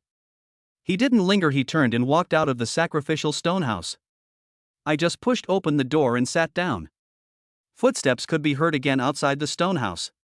The one who arrived was the old woman leaning on a black wooden cane. 2 young women carrying pottery jars followed behind her. Guest. The old woman stood at the door and bowed respectfully, her posture even more humble than yesterday. There's no need for such formalities, senior. Chu Tiange put down the food in her hand, stood up and said, "What's up? I dare not accept such praise." The old woman quickly waved her hand. "I just came to check on the young lady's condition. Also, I wanted to bring some clean drinking water to the guests and the young lady." She gestured to the woman behind her to put the pottery jar down. Chu Tiange glanced at the herbs and nodded. "That's thoughtful of you." He gestured for the old woman to come in. The old woman was flattered and quickly led 2 equally nervous young women inside. When she saw the unfinished roast meat and tubers on the stone table, a hint of shame appeared on her face. "I'm sorry to have upset our guests and the young lady. Our wilderness village is truly impoverished." "It's all right." Chu Tiange waved his hand again. "To have a place to stay is already a disturbance." He paused, his gaze sharpening once more. "Senior, do you know anything else about the Forbidden Land? For example, where is the entrance? What is the interior like? Are there any maps or records left by predecessors? Since we've already decided to go, we should naturally try to gather as much information as possible." The old woman's face paled further upon hearing Forbidden Place, and her cloudy eyes filled with fear. "Guest, are you really going?" "We absolutely have to go." Chu Tiange spoke with a firm tone. The old woman looked at him and remained silent for a long time, seemingly engaged in a fierce internal struggle. Finally, as if she had made up her mind, she took a deep breath. "Very well. Since the guest has such a deep connection with that girl and possesses such extraordinary abilities, perhaps he really can break the fate of that forbidden place." She tremblingly pulled something wrapped in animal hide from her bosom and carefully handed it to Chu Tiange. "This is something passed down through generations in our wild bone village. Perhaps it will be of some use to our guests." Chapter 59 Animal Hide Map? Forbidden Land. So that's where the entrance was. The item wrapped in animal hide felt slightly heavy, carrying a unique suppleness and ancient feel. Chu Tiange took it and his gaze fell on it. It was wrapped very carefully, with several layers of fine animal sinew wrapped around the outside and tied in an ancient knot. Clearly, this thing is extremely important to the wasteland village. "This is." He looked at the old woman, his eyes filled with a question. "This is the only thing our ancestor brought with him when he escaped from the Forbidden Land." The old woman's voice trembled slightly, and her eyes were filled with complex emotions, including reverence for the ancestral relics and deep fear of that terrifying place. "It is said to be a map of the outer area of the Forbidden Land. And some warnings left by our ancestors." "Map?" Chu Tiange's heart stirred. This is exactly what he needs right now. Without further hesitation, he deftly untied the animal sinew wrapped around his skin with his slender fingers. As the animal sinew was untied, an even richer, more ancient and weathered aura emanated from the animal skin wrapping. The aura even carried a faint, yet unsettling, scent of blood and an ominous feeling. It was as if the animal hide itself had been tainted with unimaginable horror. Chu Tiange carefully spread out the animal hide. What was revealed inside was indeed a huge, irregularly shaped, tanned animal hide. The animal hide appears to be much older than the outer hide that wraps it, and it has a deep, dark brown color with many tears and charred marks on the edges. The surface of the animal hide was painted with many winding, complex lines and strange symbols using some kind of dark red, unidentified pigment. These lines outline a vast and distorted terrain. There are rolling mountains, bottomless canyons, dried up and cracked riverbeds, and some areas marked with special symbols that look extremely dangerous, such as swamps emitting black mist, plains covered with huge skeletons, and some maze-like ruins that are highlighted. On the edge of the map, in a place highlighted in red, is marked with a symbol similar to that on the totem pole of the wasteland village. Clearly, that represents the current location of the Wild Bone Village. Starting from the village of Desolate Bones, one needs to pass through an area marked Crimson Wasteland to reach the entrance to the Forbidden Land depicted in bold strokes on the map. The entrance appeared to be a massive, deep rift, as if cleaved open by a god. Deep within the rift valley, everything was painted in pure black, with only a few extremely hastily written yet startling ancient characters marked at the entrance. Although Chu Tiange did not recognize the script, he could vaguely sense its meaning with his powerful divine sense. It's probably a warning like, no exit once you enter, or forbidden zone for gods and demons. In addition to the terrain, the map also features some scattered text annotations in a different color of paint. The handwriting is equally old and messy, as if it was written in a state of extreme haste and fear. The content mostly consists of descriptions of dangers in certain areas. Black Mist Soul Eater, stay away. The Sea of Bones harbors resentment, pass quickly. The Stone Forest Mystery, a perilous journey with only a slim chance of survival. Beneath the abyss lies immense terror. These few words vividly depict a perilous and treacherous place, where every step is fraught with danger. Chu Tiange carefully examined the map, imprinting every detail on it deeply into his mind. His divine sense also quietly probed out, trying to sense whether the animal skin map itself contained other information. The moment his divine sense touched the animal hide, he felt an extremely faint, yet intensely resistant and resentful, lingering will. That was the last mark left on the map by the ancestors of Huanggu village who drew it. It is filled with fear of forbidden lands and a blood-soaked warning to future generations not to repeat the same mistakes. The map only shows the outer area of the forbidden land. The old woman stood to the side and explained in a low voice. What lies deeper inside is something our ancestors never discovered, nor did they return alive. Moreover, this map was drawn a very long time ago. Countless years have passed, and the terrain and dangers inside the Forbidden Land may have undergone tremendous changes. This map can only serve as a reference. She looked at Chu Tiange, her eyes filled with worry. Guest, with your extraordinary abilities, you may not fear those ordinary dangers. But the most terrifying thing about the Forbidden Land is not the visible ferocious beasts and perilous places, but the unseen, incomprehensible eeriness and ominousness.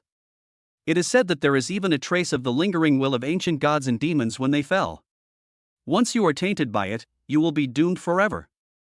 Your wife's sister was harmed because she had come into contact with a trace of forbidden power.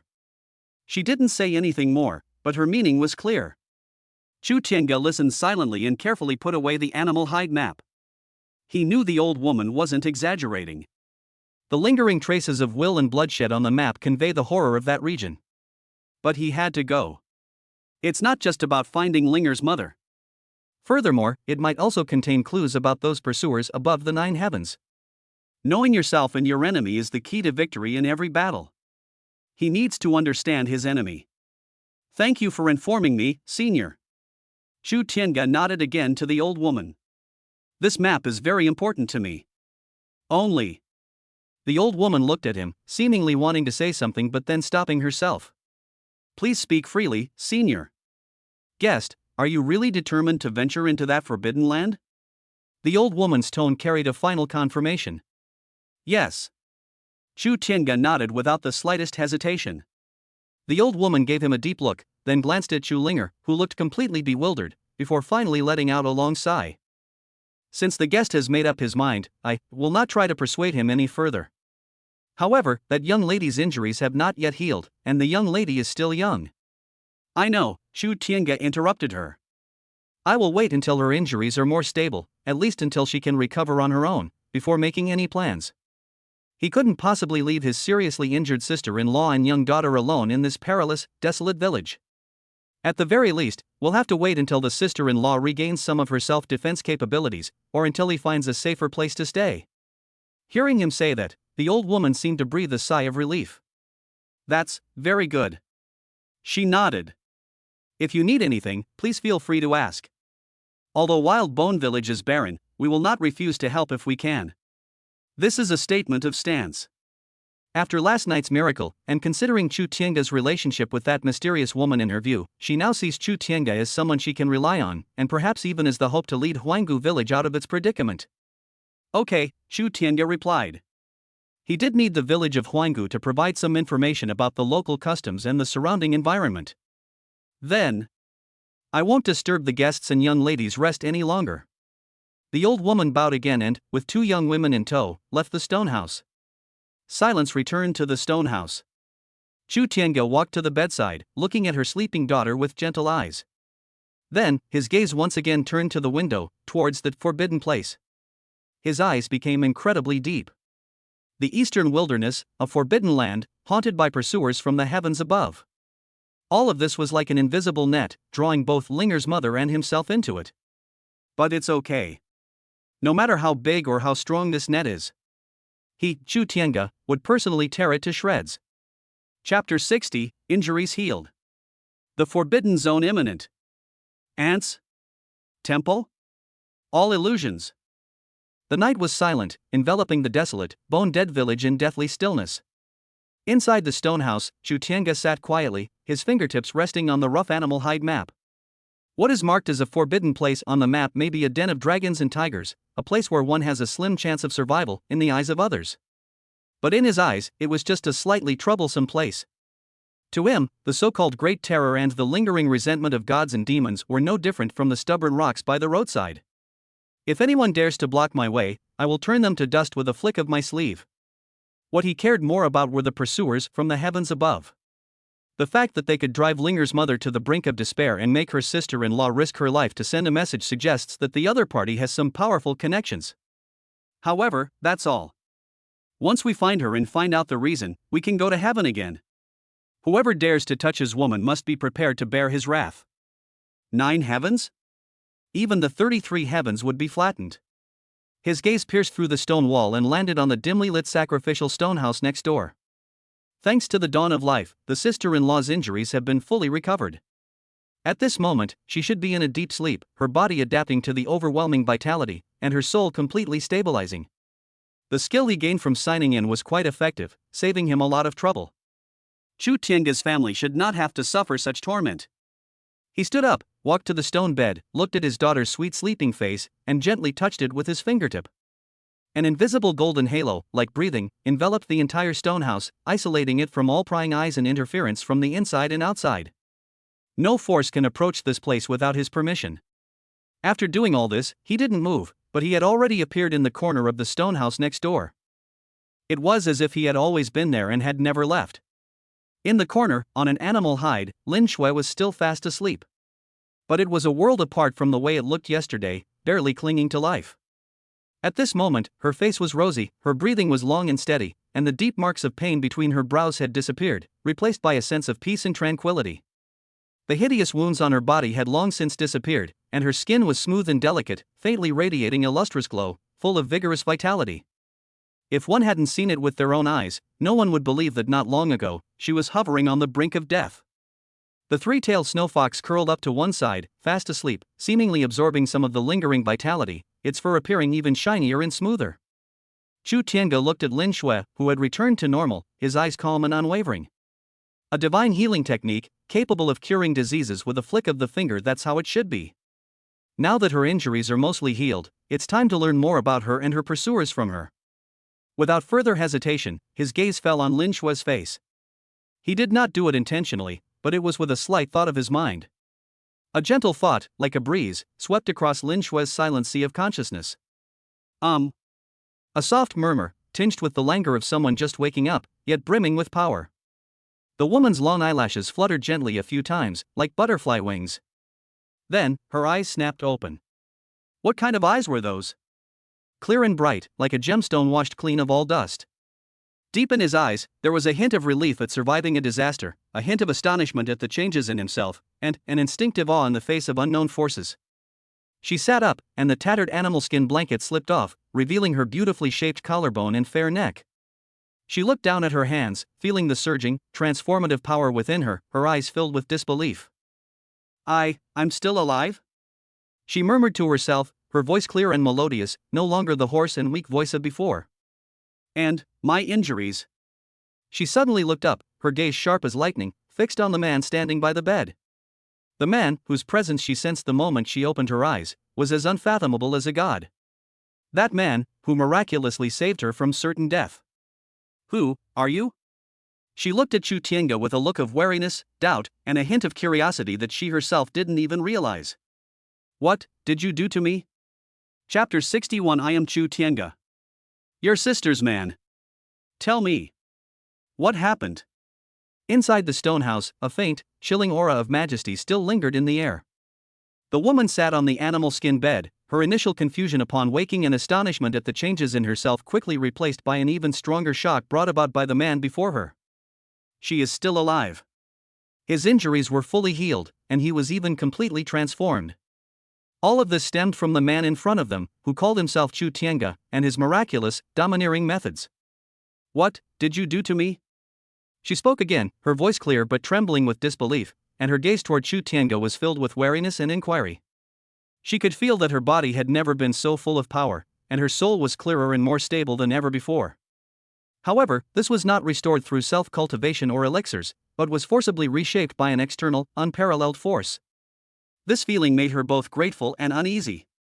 Chu Tiange looked at her with calm and unwavering eyes, as if the act of reversing life and death and reshaping the origin was nothing more than brushing off the dust from his clothes.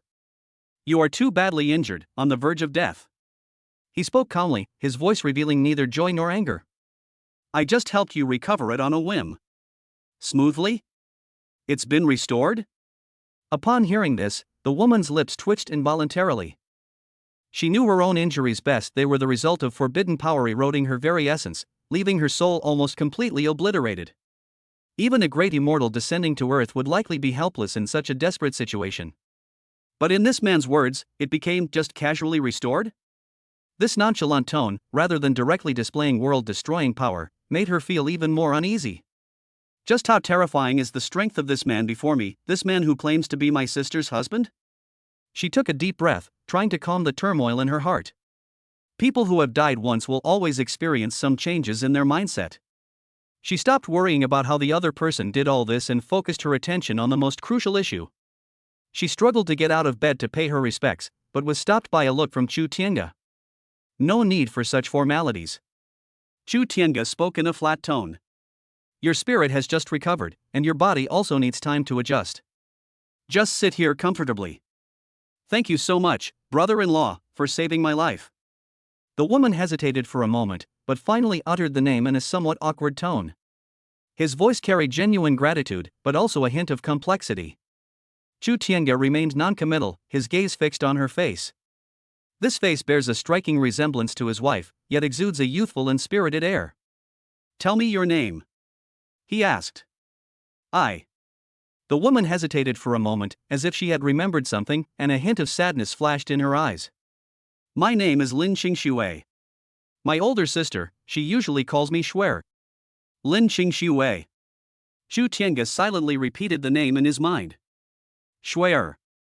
He nodded, acknowledging the form of address. You were calling for your sister when you were unconscious just now. Upon hearing this, Lin Qingxue's body trembled violently, and her eyes instantly became extremely anxious and worried. Yes. Sister. Brother-in-law, where is my sister? How is she? Did she escape? Are those people, are they still chasing her? She fired off a barrage of questions, her voice trembling with excitement, and her cheeks, which had just regained some color, turned pale. She risked her life to give away the jade hairpin, leaving behind that last message. Her greatest obsession was the safety of her sister and the child she had never met. Calm down. Chu Tiange frowned slightly, and an invisible force emanated from him, instantly calming Lin Qingxue's agitated emotions and stabilizing her chaotic mind. You have just woken up, so you should not get too excited. Lin Qingxue felt that gentle yet irresistible force, took a few deep breaths, and tried to calm herself down. But the worry in his eyes did not diminish in the slightest. I don't know exactly where she is now. Chu Tiange looked at her and said slowly. That's why I came here. Lin Qingxue's eyes dimmed instantly, filled with disappointment and worry. But Chu Tiange changed the subject. I believe she's all right. Otherwise, I wouldn't have failed to sense it. His tone was calm, yet it carried a confidence stemming from absolute strength. There was an unseen connection between him and her. If something were to happen to her, he couldn't possibly be completely oblivious. Upon hearing this, a glimmer of hope rekindled in Lin Qingxue's eyes. Yes, this man before us possesses such incredible power, his judgment may indeed be credible. As for those pursuers, Chu Tiange's eyes suddenly turned cold, and the temperature inside the stone house seemed to drop several degrees. Who are they? Why are we hunting you down? Also, what exactly happened in that so-called Forbidden Land? Tell me everything you know, exactly what it is. His voice wasn't loud, but it carried an irresistible air of authority. Looking into his deep, cold eyes, Lin Qingxue seemed to see mountains of corpses and seas of blood, the birth and death of the universe. She had no doubt that if she concealed even the slightest detail, her fate would be absolutely miserable. Moreover, she was eager to tell everything. It wasn't just for her sister, but also for herself, for her fallen comrades, and to vent her anger. She composed herself and began to slowly recount that painful experience. We come from the Yaoguang realm. Lin Xingshua's voice carried a hint of distant reminiscence and pain. Sister, she is the holy maiden of the Yaoguang realm. Because she possesses a special bloodline and a token of great importance, she has attracted the covetousness and pursuit of the Nine Heavens Divine Palace. Yaoguang realm? Nine Heavens Divine Palace? Chu Tiange silently memorized the two names. It appears to be a power struggle in some higher plane. The Nine Heavens Divine Palace is an extremely vast and ancient power above the Nine Heavens. They act tyrannically and are ruthless. In order to obtain what my sister possessed, they nearly destroyed the entire Yaoguang realm.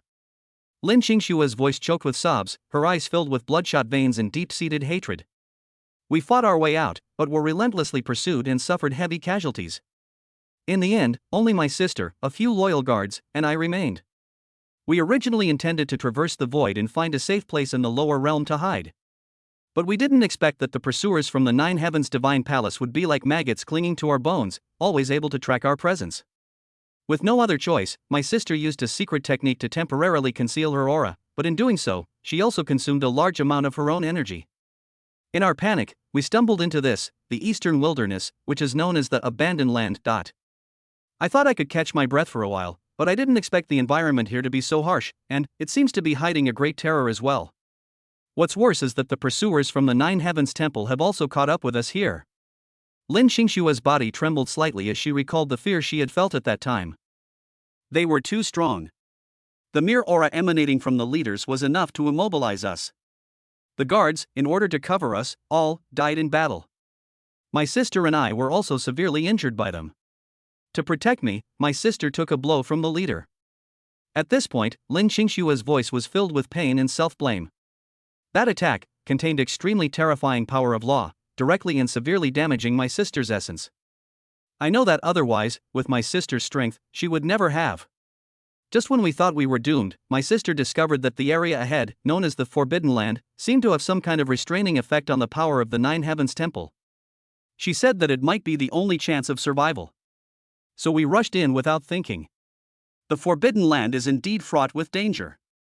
There are all sorts of strange energy turbulence, powerful remnant souls and vengeful spirits, as well as many incomprehensible rule traps. We are facing a 9 out of 10 chance of death. But strangely, the pursuers from the Nine Heavens Temple don't seem to dare to go too deep. They're just setting up a net around the perimeter, waiting for us to walk right into it or be worn down by the power of the forbidden area. My sister's injuries are getting worse, and my condition is not good either. We know that if this continues, we will eventually die inside. Just when we were almost in despair, my sister unexpectedly discovered that deep within the Forbidden Land, there seemed to be an extremely ancient teleportation array. Perhaps it could lead to other places. But that teleportation array is protected by extremely powerful restrictions, and around it, there is one of the most terrifying beings in the Forbidden Land. We simply cannot get close. Finally, my sister made a decision. Lin Xingshua's voice was low and sorrowful. She gave me the token of the Yaoguang realm, as well as this jade hairpin that she never parted with. She used her last secret technique, burning her own divine soul essence, to forcibly tear open a spatial rift and send me out. She told me to bring the hairpin to Nanling, to find you, to find the child.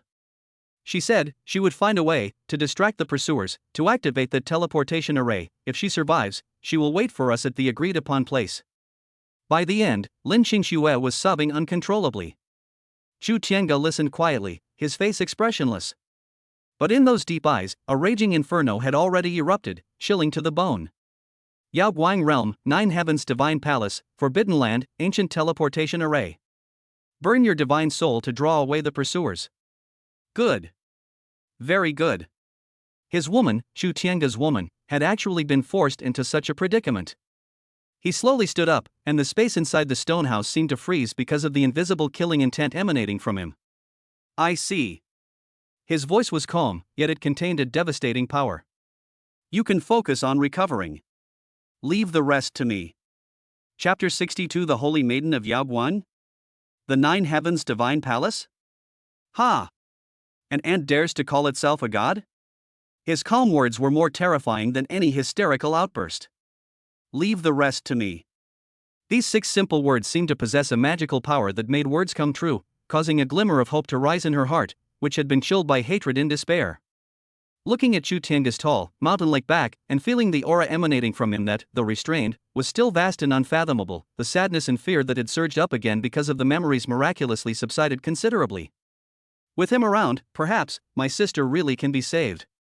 The Nine Heavens Temple, which had relentlessly pursued them like a nightmare and destroyed their homes, was it really nothing in front of this man? Sister, brother-in-law. Lin Xingxue composed herself. Her voice, though still weak, was much clearer than before. She struggled to sit up straighter as a sign of respect. Chu Tiange turned around, his gaze falling on her. The raging fire in his eyes had disappeared, replaced by a calm, or rather, a deeper indifference, as if he regarded all things as straw dogs. Speak. His tone was flat. Tell me all the details you know about the appointment location your sister mentioned, as well as the Nine Heavens Divine Palace and the Forbidden Land. His voice wasn't loud, but it seemed to be directly imprinted on the depths of Lin Xingxue's soul, causing her to involuntarily concentrate all her energy and begin to recall. The agreed-upon place. Lin Xingxue frowned, carefully recalling her sister's last words, a hint of confusion flashing in her eyes. My sister's soul was burning at the time, and her consciousness was already somewhat blurred. She seemed to have mentioned the abyss of falling stars? Yes, the abyss of falling stars. She said that if she could activate the teleportation array alive, she would wait for us there. The abyss of fallen stars? Chu Tiange memorized the name. It sounded like a place name, but its exact location needed further investigation. Nine Heavens Divine Palace. Mentioning that name reignited a deep-seated hatred in Lin Xingxue's eyes. They are one of the oldest forces in the Nine Heavens, claiming to be descendants of gods, wielding heavenly punishment, and always acting ruthlessly and domineeringly. The ones chasing us are the Sky Patrol Guards of the Nine Heavens Divine Palace, led by a guy called Thunder Punishment Heavenly General. His strength is unfathomable. Just his few divine generals alone are enough to easily crush our Yaoguang Realm's Elder Council. Their techniques all seem to carry the aura of thunder and judgment, unleashing overwhelming divine might with every strike, making them extremely effective against the techniques of our Yaoguang Realm.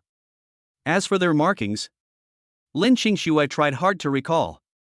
Their armor and banners were engraved with a mark composed of 9 intersecting lightning bolts. 9 intersecting bolts of lightning? A heavenly general of thunder punishment? Chu Tiange's lips curled into a cold smile. How dare an ant presume to call himself a heavenly general and wield the power of thunder and punishment? Ridiculous.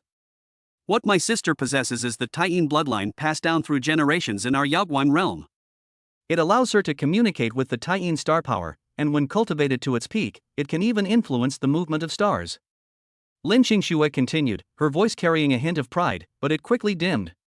And that token is the key to unlocking the ancestral land of Yaoguang realm, and it is said that it is also related to the inheritance of a certain ancient powerful being. The Nine Heavens Divine Palace came for these 2 things. Taiyin bloodline? Ancient heritage? Chu Tiange seemed to be deep in thought. It seemed that her background was more complicated than he had imagined. However, none of this matters. No matter who she is, what bloodline she has, or what secrets she holds, she is Chu Tiange's woman. Anyone who dares to touch her will die. Forbidden Land. A look of fear appeared on Lin Xingxue's face. That place is too eerie. We've only entered the outer perimeter, and we've already encountered many incomprehensible dangers. The space is chaotic, the flow of time is sometimes fast and sometimes slow, and there are powerful vengeful spirits and broken fragments of laws everywhere. My sister said that it was once a huge battlefield in ancient times, where countless gods and demons fell. Their lingering resentment and power intertwined to form that desolate place.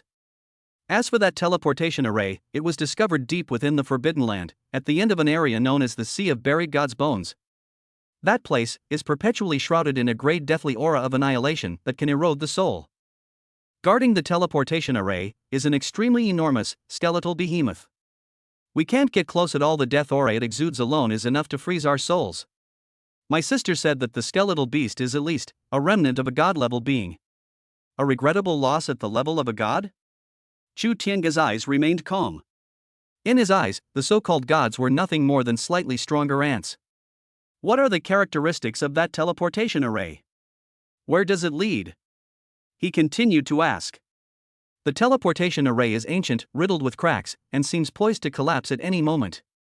My sister studied it for a long time, but could only barely deduce that it does not lead to any realm above the 9 heavens, but rather, an unknown, extremely distant lower realm. She couldn't even pinpoint its exact location. Lin Qingxue shook her head. That's all I know. After Lin Qingxue finished speaking, a trace of fatigue appeared on her face, but more than that, there was a sense of relief after venting, as well as trepidation and hope for the future. She looked at Chu Tiange, her eyes filled with anticipation. Can this mysterious and powerful brother-in-law really turn the tide? After listening to Lin Qingxue's account, Chu Tiange had already formed a general judgment in his mind. The situation is clearer than expected, but it is still just as serious. She burned her divine soul essence, and her condition was probably not much better than Lin Qingxue's before. Alone, he faced the remnant spirit of a god-level bone beast and an unknown teleportation array, while also having to guard against the pursuers from the 9 heavens divine palace. She is most likely still trapped deep within that forbidden land. We must find her as soon as possible. I see. Chu Tiange stood up, her voice returning to its previous calm. But those who know him well would know that the look in his eyes at this moment is the most terrifying calm before the storm. The impurities and hidden injuries in your body have been removed, and the origin of your soul has been reshaped. Next, you only need to calm down and recuperate, absorbing the power I left behind, and you will gradually recover. He flicked his finger. A gentle golden light entered Lin Qingxue's brow, transforming into a small golden mark that remained hidden. This mark can stabilize your soul and accelerate your recovery. It can also protect you temporarily in case of danger. Lin Qingxue felt the warmth and immense power emanating from between her brows, and said gratefully, "Thank you, brother-in-law. Rest assured and have some peace of mind." After Chu Tiange finished speaking, he stopped looking at her and turned to walk out. Lin Qingxue opened her mouth, wanting to ask him where he was going, but in the end she didn't ask. She knew that this man was going to seek justice for her sister and for her sake. The animal skin curtain of the stone house was lifted and then lowered again. Chu Tiange's figure disappeared outside the door. Lin Qingxue was left alone, sitting on the animal skin bed, feeling the new life force within her body. She looked towards the door with a complex expression, full of hope but also a hint of uncertainty about the future. As Chu Tiange stepped out of the stone house, he looked up at the gray sky. Then, his gaze turned toward the forbidden land. His eyes were icy cold, filled with murderous intent. 9 heavens divine palace? Very good. Let's start with you guys. He took a step forward. The figure vanished from the spot in an instant. Chapter 63 Before the Forbidden Zone? Ants blocking the way? Perfect timing to clean them up. Part 1. With one step, the Milky Way turns upside down. One moment he was outside that simple stone house in the desolate bone village, the next he was all alone, silently appearing before that enormous black rift that seemed to swallow the heavens and the earth. The desolate village of bones, along with that barren red plain, had long been left far behind him, like dust in another world. This place is the entrance to the Forbidden Land. The biting wind, swirling the dark gray clouds imbued with a dense aura of death, roared and tumbled above the Rift Valley, yet it could not get within 3 feet of Chu Tiange. Deep within the Rift Valley lies a pure, absolute darkness, seemingly connected to some ancient, vanished universe, emanating a chilling and ominous aura capable of freezing the very soul. The air was filled with chaotic and violent energy, and the laws of space were twisted and uncertain. For ordinary living beings, even breathing was a form of torture. Chu Tiange stood suspended in the void, his gaze calmly sweeping over this so-called Forbidden Land. The warnings on the map, the old woman's advice, Lin Qingxue's fear, to him, they were all just fleeting clouds. This place does indeed retain some lingering remnants of the fallen ancient gods and demons, as well as some broken and chaotic imprints of laws, which may be a catastrophic disaster for the creatures of this world. But in his eyes, they were no different from the few unsightly insects that occasionally appeared in his backyard. He came here not for adventure, nor for thrills. He's just here to find someone. Any obstacle will be removed. His divine sense had already covered the area like an invisible tide. Those rats hiding in the shadows will naturally have nowhere to hide. Dozens of auras bearing the mark of thunder, like fireflies in the darkness, clearly entered his perception. They may be hidden in distorted spatial layers, concealed deep within rolling black clouds, or lurking in the rock layers underground. They thought they were in the dark and that they were in control of the situation. Ridiculous. Further away, the aura of the heavenly general, as violent as thunder yet deliberately restrained, stood out like a lighthouse in the night. Laying a trap? Or waiting for the rabbit to run into the tree stump? That's fine. That way he won't have to go looking for it.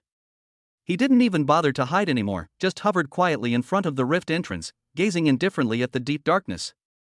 As if waiting for something. Really?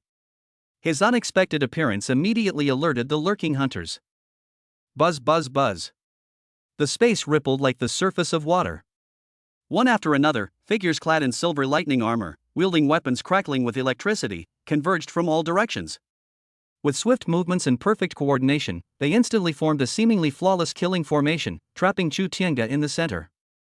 The chilling killing intent, like a tangible blade, sliced through the surrounding space. Their eyes were cold, as if they were looking at inanimate objects.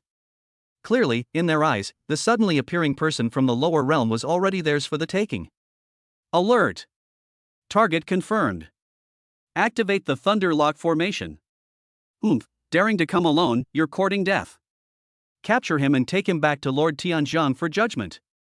Several waves of divine thought, imbued with chilling killing intent, were rapidly exchanged among the Sky Patrol guards. At the same time, high in the sky, the wind and clouds changed color. An even more majestic and powerful figure tore through the gray-black clouds and slowly descended. The crimson gold thunder armor gleamed with dazzling divine light, and the enormous Thor's hammer was crackling with destructive arcs of electricity. It was none other than the Thunder Punishment General of the Nine Heavens Divine Palace. He looked down at Chu Tiange, who was surrounded below, like a god on a high throne, his eyes filled with disdain and a sense of self-righteous control. Its majestic divine power, like a celestial river pouring down, crushed down on Chu Tiange, attempting to overwhelm him and force him to submit. You? The voice of the thunder god was like rolling thunder, carrying the flavor of judgment. The mortal man of the holy maiden Yaoguang? You dare to come alone to your death? I will give you a chance, considering how hard you have cultivated. Surrender and hand over the token of the Yaoguang realm, and perhaps you can die a quicker death. His tone was full of condescending arrogance. It was as if Chu Tiange's life or death was entirely in his hands. Faced with this overwhelming force and pressure, enough to change the very fabric of the world and make even gods and demons flee in terror, Chu Tiange finally showed a slight reaction. He slowly raised his eyelids, his gaze sweeping calmly over the Sky Patrol guards who surrounded him, their faces filled with murderous intent. Then, he glanced indifferently at the arrogant Thunder Punishment General high in the sky. His eyes showed no anger, no fear, not even the slightest hint of seriousness. There was only one kind of indescribable indifference. It's like watching a swarm of flies buzzing in front of you, disturbing your peace and quiet. Noisy. He uttered two words softly. The sound wasn't loud, but it clearly reached the ears of every Sky Patrol guard and Thunder Punishment General. The next moment, he didn't even raise his hand, nor did he use any supernatural powers or spells. It was just a thought. A thought of clearing away. Silently. There were no warning signs whatsoever. Those dozens of Nine Heavens Divine Palace patrol guards, clad in silver armor, wielding thunder weapons, and exuding a menacing aura. Along with the so-called Thunder Lock formation they set up. Along with their seemingly indestructible armor and the weapons in their hands that contained the power of thunder. It was right there in Lei Feishan's suddenly contracting pupils. Like a phantom. It was as if they had never existed. Completely, cleanly, vanished from this world. There was no explosion, no energy dissipation, and it did not turn to ashes. It just disappeared.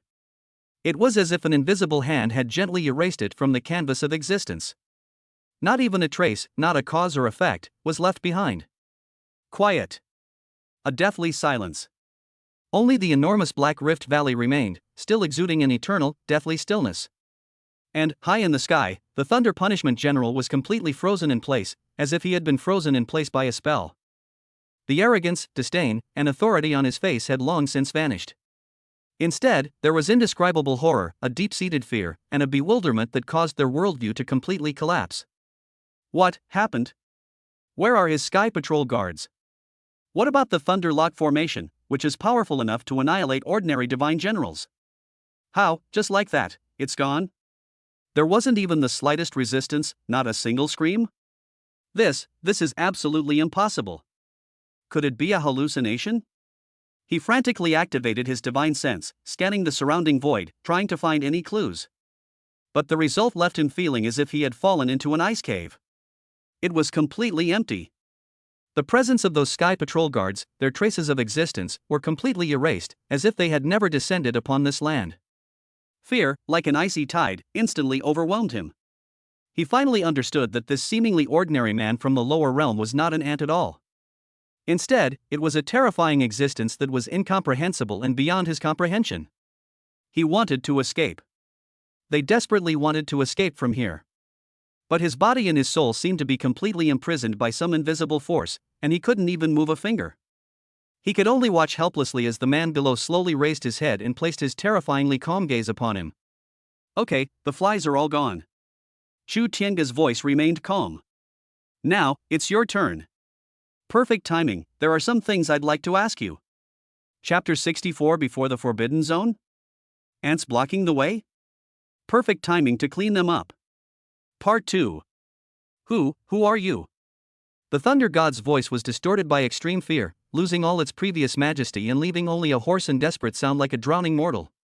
The crimson gold lightning armor on his body dimmed, as if sensing its master's fear, and the arcs of electricity flowing on it became extremely weak. The man before her was no ordinary ant from the lower realms.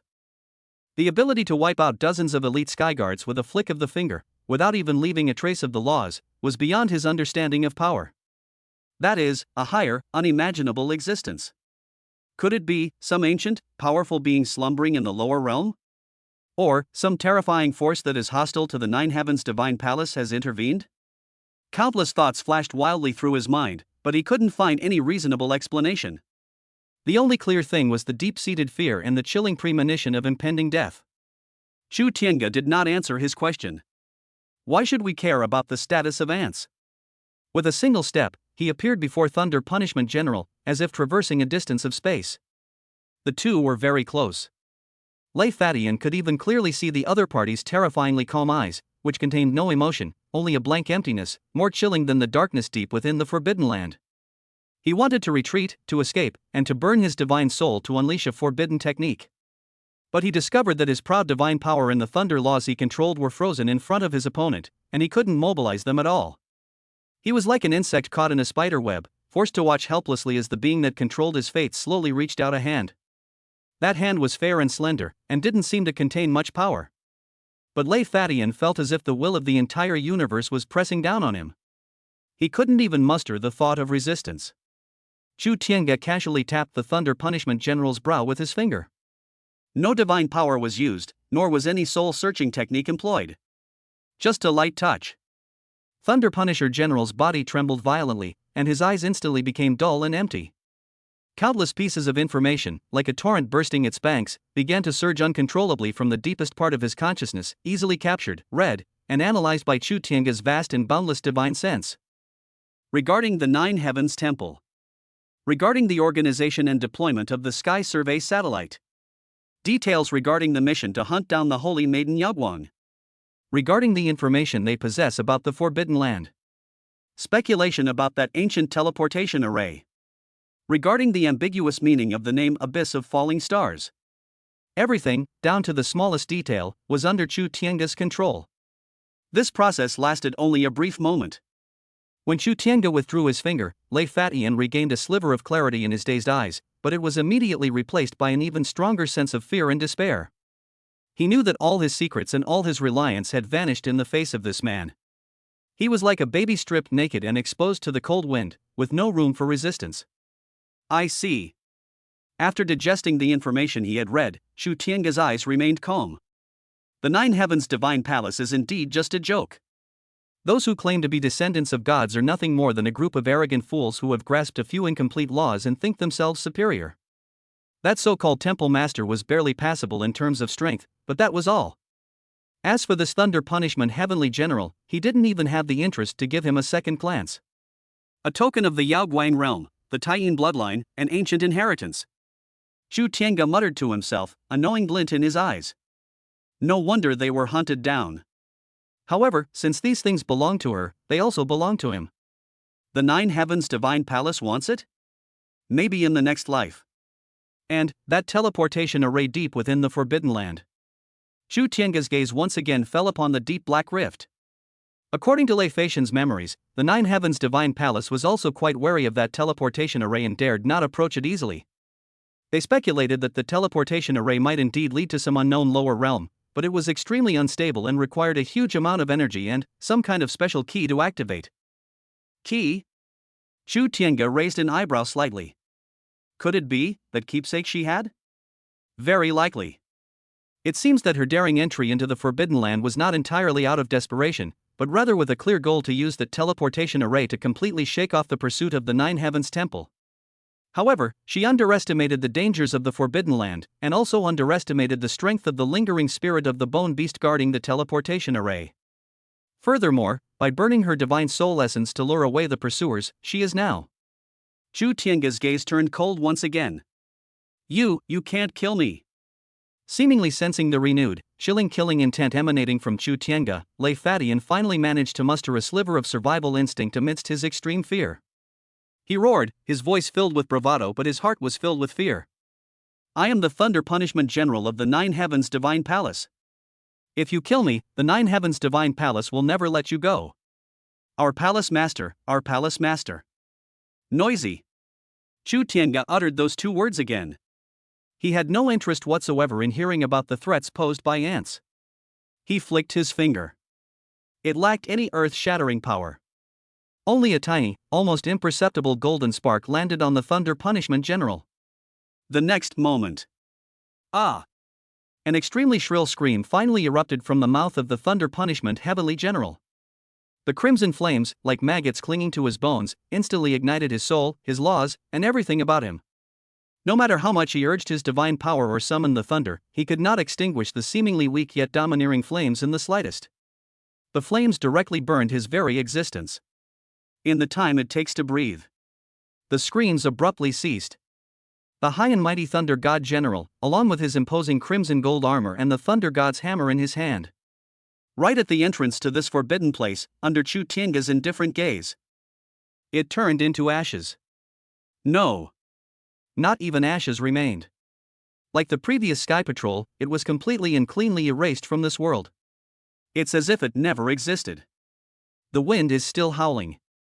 The massive black rift still exudes a deathly silence and an ominous aura. However, the aura belonging to the Nine Heavens Divine Palace in the surrounding area had completely disappeared. Chu Tiange stood with his hands behind his back, hovering in the void, his gaze calmly fixed on the deep darkness. Now that we've gotten rid of these annoying flies, it's time to find someone to help us. With one step, his figure was about to disappear into the endless darkness. But at that moment, he paused slightly, as if he had remembered something. He turned around and glanced in the direction of the desolate bone village. Although he left a strong enough barrier to protect his daughter, it might still take some time to reach the depths of the Forbidden Land, find her, and deal with the lingering remnant of the bone beast and the teleportation array. He was still a little worried about leaving Linger alone in that unfamiliar village. So be it. A thought suddenly occurred to him. The next moment, his figure reappeared at the door of his stone house in the desolate bone village. Chapter 65 Daddy's Back. Linger, don't be afraid. Forbidden area? Wait a moment. Night still enveloped the desolate village. The animal skin curtain of the stone house fell silently, shutting out the outside wind and the deathly silence. Chu Tiange stood inside the room, a familiar scent wafting towards him. On the stone bed in the corner, the daughter's small body was curled up, her sleeping face sweet, with a satisfied smile on her lips, as if she was having a beautiful dream. The golden halo that had been laid out earlier still enveloped the entire stone house, like a warm cocoon, protecting her firmly within it. This barrier is so strong that even if all the creatures of this realm were to come out in full force from the so-called temples in the heavens, they would not be able to budge it in the slightest. But safety is one thing. Leaving her alone in this strange, desolate place, full of unknown dangers, is another matter entirely. Even if it's just for a moment. His daughter, Chu Tiange's daughter, does not need to face any potential risks alone, even if those risks are insignificant in his eyes. He walked to the stone bed, his gaze falling on his daughter's sleeping face. The icy killing intent in his eyes, which could freeze the stars, quietly melted away, turning into endless gentleness. He reached out and gently brushed his fingertips across his daughter's soft cheek. The little guy seemed to sense a familiar presence, his little nose wrinkled slightly, and he let out a soft, sweet murmur in his sleep. Daddy! Chu Tiange's lips curled up slightly, revealing a faint but heartfelt smile. He withdrew his hand without waking his daughter. Let her sleep a little longer. He turned around, his gaze falling on another corner of the stone house. There, the three-tailed snow fox that he had casually moved there earlier was still curled up in a ball, fast asleep. The little guy doesn't seem to have changed much, except that his fur looks a bit shinier. Chu Tiange didn't pay much attention to it. His divine sense pierced through the stone wall and landed in the sacrificial stone house next door. Lin Xingxue had already sat up and was quietly adjusting her breathing. The faint golden mark between her brows emitted a soft light, constantly nourishing her newly reshaped soul. The power within her body is also steadily recovering. Although it is still far from its peak, it is a world of difference compared to its previous state of near death.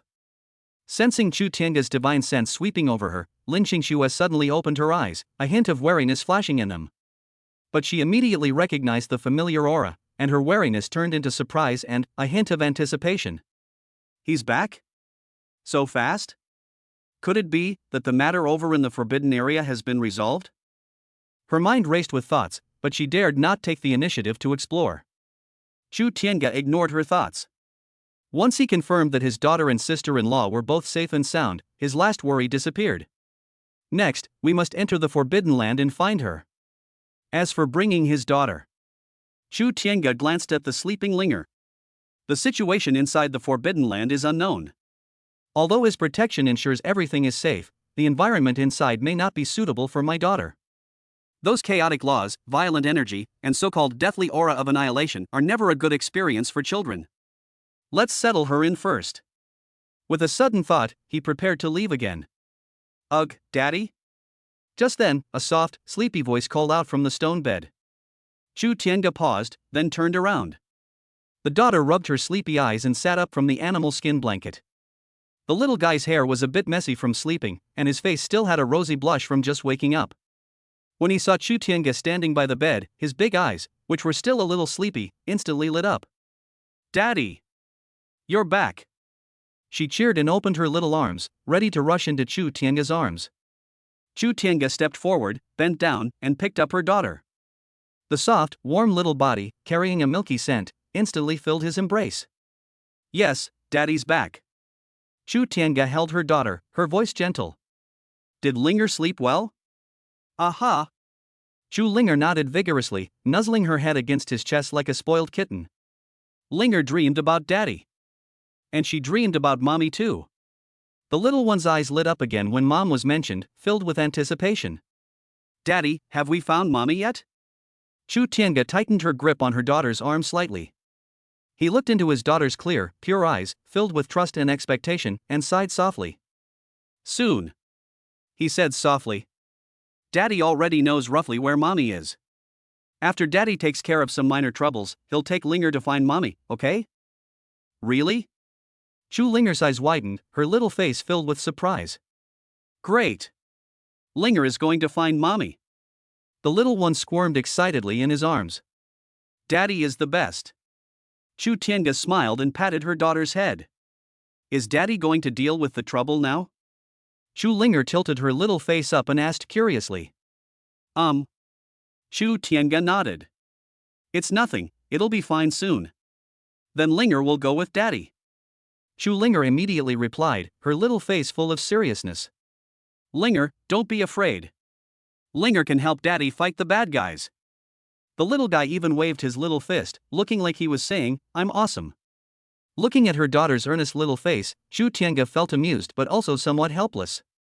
Should we take her with us? Forbidden Land is not an amusement park. Although he was absolutely certain he could protect her, but... Seemingly sensing Chu Tiange's hesitation, Chu Linger wrapped her arms around his neck and whispered. Daddy, Linger doesn't want to stay here alone. It's all dark here, and Linger is a little scared. Although protected by the golden light left by her father, the little one still felt a little uneasy when she woke up because her father wasn't by her side. Especially in this unfamiliar environment and the quiet night, she subconsciously wanted to rely on her father. Hearing her daughter say I'm scared, Chu Tiange's heart softened instantly.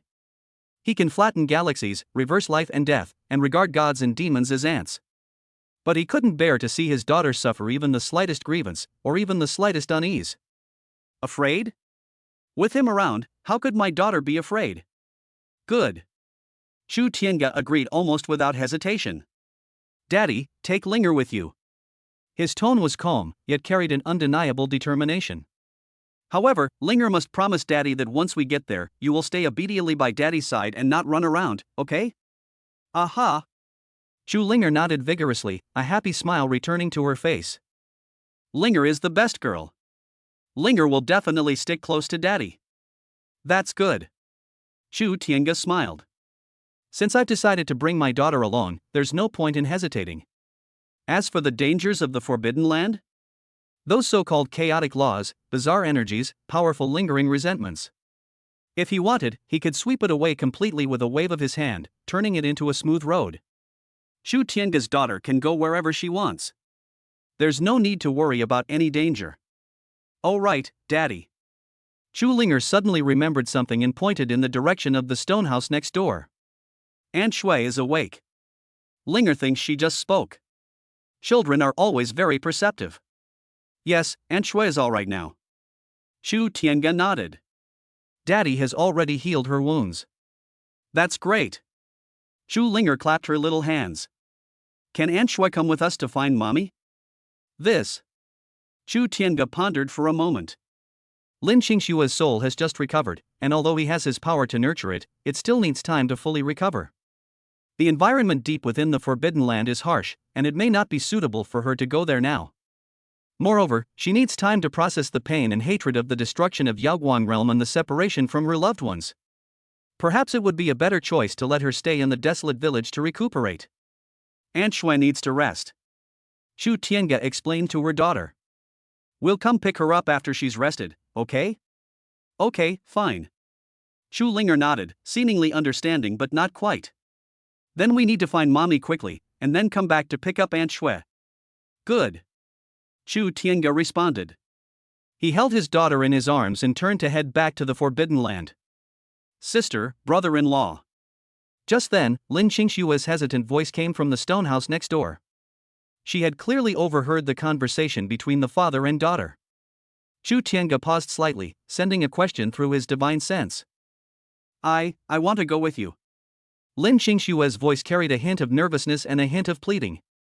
I know I may not be of much help right now, and may even be a burden to you, but, my sister. She didn't finish her sentence, but her meaning was clear. She was worried about her older sister. Even knowing that danger lurked ahead, she wanted to know about her sister as soon as possible and see her sister safe and sound with her own eyes.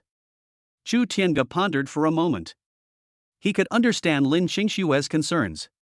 Leaving her here alone, letting her overthink things, will actually hinder her recovery. As for being a drag? There is no such thing as being a burden in front of him. Bringing one more person is no different from bringing one more leaf. Can.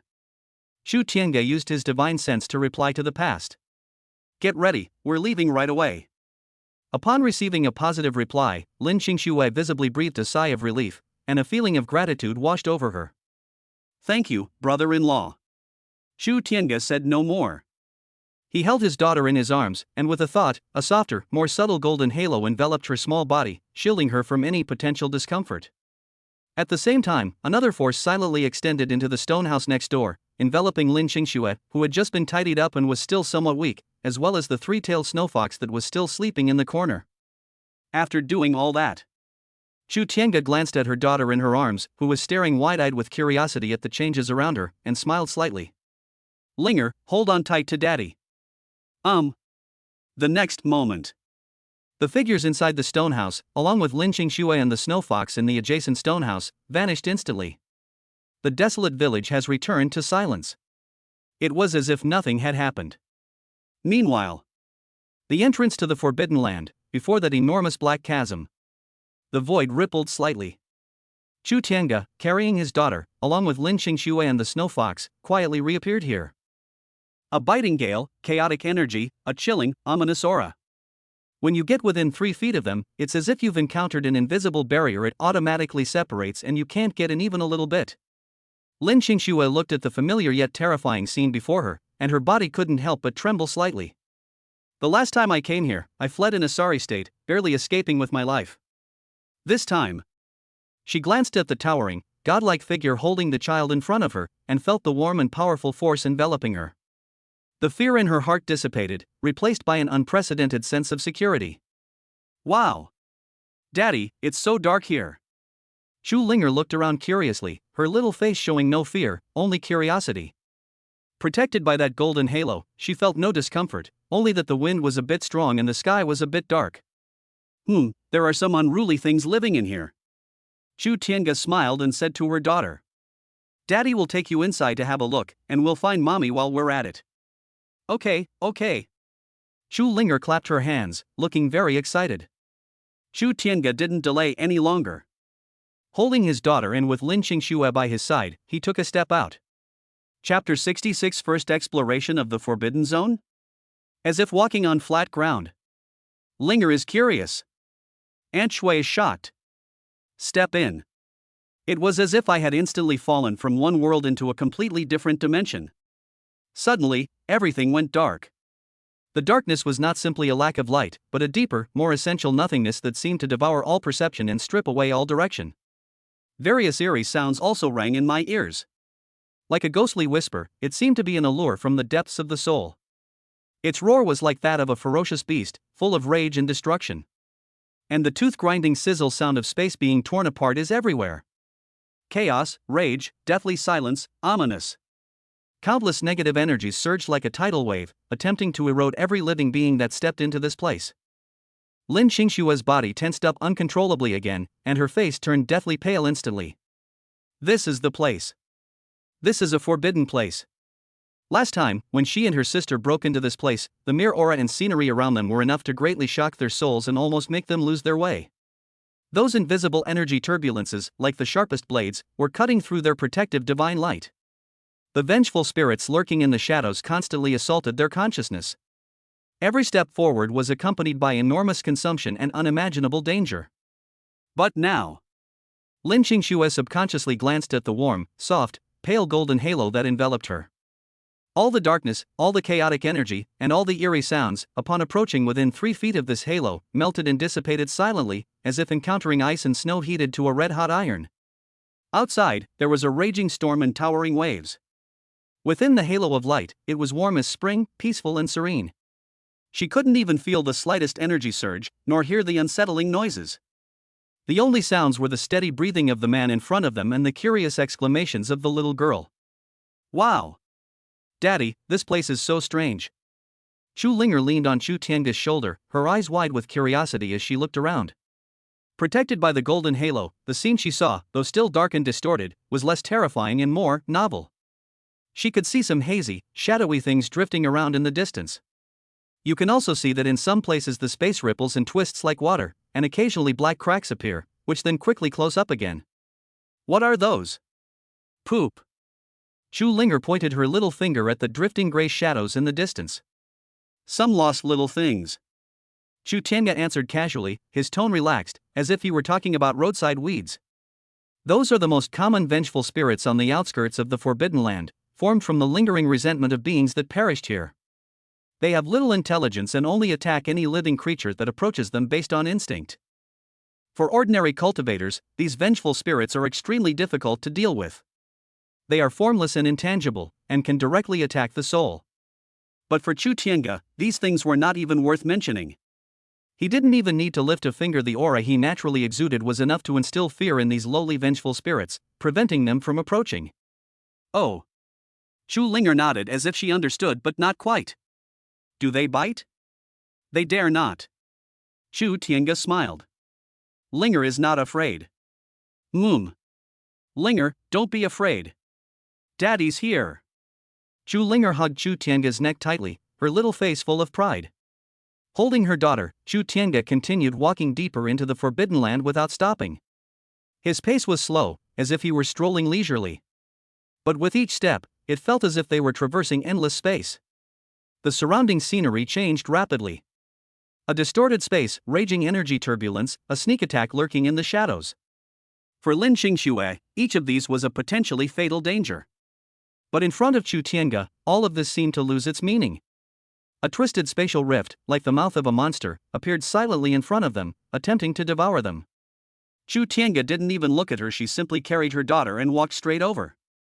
The moment the spatial rift came into contact with the golden halo, it seemed to have met its nemesis, letting out a mournful cry before collapsing and dissipating, returning to a stable space. A torrent of black energy, imbued with an aura of destruction, roared in from the side, causing ripples even in the void wherever it passed. Chu Tiange still ignored him. The black torrent crashed into the golden halo, but before it could even cause a ripple, it collapsed into specks of light and disappeared into the darkness. Several gray shadows, moving at incredible speed and accompanied by sharp screeches, suddenly pounced out from the dark corner, their target Chu Linger. Ah! Chu Linger was startled and instinctively closed her eyes. Lin Xingshue's heart tightened, and she almost cried out in surprise. However, Chu Tiange only frowned slightly. He didn't even raise his hand. The gray figures that rushed forward seemed to be grabbed by an invisible giant hand, instantly freezing in mid-air. Then, before even a scream could be uttered, it vanished like wisps of smoke, completely turning into nothingness. Okay, it's all right now. Chu Tiange gently patted her daughter's back. Chu Linger cautiously opened one eye, and only after seeing that there was nothing around her did she breathe a sigh of relief and pat her small chest. You naughty thing, you scared Linger half to death. She pouted, looking somewhat dissatisfied. Chu Tiange smiled and continued walking. Lin Xingxue followed behind, watching all of this, completely stunned and numb. Is this my brother-in-law's power? This is a forbidden place. It is that forbidden land that caused countless experts in the Yaoguang realm to perish, and even the patrolling guards of the Nine Heavens Divine Palace dared not easily venture into. But in front of this man, she felt as free as if she were in her own backyard, coming and going as she pleased. Those dangers that she and her sister had once fought so hard to avoid or fight against, barely managing to escape or fight against, didn't even deserve to be taken seriously by him. He casually brushed it away. No. Even the act of brushing it away is superfluous. Its mere existence is enough to crush everything. This has exceeded the limits of her understanding of power. Is this truly a level that human beings can reach? She even began to wonder if she was dreaming. Or rather, all that suffering and despair before was a nightmare. But now, the dream is over. Brother-in-law. Lin Xingxue finally couldn't hold back any longer, her voice trembling with uncertainty, and asked, Where are we going? She discovered that the direction Chu Tiange was heading seemed to be the same direction she remembered leading to the depths of the Forbidden Land, to the Sea of Buried Gods' Bones. That place is one of the most dangerous areas in the Forbidden Lands. The lingering remnant of that terrifying bone beast dwells there. That's also where my sister disappeared in the end. Go find your sister. Chu Tiange didn't turn his head and spoke calmly. His divine sense had already locked onto a certain direction. Although my perception was somewhat blurred due to the interference of the chaotic laws of the Forbidden Land. But he could tell her presence was coming from that direction. Moreover, it seems to be very faint. His gaze turned even colder. Their pace quickened. Upon hearing this, Lin Xingshue's heart tightened, a mixture of worry and anticipation swirling within her. Is my sister really still there? Is she all right? She dared not ask any more questions and could only follow silently behind, praying in her heart. Daddy, look. There's light over there. Just then, Chu Linger suddenly pointed ahead and exclaimed excitedly. Chu Tiange and Lin Xingxue looked up at the same time. In the depths of the darkness ahead, a region faintly appeared, emitting a pale white light. The light was eerie, cold, and deathly, carrying a power that eroded the soul.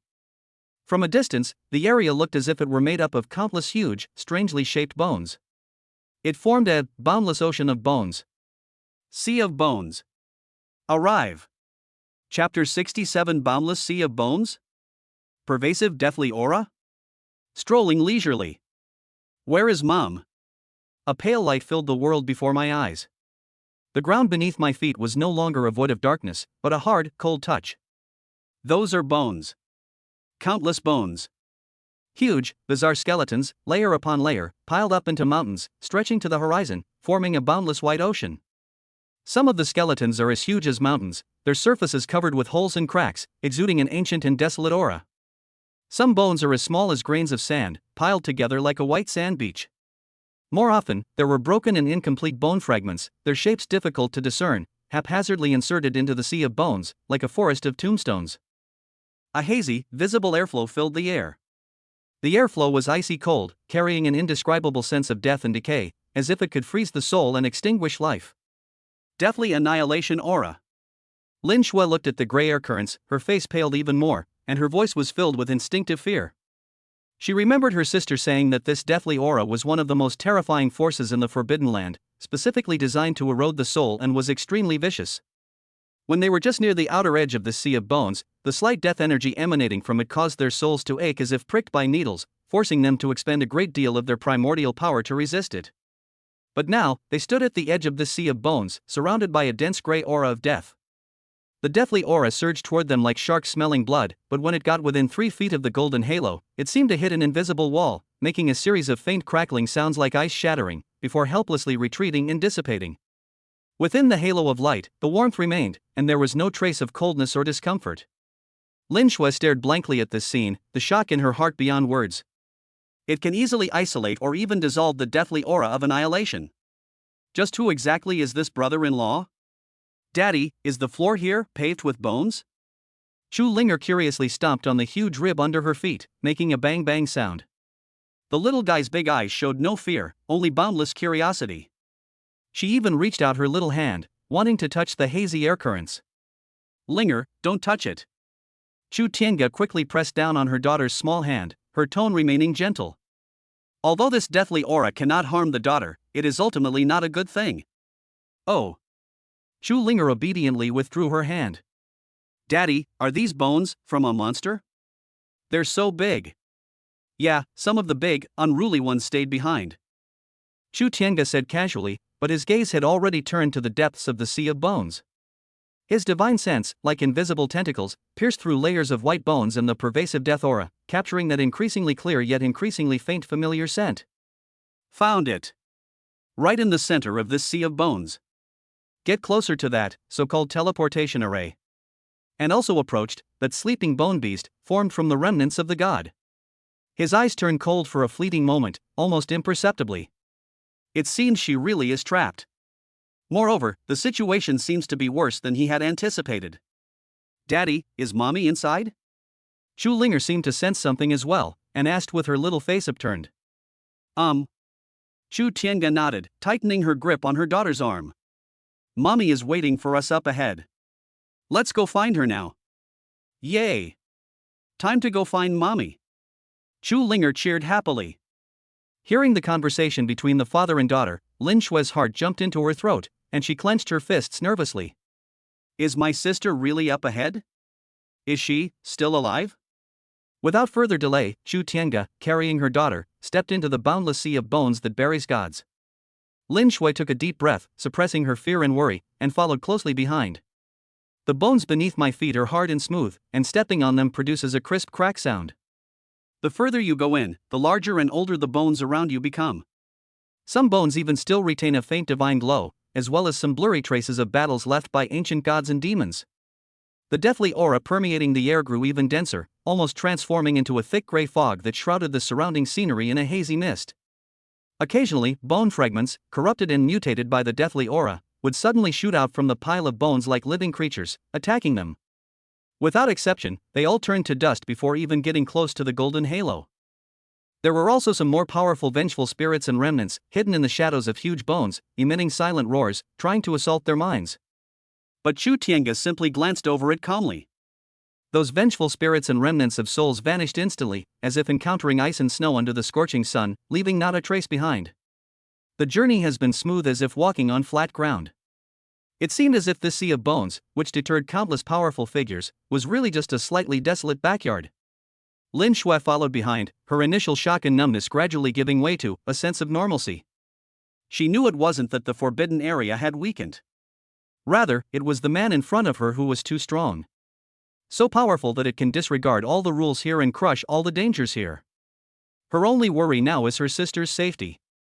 Daddy, look at that skeleton. It's so big and strange. Chu Linger suddenly pointed to the side and shouted.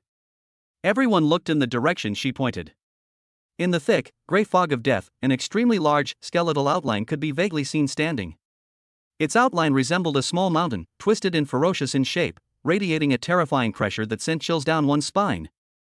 Just looking at it from afar, Lin Shui felt her soul trembling, as if it were about to be frozen and torn apart by that oppressive force. A skeletal behemoth. Lin Shui murmured in a trembling voice, her eyes filled with fear. Yes, that's it.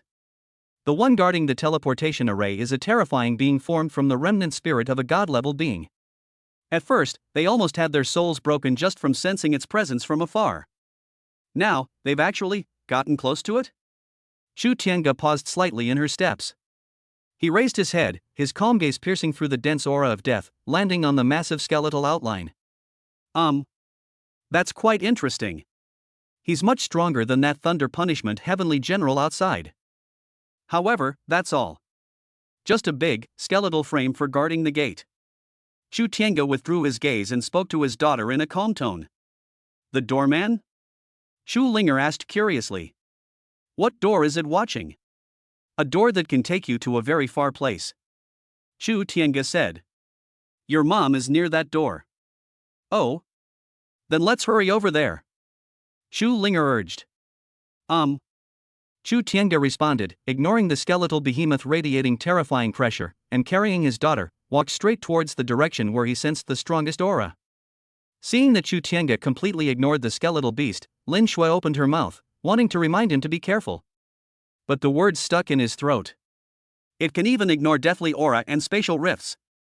What does a skeleton even matter? She took a deep breath, suppressing her fear of the skeletal behemoth, and quickly followed. Passing through a massive, ravaged skeleton. They bypassed several energy vortexes that exuded a dangerous aura. The dense fog of death ahead suddenly thinned out a bit. A relatively open area appeared before them. In the center of the open space was an ancient stone platform covered with cracks and shimmering with a faint light. Beside the stone platform. Chapter 68 Mom. Linger has found you. The bone beast awakens? Just dismantle it. Draft. Beside the stone platform, a figure lay quietly. It was a woman. She wore a tattered, blood-stained, and dust-covered moon-white dress that once accentuated her graceful figure, but now appeared incredibly frail and thin. Her face was as pale as paper, devoid of any color, her eyes were tightly closed, and specks of grayish-white deathly ice crystals condensed on her long eyelashes. Her breath was extremely faint, almost imperceptible, like a candle flickering in the wind, ready to be extinguished at any moment. Only at the heart of her body, an ancient, crescent-shaped jade pendant emitted a faint, almost imperceptible, soft light, struggling to resist the dense, gray deathly aura that constantly eroded from all around. It was this faint light that protected her last glimmer of life. Mommy! Chu Linger's clear, tearful cry shattered the deathly silence of the place. When the little girl saw the figure by the stone platform, a voice in her heart told her that it was her mother. Her big, dark eyes instantly filled with tears as she struggled to get out of Chu Tiange's arms. Mommy! Mommy, what's wrong? Mommy, wake up! Chu Tiange held her daughter and didn't put her down immediately. She just patted her back gently to soothe her agitated emotions. His gaze also fell on the woman's face. That face bore a 7 or 8 tenths resemblance to Lin Xingxue, yet was even more stunning, mature, and gentle. At this moment, his face was filled with pain and exhaustion, and the deep weariness between his brows seemed to indicate that he had endured endless torment. Chu Tiange's eyes were calm and undisturbed. But those who know him well will see that deep within those calm eyes lies a raging sea of anger, a world in ruins. His woman, Chu Tiange's woman, was actually injured like this. The Nine Heavens Divine Palace. Very good. He remembered the name. Elder sister. Lin Xingxue also saw the woman's appearance clearly, burst into tears, and tried to rush over without thinking. That was her older sister. Once the most dazzling pearl of Yaoguan realm, a high and mighty saintess. Now, however, it lies like a delicate flower ravaged by a storm, barely clinging to life in this cold sea of bones. The wounds on her body, the suffering she endured. Just looking at it made Lin Xingxue feel as if her heart was being torn apart, and her pain was excruciating. However, a gentle yet irresistible force stopped her. It is Chu Tiangu. Don't go over there. Chu Tiange's voice remained calm, yet carried an undeniable power. The surrounding death aura is too strong, your soul cannot withstand it. Lin Xingxue then seemed to wake from a dream, feeling the gray death energy around her, which seemed to come alive and became even more violent and turbulent as they approached, frantically attacking the golden halo that protected her. If it weren't for this protective halo, her soul would probably have been instantly frozen and eroded the moment she got close.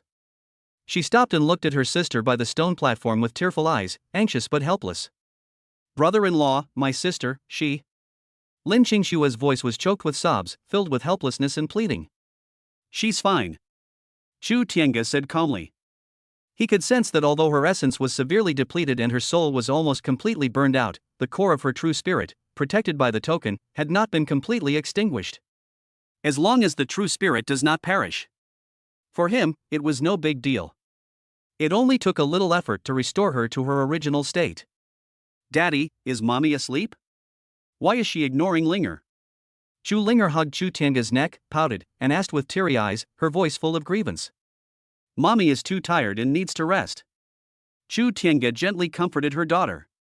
Once Daddy has cleaned up this mess, he'll wake Mommy up, okay? Chu Linger sniffed and nodded, seemingly understanding but not quite. Then Daddy, hurry up, Linger wants Mommy to hug her. Okay, soon. Chu Tiange responded, picked up his daughter, and walked towards the ancient stone platform.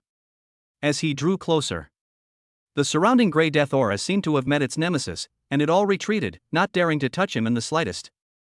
The ancient stone platform seemed to sense some indescribable pressure. The cracks covering it began to tremble slightly, and the flickering light became uncertain. Chu Tiange came to the stone platform and looked down at the woman lying there quietly. He reached out and gently brushed his fingertips across her pale, cold cheek, wiping away the deathly ice crystals that had formed on her eyelashes.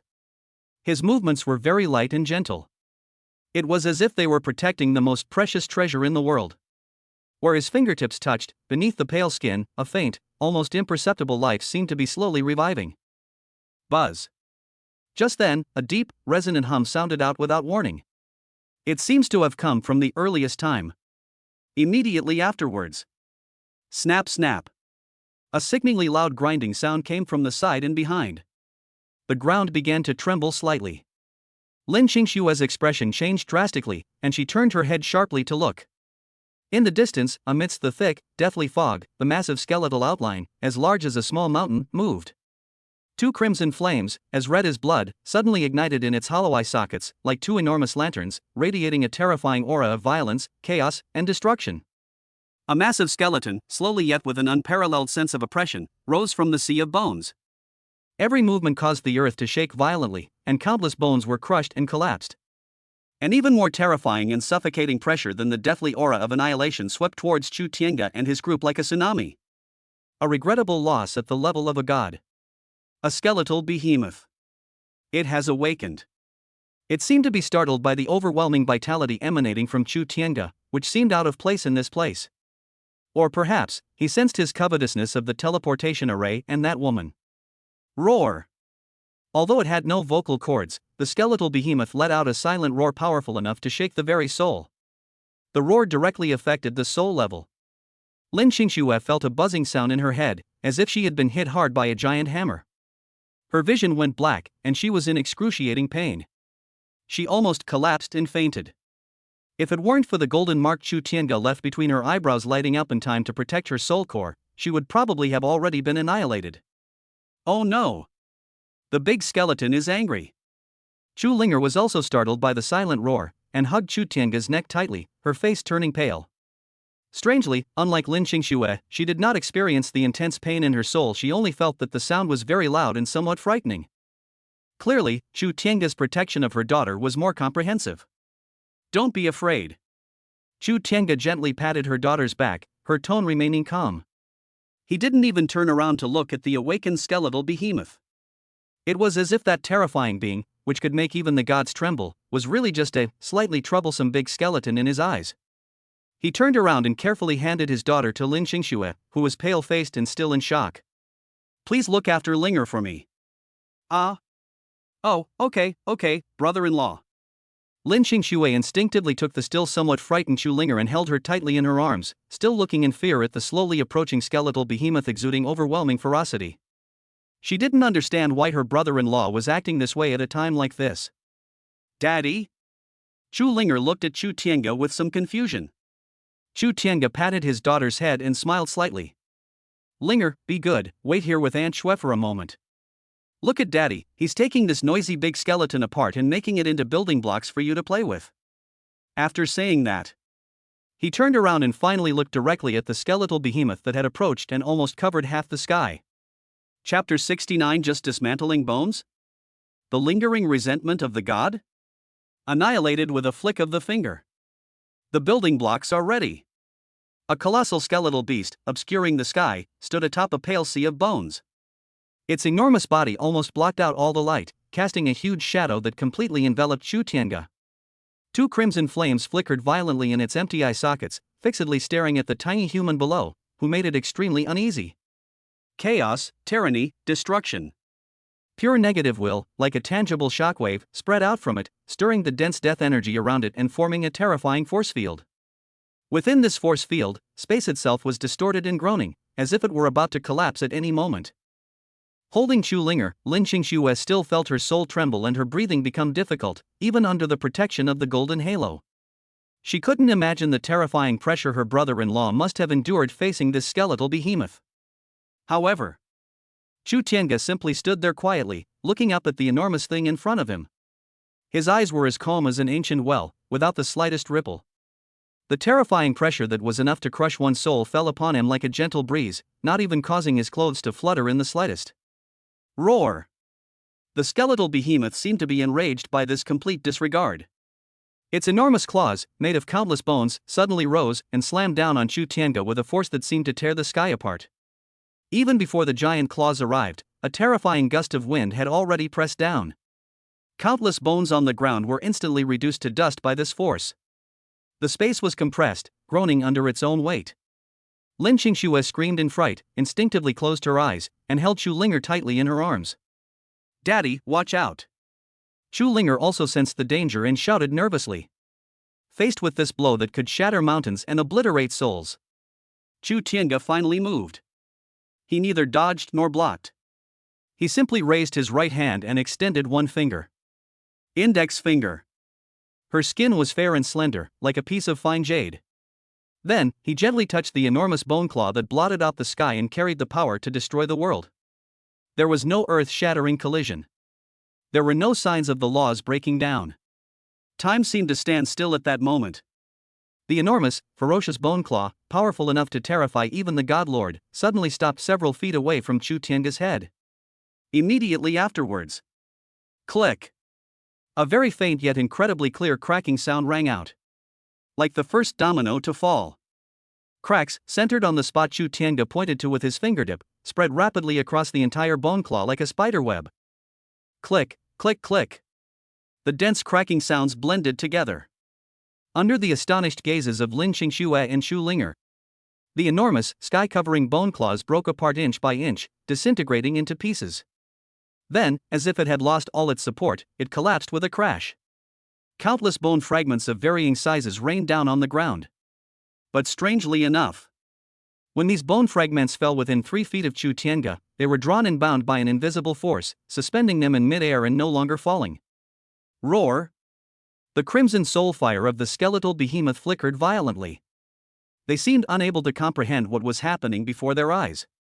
For the first time, an emotion called fear emerged in its chaotic consciousness, which was formed from the remnants of the divine will. It wanted to back away. It wanted to escape from this human who it found extremely dangerous. But Chu Tiange clearly didn't give it that chance. When dismantling building blocks, you should naturally dismantle them cleanly. He spoke softly, as if stating a trivial fact. The words fell. He raised his right hand and made a grasping motion towards the enormous skeletal beast. Buzz! An indescribable, vast power, seemingly containing the ultimate truth of the universe's birth and death, suddenly erupted from Chu Tiange's center. This power is formless and intangible, yet it is omnipresent. It instantly enveloped the entire skeletal behemoth. Snap, snap, snap. More intense and terrifying sounds of bones shattering echoed throughout the sea of bones. The colossal skeletal beast, as massive as a mountain, seemed to be firmly grasped by an invisible giant hand, and then, it began to forcibly disintegrate. The enormous head broke off and fell. The vertebrae that support the body separate and disperse, one by one.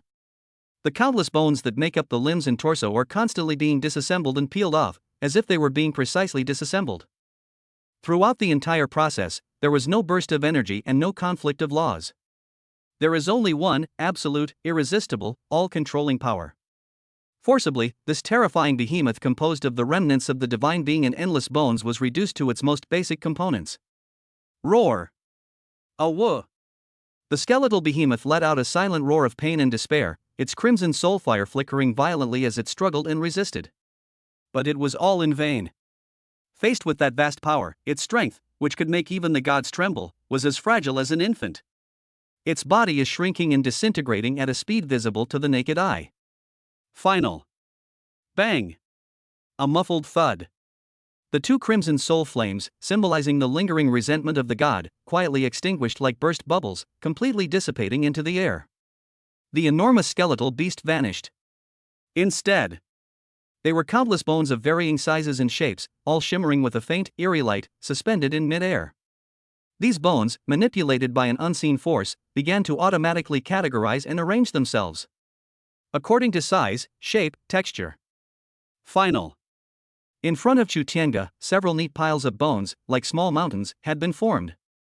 Each pile is composed of similar bones, neatly arranged. Like building blocks that a child has tidied up after playing.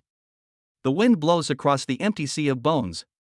The deathly aura around them seemed to have thinned out somewhat because the skeletal behemoth had lost its support. Silence. A deathly silence. Lin Xingxue held Chu Linger, staring dumbfounded at the scene before her, her mind blank. What did she see? That's a skeletal behemoth. What a pity, it's at the level of a god. It was just demolished like that? It was dismantled into neatly stacked piles of bones? This. She couldn't find any words to describe her feelings at that moment. Shocked? Horrified? No. It's a complete upheaval. It completely overturned my understanding of the world and of power. Wow! Daddy is amazing! After a brief silence, Chu Linger's excited cheers rang out. The little guy's big eyes sparkled with admiration. She clapped her little hands and exclaimed. A giant skeleton! It really turned into building blocks. So many building blocks. Chu Tiange turned around, a slight smile on her face. He walked up to his daughter and gently patted her head. All right, the noisy guy is taken care of. He pointed to the piles of bone blocks. Linger, do you want to play? Chu Linger glanced at the piles of bones emitting a ghostly light, then at Lin Xingxue, whose face was still deathly pale. After hesitating for a moment, she shook her head. Linger doesn't want to play with building blocks right now. The little guy tilted his head up and looked at Chu Tiange with longing eyes. Daddy, let's go wake up Mommy. Linger misses Mommy. Good. Chu Tiange nodded, his gaze returning to the figure lying quietly beside the stone platform. His eyes instantly softened. Let's go wake up Mom. Chapter 70 Mom's Awake. A long-awaited reunion. A snap of the finger restores himself. Yao Guang is shocked. Those neatly stacked piles of bone blocks emitted a faint, eerie glow, silently recounting everything that had just happened. Lin Xingxue stood there, holding Chu Linger, still stunned and unable to fully recover from the extreme shock. Chu Tiange ignored them.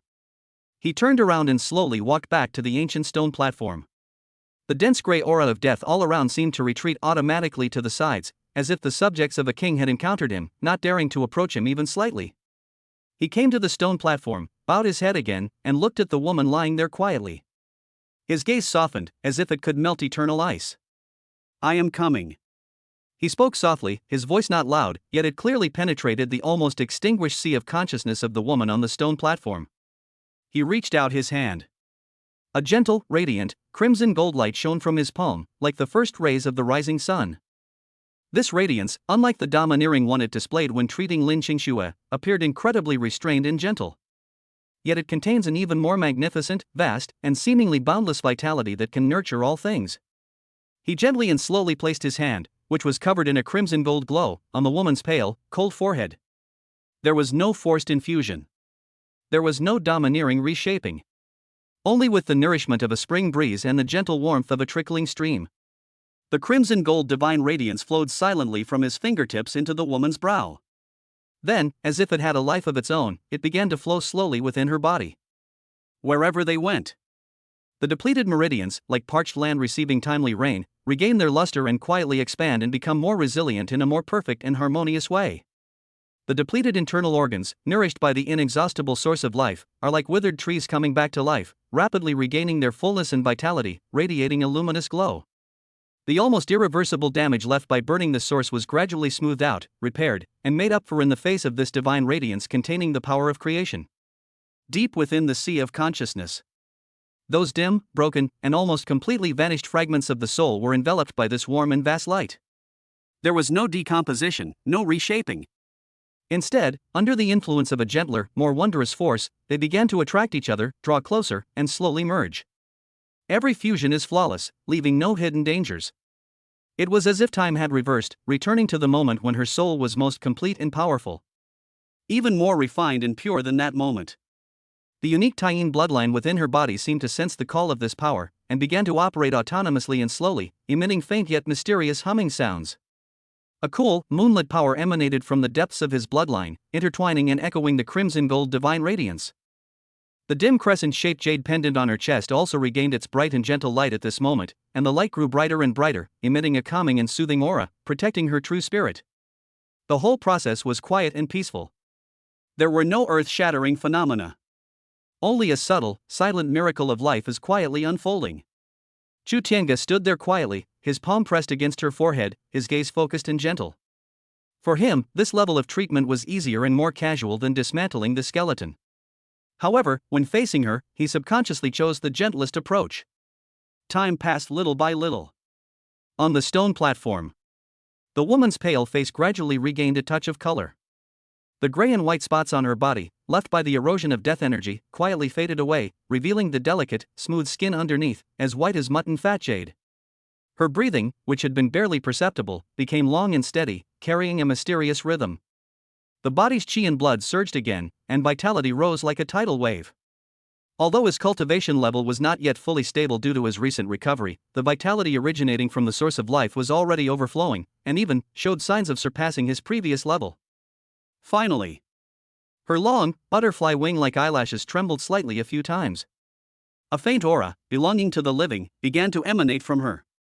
A soft moan, tinged with the languor of someone just waking up, yet brimming with a long-lost sense of power, escaped from her lips. Immediately, her eyes slowly opened. What kind of eyes were those? Like the night sky washed clean by rain, deep and clear, with a hint of confusion and bewilderment.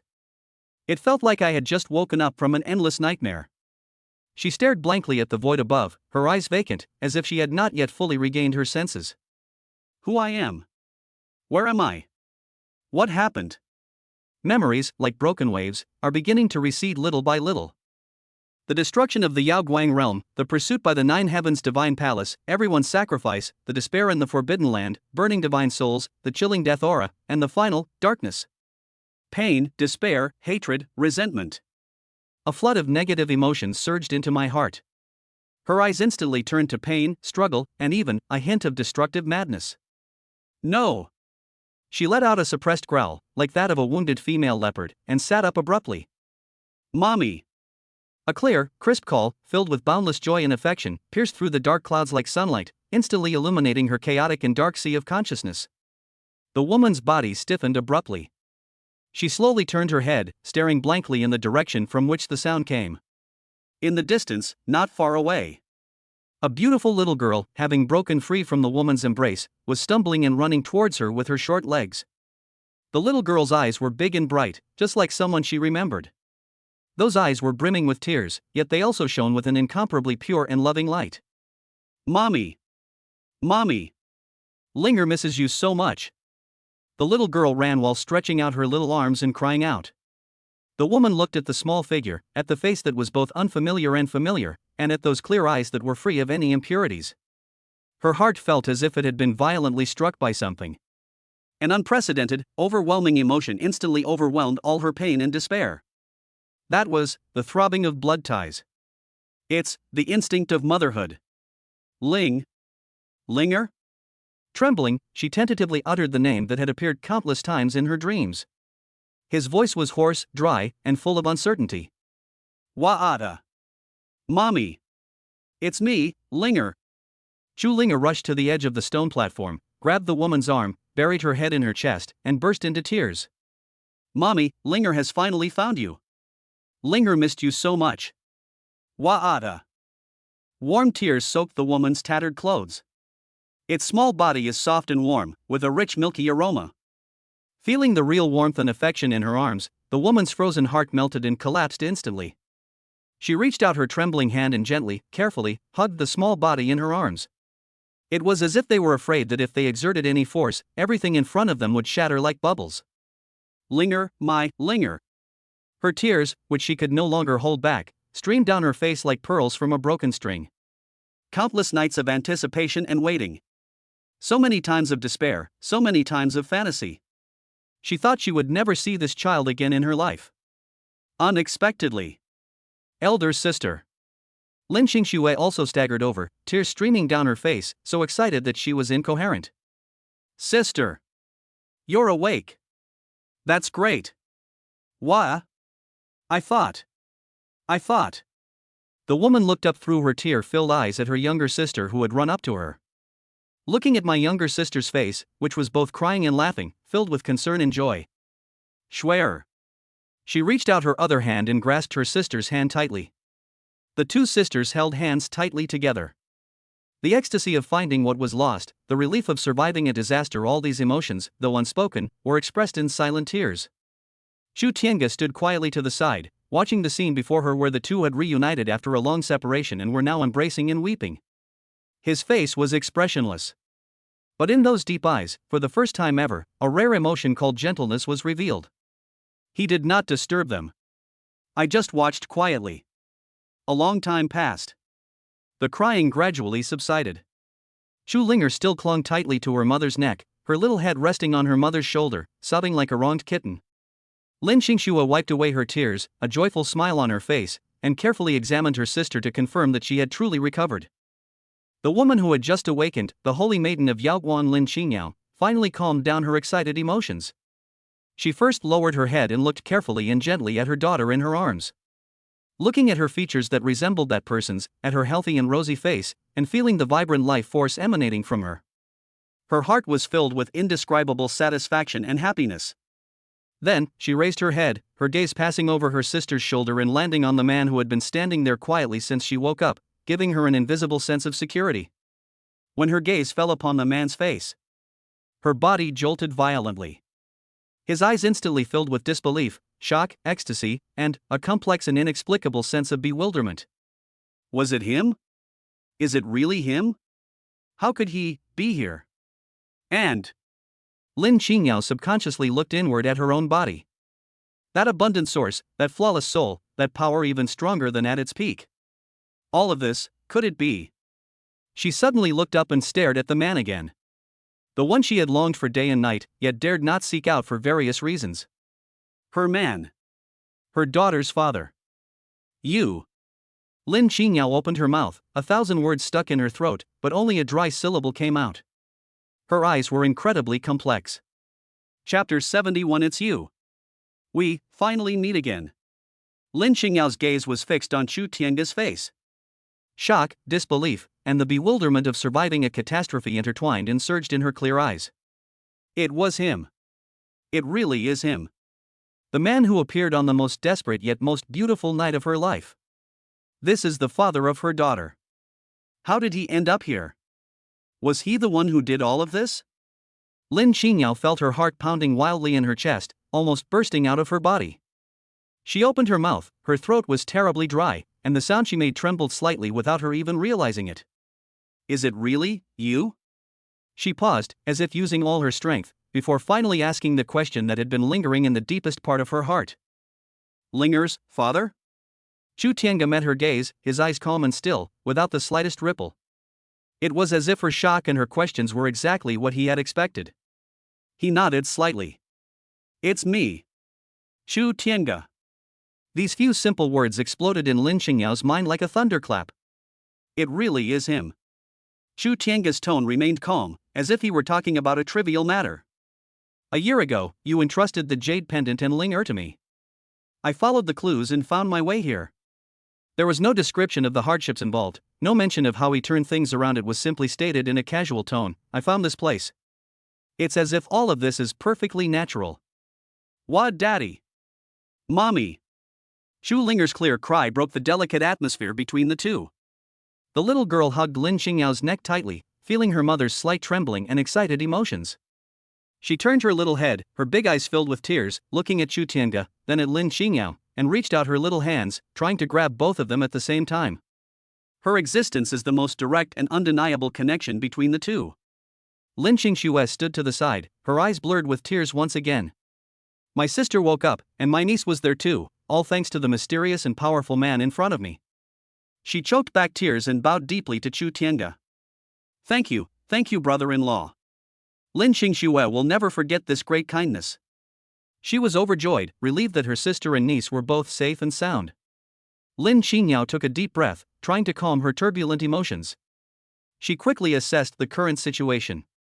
Not only have his injuries healed, but his cultivation level seems to have improved, even surpassing his peak strength.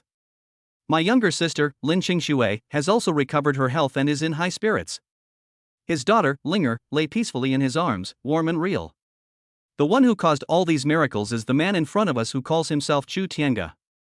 But Lin Xingyao's gaze swept around. This is the center of the burial god's bone sea. The mountain of bone blocks still emits a faint, eerie light, and the air is still filled with a chilling stillness and ominousness. They are still in danger. Just then, Chu Tiange's voice rang out again, breaking the excitement of their reunion. He looked around, glanced at the remains of the bone beasts he had casually dismantled, and then sensed the oppressive atmosphere of the place. This place is not safe to stay for long. His tone was calm and decisive, leaving no room for argument. Let's leave here first and find a safe place to talk. Lin Xingyao felt a chill run down her spine. She knew Chu Tiange was right. This place is full of unknowns and dangers. It is definitely not a good place for detailed discussions. She suppressed the myriad questions and thoughts in her heart, tightened her embrace around Chu Linger, and solemnly nodded to Chu Tiange. Good. All she wants now is to get her daughter out of this awful place as soon as possible. Seeing that she agreed, Chu Tiange said no more. He glanced at Lin Xingxue, gesturing for her to follow. Then, he waved his hand lightly. A soft golden light appeared out of thin air, rippling out like water, enveloping Lin Xingyao, Chu Linger, Lin Xingxue, and the three-tailed snow fox that had been obediently staying nearby. That suffocating, deathly silence was instantly shut out. The space inside the light shield was warm as springtime and filled with reassuring vitality. Lin Xingyao and Lin Xingxue felt a sense of lightness throughout their bodies, and the oppressive and uncomfortable feeling from before vanished. The two were once again horrified by Chu Tiange's methods. This precise control over power, this effortless ease, is simply unbelievable. Chu Tiange took the lead and walked back the way he came. Lin Xingyao hugged her daughter tightly and, together with Lin Xingxue, quickly followed. The three-tailed snow fox followed Chu Linger, occasionally glancing warily at the enormous skeletons around them. Led by Chu Tiange, the group left the ancient stone platform that had witnessed death and rebirth. The bones beneath their feet remained motionless as they passed by, as if submitting to Chu Tiange's invisible aura. Holding her daughter, Lin Xingyao cast a complicated glance at Chu Tiange's back, which, though not particularly imposing, was exceptionally steady and reliable. Who exactly is this man? Just how strong is he? Why is he here? Was that night a year ago an accident, or? Countless questions surged in her mind like a tide, filling her with a desire to explore this man, and also giving rise to an indescribable sense of confusion and a faint expectation for the unknown future. Chapter 72: The Nine Heavens, Divine Palace and the Yaoguang Realm. The unknown past and the road to the future. The group left the eerie stone platform. The Forbidden Land is filled with twisted spatial rifts, violent energy turbulence, and remnant souls that occasionally drift by, exuding a venomous aura. When they encountered anything within 3 feet of Chu Tiange, they melted away silently, like ice and snow meeting the blazing sun, without even causing a ripple. Lin Xingyao followed behind Chu Tiange, her shock beyond words. She knew Chu Tiange was very strong. Extremely strong. But she never imagined that a person could be this powerful. They regarded the horrors of the Forbidden Land as nothing, strolling leisurely as if walking on flat ground. This is no longer just about cultivation, it's practically the rules themselves. While tightly holding Linger in her arms, Lin Xingyao carefully observed the back of the man in front of her. Unfamiliar, yet familiar. Powerful, yet casual. This man was shrouded in mystery, making her both want to explore him and somewhat afraid. No, it's not out of fear of his power. Rather, it is the fear of that feeling of being completely out of control and incomprehensible. All right, I haven't asked you guys yet.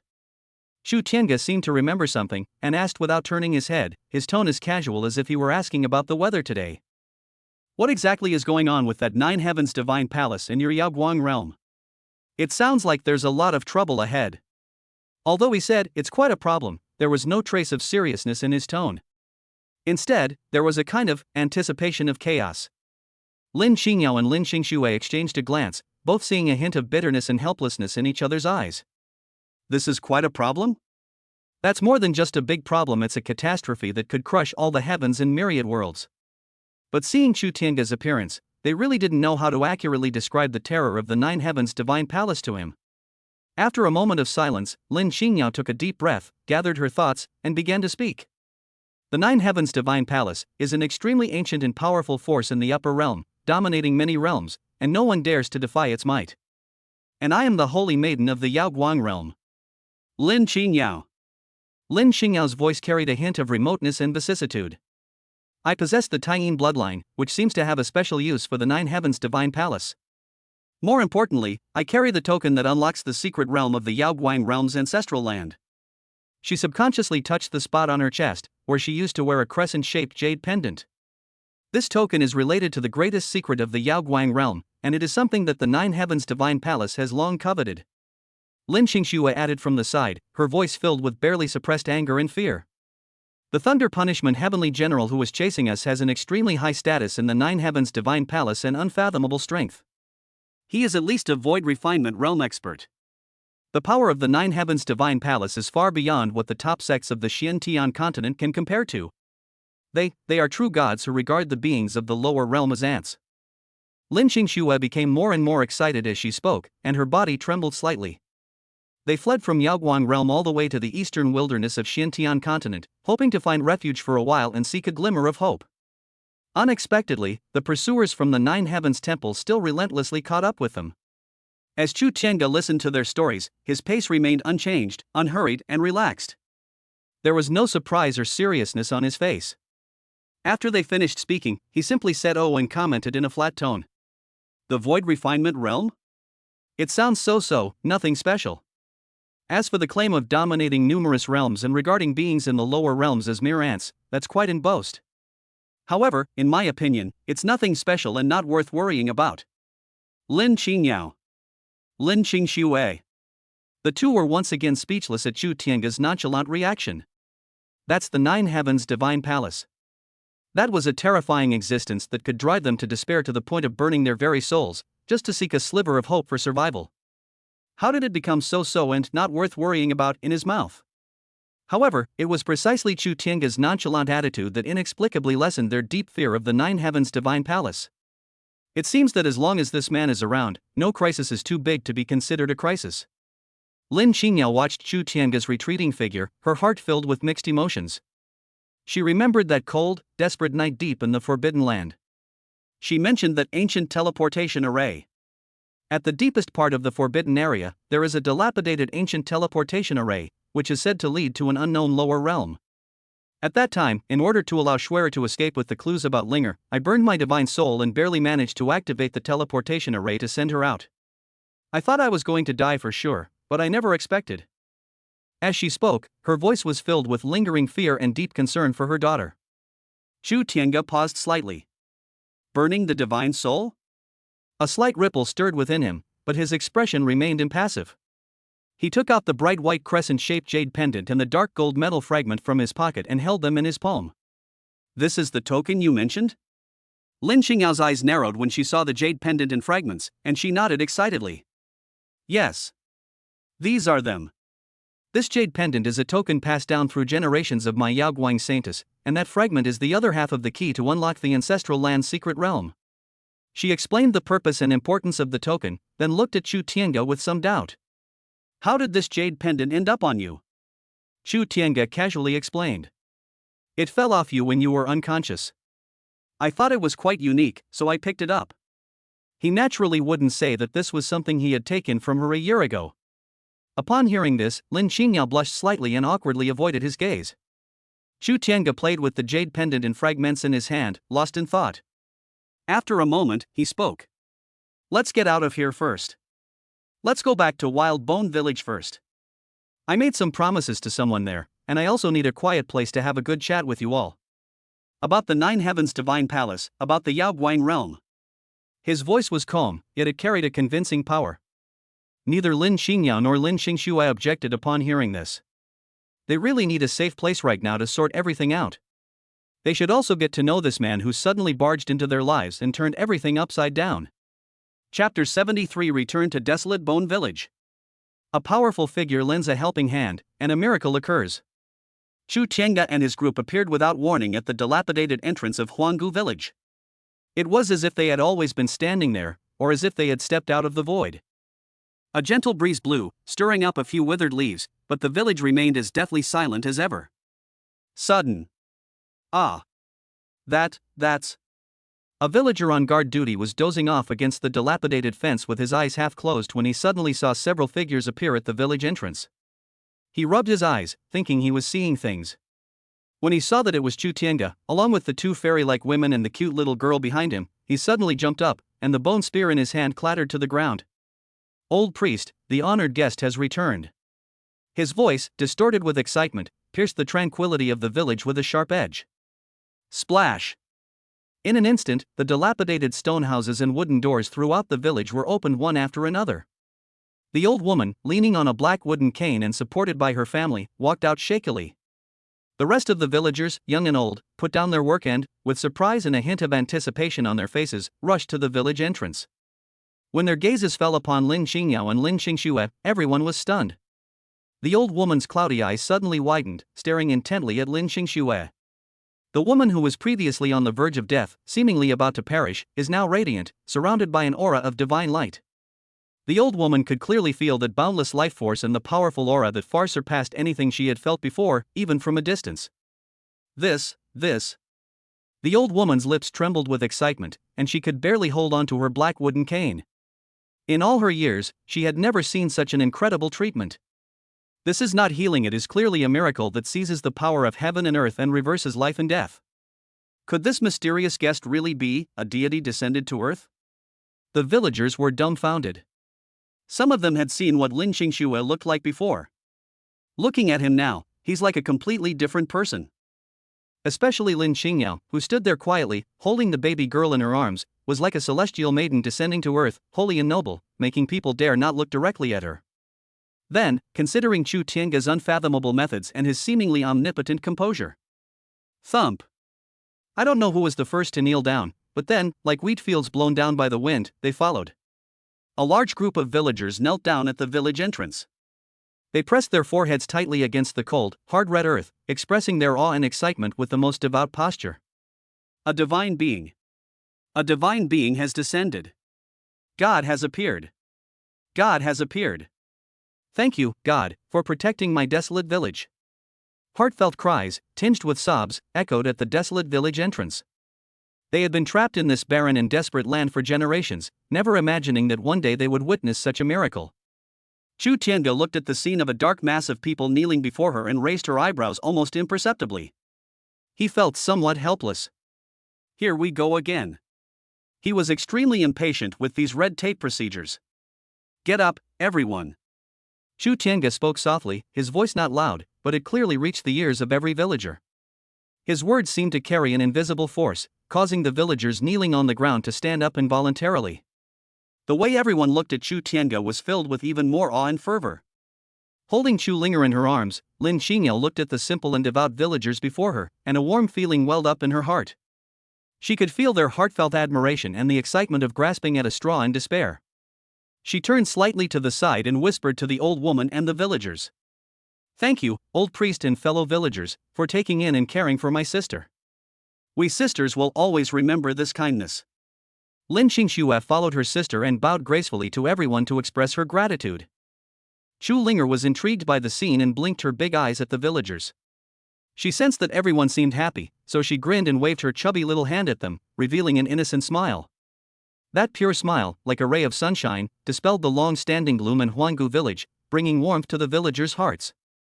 After a brief exchange of pleasantries, Chu Tiange turned his gaze to the old woman and asked her directly. Old man, has your village encountered some difficulties? He had noticed something was off about the village before it was lifeless. Now that he was going to rest there for a while, he figured he might as well take care of it. When the old woman heard Chu Tiange ask her, a glimmer of hope flashed in her cloudy eyes, but it quickly faded and turned into deep sorrow. She sighed heavily. To be honest, our desolate bone village, alas, is truly a forgotten and miserable place. The old woman's voice was hoarse and aged as she slowly began to recount the origins and plight of the desolate village. It is said that the ancestors of Huanggu village were descendants of an ancient tribe. Having angered some powerful being, or having suffered the calamity of annihilation, they were forced to flee to this place, eking out a living in this desolate and lifeless red wilderness. This land seems to be under some kind of vicious curse. The old woman pointed to the cracked earth outside the village, her wrinkled face filled with helplessness. Deep within the earth's veins lies a violent, malevolent aura, making it impossible for ordinary crops to grow. Even if some are managed to grow, they are bitter and unpalatable, and may even be poisonous. The village's water source is also gradually drying up and becoming more and more turbid. Even more frightening is? Many ferocious beasts roam the wastelands surrounding the village. They often rush into the village, plunder the already scarce food, and even take people's lives. The old woman's voice choked as she spoke, and many villagers also wiped away tears, their faces showing grief and despair. Years of hunger, poverty, and fear of wild beasts weighed heavily on the hearts of every villager in the desolate village. They saw no hope and could only struggle to survive generation after generation on this desolate land. At this moment, Chu Tiange's appearance and the miraculous abilities he displayed were undoubtedly their only hope. All the villagers stared at Chu Tiange with eyes that were a mixture of despair and fervent anticipation. Chu Tiange listened quietly to the old woman's story, his expression remaining unchanged. In his view, these so-called curses, evil spirits, and savage beasts were nothing more than trivial troubles. He casually waved to the worried old woman and the expectant villagers. "It's a small matter. Today I will solve this problem for you completely." Upon hearing this, the old woman and the villagers were all shocked, their faces showing disbelief. A complete solution? The desperate situation that had plagued them for generations and caused them unbearable suffering was, in the eyes of this divine being, merely a trivial matter. Before they could think it through, Chu Tiange had already made a move. He took a step forward, his gaze calmly sweeping over the entire desolate bone village and the desolate wasteland beyond. This place is stagnant with malevolent energy, the earth's veins are blocked, and life is cut off. It is definitely not a suitable place to live. He spoke calmly, as if stating a very simple fact. Then, he slowly raised his right hand. It lacked both earth-shattering grandeur and dazzling brilliance. He simply pressed lightly against the void. Buzz. A strange buzzing sound resounded from heaven and earth. Immediately afterwards, all the villagers felt the ground beneath their feet tremble violently. It wasn't a violent, terrifying tremor, but rather a steady, powerful pulse, as if something deep within the earth were awakening. The next moment, a miraculous scene unfolded. Within the village of desolate bones and the surrounding land for dozens of miles, the soil, which was originally dry, cracked, and a deathly dark red, began to change at a speed visible to the naked eye. Strands of pure, vibrant green light seeped from the depths of the earth, nourishing the parched land like spring rain. The violent, cold, malevolent energy that had been accumulating deep within the earth's veins melted and purified instantly upon encountering these bluish-green halos, just as ice and snow met the blazing sun, leaving not a trace behind. The suffocating, deathly stillness that lingered in the air for years was completely dispelled in just a few breaths.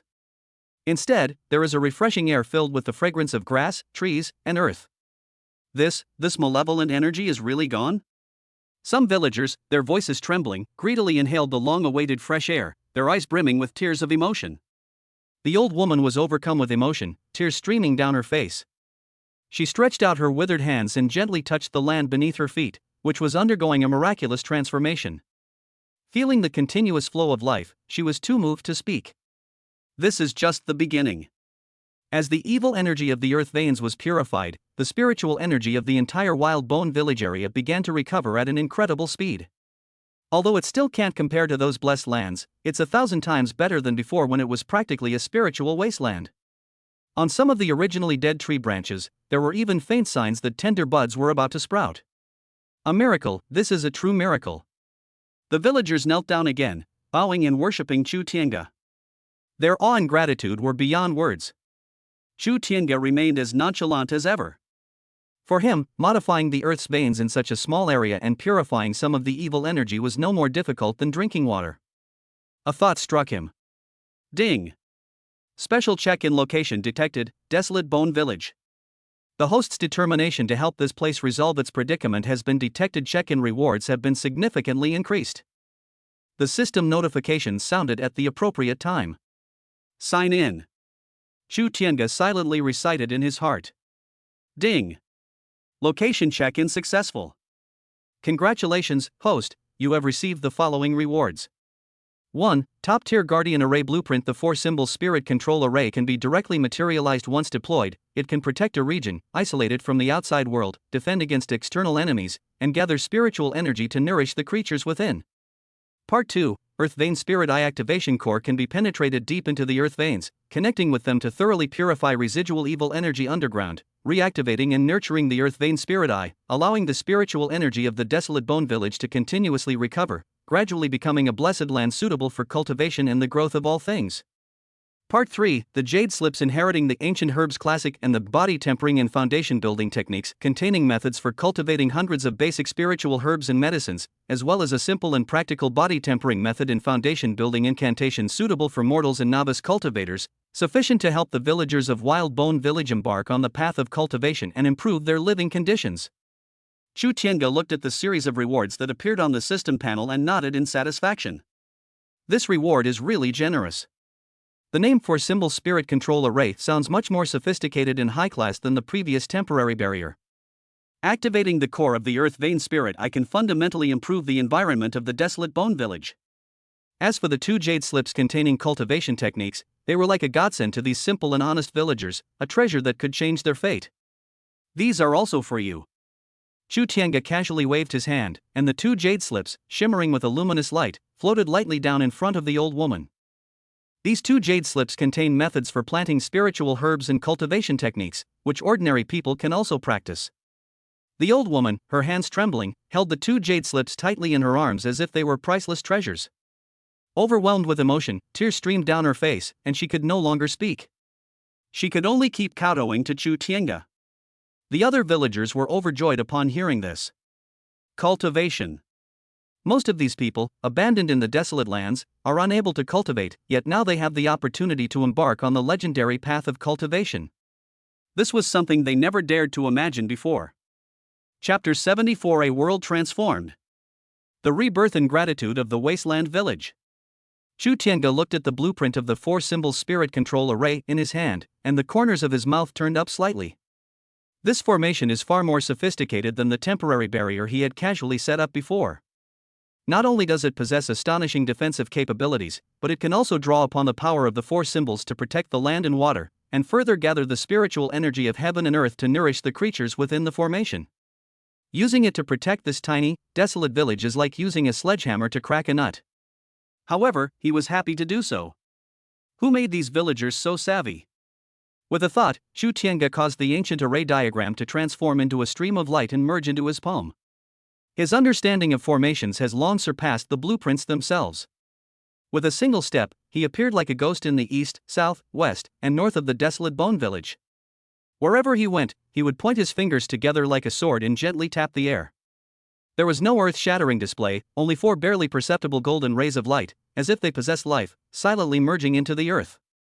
The movements were free and unrestrained, as if they weren't setting up some top-level formation, but rather casually planting flowers and grass in their own backyard. Lin Qingyao and Lin Qingxue watched from the side, their beautiful eyes sparkling with admiration.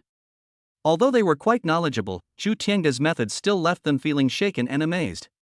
This is no longer just a matter of mastering formations, it is clearly the ultimate application of the rules of heaven and earth. When Chu Tiange placed his last finger in the 4th position, buzz.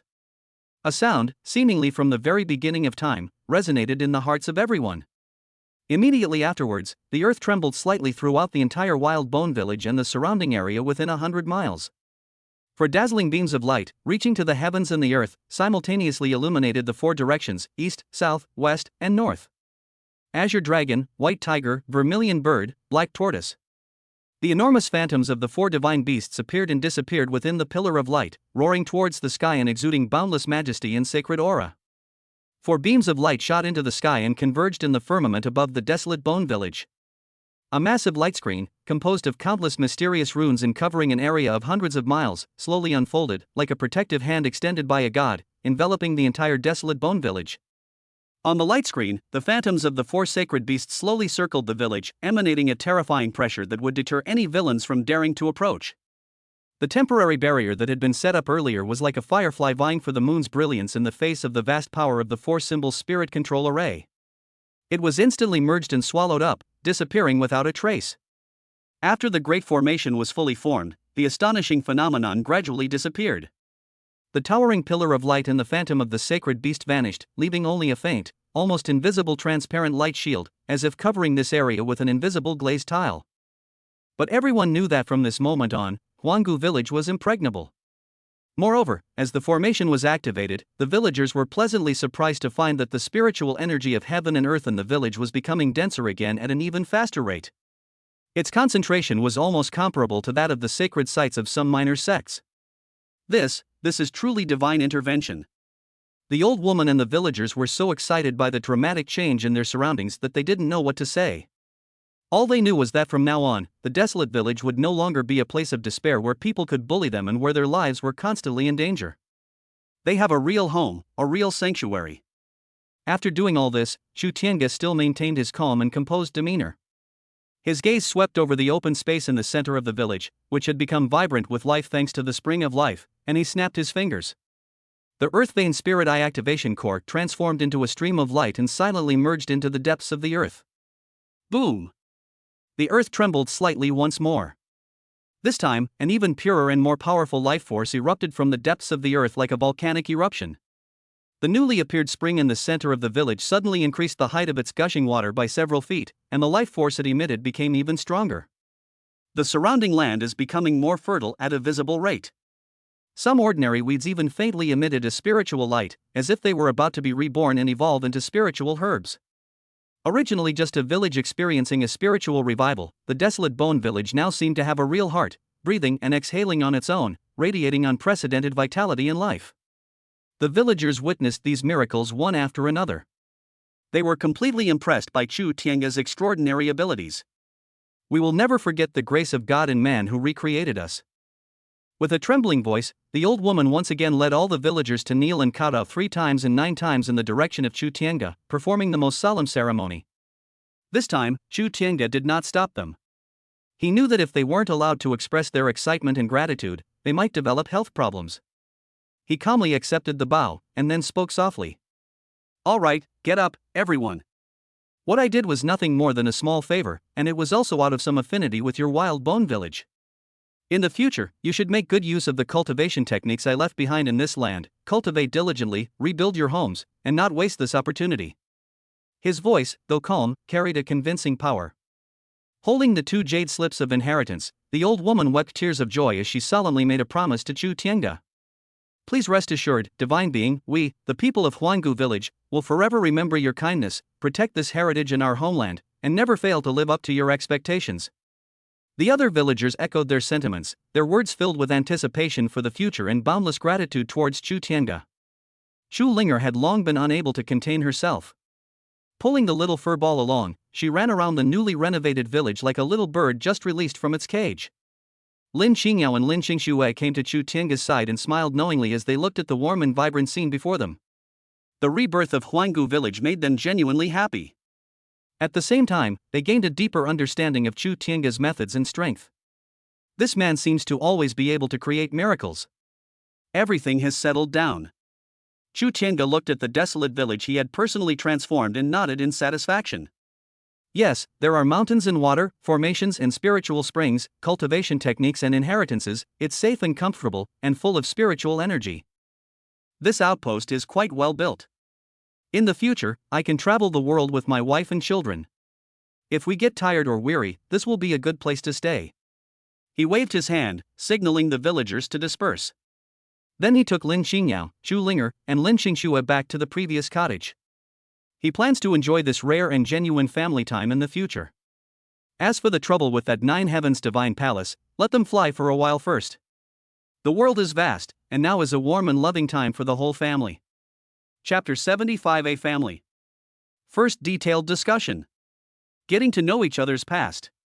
In the desolate village, the stone house that the old woman had carefully tended was now filled with a warmth unlike anything she had ever seen before. The flickering oil lamps cast a warm yellow glow inside the stone house. Chu Tiange, Lin Qingyao, and Lin Qingxue sat around a simple stone table. Chu Linger and Xiao Maoqiu frolicked and played on the ground covered with animal hides, their laughter ringing out like silver bells from time to time. This was the first time in a real sense that they had sat together so comfortably. A faint aroma of roasted meat filled the air. It was from some unknown beast meat that Chu Tiange had casually taken out of his storage ring and roasted with the simplest flames. Even so, the pure spiritual energy contained in the meat secretly alarmed Lin Qingyao and Lin Qingxue. Lin Qingyao held a ceramic bowl containing a fragrant spirit grain porridge that Chu Tiange had conjured. She looked at Chu Tiange with her beautiful eyes filled with inquiry and curiosity. After holding it in for a long time, she finally couldn't help but speak up. Tiange, how do you come to have such incredible abilities in all these things? She was just so curious. This man is like an inexhaustible treasure trove, always able to produce things beyond imagination and do things that subvert common sense. Lin Qingxue also perked up her ears, as she too was full of questions about Chu Tiange's background and abilities. Upon hearing this, Chu Tiange put down the half-eaten beast leg in his hand, wiped his mouth, and gave an expression that said, "This is a long story." He can't exactly say that he got to the maximum level right from the start by checking in through the system, can he? That would be too shocking. Me? Chu Tiange pondered for a moment, then decided to say only what he could. It's probably what you think of, a prodigy. You wake up one day and find that you can do everything and you've become incredibly strong. He shrugged, looking innocent. As for these food and household items, they are just some trinkets I collected while traveling around before. They are nothing to mention. Lin Qingyao. Lin Qingxue. A prodigy? Woke up one day to find himself invincible? Just some random gadgets he collected? If someone else had said that, they would have twisted their head off on the spot. But it was Chu Tiange who said those words. Considering his previous bizarre methods, they actually started to believe him. Perhaps, there really are such unreasonable chosen ones in this world.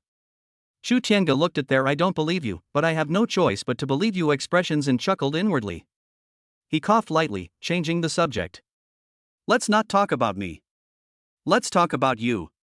Yao Guang Realm, Jiushao Divine Palace, and how you got here. He looked at Lin Qingyao and Lin Qingxue with a serious expression in his eyes. He needed to learn more about their past and the details of that so-called Nine Heavens Temple. Mentioning this, both Lin Qingyao and Lin Qingxue's expressions turned serious. Lin Qingyao began to speak in a somewhat low voice. From the prosperity and beauty of Yaoguang realm to the responsibilities and helplessness of being a holy maiden. From the greed and tyranny of the Nine Heavens Divine Palace, their covetousness of the Taiyin bloodline and the Yaoguang ancestral land tokens, to how they were forced into a desperate and hasty escape. Lin Qingxue added many details about the escape, the perilous moments of uncertainty, and the close calls with death. When they spoke of how Lin Qingyao burned her soul and nearly died in the Forbidden Land in order to protect Lin Qingxue and deliver the token, Lin Qingxue couldn't help but tear up again. Chu Tiange listened quietly without interrupting. Although he remained outwardly calm and composed, deep down he felt a pang of pity for Lin Qingyao's plight and a chilling killing intent towards the Nine Heavens Divine Palace, which he had never met before. He was deeply moved, especially when he heard that Lin Qingyao was willing to give up everything for her daughter. Dad, Mom, don't cry. Chu Linger seemed to sense her mother's low spirits. She ran to Lin Qingyao's side and gently wiped away the tears from the corners of Lin Qingyao's eyes with her chubby little hands. Linger is here, and so is Daddy. The child's innocent voice carried a comforting power. Lin Qingyao hugged her daughter tightly, her heart filled with mixed emotions. Chu Tiange reached out and gently patted Lin Qingyao's shoulder, his voice calm yet carrying an undeniable power. It's all in the past. From now on, I'll be here for you. These few simple words filled Lin Qingyao and Lin Qingxue with an unprecedented sense of security. Yes, with this man around, those so-called Nine Heavens Divine Palaces don't seem so invincible after all. After a detailed discussion, they gained a deeper understanding of each other. Chu Tiange gained a clearer understanding of Lin Qingyao's identity, the heavy burden she bore, and the extent of the threat posed by the Nine Heavens Divine Palace. Of course, in his view, the Nine Heavens Divine Palace was still nothing more than a group of relatively powerful ants, not worth fearing.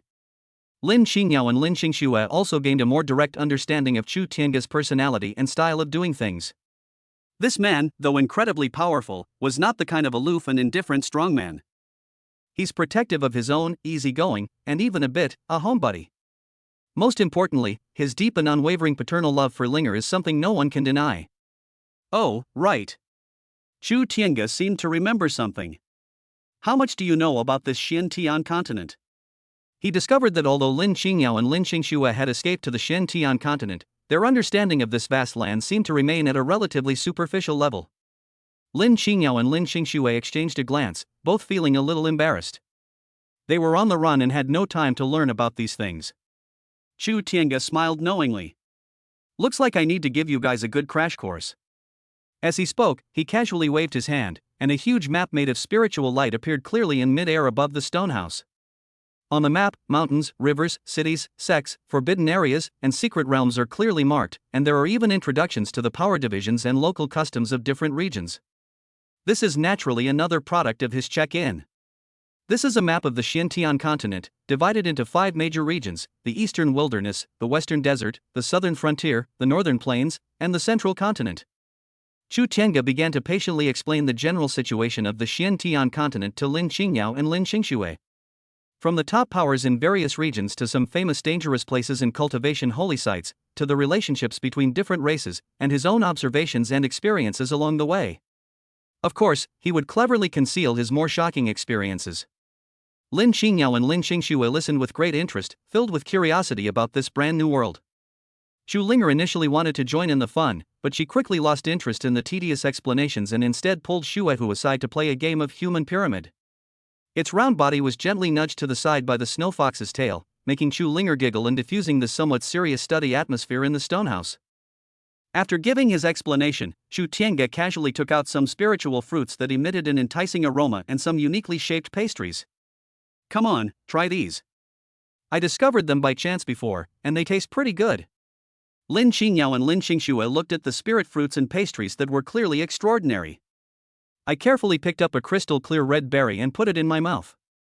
It melts in your mouth, and a pure and gentle spiritual energy instantly spreads throughout your body, nourishing your limbs and bones, bringing indescribable comfort. This is Crimson Dragon saliva fruit? Lin Qingxue exclaimed in surprise. This kind of top-grade spiritual fruit, which was only recorded in ancient books, was said to have long been extinct. She never expected that Chu Tiange could take it out as a snack so casually. Chu Tiange simply waved his hand. The name doesn't matter, as long as it tastes good. The night grew deeper. The family sat together, sharing their past experiences. Tiange, what should we do next? Lin Qingyao looked at Chu Tiange, her beautiful eyes filled with a hint of confusion and a hint of hope. The threat from the Nine Heavens Temple was like a sword hanging over their heads, constantly reminding them that the peace was only temporary. Should they return to the perilous Yaoguang realm or remain on this unfamiliar Xiantian continent? If they were to return to the Yaoguang realm, how would they face such a colossal entity as the Nine Heavens Divine Palace? Chu Tiange looked at her, his eyes gentle yet firm. Don't worry. I'll take care of everything.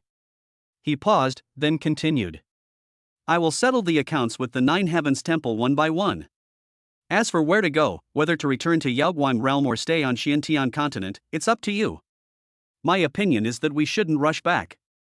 You've been on the run all this time, so you need to rest well and improve your cultivation as well. And Chu Tiange's lips curled into a confident smile. With me by your side, wherever you are, you'll feel safest. Lin Qingyao and Lin Qingxue felt a warm current surge in their hearts as they listened to Chu Tiange's words. Chapter 76: The enemy arrives. The divine general shouts outside. Chu Tiange faces him head-on. Early morning. Chu Tiange was preparing to take out some of her secret stash of snacks to make breakfast for them to try. Suddenly, his hand holding the ceramic bowl paused slightly, and the casual smile on his lips faded a bit. A faint fluctuation emanated from the 4-symbol spirit control array surrounding the desolate bone village. The fluctuation was extremely slight, even a cultivator at the Mahayana stage might not be able to detect it. But who is Chu Tiange? His divine sense was so powerful that he instantly locked onto the source of the fluctuation. Oh? Chu Tiange raised an eyebrow, a hint of amusement flashing in his eyes. It seems we have guests. He spoke casually, as if he were talking about a trivial matter. Upon hearing this, Lin Qingyao and Lin Qingxue felt a pang of anxiety. They subconsciously looked at Chu Tiange, their eyes filled with a hint of questioning and nervousness. Anyone whom Chu Tiange refers to as a guest is probably up to no good. As expected. Almost as soon as Chu Tiange finished speaking, extremely powerful auras swept towards the desolate bone village from all directions. Each aura was filled with domineering killing intent, and was also mixed with strong spatial fluctuations, clearly indicating that it had crossed the void to arrive. They are the people from the Nine Heavens Divine Palace. Lin Xingyao's pretty face turned pale instantly as she felt that familiar yet deeply resented aura. Lin Xingxue couldn't help but clench her fists, her beautiful eyes filled with anger and a hint of undisguised worry. They hadn't expected that the pursuers from the Nine Heavens Divine Palace would arrive so quickly, and that this time, the force seemed to be much stronger than the previous Thunder Punishment Heavenly General. Hee, you've come at the perfect time. Chu Tiange put down the ceramic bowl in her hand and slowly stood up. His expression remained calm, and there was even a faint smile at the corner of his mouth. It saves me the trouble of going to them again.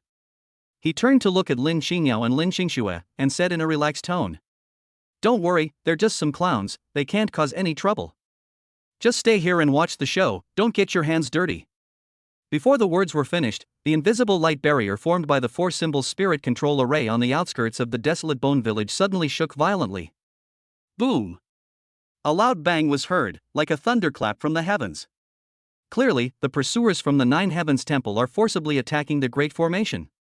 They seem to have used some special magic weapon or secret technique to sense Lin Xingyao's bloodline aura, thus accurately locating the desolate bone village. Although the four symbols spirit control array was powerful, it was still managed to tear a tiny hole in it under the relentless attacks of these uninvited guests.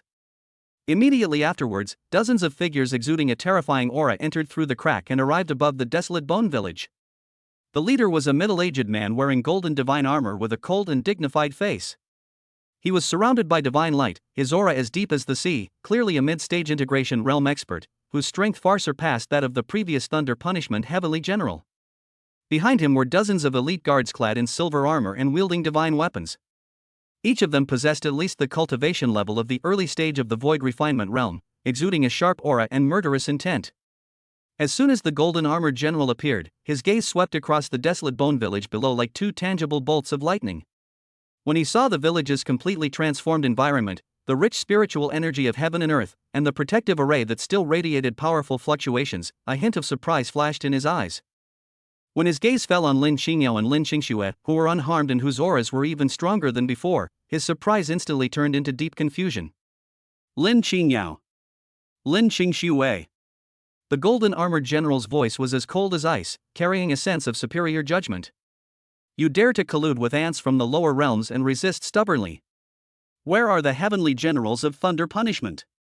Come out and face your death at once. His voice was filled with unquestionable majesty, as if they, the people from the Nine Heavens Divine Palace, were the masters of this world. Chu Tiange, along with Lin Xingyao, Linger, Lin Xingxue, the yawning Xiaosu, and the three-tailed snowfox with its ears perked up warily, slowly walked out of the stonehouse. The villagers of Huanggu village were already alarmed by this sudden change. They hid in the distance, watching the uninvited guests in the sky with tension and fear. Chu Tiange looked up, calmly gazing at the golden armored general, a faint smile playing on his lips. His voice wasn't loud, but it reached the ears of everyone present clearly. You are from the Nine Heavens Divine Palace? The golden armored general frowned, his gaze falling on Chu Tiange, a hint of contempt flashing in his eyes.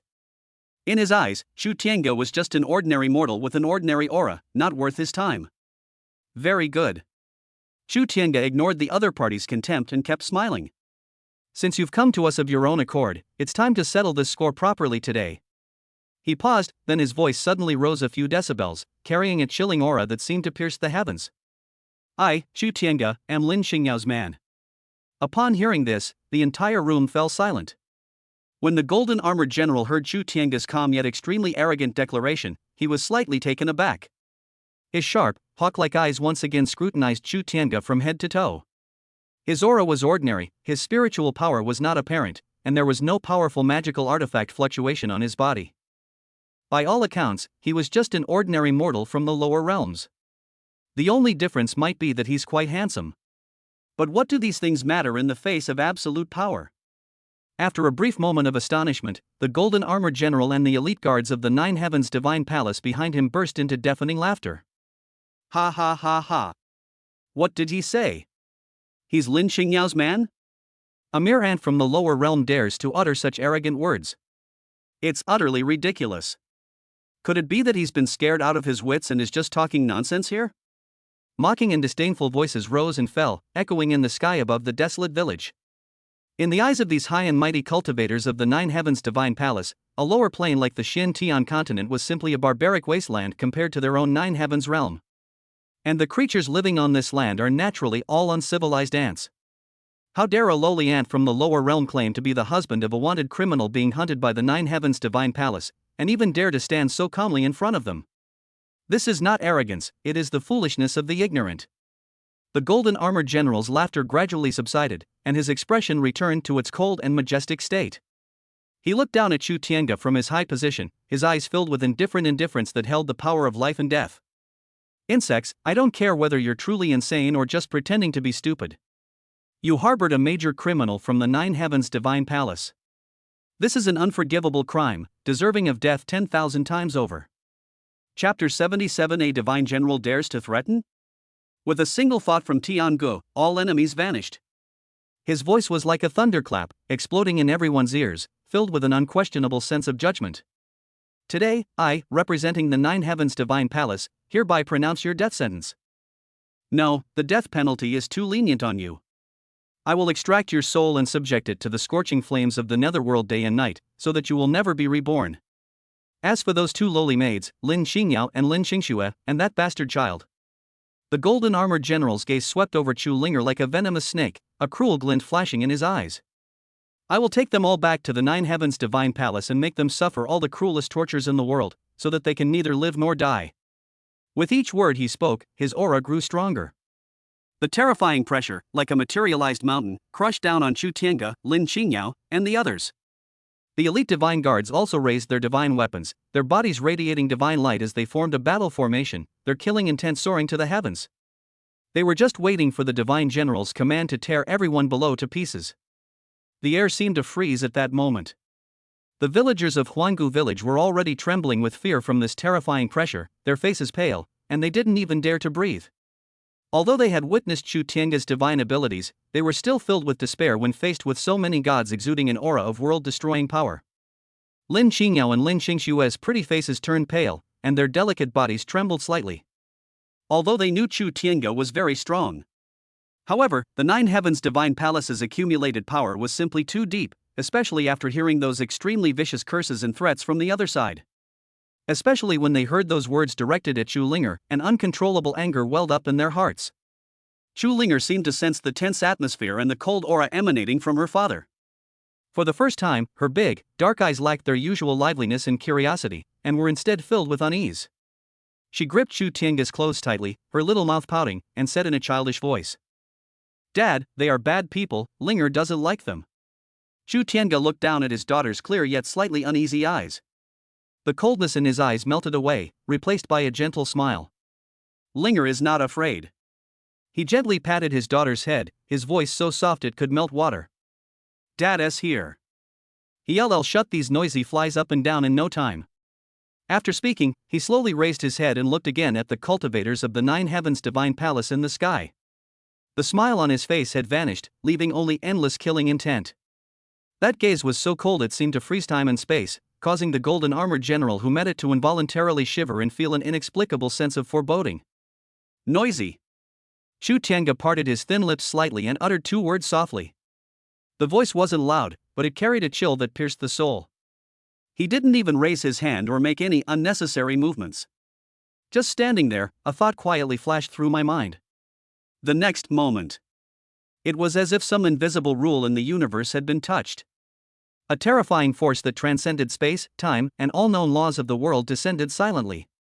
This power is not spiritual power, not divine essence, and certainly not some kind of supernatural ability or secret technique. It's more like a rule. Pure, irrational, conceptual erasure. The golden armored general, who was swaggering in the air, exuding terrifying pressure, suddenly froze.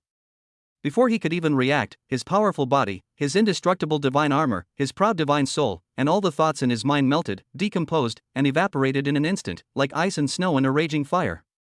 There were no screams, no struggles, and not even the slightest energy fluctuation. Just like that, out of thin air, completely, they disappeared from this world. It was as if he had never existed. Next came the elite divine guards, who had formed battle formations and exuded a murderous aura. The mockery and disdain on their faces had not completely faded, and the cruelty in their eyes was still clearly visible. Then, they followed in the footsteps of the golden armored general. One by one, like sand paintings scattered by the wind, they silently decomposed and vanished, turning into the purest nothingness. The whole process was extremely fast and extremely bizarre. There was no earth-shattering explosion, no dazzling brilliance, and not even a wisp of wind. Dozens of powerful cultivators from the Nine Heavens Divine Palace, capable of sweeping away entire regions, vanished from this world in just a few breaths. Not even a trace was left. It was as if their appearance just now, their overwhelming arrogance, and their vicious curses were nothing more than an absurd and unreal dream. In front of the stone house, in the square, there was a deathly silence. The only sounds were the rustling of withered leaves in the breeze and the suppressed gasps of the villagers in the distance. Lin Qingyao and Lin Xingxue stared blankly at the empty sky before them, their beautiful eyes filled with disbelief and shock. They knew Chu Tiange was strong, but they never imagined he could be this strong. Those were the divine generals and elite guards of the Nine Heavens Divine Palace. Even in the Nine Heavens realm, he would be a terrifying existence capable of suppressing an entire region. However, she couldn't even withstand a single move from this man, and she didn't even have the right to make him lift a finger. This is not just powerful, this is a miracle. No, even the legendary gods probably couldn't wipe out dozens of beings of the same level so easily. Their understanding of Chu Tiange was refreshed and overturned once again. Just who is this man? Just how incredible was his strength? The villagers of Huanggu village were terrified and prostrated themselves in fear. Although they had previously regarded Chu Tiange as a true god, it was more out of awe for the unknown power and a longing for a better life. Now, they truly felt that irresistible and unfathomable power, like the will of heaven and earth. Faced with such power, they were almost losing even the courage to kneel and worship. Chu Tiange slowly withdrew his gaze, as if he had only done a trivial matter. He looked down at his daughter, who was still somewhat uneasy in his arms, and a gentle smile appeared on his face once again.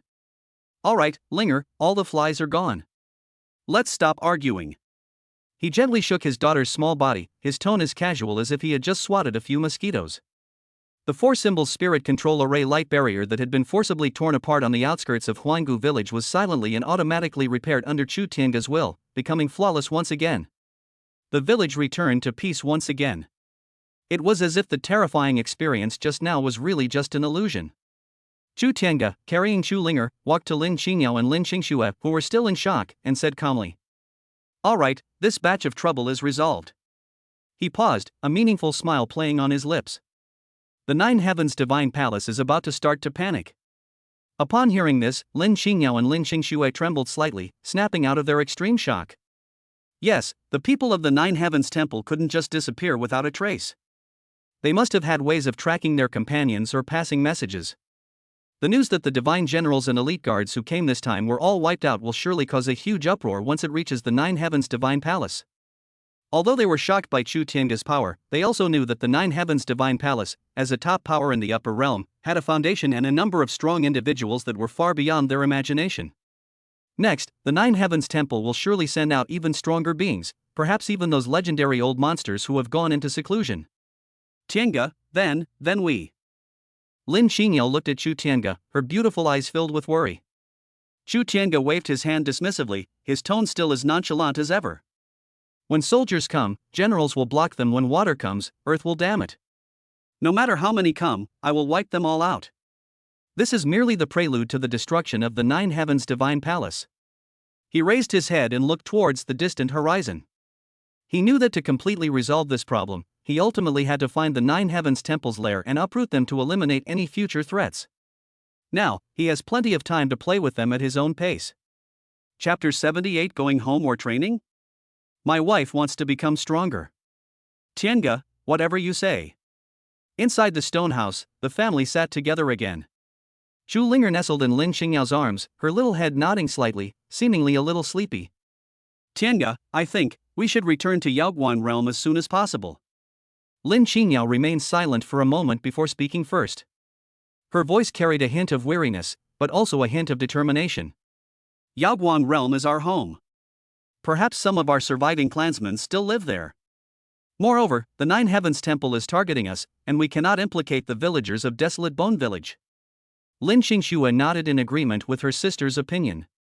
Although Chu Tiange was incredibly powerful, the Nine Heavens Divine Palace was, after all, a behemoth in the Nine Heavens realm with unfathomable depths. They didn't want to drag others into endless conflict because of themselves. Chu Tiange looked at them but did not answer immediately. Return to Yao Guang realm? This was bound to happen sooner or later. But he doesn't intend to just swagger back and attack.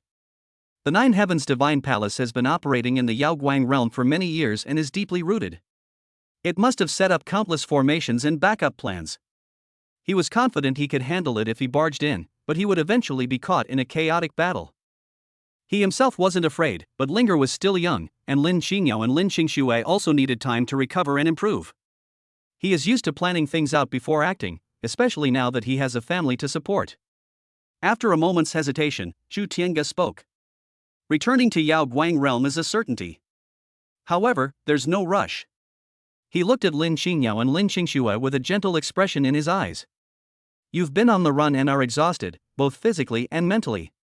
The most important thing now is to rest and recuperate.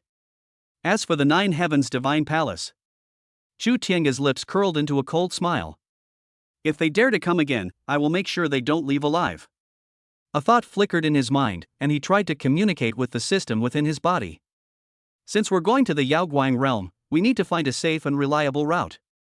Previously in Tianshu City, although an ancient teleportation array was found, that thing not only consumed a huge amount of resources, but also had extremely high risks and inaccurate positioning.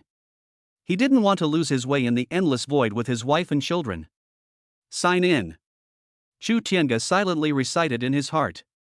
Ding. Check-in at the special location successful. Congratulations, host, on receiving a reward.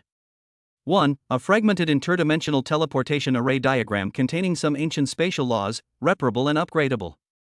2. One void beacon can be used for positioning and stabilizing spatial channels. Part 3, Spatial Attribute Treasure Trove Gift Pack contains various rare materials needed to construct and stabilize the teleportation array.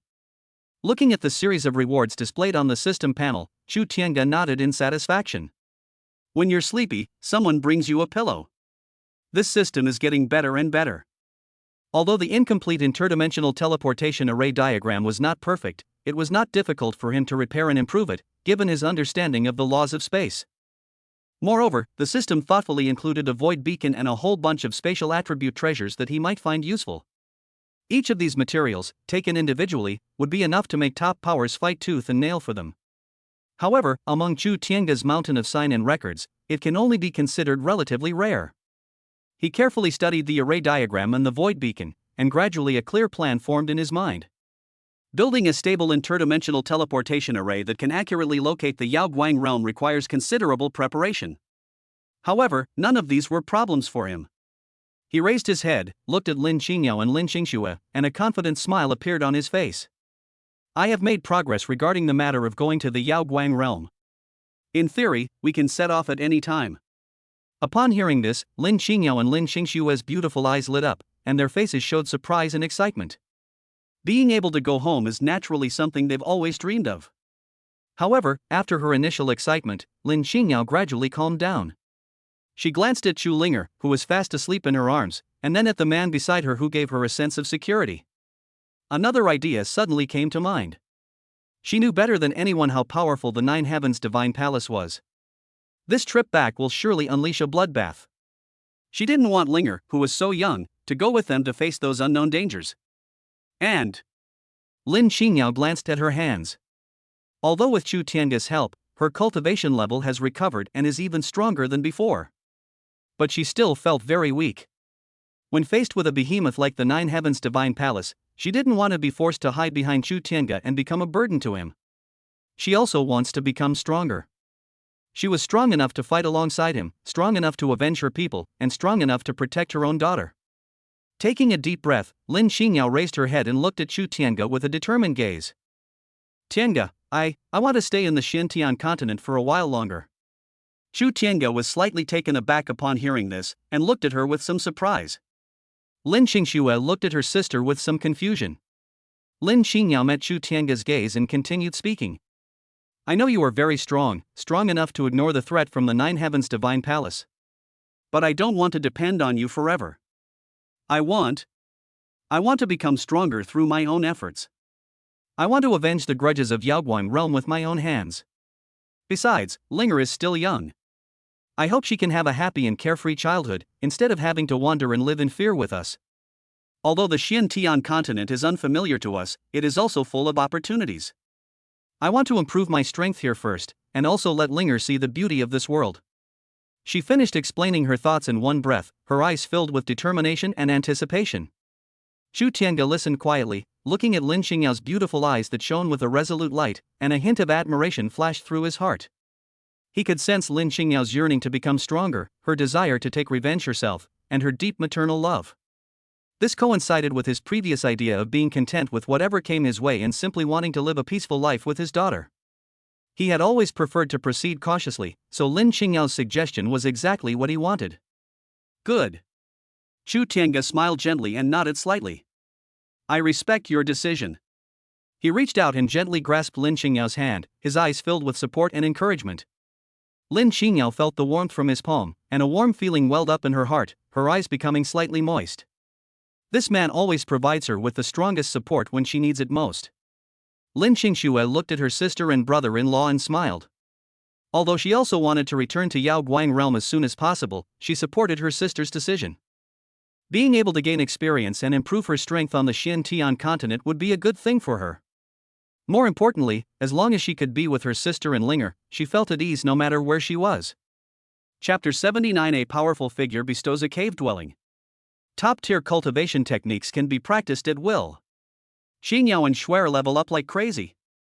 Since the decision has been made to stay on the Xiantian continent for the time being, allowing Lin Xingyao and Lin Xingxue to focus on improving their strength. Chu Tiange then began to ponder how to maximize their strength in the shortest amount of time. Travel across the Xiantian continent in search of hidden opportunities and secret realms? Chu Tiange immediately rejected this idea. Too slow. Moreover, what kind of opportunity or secret realm could compare to the mountain of top-tier cultivation techniques and rare treasures in his sign and system? In his view, the so-called training was nothing more than preparation for ordinary cultivators who lacked resources and had mediocre talents. Since his wife and sister-in-law were with him, Chu Tiange, they naturally deserved the highest level of treatment. Xingyao, Shuer. Chu Tiange turned his gaze to Lin Xingyao and Lin Xingxue, who were teasing Chu Linger, and a mysterious smile appeared on his face. Since we've decided to improve our strength, I have a place here that can help you achieve great success in one step, or rather, help you avoid many detours. Upon hearing this, Lin Xingyao and Lin Xingxue's beautiful eyes lit up, and they looked at Chu Tiange with curiosity. They were used to Chu Tiange occasionally producing some shocking things, and hearing him say this now, they couldn't help but feel full of anticipation. What good place? Lin Xingxue asked first. Chu Tiange smiled slightly, but instead of answering directly, he extended a finger and gently tapped the air. The space inside the stone house distorted slightly the next moment. Immediately afterwards, a portal radiating 7 colored lights silently appeared before everyone. Within the gate, celestial energy swirled, with auspicious rays streaming down, and one could vaguely see magnificent palaces, celestial flowers and spiritual herbs, as well as the rich spiritual energy of heaven and earth that was almost tangible. Simply by standing outside the gate, I could feel the spiritual energy within my body beginning to circulate uncontrollably on its own. As if drawn by some force, it greedily wanted to absorb the pure spiritual energy emanating from the portal. This is... Lin Xingyao was stunned. They had never seen such a blessed place before. Even their sacred land of Yaoguang realm would pale in comparison to the scene before them within this portal. Chu Linger exclaimed wow, with her big eyes filled with curiosity and longing. Daddy, this place is so beautiful. Can we go inside and play? Chu Tiange smiled and patted her daughter's head. Sure. This will be our new home from now on. With that, he took the lead and stepped into the 7-colored portal. Lin Xingyao and Lin Xingxue exchanged a glance, suppressing their shock. He quickly picked up Chu Linger and followed closely behind, stepping into that mysterious blessed land. The view before me suddenly opened up. This is a vast and boundless little world. The sky was a clear, deep blue, with white clouds drifting lazily by. In the distance are rolling, ethereal mountains, with waterfalls and springs cascading down their slopes, and cranes soaring about. Nearby lies the shimmering Linghu Lake, its shores covered with exotic flowers and rare herbs, exuding a refreshing fragrance. The air was filled with such pure and rich spiritual energy that it was almost dripping with water. With just a breath, one could feel their cultivation subtly increasing. At the center of this small world stands an exquisite and elegant palace, entirely carved from some unknown white celestial jade, radiating a soft glow. Around the palace, there are also several small pavilions and towers, as well as a cultivated medicinal field, where all kinds of rare and precious medicinal herbs that have long been extinct outside are planted. Each plant is glowing with light and has a fragrant aroma. You did this? Lin Xingyao looked at the small world before her, which resembled a fairyland, her beautiful eyes filled with disbelief. She simply couldn't imagine how Chu Tiange could create such a blessed land, independent of the Xian-Tian continent, in the blink of an eye. Upon hearing this, Chu Tiange simply waved his hand dismissively. I got this little gadget by chance a while ago, but I haven't used it much.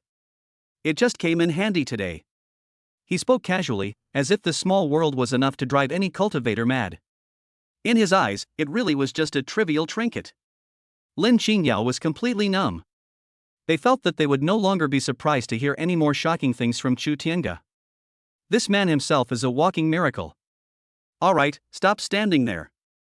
Chu Tiange greeted him with a smile. This place is rich in spiritual energy and has a tranquil environment, making it the perfect place for secluded cultivation. For the next period of time, you should cultivate diligently here and strive to break through as soon as possible. Upon hearing this, both Lin Qingyao and Lin Xingxue were moved. With Chu Tiange's help, their cultivation level has now reached the late nascent soul stage. However, without sufficient opportunities and resources, it is by no means easy to cross over and enter the nascent soul realm. Seemingly sensing their concerns, Chu Tiange smiled slightly and flipped her hand.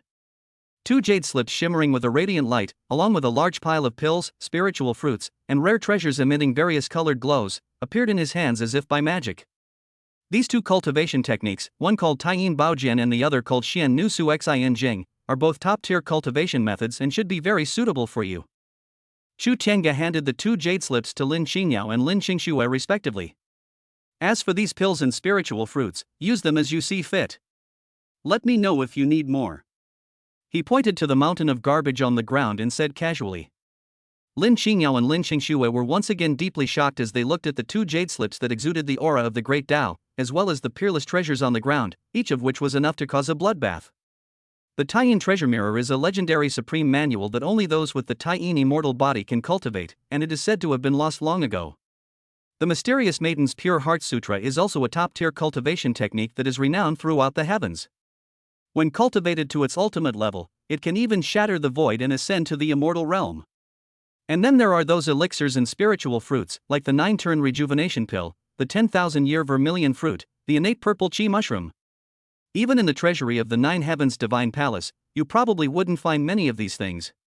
But now, Chu Tiange took it out casually, as if it were trash. Tiange, these are too precious. Lin Xingyao looked at Chu Tiange, her voice trembling slightly. Chu Tiange simply smiled, unconcerned. We're family, no need to be so polite. You can focus on your cultivation without worrying about anything else. Let's strive to break through as soon as possible, so that we can flatten that 9 Heavens Divine Palace sooner. He clapped his hands and said in a relaxed tone. With the top-tier cultivation techniques and abundant resources provided by Chu Tiange, coupled with the extremely rich spiritual energy of this blessed land, and the invincible boss Chu Tiange would personally guide him from time to time, the cultivation speed of Lin Xingyao and Lin Xingxue can only be described as progressing by leaps and bounds. The spiritual energy within his body surged upwards as if it had been propelled by a rocket. In just a few months. Boom! A powerful aura surged into the sky from the White Jade Palace at the center of the small world. Immediately afterwards, the sky shifted and the spiritual energy surged, forming a huge vortex. Lin Xingyao sat cross-legged, surrounded by rays of light and flowing in energy. A more solid and mysterious primordial spirit slowly condensed above her head, resonating faintly with the laws of heaven and earth. He has reached the nascent soul realm. Moreover, Lin Xingyao's breakthrough did not stop there. Her aura continued to rise steadily, the power of her Taiyin bloodline was fully activated, and the surrounding spiritual energy surged into her body like rivers flowing into the sea. Several days later, another soft chirp was heard. Lin Xingyao's aura finally stabilized, revealing that she had reached the peak of the nascent soul realm, only one step away from the legendary void refinement realm. A few more days passed. Another powerful aura erupted from the other side of the palace, stirring up a storm. Lin Qingshua's body was surrounded by mysterious light, and she also successfully broke through, steadily stepping into the early stage of the nascent soul realm. When Lin Qingyao and Lin Qingxue emerged from their seclusion after consolidating their cultivation, they felt an unprecedented, powerful force within them that could influence a portion of the laws of heaven and earth. Their faces revealed an uncontrollable joy and excitement. Tianga, we succeeded. They looked at Chu Tianga, who was standing at the palace gate with a smile on his face, and Chu Linger, who rushed over to hug them, and their hearts were filled with gratitude and happiness. Chu Tianga nodded in satisfaction as he looked at their radiant faces and the significant improvement in their cultivation. Chapter 80, Returning to the Yaoguang Realm. Tiangu builds an interdimensional teleportation array. Farewell to the desolate Bone Village. Part 1. Inside the small world, in front of the White Jade Palace. Lin Qingyao and Lin Qingxue felt the unprecedented and immense power within their bodies, their faces still filled with barely suppressed excitement. He is at the nascent soul realm, and at that, he is at the nascent soul realm with an extremely solid foundation. Lin Qingyao directly reached the peak of the nascent soul stage, and was only one step away from the legendary void refinement stage. They would never have believed such a rocket-like speed of advancement unless they experienced it firsthand. Tianga, our current strength. Lin Qingyao looked at Chu Tianga, her beautiful eyes sparkling with admiration. Their increased strength means they are one step closer to returning to the Yaoguang realm and taking revenge on their enemies. Looking at their radiant faces and increasingly refined demeanor, Chu Tianga nodded in satisfaction, a familiar smile curving his lips. Peak of nascent soul stage, early stage of nascent soul stage. So, barely passable. He commented casually. Upon hearing this, Lin Qingyao and Lin Qingxue exchanged a smile and gave Chu Tianga a reproachful look. This guy still loves to pretend. However, their gratitude and dependence on Chu Tianga deepened as a result. They were able to forcibly elevate them from the nascent soul stage to the divine transformation stage within just a few months, without even a trace of instability in their foundation. This method, this foundation, has completely exceeded their comprehension. Dad, have Mom and Aunt Shui become even more powerful? Chu Linger, holding the snow-white little fox, ran up to Chu Tianga with her short legs, tilted her head up, and asked with her big, blinking eyes. Chu Tianga smiled, bent down, picked up his daughter, and kissed her on her rosy cheeks. Of course. Your mother and Aunt Shui will be great protectors of Linger in the future. Upon hearing this, Chu Linger immediately smiled happily, wrapped her little arms around Chu Tianga's neck, and leaned over to give Lin Qingyao and Lin Qingxue a quick kiss on the cheek. Mom is great, Aunt Shui is great. The family was enjoying a happy and warm time together. After a moment, Chu Tianga's smile faded slightly, and he looked at Lin Qingyao and Lin Qingxue before speaking. Qingyao, Shuer, your strength is now stable. Although the Xian-Tian continent is nice, it is not a place for us to stay for long. It's time to prepare to head to the Yaoguang realm. Upon hearing the words Yaoguang realm, both Lin Qingyao and Lin Qingxue's expressions tightened slightly. In their eyes, a deep-seated hatred and a barely perceptible tension flashed simultaneously. The Nine Heavens Divine Palace. That colossal thing that had weighed on their hearts like a nightmare for countless years. Although Chu Tianga's strength was unfathomable, far exceeding their imagination. However, the Nine Heavens Divine Palace was, after all, the overlord that had ruled the Yaoguang realm for countless millennia, and its profound foundation was beyond comprehension. Tianga, are you confident? Lin Qingyao asked softly, her tone tinged with worry. It wasn't that she didn't trust Chu Tianga, it was just that her concern clouded her judgment. Chu Tianga smiled calmly, his eyes serene and profound, as if they contained the stars of the heavens. Grasp? Qingyao, you should know that in front of me, the so-called Nine Heavens Divine Palace is nothing but a clay chicken and a tile dog. If it weren't for the need for you to take revenge yourselves, I could have destroyed them with the flick of my finger. His tone was calm, yet it carried an undeniable confidence and domineering air. Upon hearing this, Lin Qingyao and Lin Qingxue felt reassured. We'll listen to you. Lin Qingyao and Lin Qingxue said in unison, their eyes regaining their resolve. Good. Chu Tianga nodded. Ordinary methods are naturally not enough to cross the endless void between the two realms. However, I happen to have the blueprints and materials for building an interdimensional teleportation array. As he spoke, he took out an ancient jade slip that shimmered with the Tao of space, as well as a pile of rare materials that emitted terrifying energy fluctuations from his system space. Void Origin Crystal, Star Essence Gold, Nine Heavens Mithril, Spatial Tao Trace Stone. Each and every one of them is a priceless treasure that would make top experts fight tooth and nail for it. At this moment, however, they were piled up in front of Chu Tiange like a small mountain. Lin Qingyao and Lin Xingxue were once again stunned and somewhat numbed by Chu Tiange's extravagance as they looked at these legendary materials. These materials are enough to build a stable interdimensional teleportation array, Lin Qingyao murmured. As the former holy maiden of the Yaoguang realm, she was naturally very clear about the value of these top-tier materials. Chu Tiange nodded slightly. Let's find a secluded spot near this desolate village and build a teleportation array. Firstly, it's convenient, and secondly, we might come back to visit in the future. This once barren and desolate mountain village has undergone tremendous changes because of their arrival. In a way, it leaves behind a little something to remember us by. After making the decision, Chu Tiange led Lin Qingyao and her daughter, along with Lin Xingxue, away from this small cave world and returned to the stone house in Huanggu village. He scanned the area with his divine sense and quickly found a valley in the back mountains of Huanggu village that was relatively rich in spiritual energy and rarely visited by people. This is the perfect location to build a teleportation array. Chu Tiange did not delay and brought his family to the valley. The villagers of Huanggu village seemed to have sensed something as well. They followed at a distance, not daring to get close, only watching Chu Tiange's back with eyes full of awe and reluctance.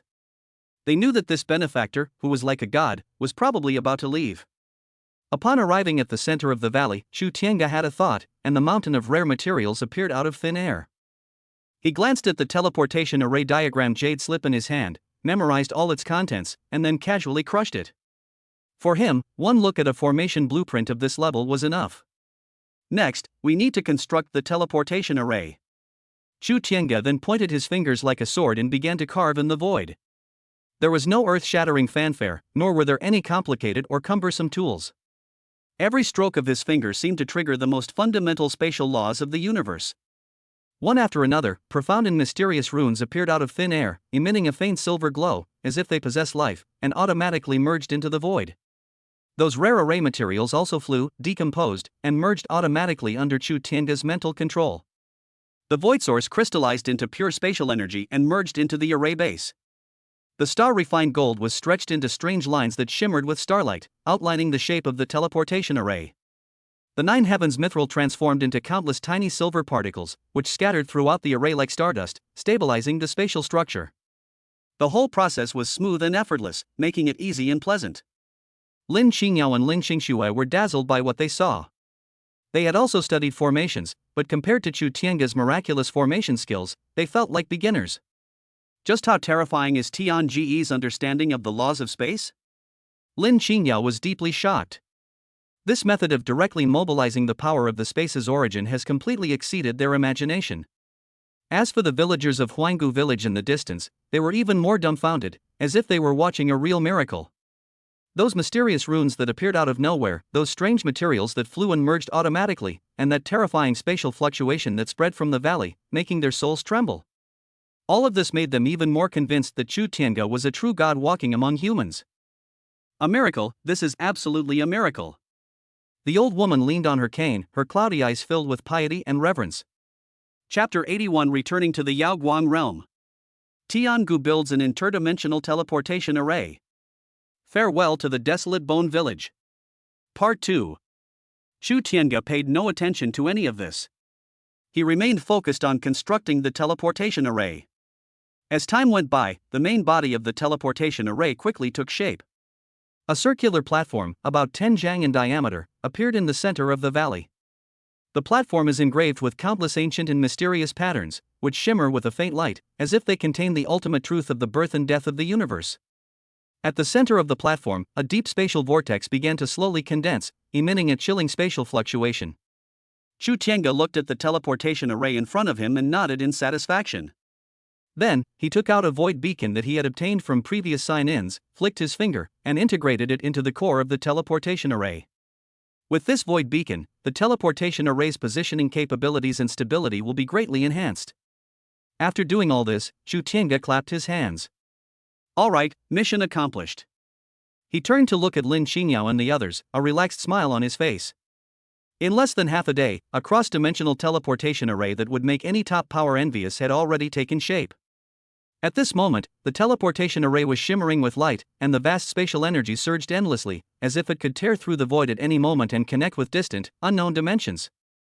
Chu Tiange, along with Lin Xingyao, Chu Linger, Lin Xingxue, and the little fox, arrived before the old woman and the villagers of Huanggu village. Old man. Chu Tiange spoke, his voice gentle.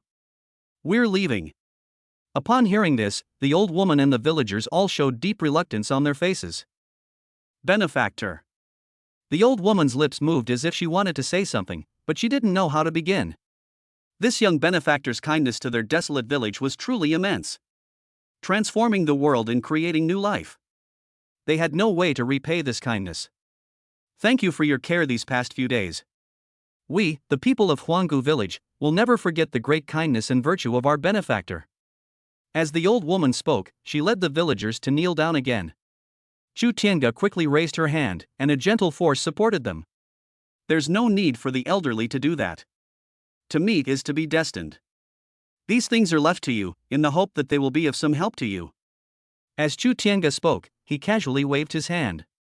A spirit-gathering array plate emitting a faint spiritual light, along with dozens of bottles of low-grade qi cultivating pills and healing pills, appeared before the old woman. These things are nothing to Chu Tiange, not even a drop in the ocean. But for the ordinary people of Huanggu village, it is already priceless. The spirit-gathering array can slowly improve the spiritual environment around the village, allowing them to live longer and be free from all diseases. Those pills can even save lives in critical moments. How can this be allowed? The old woman looked at the treasure before her, her hands trembling with excitement. Take it. Chu Tiange smiled slightly. If fate allows, we will meet again in the future. After saying that, he didn't linger.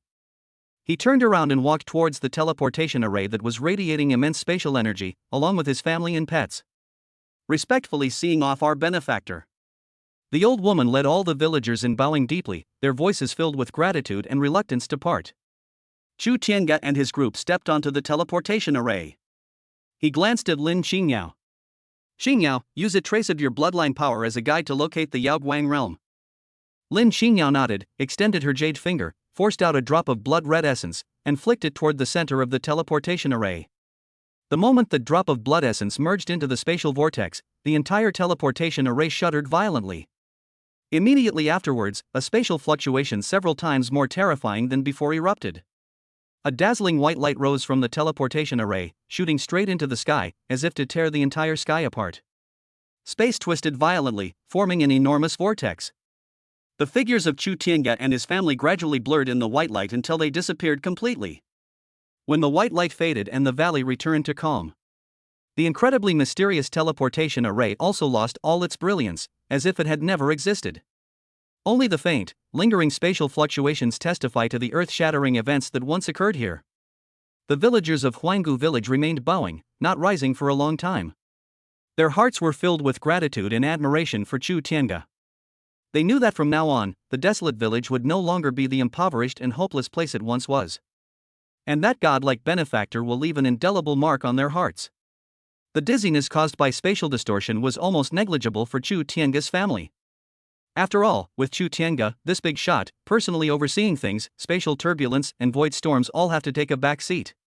The entire transfer process was incredibly smooth, like riding a deluxe sightseeing elevator. As the overwhelming white light gradually dissipated and the blinding sensation subsided, they found themselves in a completely new world. The ground beneath my feet felt solid, but the atmosphere in the air was completely different from that of the Xiantian continent. Chu Linger rubbed her eyes and looked around curiously. Dad, is this Mom and Aunt Shue's house? Chu Linger tugged at Chu Tiange's sleeve and asked in a childish voice. Chu Tiange patted his daughter's head and calmly scanned the surroundings. The concentration of spiritual energy here is indeed far superior to that of the Xiantian continent. It is almost several times, or even more than 10 times, the size of those so-called blessed lands and grotto heavens on the Xiantian continent. However, mixed within this rich spiritual energy was a feeling that made people extremely uncomfortable. Decline, desolation, and oppression. It was as if the entire world was sobbing and weeping. The sky was gray, as if covered with a layer of dust that could never be wiped away. In the distance, several jagged, enormous cracks could be seen on the horizon, like scars on the sky, exuding an ominous aura. The earth was shattered, with huge ravines crisscrossing it, as if it had been torn apart by an unparalleled force. As far as the eye can see, there are only broken walls and ruins, scorched earth, and the remains of some huge building complexes, silently telling the story of past glory and present desolation. This place. Almost the instant they set foot on this land, Lin Qingyao and Lin Xingshue's expressions changed drastically. Their bodies began to tremble slightly, uncontrollably. This familiar yet unfamiliar scent. This kind of deep, soul-stirring feeling. It can't be wrong. This is the realm of Yaoguang. They longed for their homeland day and night, dreaming of returning to it. But why did it turn out like this? Where has the Yaoguang realm, which I remember as a place shrouded in ethereal mist, blooming with vibrant flowers, and brimming with life, gone? Is this desolate world before them, filled with deathly silence and despair, truly their home? How could it have turned out like this? Lin Xingyao's voice was hoarse, her beautiful eyes quickly filled with tears, and a tear slid down her cheek uncontrollably. She reached out her hand, as if trying to grasp something, but only grasped nothingness. The excruciating pain that penetrated to the bone made it almost impossible for her to breathe. Lin Xingxue was in no better condition. She bit her lip tightly to stop herself from crying out loud, but her red eyes and trembling shoulders betrayed her grief and horror. Chu Linger seemed to sense the heavy atmosphere as well. She blinked her big eyes and tugged at Lin Xingyao's sleeve somewhat uneasily. "Mom, why are you crying?" "Linger won't let you cry." The little girl stretched out her chubby little hand, wanting to wipe away Lin Xingyao's tears. Chu Tiange picked up her daughter, gently patted her back, and said softly, "Linger, be good. Mommy is fine, I'm just a little excited." His divine sense had already swept out like a tidal wave, covering an area of tens of thousands of miles. Chapter 82 Hometown Turned to Ruins. "Xingyao, Nine Heavens Divine Palace, I will surely destroy you." The suppressive power of the laws in this realm is indeed much stronger than that of the Xiantian continent. But for him, it was like a gentle breeze, having no effect whatsoever. In his perception, this world was filled with a profound sense of sorrow and resentment. And a domineering aura that he found somewhat familiar, belonging to the Nine Heavens Divine Palace. It seems that after he left with Qingyao and the others, some bad things did happen in Yaoguang realm. The place where they landed seemed to be a once prosperous central area of the Yaoguang realm, and might even be near the holy land of a super sect. But now, everything has been reduced to ruins. The towering palaces and pavilions that once reached into the clouds are now nothing but charred ruins. The exquisite sculptures with carved beams and painted rafters were either cut in half or blasted into dust. The once vibrant garden of medicinal herbs is now reduced to withered, charred plants and a desolate, overturned landscape. On the ground, one can still vaguely see some dried dark bloodstains, as well as terrifying traces left by the collision of various magical weapons and the rampage of supernatural spells. Every detail silently tells the story of the fierce battle that once took place here. It's the direction of the Seven Luminaries' holy palace. Lin Xingyao looked at the huge ruins of a building complex in the distance and said in a trembling voice, That place was once one of the most magnificent holy sites in our Yaoguang realm, where the statues of the Seven Luminaries were enshrined. I remember that at the entrance of the holy palace, there were 2 towering golden crow statues, each 1,000 feet tall, lifelike and majestic. But now, it's all gone, nothing at all. Her voice was filled with despair and confusion. Lin Xingxue also recognized some familiar landmarks or landscapes. And over there, that's the Tianxian River. When we were kids, we used to go to the riverbank to watch the star rafts. The river is almost dry now, and the riverbed is full of cracks. The more they tried to identify it, the more intense their inner pain became. This is indeed the Yaoguang realm, their homeland. But it was a homeland ravaged by war and soaked in blood, utterly devastated. Just then, Chu Tiange raised an eyebrow slightly. Someone is coming. As soon as he finished speaking, several heads cautiously peeked out from behind a few broken stone walls not far away. They were several ragged, emaciated monks who looked like wild men. Their cultivation levels were not high, mostly hovering around the foundation establishment in golden core stages, and their auras were weak, clearly indicating that they had suffered serious injuries or long-term malnutrition. Their eyes were filled with numbness, despair, and extreme wariness and fear of strangers. When they saw Chu Tiange and his group of strangers, dressed smartly and exuding an aura far superior to their own, their faces immediately showed expressions of extreme terror, as if they had seen some kind of monstrous flood, and they turned around to run away. Don't be afraid, we mean no harm. Lin Xingyao suppressed her grief and quickly spoke. Her voice carried a hint of the unique accent of the Yaoguang realm, causing the cultivators who were about to flee to pause slightly. One of the older, seemingly leading middle-aged monks mustered his courage, turned around, and asked in a hoarse voice. Who are you? What are you doing here? He gripped a broken sword, its blade already dulled, tightly in his hand, his eyes filled with vigilance. Lin Qingyao took a deep breath, trying to make her voice sound calm. We are people from Yaoguang who have returned to their hometown. What exactly happened here? Why did it become like this? Upon hearing the words, people from the Yaoguang realm returning home, the survivors all wore expressions of disbelief. They looked Lin Qingyao and Lin Xingxue up and down, their eyes filled with suspicion.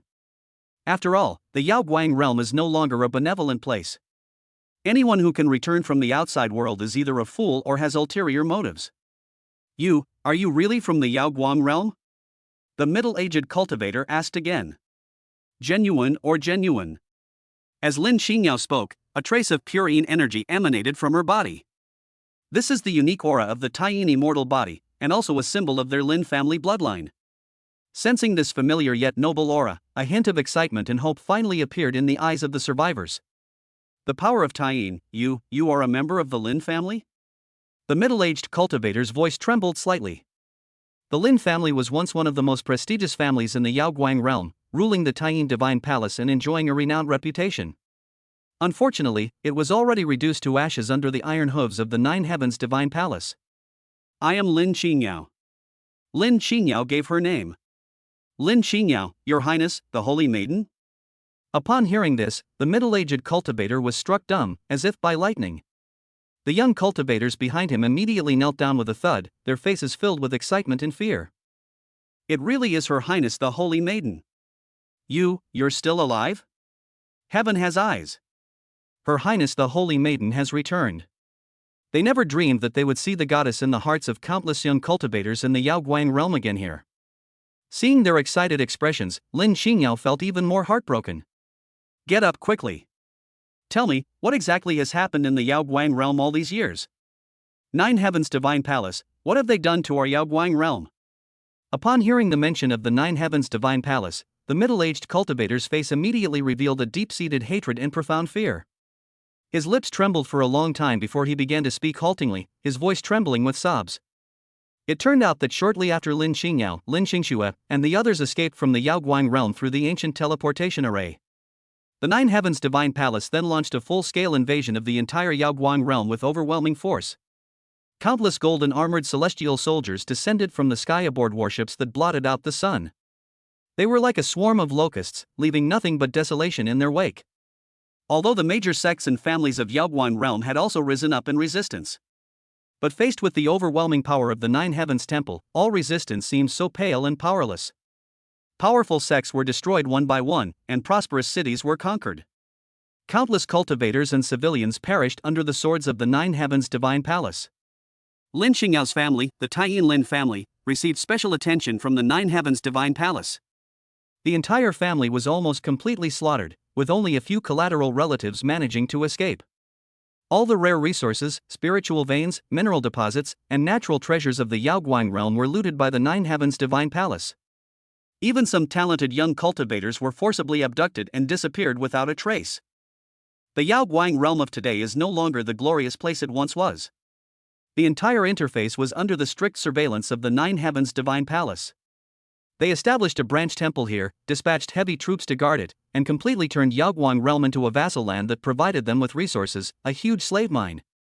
All the surviving cultivators of the Yaoguang realm lived in dire straits, barely clinging to life, with no hope in sight. As Lin Qingyao listened to the middle-aged cultivator's story, she swayed unsteadily, her face as pale as paper. Every word was like a sharp knife, stabbing deeply into her heart. Her home, her people, her homeland. Everything is gone.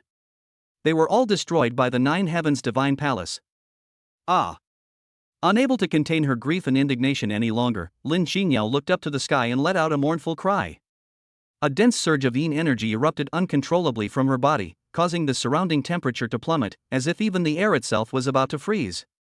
Nine Heavens Divine Palace. I, Lin Qingyao, swear to the heavens that if I do not wipe out your entire family in this lifetime, I will not be a human being. Her words were filled with tears and blood, her voice brimming with endless resentment and murderous intent. Lin Xingxue was already in tears, her delicate body trembling. Chu Tiange gently patted Lin Qingyao's trembling shoulder, channeling a gentle, chaotic power into her body to help calm her agitated mind. His eyes turned icy cold at that moment. How dare he hurt his woman so much?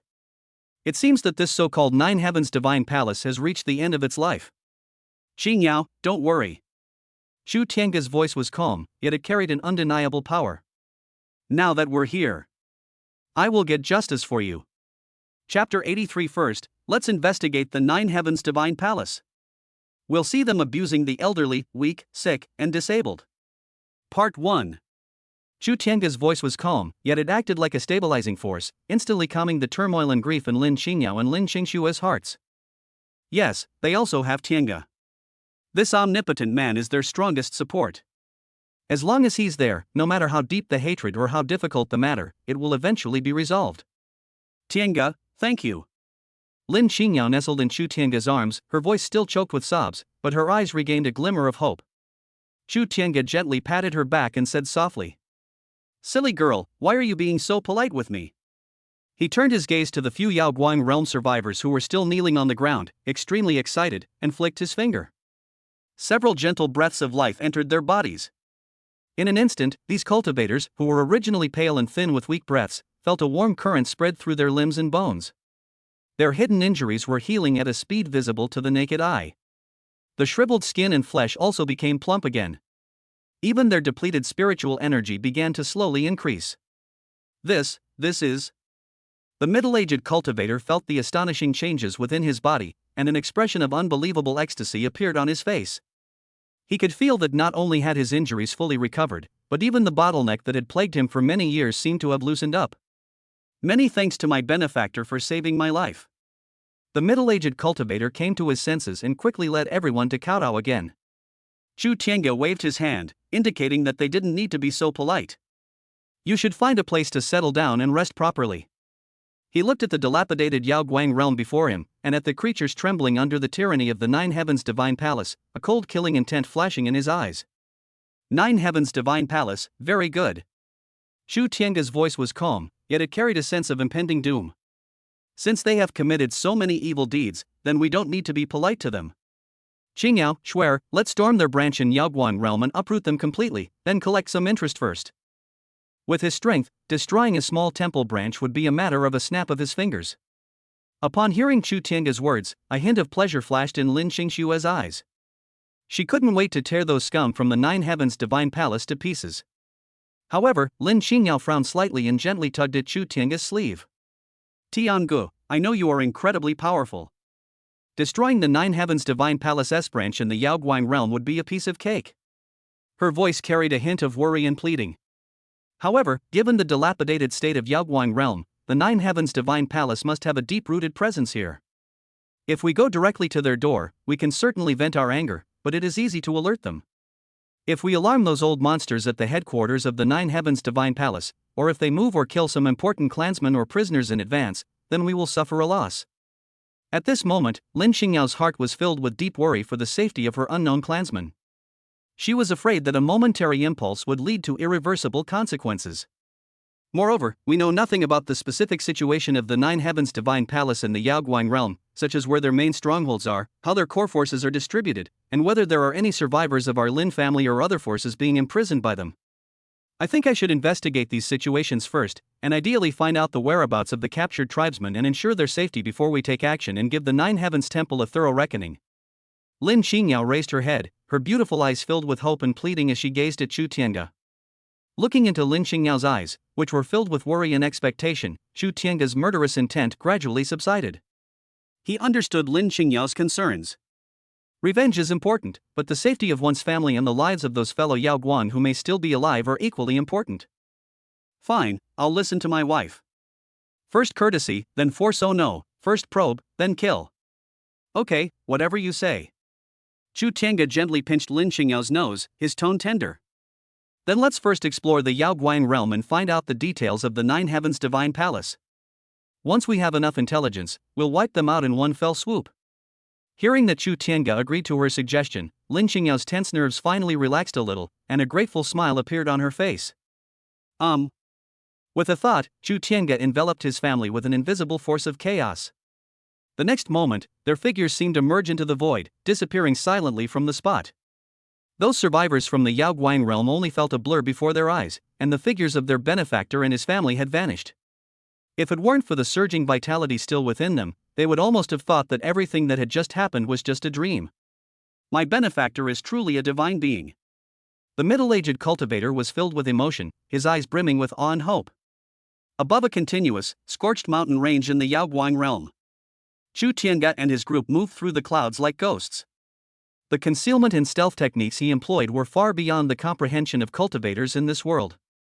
Not to mention the monitoring arrays that the Nine Heavens Divine Palace set up in the Yaoguang realm.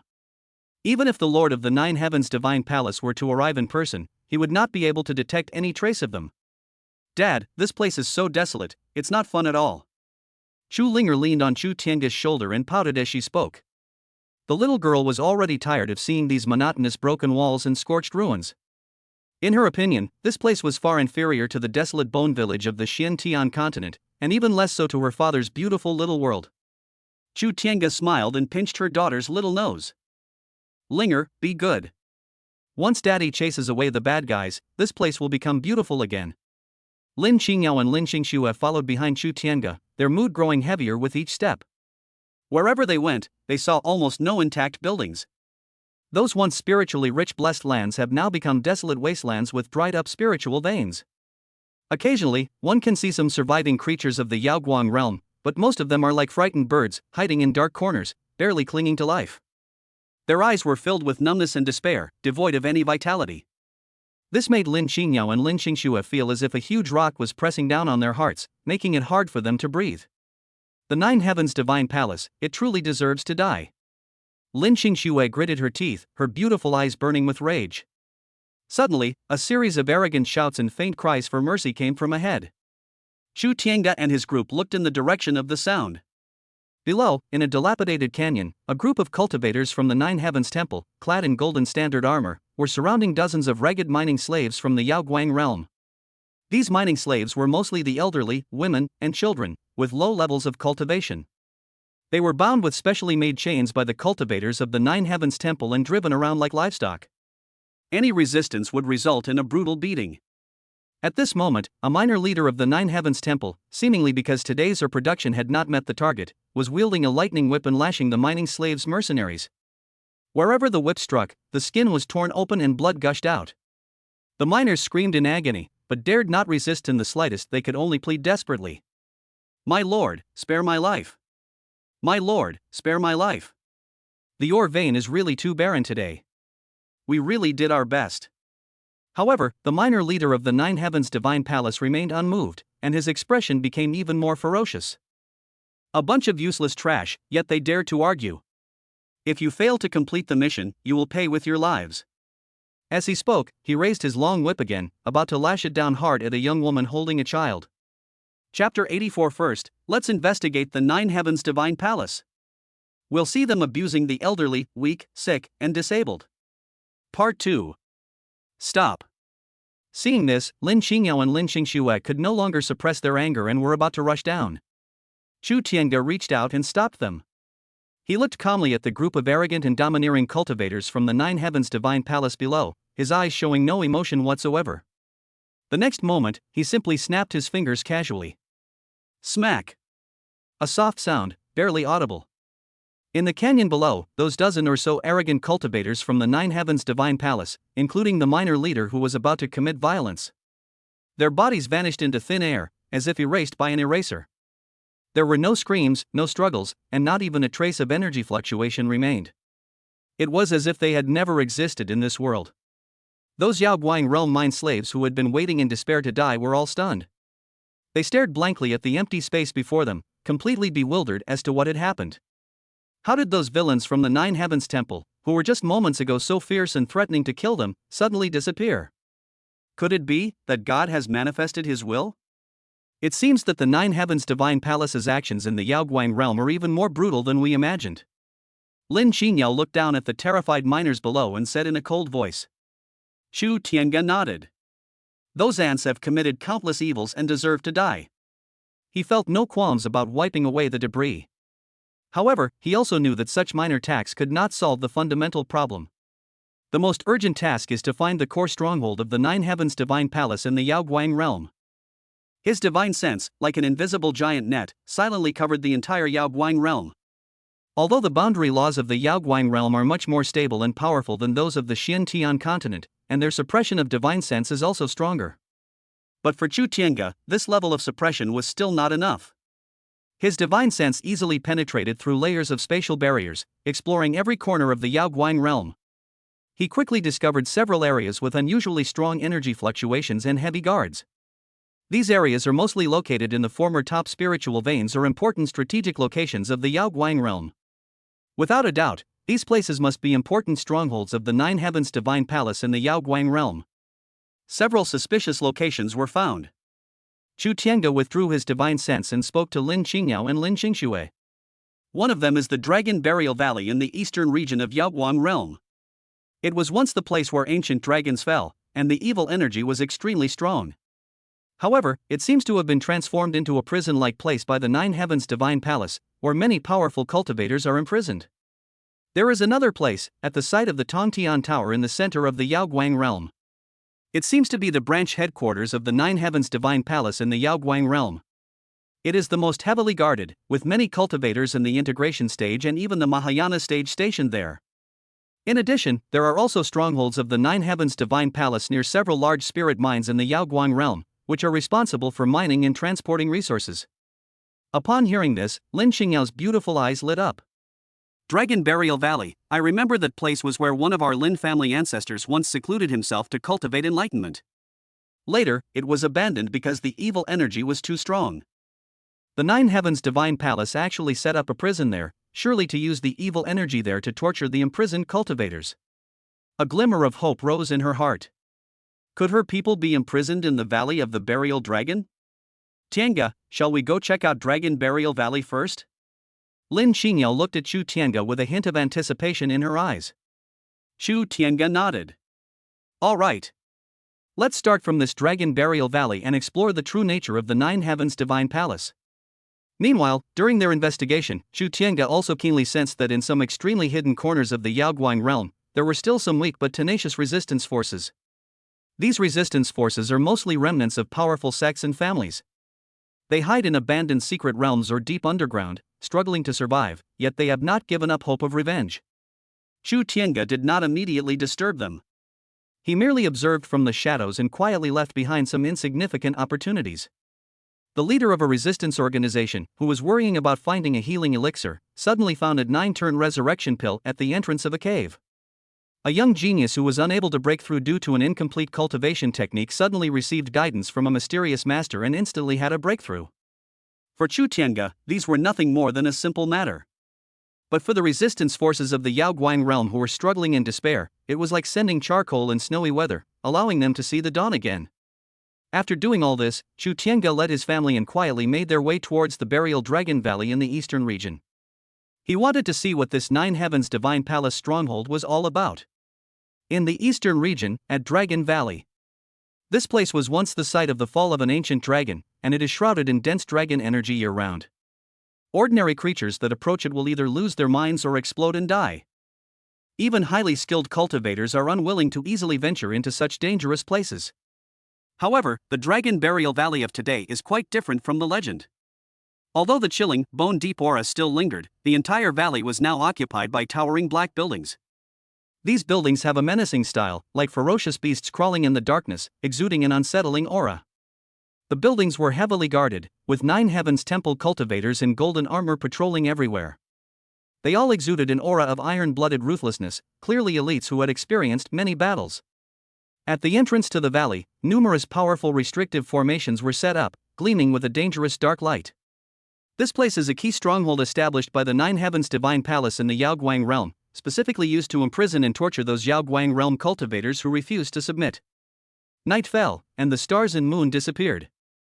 A barely perceptible ripple spread through the void, and the figures of Chu Tiange and his family appeared silently on the outskirts of Burial Dragon Valley, like ghosts in the darkness.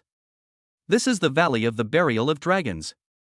Chu Tiange's gaze swept calmly over the heavily guarded black stronghold below, his tone indifferent. Lin Qingyao and Lin Qingxue looked at the stronghold that exuded an ominous aura, a hint of hatred flashing in their beautiful eyes. They could clearly sense faint but painful and desperate wails coming from the depths of that black stronghold. That place was a living hell.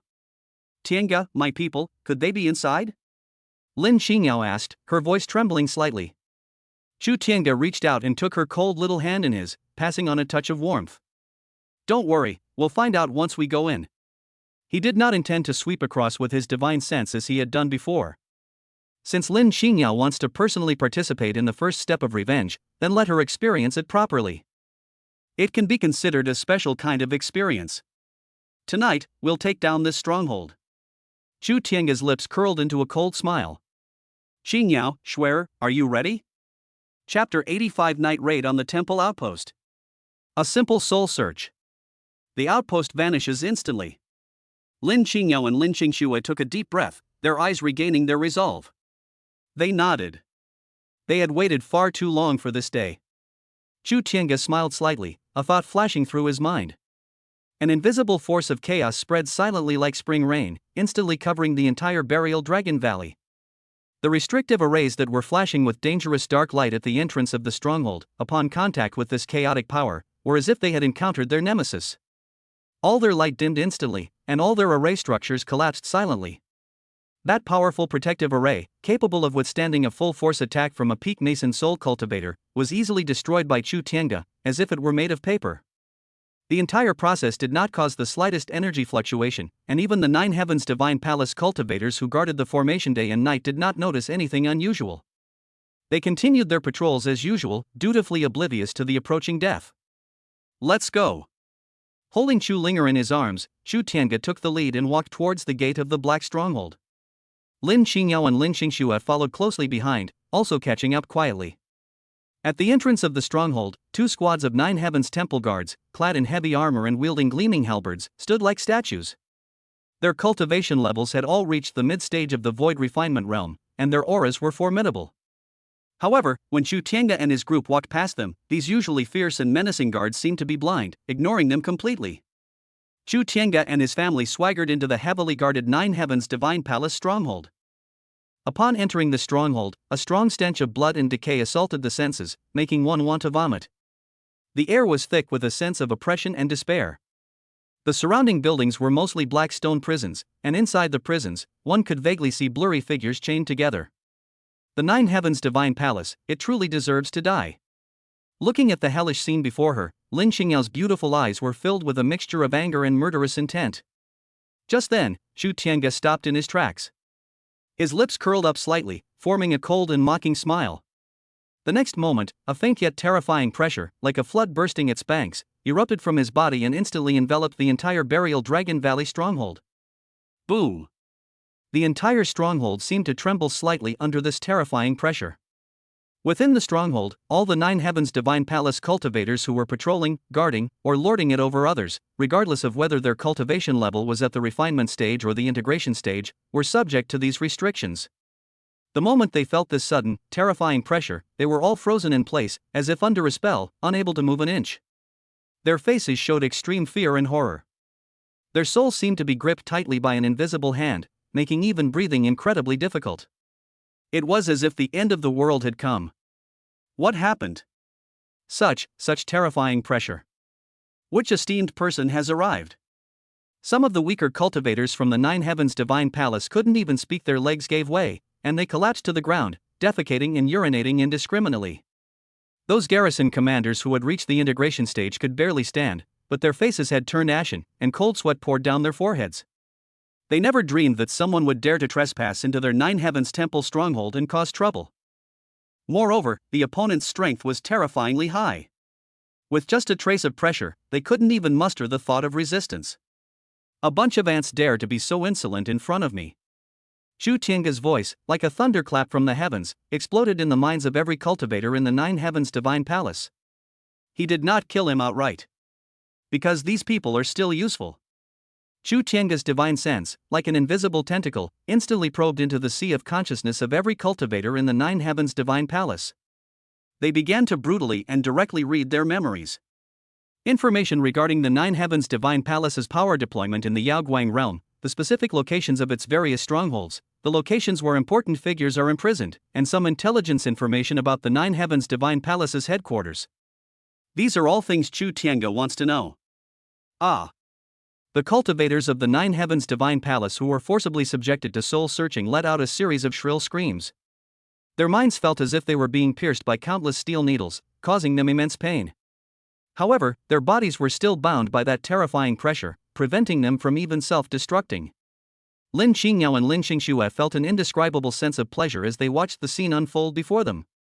Once upon a time, these cultivators from the Nine Heavens Divine Palace were seen as so high and mighty, so arrogant and invincible. They viewed the creatures of Yaoguang realm as ants, slaughtering them wantonly and acting arrogantly. Now, these former executioners are like lambs to the slaughter, filled with fear and despair, utterly powerless to resist Chu Tiange. That's wonderful, it's so gratifying. Lin Xingxue gritted her teeth, her voice trembling slightly. She came to the leader of the Nine Heavens Temple who had just been cruelly torturing prisoners.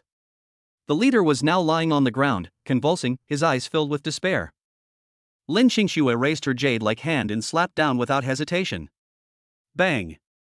The wicked leader of the Nine Heavens Temple didn't even have time to utter a scream before he turned into a cloud of blood mist. Having personally killed an enemy, Lin Xingxue felt that the resentment that had been suppressed in her heart for many years had finally dissipated considerably. Without the slightest hesitation, Lin Xingyao raised her jade-like hand, and several sharp beams of light flashed. Several cultivators from the Nine Heavens Divine Palace followed in the footsteps of their former leader, their bodies and souls annihilated. Chu Tiange did not stop them from doing so. These scum of the Nine Heavens Temple deserved to die. It would be a good thing if they could take revenge themselves and vent their frustrations. A moment later, Chu Tiange withdrew his divine sense. He had already obtained the information he wanted from the memories of these cultivators from the Nine Heavens Divine Palace. Unfortunately, this Dragon Burial Valley stronghold, although it imprisoned many cultivators from the Yaoguang realm, was not a suitable location for this purpose. However, none of the core clansmen that Lin Xingyao and Lin Xingxue particularly cared about were among them. It seems that those truly important figures are either imprisoned at the Nine Heavens Divine Palace's branch headquarters in the Yaoguang realm, or have already been transported directly back to the Nine Heavens Divine Palace's main headquarters. This outpost is no longer of any value, Chu Tiange said calmly. His eyes were indifferent, as if he were looking at a group of real ants, and he casually waved his hand. An invisible force of annihilation instantly swept across the entire Dragon Burial Valley stronghold.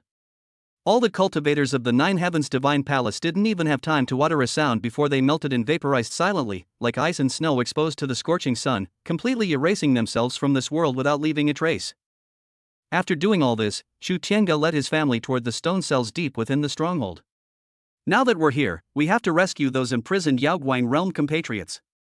As for the so-called rare resources within this base, Chu Tiange glanced at it casually and quickly lost interest.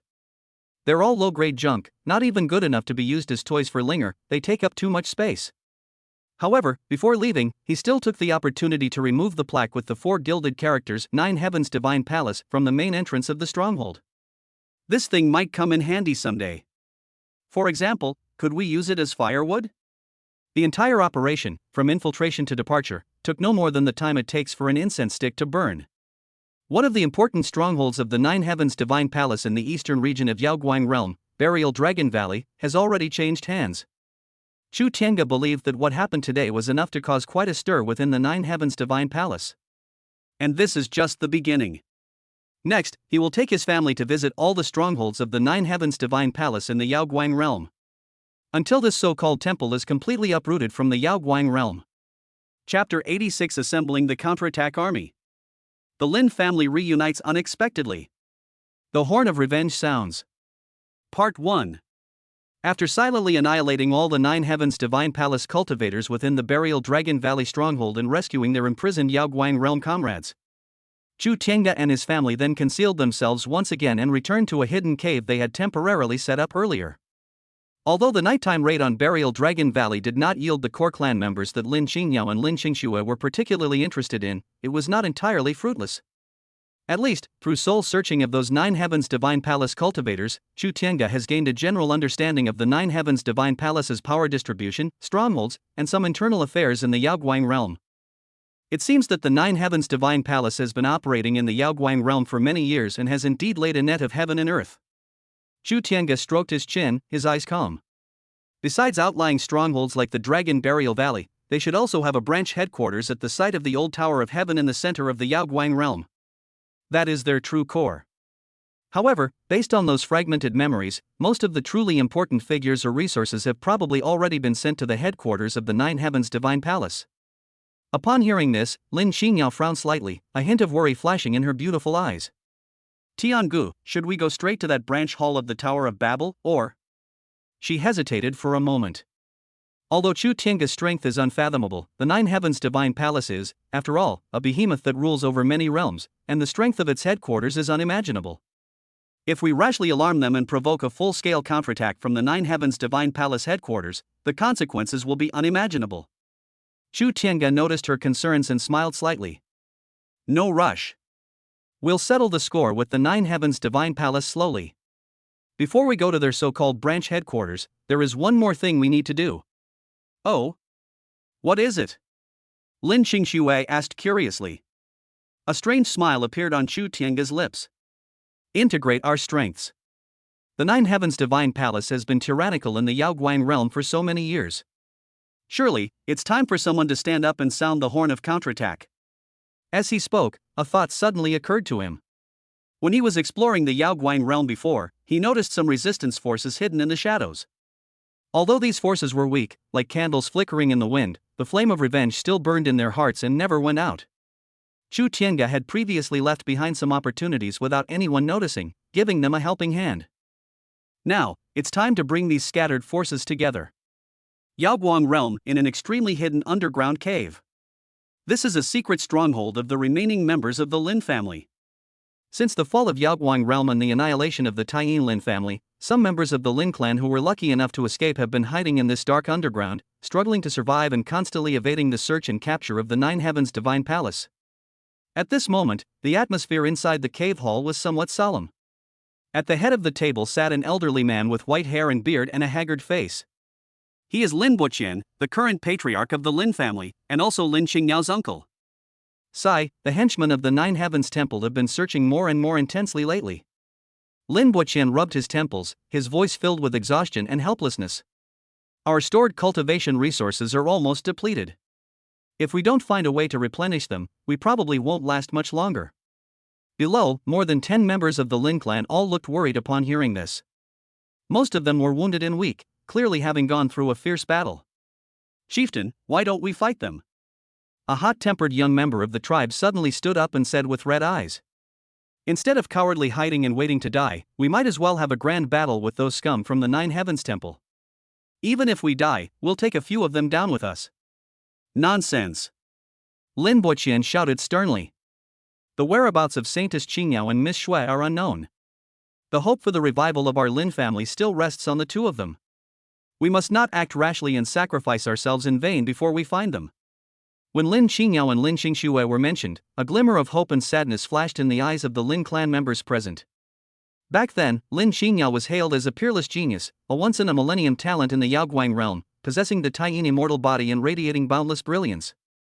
Everyone thought she would lead the Lin family to an even brighter future. Who would have thought that fate would be so cruel to a beautiful woman, and the invasion of the Nine Heavens Divine Palace would turn everything into nothing? I wonder how Qingyao and the others are doing now. A beautiful middle-aged woman sighed softly. She was Lin Qingyao's cousin. Just then, a soft sound of footsteps came from outside the cave. Who is it? Lin Buqian's expression changed, and he suddenly stood up and shouted sternly. The other members of the Lin clan inside the cave also unleashed their magical weapons, as if facing a formidable enemy.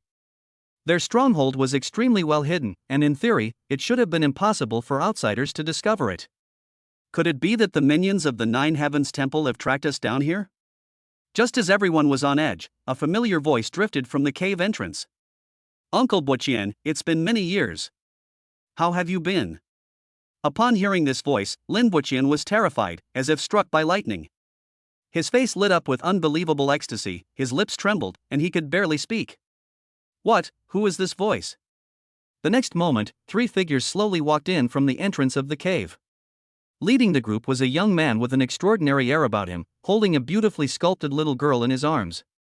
Beside him were 2 stunningly beautiful women, each more breathtaking than the last. One of them, dressed in white, with a cool and aloof demeanor like the moon, was none other than Lin Xingyao, whom they had just been discussing. Xingyao. It is the holy maiden Xingyao. And there's the snow maiden. Upon seeing the newcomer's appearance, all the Lin clan members inside the cave were stunned. They stood frozen in place, as if petrified. Lin Wuqian, in particular, was moved to tears and trembled with emotion. Xingyao, is it really you?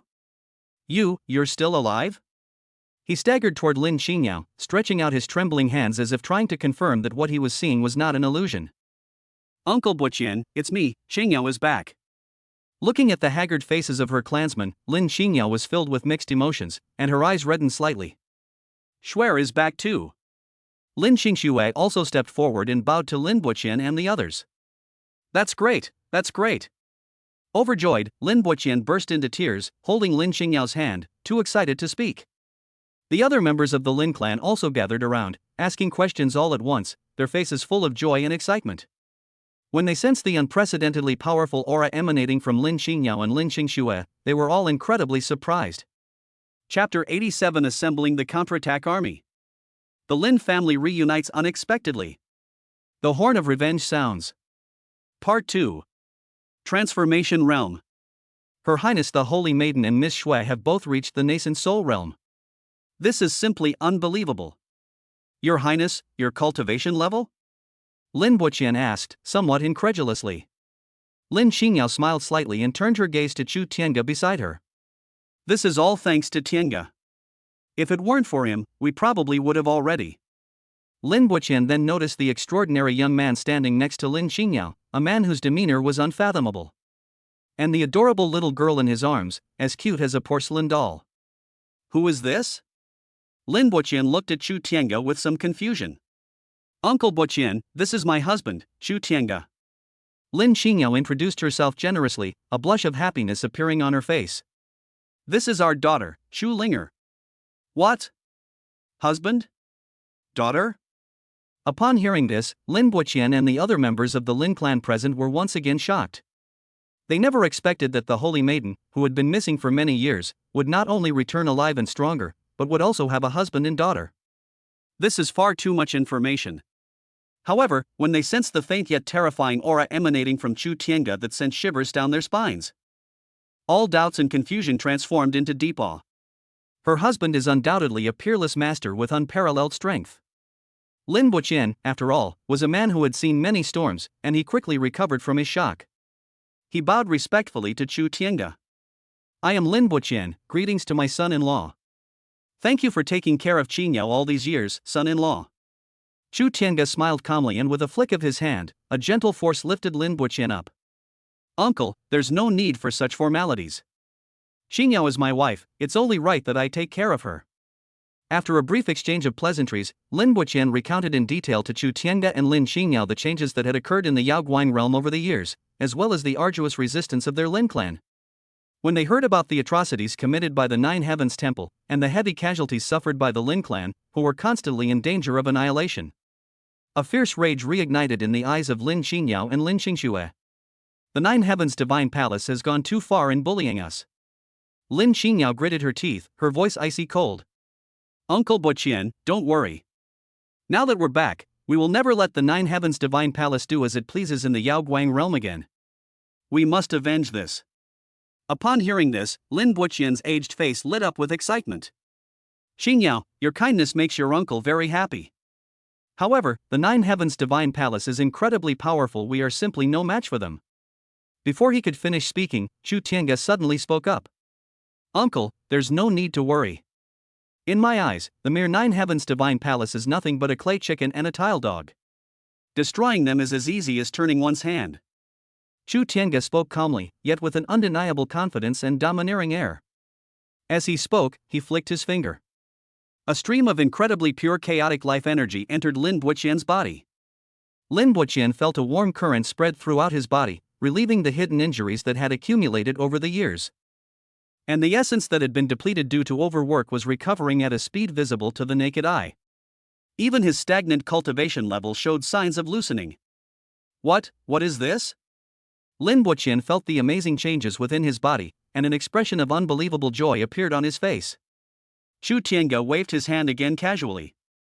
A huge pile of top-grade pills, spiritual fruits, and rare treasures, radiating various colors of light and dazzling the eye, appeared in the cave hall like a small mountain. What 9-turn golden elixir, what 10,000-year spiritual milk, what enlightenment immortal tea. Each and every one of them is an unparalleled treasure that would make top experts fight tooth and nail for it. At this moment, however, it was piled up on the ground by Chu Tiange like trash. Take these pills and resources and use them first. I have plenty of cultivation techniques here, I guarantee they're better than anything your Lin family has. Chu Tiange said casually. Seeing this miraculous scene before them, Lin Boqian and the Lin clan members present were completely stunned and numb. They opened their mouths wide, unable to utter a single word for a long time. This son-in-law? No, just who is this senior? He can easily cure chronic diseases that have plagued him for years, and he can easily produce such a massive amount of top-tier cultivation resources. Such methods are simply unheard of and unseen. The way they looked at Chu Tiange had completely transformed from initial awe to fanatical worship. This is hardly a peerless master. This is clearly a god walking among humans, a savior who has come to save their Yaoguang realm. Thank you so much for your great kindness, senior. Lin Boqian came to his senses and led all the members of the Lin clan to kneel down and perform a full prostration to Chu Tiange. This time, Chu Tiange did not stop them. He knew that to truly win over these people, it was essential to appropriately demonstrate both strength and favor. Get up, everyone. Chu Tiange said calmly. From today onwards, your Lin family will be under my protection, Chu Tiange. I will personally settle the accounts with the Nine Heavens Divine Palace. And what you need to do is to improve your strength as soon as possible, and then take back everything that belongs to you. With Chu Tiange's help, the remaining forces of the Lin family began to recover at an astonishing speed. A large amount of top-tier cultivation resources were poured in like they were free, coupled with Chu Tiange's occasional personal guidance and those top-tier cultivation techniques that far surpassed the level of the Yaoguang realm. These Lin clan members, who were originally exhausted, all seemed to have undergone a complete transformation, and their cultivation advanced by leaps and bounds. At the same time, Chu Tiange, in the name of Lin Xingyao, began to contact and integrate other hidden resistance forces in the Yaoguang realm. With his unpredictable methods and the appeal of Saintess Lin Xingyao, soon, a revenge army, centered around the Lin family and gathering the remaining forces from all sides of the Yaoguang realm, began to take shape.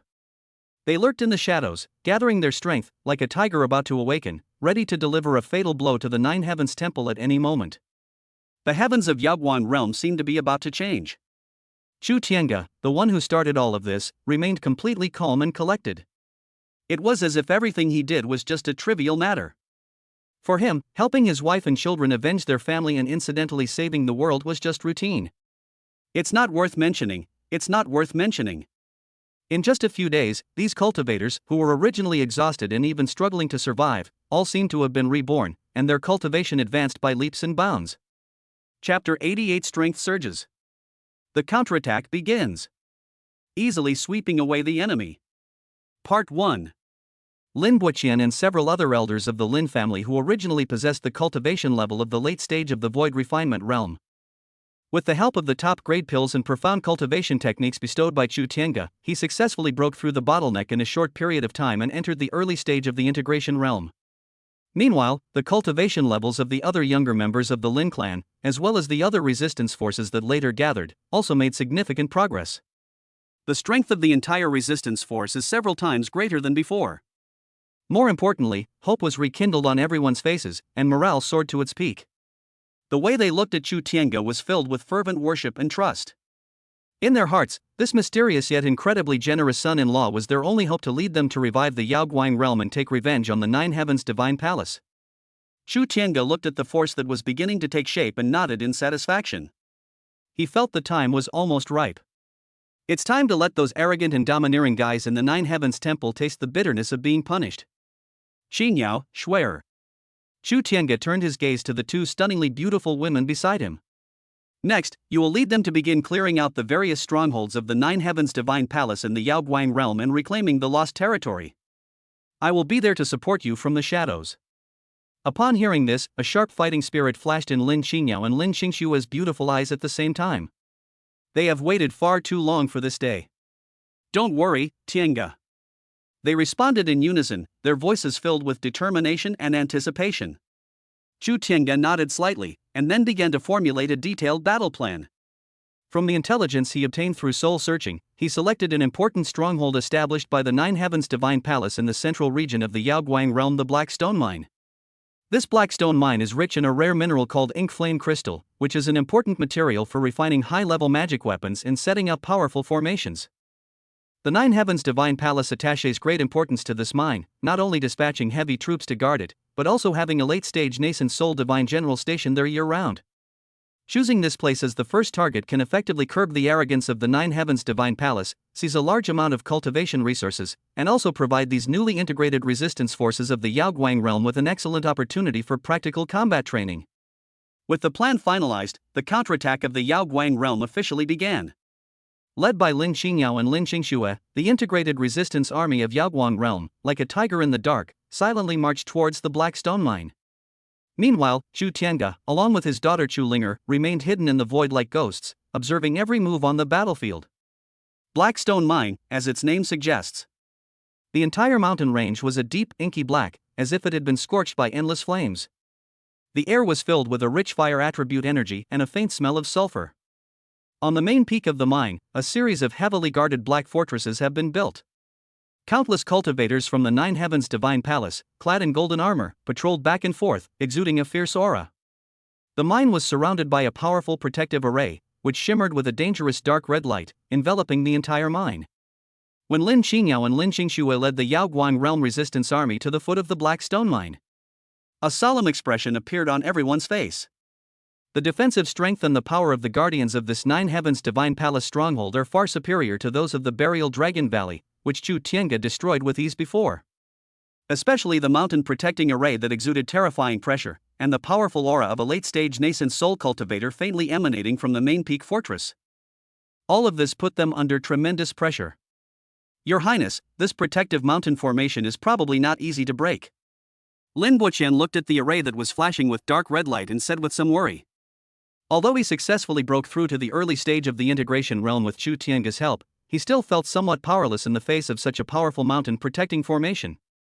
Lin Xingyao's beautiful eyes narrowed slightly, and she was about to speak. Suddenly, something unexpected happened. The once radiant and imposing protective array of the mountain suddenly dimmed without warning. The mysterious runes that formed the array also collapsed as if they had lost their power. In the blink of an eye, the powerful protective array that could withstand the combined attack of several nascent soul stage cultivators had vanished without a trace. It was as if it had never existed. What's going on? Lin Buqian and the Yaoguang realm cultivators present were all dumbfounded, their faces filled with disbelief. Lin Xingyao and Lin Xingxue exchanged a knowing smile. Without a doubt, this must be Chu Tiange's doing. Only he could possess such unpredictable and extraordinary abilities, making all the array formations in the world seem insignificant. The tortoise shell of the Nine Heavens Temple has been broken. Lin Xingyao drew the Taiyin divine sword from her waist, pointing it at the Black Stone Mine, her voice clear and firm. Gentlemen, follow me into the fray, reclaim our homeland, and avenge our fallen comrades. Kill. Fight for the Yaoguang realm. To avenge my deceased loved ones. After a brief moment of shock, the resisting cultivators of Yaoguang realm erupted in a deafening roar. They followed behind Lin Xingyao and Lin Xingxue, rushing towards the Black Stone Mine. Without the barrier of the mountain protecting formation, they quickly engaged in close combat with the Nine Heavens Divine Palace cultivators within the stronghold. Enemy attack. You audacious madman, how dare you trespass on the stronghold of my Nine Heavens Divine Palace? You're courting death.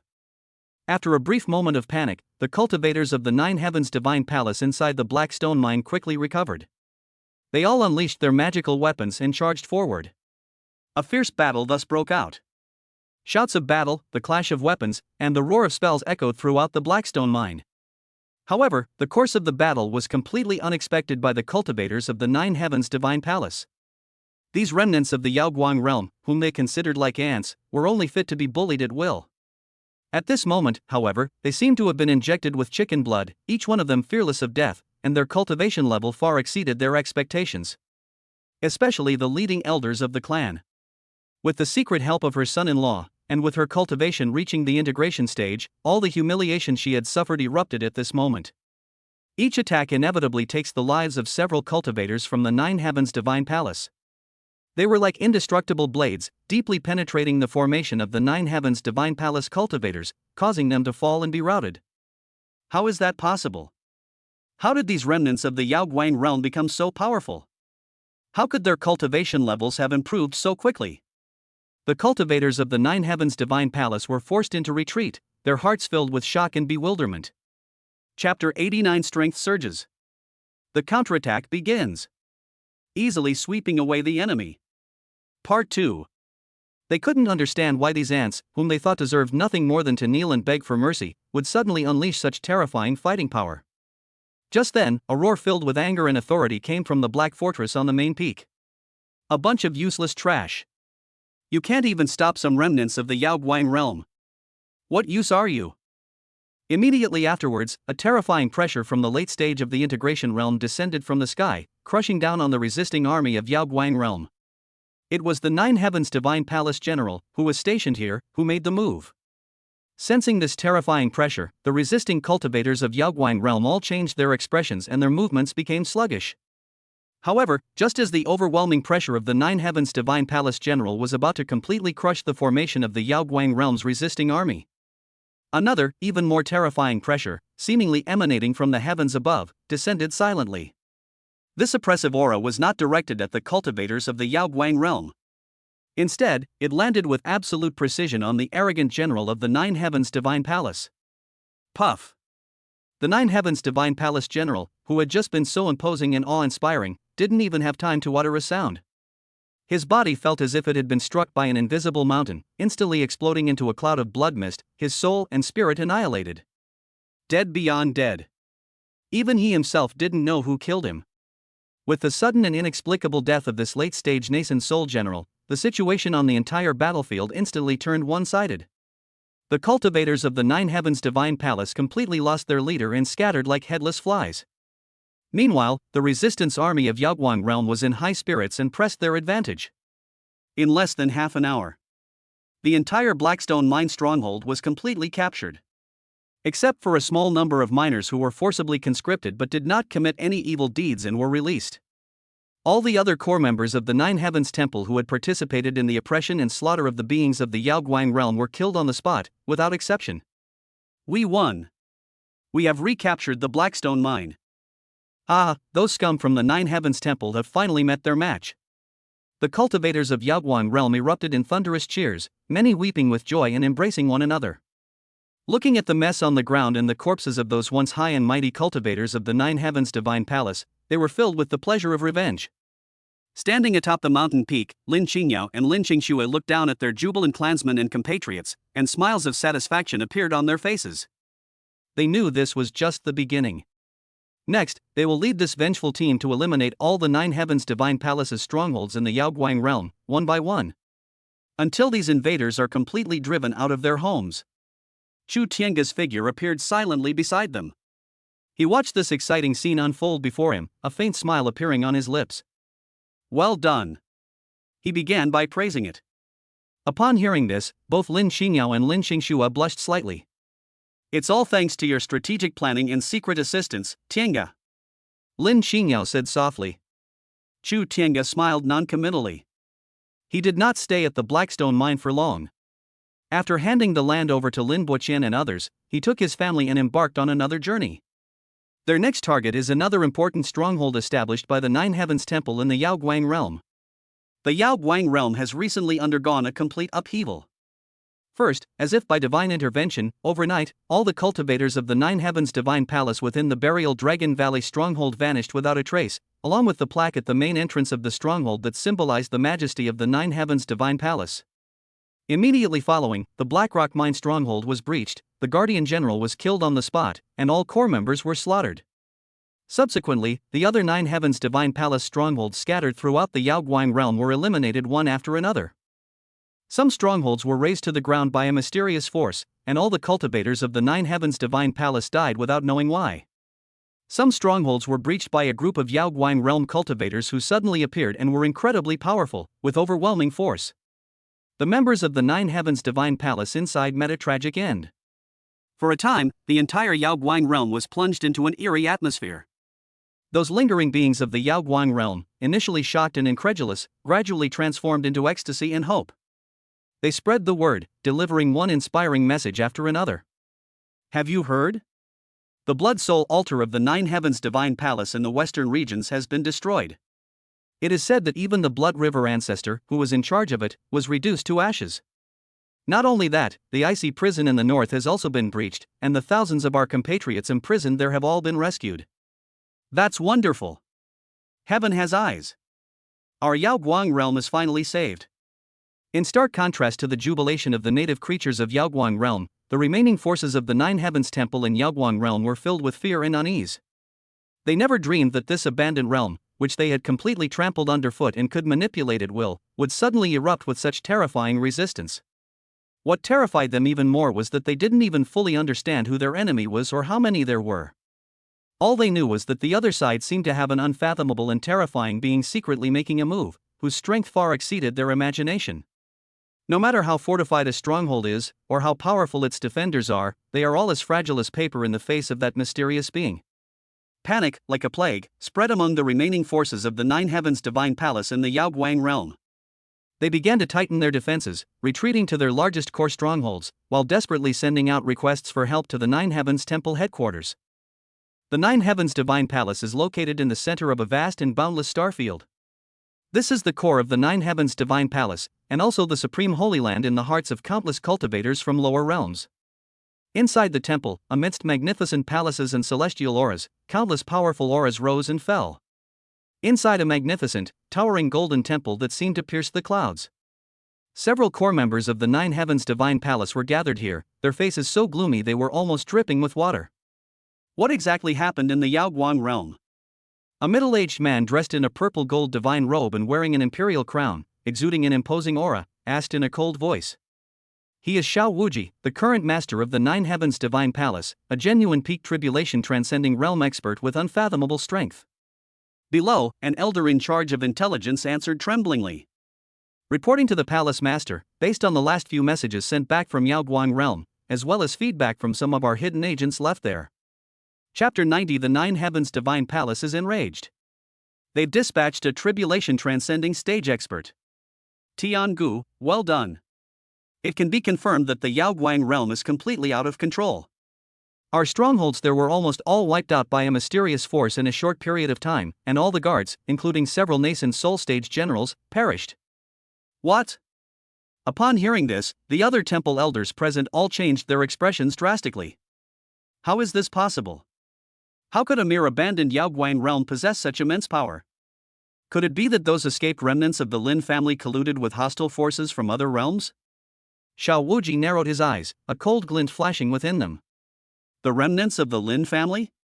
They're just a bunch of stray dogs. Even if they managed to escape, they couldn't possibly cause such a big stir in such a short time. It seems that a more powerful being has intervened in the affairs of the Yaoguang realm. No matter who it is, anyone who dares to challenge the majesty of my Nine Heavens Divine Palace must pay the price. A hot-tempered red-haired elder slammed his fist on the table and shouted angrily. Palace Master, please give the order. I am willing to personally lead the team to Yaoguang realm to exterminate those reckless madmen and restore the divine power of my temple. Xiao Wuji pondered for a moment before slowly speaking. Although Yaoguang realm is only a lower realm, it is still within the grasp of my Nine Heavens Divine Palace and cannot be lost. Moreover, the item that was looted from the Yaoguang realm back then is of vital importance to my temple, and we must not allow any accidents to happen to it. Pass on my orders. A cold glint flashed in Xiao Wuji's eyes.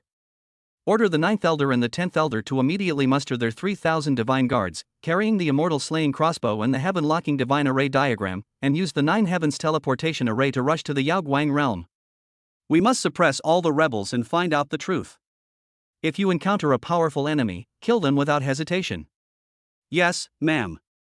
The 2 elders, whose auras had also reached the early stage of the tribulation transcending realm, responded in unison. A chilling killing intent flashed in their eyes. It's just a rebellion in a lower realm, yet it requires the efforts of 2 tribulation transcending stage elders, 3,000 elite divine guards, and even the use of powerful weapons like the immortal slaying crossbow and the heaven-locking divine array diagram. This is like using a sledgehammer to crack a nut. However, since it was the temple master's order, they naturally dared not neglect it. Soon, the elite forces of the Nine Heavens Divine Palace were assembled. Led by two elders at the Tribulation Transcending stage, they marched in a mighty force through a special interdimensional teleportation array toward the distant Yaoguang realm. They vowed to use swift and decisive measures to completely crush all resistance forces in the Yaoguang realm, so that those ignorant ants would understand what true despair meant.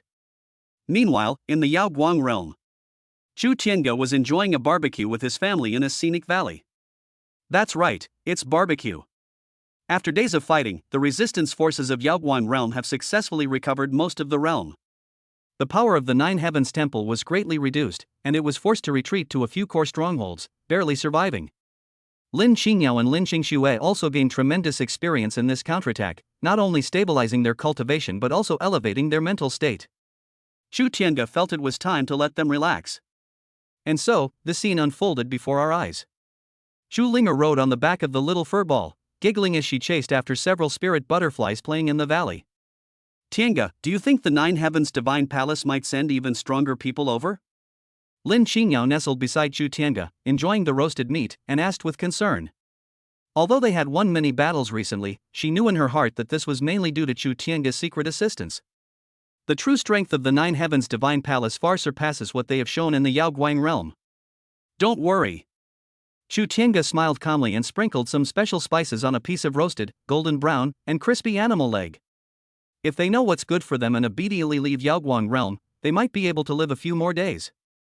If they remain obstinate and dare to send people to their deaths, then I don't mind sending their entire temple on its way ahead of time. His tone was calm, yet it carried an air of unparalleled confidence and domineering presence. Just then, Chu Tiange's eyebrows suddenly twitched slightly. He raised his head, gazing at the distant horizon, a playful smile playing on his lips. He, speak of the devil, and he appears. It seems that those old guys in the Nine Heavens Divine Palace can't sit still anymore. Finally, something interesting is happening. Upon hearing this, Lin Qingyao and Lin Qingxue felt a chill run down their spines. They followed Chu Tiange's gaze, but could see nothing. But they could clearly feel an extremely terrifying, suffocatingly powerful pressure. It was rapidly sweeping towards their location from the distant horizon. The pressure was far stronger than any of the nascent soul stage generals they had encountered before. Wow, what a terrifying aura! Lin Qingxue's pretty face paled slightly, and her voice trembled a little. There are at least 2 tribulation transcending stage experts, and there are also quite a few other powerful individuals. Lin Qingyao's expression also turned serious. Although she had broken through to the nascent soul realm and entered the early stage of void refinement with Chu Tiange's help, her strength had greatly improved and she was no longer the same as before. But when faced with legendary tribulation transcending stage experts, they are still like ants. Tiange, what is this? They looked at Chu Tiange with some concern. Chu Tiange remained calm and composed, even offering a piece of roasted spirit meat to Chu Linger's lips. My dear daughter, have another piece, so you can grow tall. He patted Lin Qingyao and Lin Qingxue on the shoulders reassuringly and smiled. Don't worry, they're just a bunch of slightly stronger ants, nothing to be concerned about. It seems our leisurely barbecue party can't continue. Fine, let me keep them company and have some fun. It can be considered a warm-up before a direct confrontation with the Nine Heavens Divine Palace. Chu Tiange stood up, stretched, and a hint of excitement flashed in his eyes. Choose a suitable area for battle and properly meet these guests who have come from afar. Soon, the pursuing army of the Nine Heavens Divine Palace descended upon the Yaoguang realm through a special spatial passage. As soon as they appeared, they sensed the lingering aura left behind by the destruction of various strongholds in the Yaoguang realm. There it is. The ninth elder, who was in the lead, had a cold glint in his eyes and immediately locked onto the direction where Lin Qingyao's family was located. Humph, you ignorant fool, daring to provoke my Nine Heavens Divine Palace. Today is your death day. With a roar, he led the thousands of divine guards behind him, along with the 10 elders, transforming into streaks of light as they charged menacingly towards the valley where Chu Tiange was located. Chapter 91. The Tribulation Transcending Stage is strong? Tian Gu exhaled a breath. All enemies were annihilated.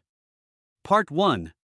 An ultimate clash that will determine the fate of the Yaoguang realm and foreshadow the end of the Nine Heavens Divine Palace is about to erupt. Chu Tiange and his family stood leisurely in the valley. He calmly watched the Nine Heavens Divine Palace procession on the horizon, which exuded an aura of world-destroying power, a cold smile playing on his lips. Has it finally arrived? Hopefully, you can let me have some fun. The army of the Nine Heavens Divine Palace descended menacingly over the valley where Chu Tiange was located. Leading the group were the 9th Elder and the 10th Elder of the Nine Heavens Divine Palace. These two are genuine mid-stage tribulation transcending experts, and are considered to be highly respected and powerful figures within the Nine Heavens Divine Palace. Behind them, 3,000 divine guards, clad in golden armor and wielding standard divine weapons, formed a formidable battle formation, their murderous aura soaring to the heavens. Every member of the Divine Guard army, even the one with the lowest cultivation level, has reached the early stage of the integration realm. Such a powerful force is enough to sweep across any lower realm and crush all resistance into dust.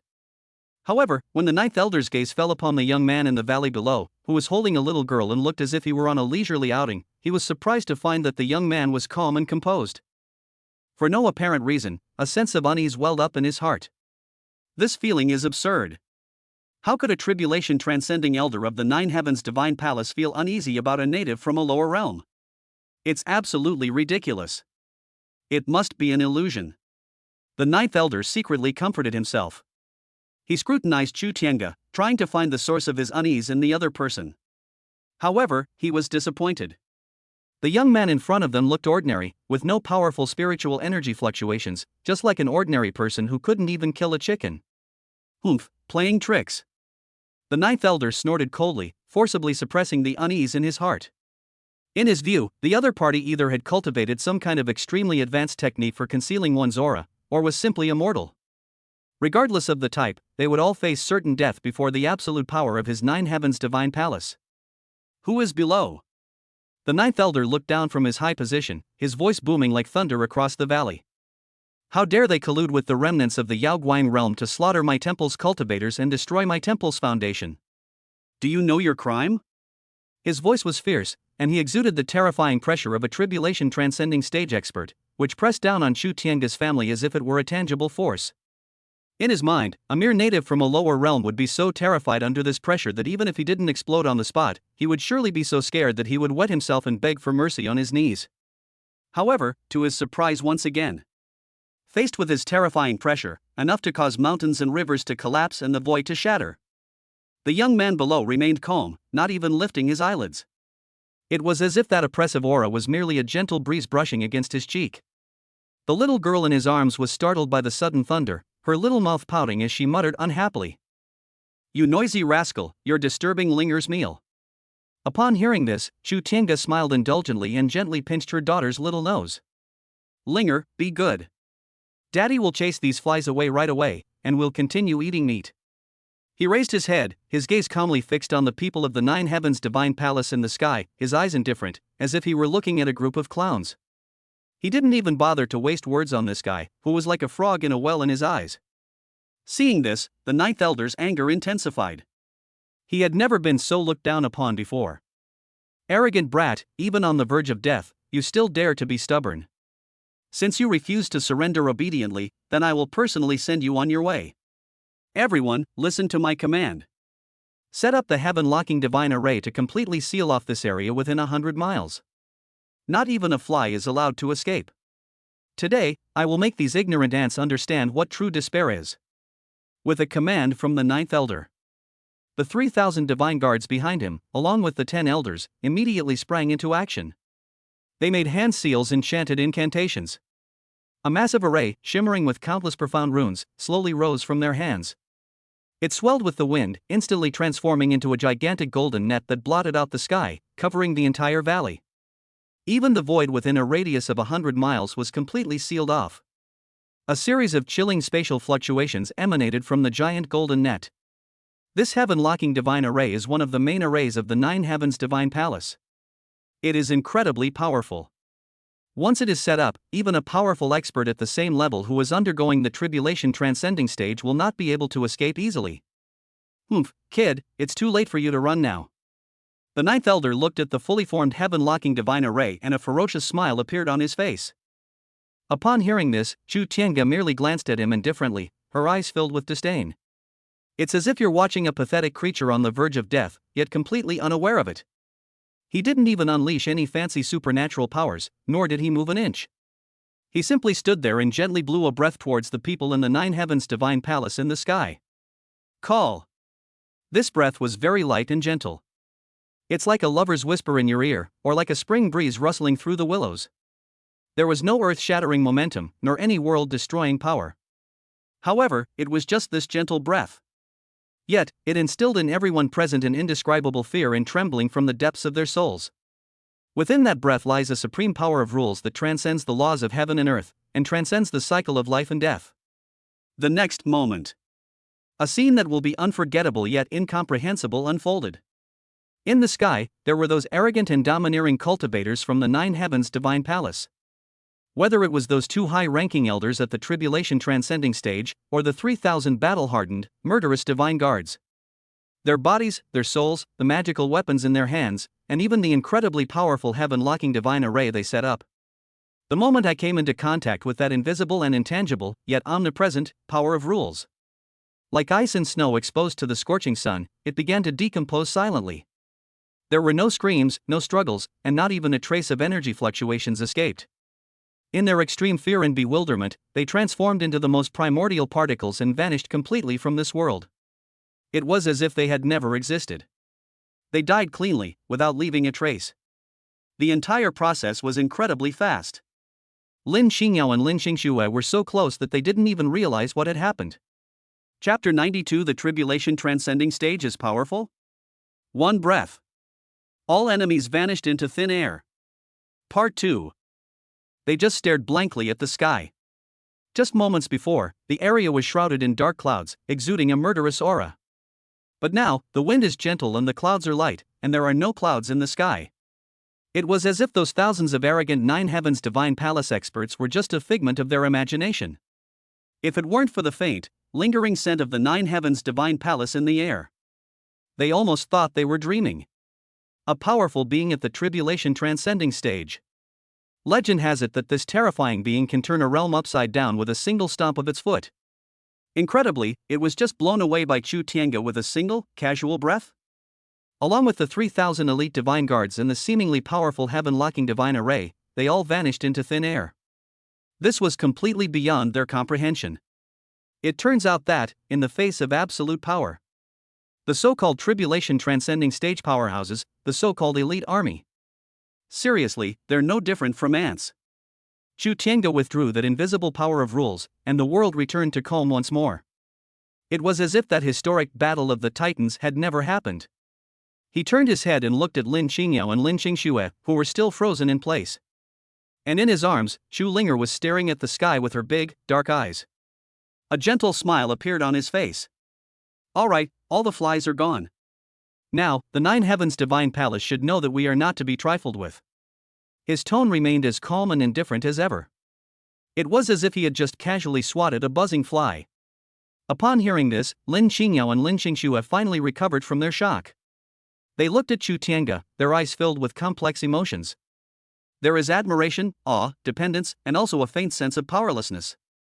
It turns out that their pride and joy were still so insignificant in front of Chu Tiange. However, this sense of powerlessness was quickly replaced by a strong feeling of happiness and security. Having such an incredibly powerful man to rely on. What else do they have to worry about? Nine Heavens Divine Palace. Inside the Divine Firmament Palace. The atmosphere was so oppressive it felt like it could drip water. Palace Master Xiao Wuji sat on his throne, his face as gloomy as the sky before a storm. Below, the temple elders were silent as cicadas in winter, not daring to even breathe loudly. Just now, they received a message that they could not believe, a message that even made their souls tremble. The 9th Elder and 10th Elder, along with their 3,000 divine guards, were dispatched to the Yaoguang realm to carry out a cleanup mission. Completely annihilated. It vanished without a sound, without even a ripple. Like a stone sinking into the sea, it didn't even make a ripple. Inside the temple, the disciple responsible for guarding the elder's soul lamp rushed in, his face pale, and reported the news. Palace Master, the soul lamps of the 9th Elder and the 10th Elder are shattered, all of them are shattered. It's broken? Xiao Wuji's pupils suddenly contracted. The shattering of the soul lamp signifies the complete annihilation of the soul and spirit, leaving no chance for reincarnation. How is that possible? Those were 2 elders at the mid-stage of the tribulation transcending realm, plus 3,000 elite divine guards, and 2 powerful weapons at their disposal. Let alone a mere lower-level realm, it could easily dominate even a powerful sect of the same level. How could they have suffered such a complete and bizarre defeat? Investigate for me. Xiao Wuji practically spat out those words through clenched teeth, his voice filled with boundless rage and a hint of barely perceptible fear. I must know what exactly happened in the Yao Guang realm. Who is this person who dares to oppose my Nine Heavens Divine Palace? He had a vague premonition. The Nine Heavens Divine Palace seems to have provoked a terrifying being that they simply cannot afford to offend. Meanwhile, in the Yao Guang realm, those remnants of the Nine Heavens Temple who were originally hiding in their various strongholds and putting up a stubborn resistance. Almost at the same time, they sensed a terrifying aura that terrified them, which flashed by from the distant horizon. Then, to their horror, they discovered the life force of those reinforcements vanished into thin air. It was as if they had been completely wiped out of this world by an invisible hand. No, that's impossible. Elder Ninth and Elder 10 are powerful figures in the tribulation transcending stage. How could this be? How could it just disappear like that? In an instant, the entire Yao Guang realm, and all the remaining forces of the Nine Heavens Divine Palace, were plunged into unprecedented chaos and fear. Their last reliance, their last hope, just like that, gone? How can we fight like this? Are you going to use your head to hit someone? Some quick-thinking individuals have already begun quietly packing their belongings, preparing to slip away and make a hasty retreat. Others, however, were completely plunged into despair, wandering aimlessly around the stronghold like headless flies, utterly lost and confused. At the top of the valley, Chu Tiange looked down at the remnants of the Nine Heavens Divine Palace below, who were panicking like ants on a hot pan, and a faint smile appeared on his lips. It seems to be working quite well. He turned to look at Lin Xingyao and Lin Xingxue beside him and smiled. Strike while the iron is hot and kill him. Now, it's time to clean up all this trash thoroughly. Upon hearing this, Lin Xingyao and Lin Xingxue's beautiful eyes immediately lit up. They have waited far too long for this day. Tiange, we'll listen to you. Chu Tiange nodded, his gaze sweeping over the Yao Guang realm resistance forces below, who were also filled with ecstasy and excitement due to the annihilation of the Nine Heavens Divine Palace reinforcements. Everyone, heed my command. Target all of the Nine Heavens Divine Palace's strongholds in the Yao Guang realm. Counterattack, begin now. His voice was calm, yet carried an undeniable air of authority. Counterattack. Counterattack. Kill all the scum of the Nine Heavens Divine Palace to avenge our dead relatives. Charge. In an instant, the entire Yao Guang realm was in an uproar. Countless figures surged forth from all directions, launching a fierce attack on the Nine Heavens Temple strongholds that had once filled them with despair and fear. Chu Tiange, meanwhile, leisurely carried Chu Linger, following behind Lin Xingyao and Lin Xingxue, as if they were truly on a picnic. In his words, this was a minor matter, and he didn't need to personally intervene. It's good to let them practice and gain some practical experience. That is indeed the case. After losing the deterrent effect of 2 tribulation stage elders and 3,000 divine guards, the remaining forces of the Nine Heavens Divine Palace in the Yao Guang realm are nothing but a rabble, utterly vulnerable. They were already terrified by Chu Tiange's unpredictable and mysterious methods. Chapter 93, Sweep away the remaining enemies. Rescue the clan. The Yao Guang realm begins reconstruction. Now, they face the Yao Guang army, whose morale is high and who are eager for revenge. It collapses almost instantly. One stronghold after another was easily breached. One by one, the once arrogant and domineering cultivators of the Nine Heavens Divine Palace were either beheaded and executed or fled in disarray. The entire Yao Guang realm was immersed in a sense of vengeance and joy at reclaiming lost territory. Of course, there were also some fools who tried to resist to the end, or who relied on their superior cultivation to try to break through and escape. Chu Tiange usually doesn't bother with words to people like that. It instantly annihilated them, leaving them utterly dead. Occasionally, he would get the urge to personally uproot some well-hidden strongholds. Incidentally, rescue some important figures from the Yao Guang realm who were imprisoned by the Nine Heavens Divine Palace. Among them were some of the core elders of the Lin family back then. When Lin Xingyao saw these elders who were once full of vigor but were now on their deathbeds, she could no longer hold back and tears streamed down her face. Xingyao, is it really you? Child, you're still alive, that's wonderful, that's wonderful. The rescued members of the Lin family looked at Lin Xingyao, who had grown into a graceful young woman and whose cultivation had improved rapidly. For a moment, tears streamed down his face, and he was overwhelmed with emotion. After learning the whole story, especially after learning that the person in front of him looked quite ordinary. The young man who had been silently following behind Lin Qingya was actually the one who had annihilated several reinforcements from the Nine Heavens Divine Palace. When the peerless master who single-handedly rescued them from an endless hell. They all knelt down and bowed deeply to Chu Tiange. Thank you so much for saving our lives, my benefactor. Our Lin family will never forget your kindness. Chu Tiange waved his hand, indicating that they didn't need to be so polite. He intervened mainly out of consideration for Lin Qingyao and Lin Qingxue. He didn't really care about their gratitude. Over time, the power of the Nine Heavens Divine Palace in the Yaoguang realm was gradually eroded and eradicated. Ultimately, thanks to Chu Tiange's unremitting efforts. This behemoth once regarded Yaoguang realm as its own backyard and acted arrogantly for several years. Finally, they were completely expelled from the Yaoguang realm. All the strongholds they established here were uprooted. All the crimes they committed here will vanish with their demise. In the realm of Yaoguang, true freedom was attained. At this moment, the entire Yaoguang realm was in an uproar. Countless surviving cultivators of the Yaoguang realm spread the news and cheered with joy. They regarded Chu Tiange's family as heroes who saved the entire Yaoguang realm, as godlike beings. Countless streams of faith converged on Chu Tiange. Although, this power of faith was of no use to Chu Tiange. But looking at those genuine smiles of gratitude and joy, he still found it quite interesting. Ding! Congratulations, host, for successfully liberating the Yaoguang realm and changing its fate. You have been granted a special sign-in opportunity. Would you like to sign in? Just then, the system notification sounded in Chu Tiange's mind. Sign in. Chu Tiange chose to confirm without hesitation. Ding, check-in successful. Congratulations to the host for obtaining a blueprint for an ancient sect. It can be used to quickly build a super sect that integrates attack, defense, spirit gathering, and inheritance. Ding, congratulations to the host for obtaining the Earth Vein Spirit Spring, which can be used to repair damaged earth veins and restore the spiritual energy of heaven and earth. Ding. Congratulations, host, you have obtained 1 million high-grade spirit stones and a vast amount of cultivation resources. A series of system notification sounds made Chu Tiange's lips curl into a slight smile once again. Not bad, not bad. These things came at just the right time.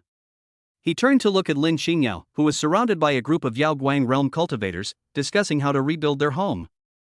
A hint of a smile flashed in his eyes. Lin Qingyao is the holy maiden of Yaoguang realm and a core member of the Lin family. After being driven out of the Nine Heavens Divine Palace, she naturally became the leader of the reconstruction work of Yaoguang realm. Although she wasn't very interested in it. But looking at those devastated homes and those people who were full of hope for the future, she still took on this responsibility without hesitation. Chu Tiange, with a wave of his hand, directly gave Lin Qingyao the sect construction blueprints, the Earth Vein Revival Spring, and a massive amount of cultivation resources that he had just obtained from signing in. They call it a harmonious partnership, where husband and wife work together to build a better home. Actually, I just wanted to be lazy. Lin Qingyao was both amused and exasperated by this. However, with the resources provided by Chu Tiange, the reconstruction of Yaoguang realm will undoubtedly be much easier. With the help of the sect's construction blueprints, one dilapidated city after another rose from the ground at a visible speed, becoming more magnificent and sturdy than ever before.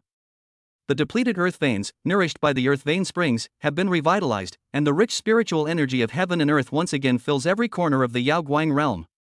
The surviving cultivators of the Yaoguang realm, with ample cultivation resources and a stable environment, also began to work hard to cultivate and restore their strength.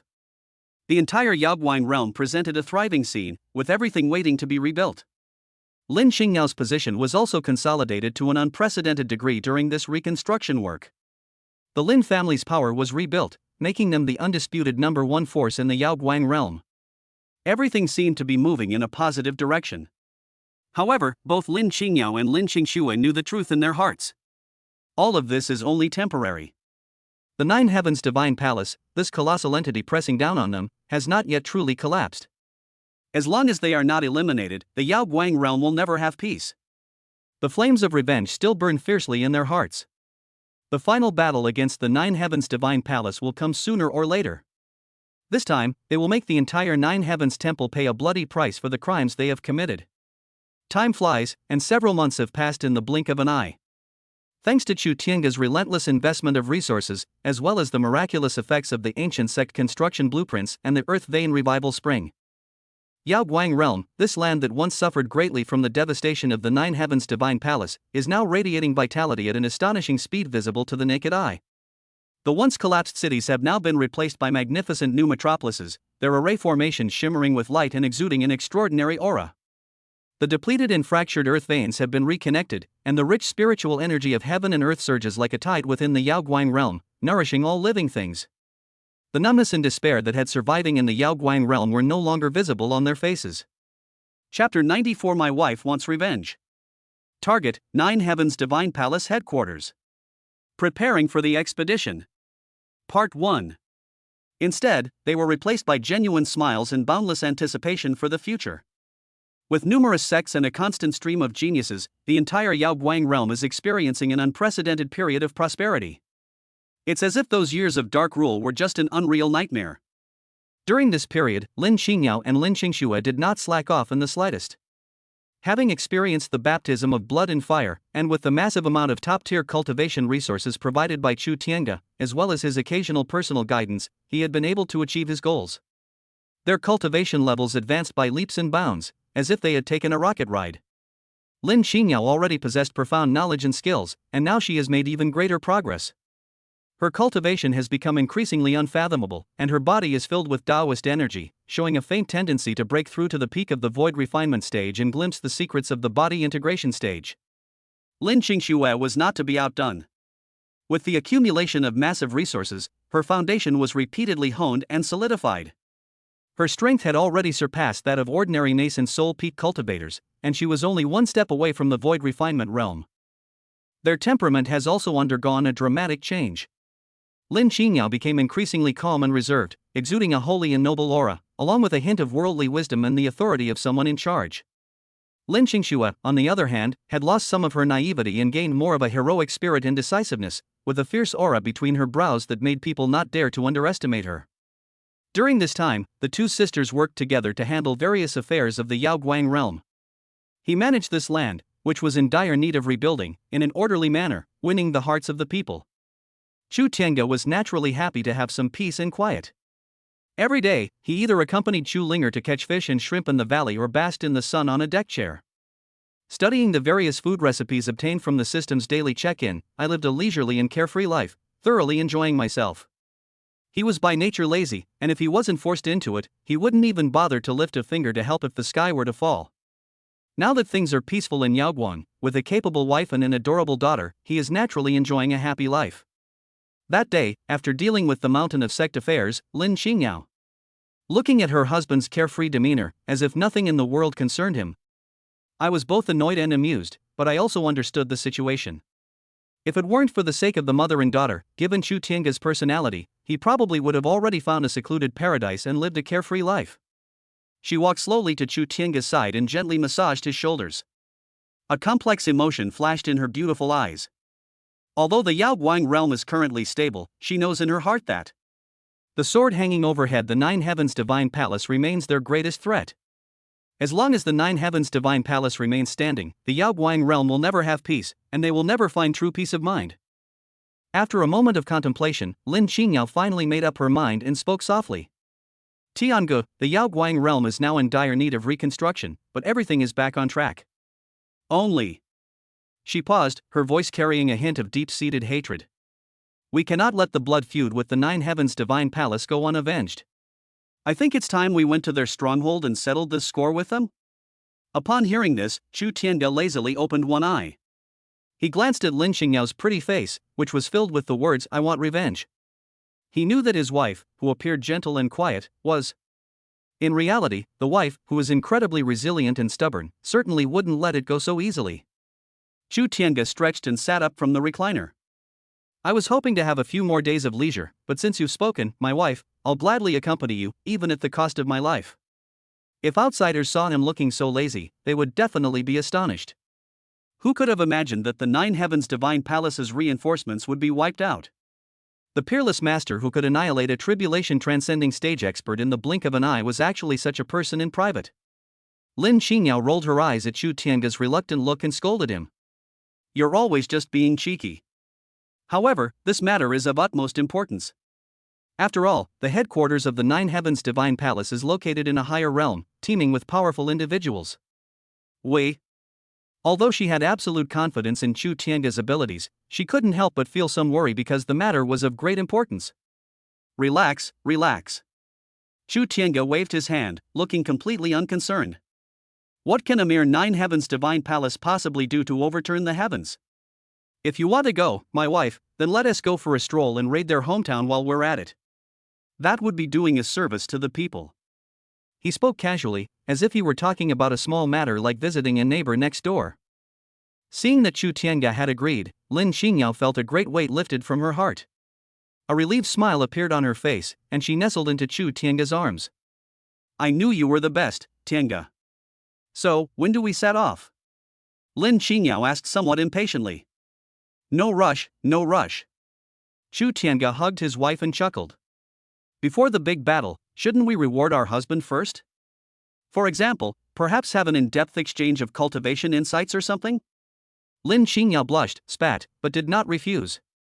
Some indescribable but harmonious preparatory activities are omitted here.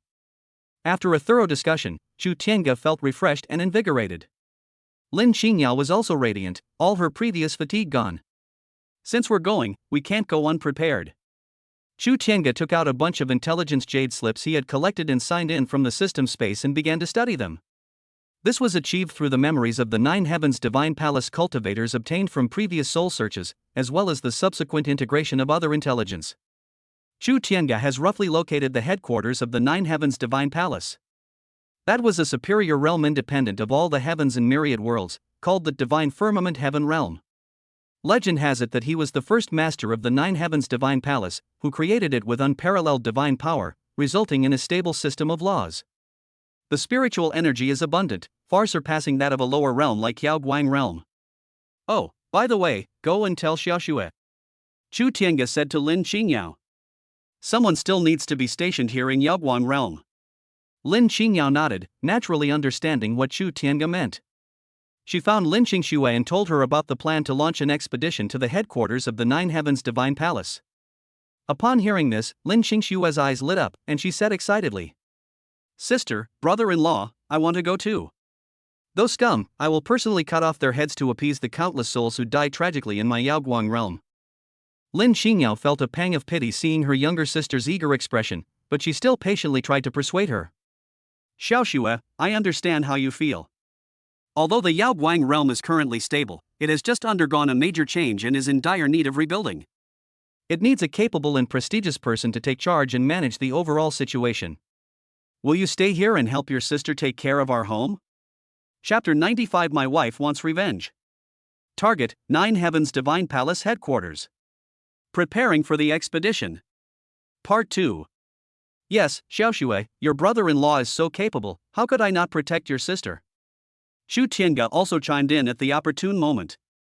Just stay home and relax.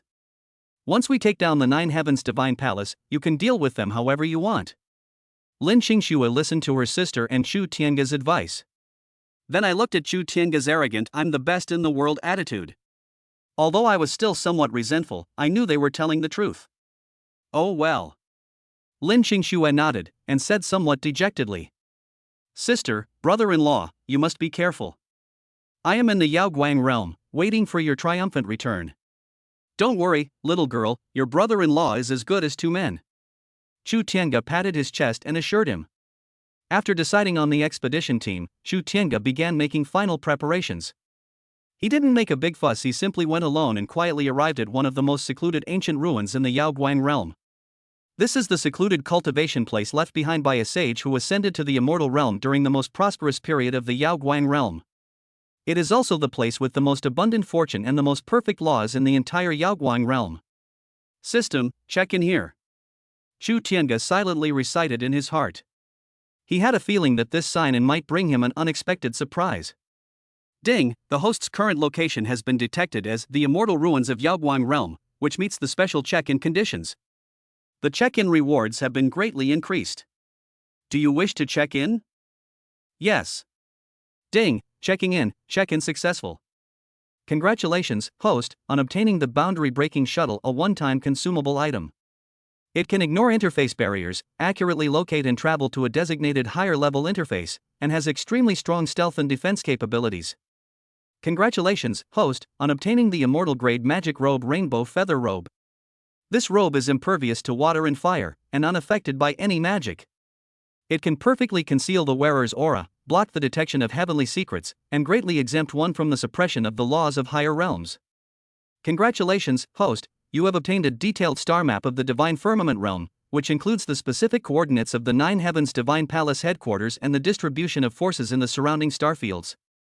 A series of system notifications brought a satisfied smile to Chu Tiange's face. Goodness! This was a good deal.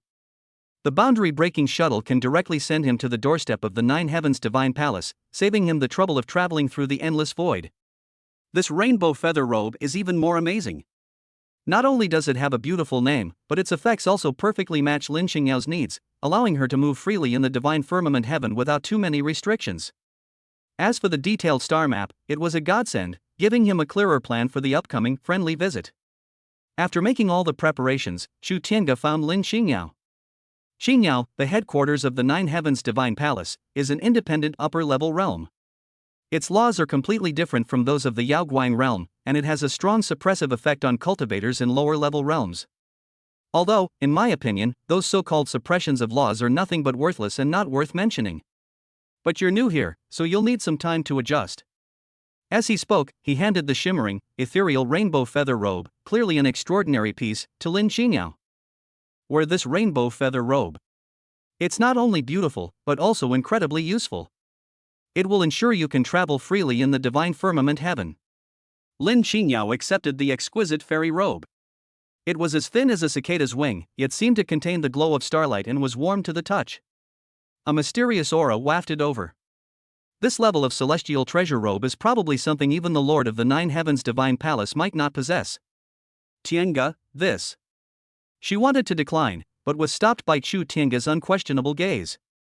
Chu Tiange simply smiled, reached out and tucked a strand of hair from her forehead behind her ear, and said softly, "Silly girl, why are you being so polite with me? Besides, my wife looks beautiful when she's dressed up, doesn't that make me happy? Just wear it without worry. With me here, the sky won't fall down." Afterwards, they bid a brief farewell to Lin Xingxue, Lin Buqian, and other high-ranking members of the Yaoguang realm. Lin Buqian and the others were extremely worried about Chu Tiange and Lin Xingyao's expedition to the headquarters of the Nine Heavens Divine Palace. But after witnessing Chu Tiange's unpredictable and extraordinary abilities, they knew that they had no right to offer any advice. All we can do is pray silently in our hearts that they will achieve a resounding victory and return in triumph. Chu Tiange was not entirely unprepared. Before he left, he laid out several incredibly powerful backup plans in the Yaoguang realm. This is enough to guarantee that even if some ignorant villains try to cause trouble in the Yaoguang realm while he is away, they will surely be annihilated and their bodies and souls will be destroyed. Everything is arranged. Chu Tiange brought Lin Xingyao with him, along with Chu Linger, who still clung to his side and refused to leave. And there was also that little furball, snuggled in Chu Linger's arms, fast asleep. The whole family, all together. Standing atop the rebuilt central holy city of Yaoguang realm. Chu Tiange's mind stirred.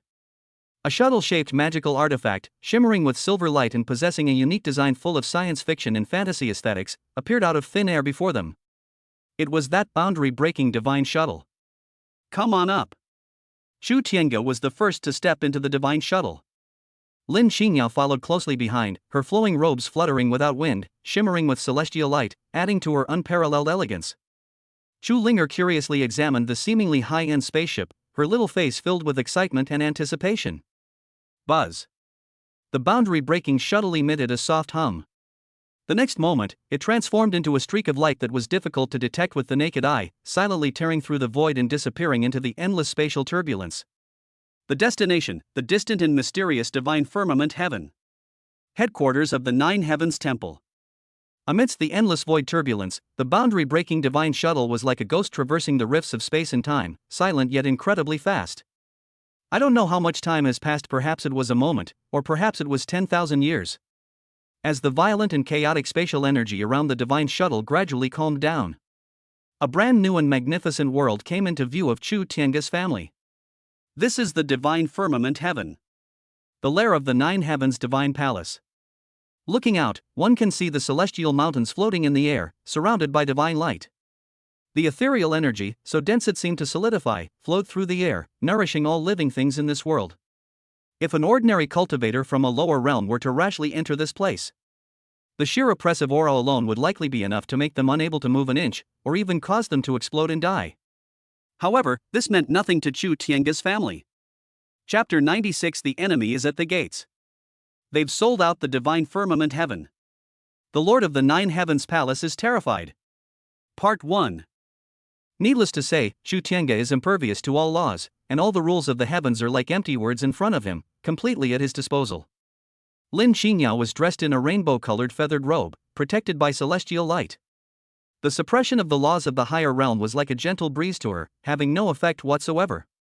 As for Chu Linger, she's an even more monstrous little monster, seemingly born immune to all kinds of laws. At this moment, it was perched by the window of the magic shuttle, its large, dark eyes sparkling with curiosity. Pointing to the celestial palaces floating in the clouds below, she said in a childish voice, "Wow, Daddy, Mommy, look! What a beautiful house! It's even bigger and more beautiful than our palace." The little furball remained as lazy as ever, lying beside Chu Linger. Occasionally, he would open his sleepy eyes, yawn, seemingly showing no interest whatsoever in the magnificent scenery of the divine firmament heaven. Chu Tiange put away the boundary-breaking divine shuttle, and the three of them floated openly in the sky above the divine firmament heaven. He did not deliberately conceal his aura. Almost the instant they appeared, the magnificent and continuous headquarters of the Nine Heavens' divine palace below suddenly trembled. One after another, incredibly powerful divine thoughts swept in from all directions like a tidal wave, instantly locking onto Chu Tiange's family. Immediately afterwards, dazzling divine lights shot into the sky from various immortal mountains and temples. Buzz, buzz, buzz. The piercing sound of the alarm bell resounded throughout the entire divine firmament heaven. A massive protective array that covered the entire headquarters of the Nine Heavens' divine palace was instantly activated to its maximum. Endless runes flowed and the power of laws intertwined, forming an indestructible, towering barrier. The entire Nine Heavens' divine palace was protected as if it were an iron barrel. Countless cultivators from the Nine Heavens' divine palace, clad in golden armor and wielding divine weapons, emerging from every corner. They formed imposing battle formations, ready for battle. They watched the uninvited guest in the sky with wary eyes. The entire headquarters of the Nine Heavens Temple was plunged into an unprecedented atmosphere of tension and oppression, as if facing a formidable enemy. No, it should be said that disaster is imminent. Months ago, when the news of the Ninth Elder, the 10th Elder, and the 3,000 divine guards being completely annihilated in the Yaoguang realm, with all their soul lamps shattered, reached the divine firmament heaven realm, the entire Nine Heavens divine palace was in complete uproar. They couldn't fathom what kind of terrifying being could possess such swift and decisive power. They crushed their elite forces without even making a ripple. Panic and unease spread like a plague throughout the Nine Heavens Temple. And now, when Chu Tiange and his family appeared so openly at their doorstep, that fear, originating from the depths of one's soul, reached its peak. Especially when they sensed the unfathomable, terrifying aura emanating from Chu Tiange, an aura that seemed capable of devouring everything and overturning all things. And then there was the faint yet incredibly familiar, even unforgettable, bloodline fluctuation emanating from Lin Qingyao. They made up their minds instantly. The visitor is not benevolent. Moreover, they were the very culprits who caused their Nine Heavens divine palace to suffer repeated heavy blows and lose face. Who dares to trespass on the sacred grounds of my Nine Heavens divine palace? A majestic roar, as powerful as thunder from the heavens, echoed from the deepest part of the Nine Heavens temple. Immediately afterwards, a figure appeared in the sky above the Nine Heavens divine palace as if by teleportation. He was a middle-aged man dressed in a purple-gold divine robe, wearing an imperial crown, with a dignified and imposing appearance. He was surrounded by spiritual energy and divine light, and every move he made exuded an unparalleled power that allowed him to control the world and command all things. He is none other than Xiao Wuji, the current master of the Nine Heavens divine palace. One of them had already survived 8 tribulations of lightning, reaching the peak of the tribulation-crossing realm. They are only one step away from ascending to immortality. Behind him, dozens of equally powerful and unfathomable figures also appeared. Those were all the supreme elders, guardian generals, and some reclusive old monsters from the Nine Heavens divine palace. Each of them possessed at least the cultivation level of the mid to late stage of the tribulation transcending realm. It can be said that almost all of the most elite combat forces in the entire Nine Heavens Divine Palace are gathered here. Their expressions were solemn, their eyes fixed on Chu Tiange, as if facing a formidable enemy. Although they outnumbered the enemy, had the advantage of playing on their home turf, and had a powerful protective formation to rely on. But for some reason, when faced with the person holding the little girl, the young man looked as calm as if he were taking a stroll in his own backyard. Yet, a chill, inexplicably, still welled up in their hearts. It was as if they were facing someone else. Instead, it is a bottomless, terrifying abyss capable of swallowing everything. "Humph, you worthless chickens and dogs, how dare you bark and howl in front of me?" Xiao Wuji snorted coldly, forcibly suppressing the unease in his heart. His gaze was like lightning, fixed on Chu Tiange, and he shouted sharply. "Who exactly are you? And why have you repeatedly opposed my Nine Heavens Divine Palace? They slaughtered my temple elders, annihilated my temple army, and now, they have become even more audacious, barging into my divine firmament heaven to run wild. Do you really think my Nine Heavens Divine Palace is made of clay?" He spoke in a stern tone, exuding the terrifying pressure of a peak tribulation transcending expert, attempting to intimidate his opponent. However, Chu Tiange remained calm and composed, not even bothering to lift his eyelids. He simply lowered his head, affectionately teasing Chu Linger in his arms, and asked softly, "Linger, are you scared?" Chu Linger blinked her big, dark eyes and looked down at the fierce-looking cultivators of the Nine Heavens Divine Palace. She glanced at her father's calm demeanor, as if he had everything under control. The little head shook like a rattledrum as it spoke in a childish voice. "Don't be afraid, don't be afraid. With Daddy here, Linger is not afraid of anything. Besides, those bad guys look so fierce, they're not cute at all. Linger doesn't like them." Upon hearing this, Chu Tiange laughed heartily. He gave her a big kiss on her delicate, pretty face. "My dear daughter, well said. Daddy doesn't like them either. So, today, Daddy will act on behalf of heaven and clean up all these annoying villains, okay?" He said this to Chu Linger. But the sound was crystal clear and reached the ears of all the cultivators of the Nine Heavens Divine Palace present. That nonchalant tone, that dismissive attitude. It's as if you're talking about something trivial, as simple as eating and drinking. Arrogant. Arrogant. They were utterly arrogant and disrespectful to the extreme. Chapter 97. The enemy is at the gates. They've sold out the divine firmament heaven. The Lord of the Nine Heavens Palace is terrified. Part 2. Xiao Wuji and the powerful figures from the Nine Heavens Divine Palace behind him. Upon hearing this, they were all enraged, their three spirits leaping wildly and smoke billowing from their 7 orifices. Their Nine Heavens Divine Palace has dominated the divine heaven realm for countless millennia, its power shaking the heavens and overlooking all realms. How could I have ever suffered such a humiliating disgrace? You arrogant brat! Xiao Wuji trembled with rage, pointed at Chu Tiange, and roared furiously. "I don't care who you are or what you're backing. Now that you dare to set foot in my divine firmament heaven realm, don't even think about leaving alive.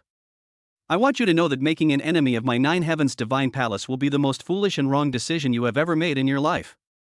My Nine Heavens Divine Palace is an unparalleled existence that upholds the will of heaven, patrols on behalf of heaven, and maintains the order of all heavens. Your actions, which defy the heavens and indiscriminately kill innocent people, will surely be punished by the heavens, and your body and soul will be destroyed, and you will never be able to be reborn." His words subtly hinted at something far more profound. An even more terrifying entity seems to be trying to intimidate Chu Tiange with this. Upon hearing this, Chu Tiange finally slowly raised his head. He looked calmly at Xiao Wuji, a playful smile curving his lips. "Oh? The will of heaven? Acting as a divine messenger? That's quite a boast. Unfortunately, in my eyes, your Nine Heavens Divine Palace is nothing but a bunch of charlatans who deceive the world and harm living beings. As for divine retribution?" Chu Tiange curled his lip in disdain. "If there is such a thing as divine retribution, it should fall upon the heads of scum like you." He paused, his tone suddenly turning cold, and a chilling glint flashed in his eyes. "My purpose in coming here today is very simple. First, bring my wife and daughter home. Oh no, I should say, bring them here to ransack our house.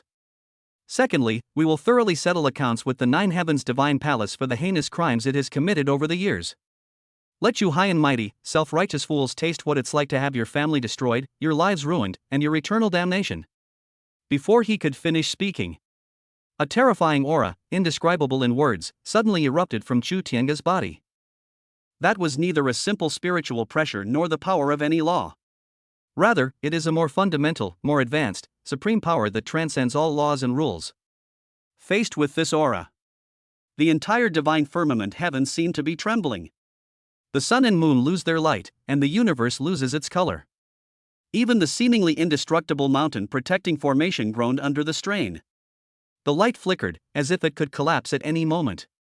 Xiao Wuji and the Nine Heavens Divine Palace experts behind him were struck as if by lightning, their faces turning deathly pale and their bodies trembling violently. They were horrified to discover that they were enveloped by Chu Tiange's terrifying aura. The spiritual energy within their bodies was sluggish and difficult to mobilize even a fraction of its power. Even their very souls were trembling uncontrollably, as if they might collapse and dissipate at any moment. Gap. An unimaginable gap.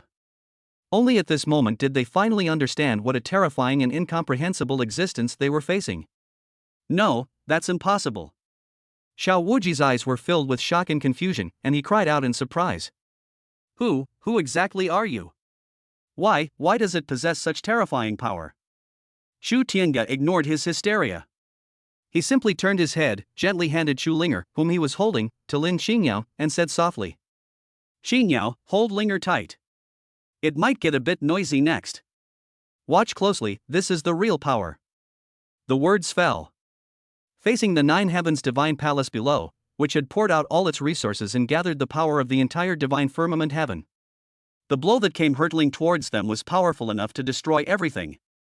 Chu Tiange's face remained calm and composed. He didn't even make any unnecessary movements. He simply and slowly extended one finger.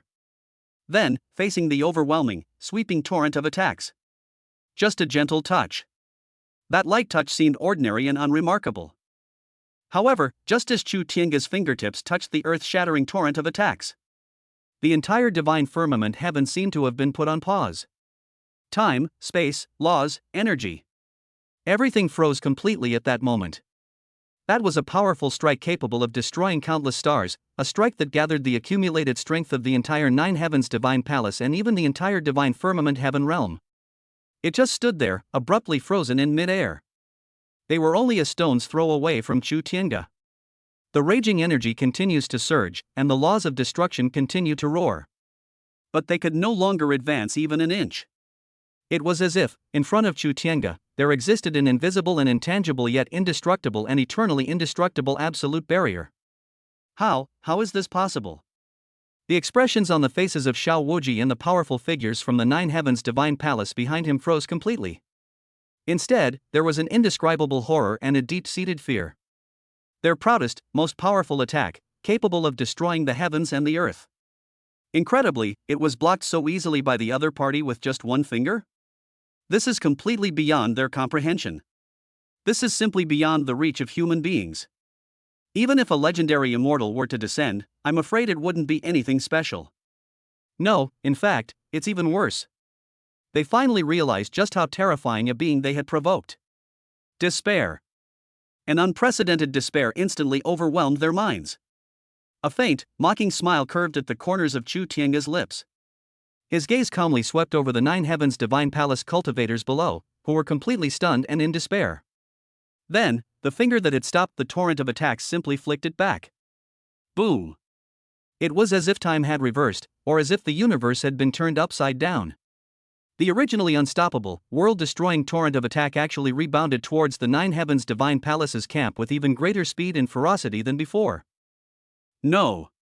Xiao Wuji let out a shrill roar, filled with despair and resentment.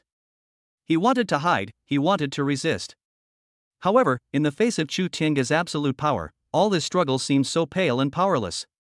He could only watch helplessly as that powerful blow, which had once held all their hopes, struck. Like the scythe of death, it mercilessly slashed down upon himself and the countless cultivators of the Nine Heavens Divine Palace behind him. There was no earth-shattering explosion, nor any heart-wrenching screams. Chapter 98: The End of the Nine Heavens Divine Palace. A powerful figure casually annihilates a formidable enemy. The palace master flees in terror. Under the backlash of that terrifying torrent of attacks, countless cultivators from the Nine Heavens Divine Palace, along with their magical treasures and the immortal mountains beneath their feet. Even the indestructible mountain protecting formation that they relied on. They vanished completely from this world. It was as if they had never existed. It only took a moment. That was originally the magnificent headquarters of the Nine Heavens Divine Palace, filled with powerful figures. It had become riddled with holes and was in a complete mess. Countless sacred mountains collapsed, and countless palaces were reduced to ruins. At least 90% of the cultivators of the Nine Heavens Divine Palace were completely annihilated in this sudden backlash, leaving not a trace behind. Those who survived were mostly severely injured and barely alive. They stared in terror at the young man in the sky, who seemed like a god or demon, ruling over everything. In their hearts, there was no longer the slightest bit of hope or thought of resistance. All that remained was endless fear and profound despair. "You devil, you are a devil." Xiao Wuji was disheveled, covered in blood, and his aura was extremely weak. He no longer possessed the imposing and domineering demeanor of a palace master who ruled over heaven and earth. At this moment, he was like a stray dog, utterly wretched, his eyes filled with resentment and fear. Shu Tiange ignored his shouts. His counterattack has only just begun. He stretched out his hand and gently shook hands with the surviving cultivators of the Nine Heavens Divine Palace below. Deprivation. The indifferent voice, like the pronouncement of death, rang in the ears of every cultivator in the Nine Heavens Divine Palace. The next moment. What terrified and spurred them into despair was what happened next. They were horrified to discover that the spiritual energy within their bodies was being drained away at an incredible speed. No matter how they used their techniques or how desperately they resisted, nothing could stop this eerie passage of time.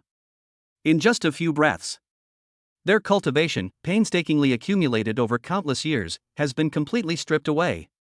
They turned into useless people, unable to even kill a chicken, and worse than ordinary people. No, my power, my cultivation. How could this be? This is impossible. Countless cultivators from the Nine Heavens Divine Palace let out mournful howls. They could not accept the cruel reality that they had fallen from their lofty status as gods to the mortal realm in an instant, becoming mere ants. However, this is not the end. Shu Tiange's gaze swept over them again. Distortion.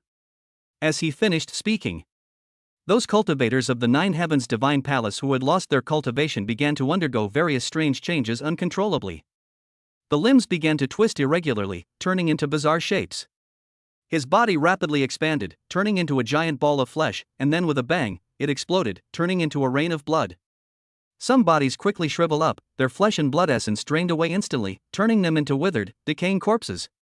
Some people simply vanish into nothingness, as if they had never existed in this world. This is no longer just simple killing. This was nothing short of a cruel and inhumane yet artistically beautiful act of manipulation. A divine attack on ants, a dimensional reduction strike. Xiao Wuji looked at the hellish scene before him, and at those who had once called him brother. His fellow disciples, who shared the leadership of the Nine Heavens Divine Palace, were wantonly manipulated and arbitrarily eliminated by Shu Tiange. His heart was filled with endless fear and regret. He finally understood what kind of being he had provoked. That was something they simply couldn't understand or fight against. That is the true, supreme deity who reigns above all and regards all living beings as mere straw dogs. Run! Run quickly! Xiao Wuji's only thought was to escape the control of this devil. He burned his last remaining life force, unleashing his ultimate blood escape technique. Transforming into a streak of blood-red light, it frantically fled towards the boundary of the divine firmament heaven. At the same time, he crushed an ancient jade talisman that was left behind by the first master of the Nine Heavens Divine Palace, the only thing that connects it to the legends. The token of that supreme being who sits atop the nine heavens, overlooking all the myriad realms. It was also their Nine Heavens Temple's last and only lifeline. However, just as he was about to touch the boundary wall, an invisible hand, seemingly piercing through endless time and space, appeared out of thin air and gently grasped him. No matter how much he struggled or roared, they couldn't budge that giant hand even an inch. Trying to run? Shu Tiange's indifferent voice rang in his ears like a death knell. Did you get my permission? Lin Qingyao held Shu Linger, hovering quietly behind Shu Tiange. She witnessed firsthand the once arrogant Nine Heavens Divine Palace experts who regarded their Yaoguang realm as ants and bullied them wantonly. In Shu Tiange's hands, they were treated like playthings, to be kneaded and destroyed at will. The hatred in her heart was released at this moment. All that remained was admiration for Chu Tiange. So this was his true power. When he was angry, the world changed color and all things withered. A smile, and spring arrives, flowers bloom, and all beings submit. Chu Linger, nestled in Lin Qingyao's arms, was so excited she was dancing with joy. Her little face was rosy, and she kept clapping her hands, calling out in a childish voice. Daddy is so amazing. Daddy is the most amazing daddy in the world. Those bad guys were all chased away by Daddy, he. To the survivors of the Nine Heavens Temple, those laughs brought more despair and fear than the most vicious curses. The resistance of the Nine Heavens Divine Palace was like a mantis trying to stop a chariot, utterly vulnerable in the face of Chu Tiange's overwhelming power. The whole process didn't even last very long. Those celestial palaces and temples that were once high above, symbolizing the supreme authority of the Nine Heavens Divine Palace. Under the aftershocks unintentionally emitted by Chu Tiange, everything collapsed and shattered, turning into a scene of desolate ruins. The Nine Heavens Divine Palace, once awe-inspiring throughout the heavens and overlooking all realms, striking fear into the hearts of countless worlds. And just like that, with a flick of Chu Tiange's finger, they met their utter annihilation. All-powerful figures from the Nine Heavens Divine Palace who have committed crimes against the Yaoguang realm and the Lin family and pose a threat to it. They were all cleaned up by Chu Tiange using all sorts of unbelievable and unimaginable methods. Not a single one was left. The area in front of the Nine Heavens Temple headquarters was left in a state of utter devastation. What was once a celestial palace is now nothing but broken bricks and tiles. The air was filled with the aftershocks of the collapse of the laws and a faint smell of blood. But for Chu Tiange's family, the oppressive atmosphere here has dissipated, replaced by a relaxed atmosphere.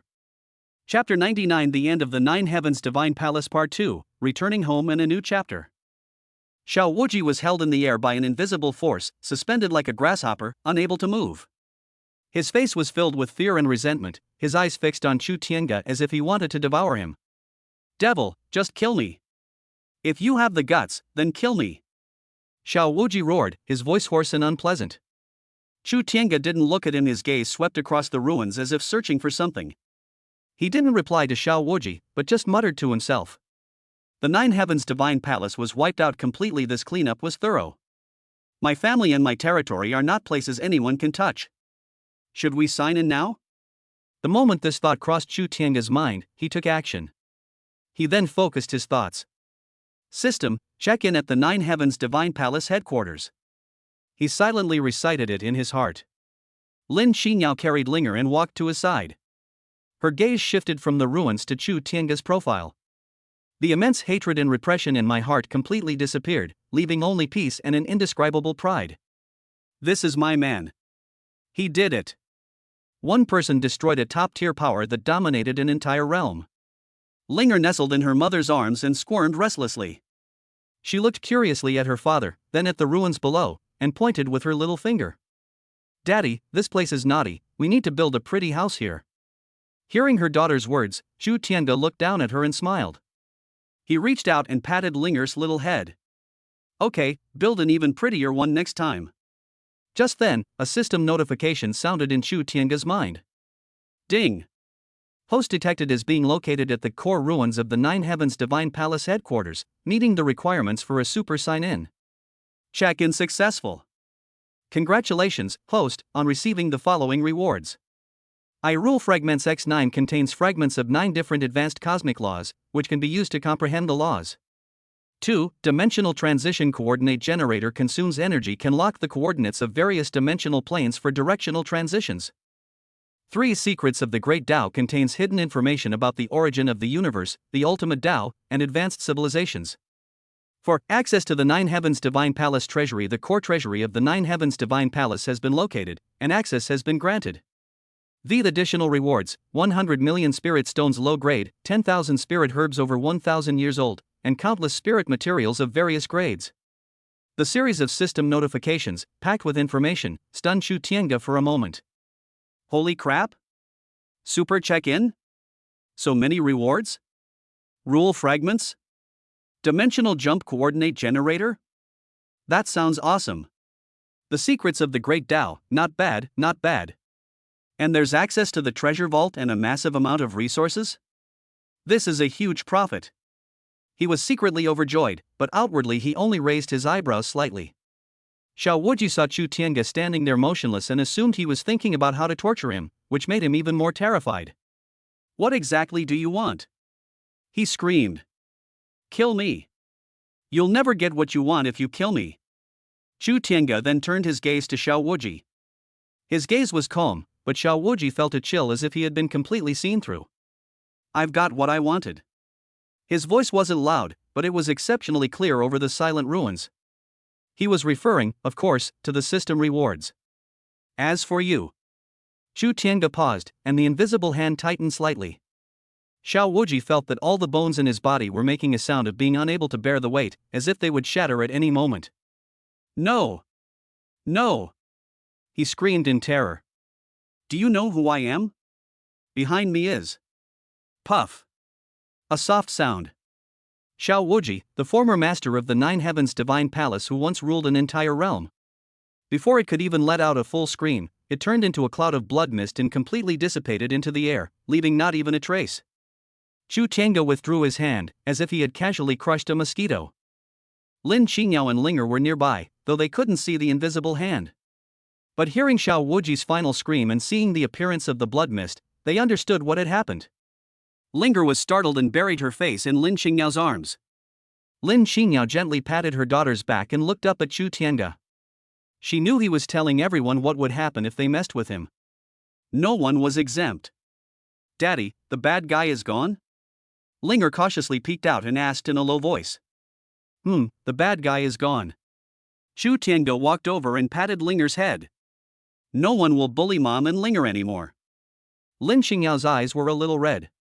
She held Linger and whispered. Heavenly Song. Chu Tiange's heart softened when he saw her like this. He stepped forward and embraced the mother and daughter. All right, it's all in the past. He gently patted Lin Qingyao's back. Let's go home. Go home. These two words warmed Lin Qingyao's heart, and she hugged Chu Tiange tightly. Yes, the Nine Heavens Temple is gone, all threats are gone, they can go home now. Chu Tiange held his wife and daughter in his arms, feeling the warmth of their bodies. He was thinking about the reward the system had just given him.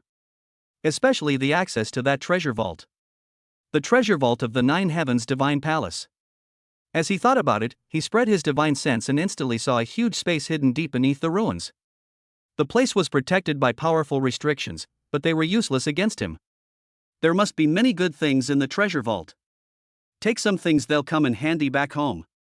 They can be used for rebuilding the Yaoguang realm, and for Linger and Qingyao's cultivation. He didn't rush inside. The treasury of the Nine Heavens Temple should still be there. Chu Tiange said to Lin Qingyao. Let's go take a look and get something useful. Lin Qingyao nodded. She knew that the treasure vault must contain a vast amount of resources, which was very important for rebuilding the Lin family and the Yaoguang realm.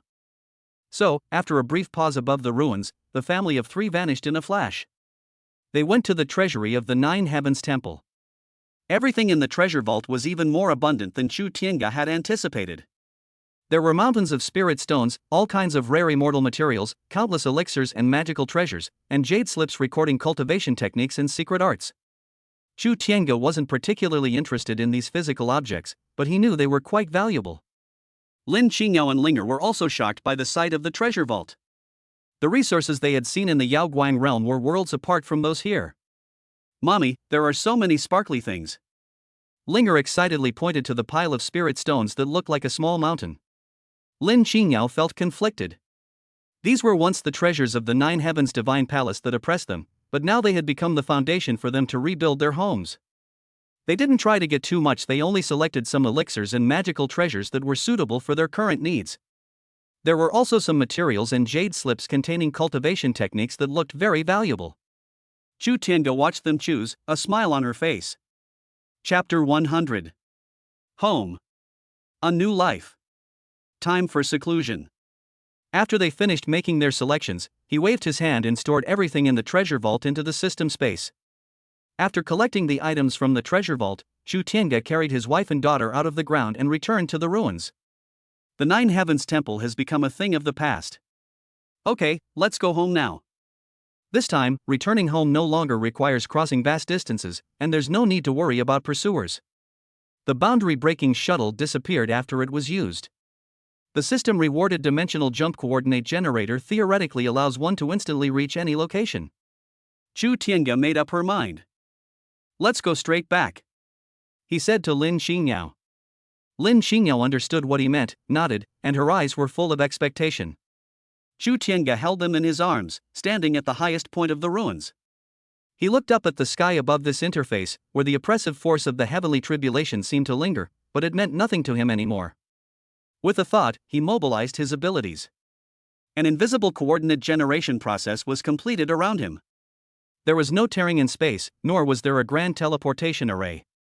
It just happened naturally. Their figures vanished instantly from the ruins of the Nine Heavens Temple. The next moment. Yao Guang Realm. Over the Lin family. 3 figures appeared out of thin air. It was Chu Tiange's family. They're back. They returned to this home, the home that belonged to them and that needed to be rebuilt. We're back, Lin Xingyao said softly. Linger had already wriggled out of her mother's arms.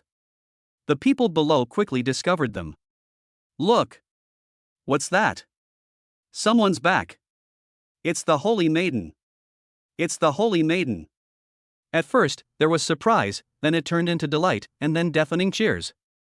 The entire Lin family and the entire Yaoguan realm were in an uproar. Not long ago, news came back that the Nine Heavens Temple had been invaded and destroyed. Although the specific process is unknown, everyone knows that it was the Holy Maiden and her mysterious Taoist partner who accomplished it. Now, the hero has returned. The Lin family members, along with the high-ranking members of the Yaoguang realm, all rushed out. Elder sister Lin Xingxue was at the forefront. Brother-in-law, aunt and uncle, along with the elders of the Lin family, all gathered around. The scene was incredibly moving. Everyone started asking them all at once if they were injured, what happened to the Nine Heavens Temple, and how they got back. Lin Xingyao smiled, hugged Lin Xingxue who rushed towards her, and shook her head. We're fine, everything's been resolved. She looked at Chu Tiange. Thanks to Tiange. As soon as he said that, everyone's eyes were focused on Chu Tiange. His eyes were filled with awe and gratitude, as well as curiosity. This legendary being single-handedly destroyed the Nine Heavens Divine Palace. Chu Tiange simply nodded and said nothing. He wasn't used to this kind of scene. Dad is amazing, Linger said loudly. This remark elicited good-natured laughter. After exchanging pleasantries for a while, everyone ushered them into the Lin family home. Despite the calamities they had suffered, the Lin family, through the efforts of Lin Xingxue and their elders, has begun to rebuild. Lin Xingyao officially took on the responsibility of leading Yao Gangji. She acted decisively and demonstrated outstanding leadership skills. They also brought back resources from the Nine Heavens Divine Palace treasury. These resources will be used first to rebuild our homes and improve our cultivation environment, Lin Xingyao said. What she showed us was just the tip of the iceberg in the treasure trove. But for the Yaoguang realm, it's already an astronomical figure. Distribute these cultivation techniques and elixirs to help everyone improve their strength. With these resources, the reconstruction of Yaoguang realm proceeded at an astonishing speed. New buildings were quickly erected on the ruins. Thanks to the efforts of the array masters, the earth's veins began to recover, and the spiritual energy grew richer day by day. The disciples of the Lin family, as well as the cultivators of the Yaoguang realm, felt their cultivation speed was several times faster than before. Their strength improved by leaps and bounds. Lin Xingyao is very busy every day, handling various affairs and arranging reconstruction work. But she enjoys it. This is her home, and she wants to make it even better. Chu Tiange didn't pay much attention to these matters. He just played with Linger and took casual walks. Sometimes, seeing Lin Xingyao busy makes me feel good. If she enjoys doing these things, then let her do them. Anyway, with me here, nothing will go wrong. Linger also played happily at the Lin family's house. Because she has her parents backing her up, no one dares to mess with her. She also occasionally uses her treasure hunting talent to find some previously undiscovered little things in the Lin family and even the Yaoguang realm, bringing surprises to everyone. As the days went by, the new life of Yaoguang realm got on track. Lin Xingyao's workload gradually became less heavy. She began to think about her next step. I am currently at the peak of the void refinement stage.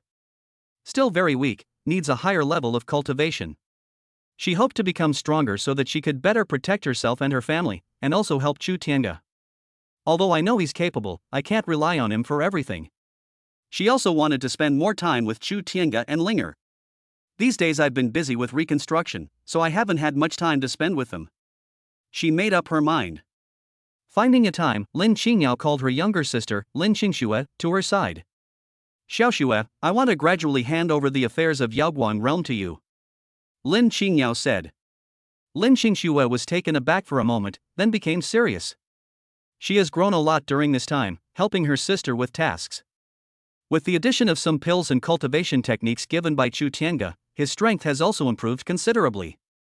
Sister, may I? Lin Qingxue asked. Of course you can. Lin Qingyao smiled and patted her head. You are already capable of handling things on your own, and with the assistance of your aunt, uncle, and elders, I believe you can do well. She taught Lin Qingxue some core powers and methods for handling important matters. Sister, where are you going? Lin Qingxue asked. Lin Qingyao glanced at Chu Tiange, who was playing with Linger not far away, and said softly, I want to go into seclusion for a while to further improve my skills. Lin Qingxue understood and nodded. Don't worry, sister, leave Yaoguang realm to me. After gradually handing over daily management tasks to Lin Qingxue, Lin Qingyao's life became much easier. She had more time to spend with Chu Tiange and Linger. The family of three took a walk in the back hills of the Lin family's house, fished by the newly built Linghu Lake, and watched Linger play in her own little play courtyard. These peaceful and heartwarming moments filled Lin Qingyao with unprecedented satisfaction and happiness. This is what I wanted, she thought to herself. With family by my side, I feel safe and happy. But she did not forget her desire to become stronger. Especially when she recalled the feeling of powerlessness she had in the Nine Heavens Divine Palace, she knew that she needed to become stronger. She told Chu Tiange about her desire to go into seclusion. Seclusion? Chu Tiange thought for a moment. That's good. I've come across a lot of good stuff that you can use.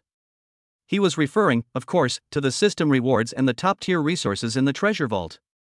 Chapter 101 Time flies. The adorable child turns 10. A secret realm? He was very generous to Lin Qingyao, taking out a large pile of pills, immortal herbs, and some magical treasures to aid in cultivation. This should be enough for you, Chu Tiange said. Lin Qingyao looked at the mountain of treasures piled up in front of her and was deeply moved. She knew the value of these things. Too much, I can't use this much, Lin Qingyao said. It's all right, there's plenty more. Chu Tiange waved his hand dismissively. Anyway, it's just sitting there. In the end, Lin Qingyao accepted the resources. She chose a cave dwelling in the back mountain of the Lin family, where the spiritual energy was most abundant and where Chu Tiange had personally reinforced the formation, as her place for seclusion. I'll be leaving the family in your care during my seclusion, Lin Qingyao said to Chu Tiange. Don't worry, with me here, no one can bother you. Chu Tiange patted his chest.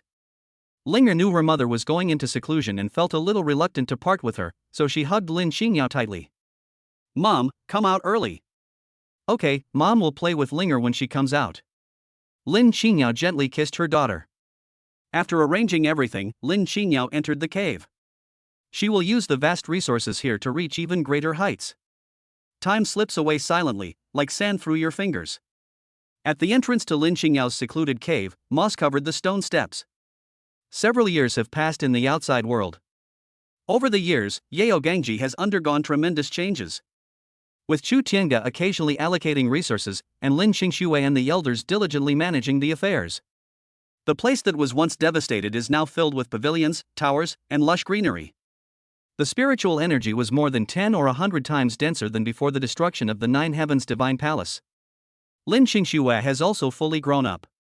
She handles affairs with ease and acts decisively, and has become the recognized leader of the Yaoguang community. The elders all praised her for having the demeanor of Lin Qingyao back then, and even surpassing her. Meanwhile, the Lin family's little princess, Chu Linger, grew into a clever and mischievous 10-year-old girl under the nurturing of love and resources. She had 2 small braids, and her eyes, like 2 black grapes, darted around. He spends all day running around in the back hills of the Lin family's house. Her favored by heaven constitution is becoming more and more obvious. Sometimes, when she passed by an ordinary blade of grass, it would suddenly grow into a magical herb. Sometimes she would stare blankly at the sky, and a beautiful cloud would appear in the sky. What's most amusing is her treasure hunting ability. It's no longer about looking for small stones in the ground. She can sense the small spiritual veins hidden in various parts of the Yaoguang realm, or the low-level magic treasures forgotten in some corner. Although they were all small items, they made the Lin family feel even more awe and love for the little princess. Over the years, Chu Tiange has spent most of her time with her daughter. I taught her to read, told her stories, and took her to play all over Yaogangji. Sometimes, when Linger finds something, she'll excitedly run over to show it off.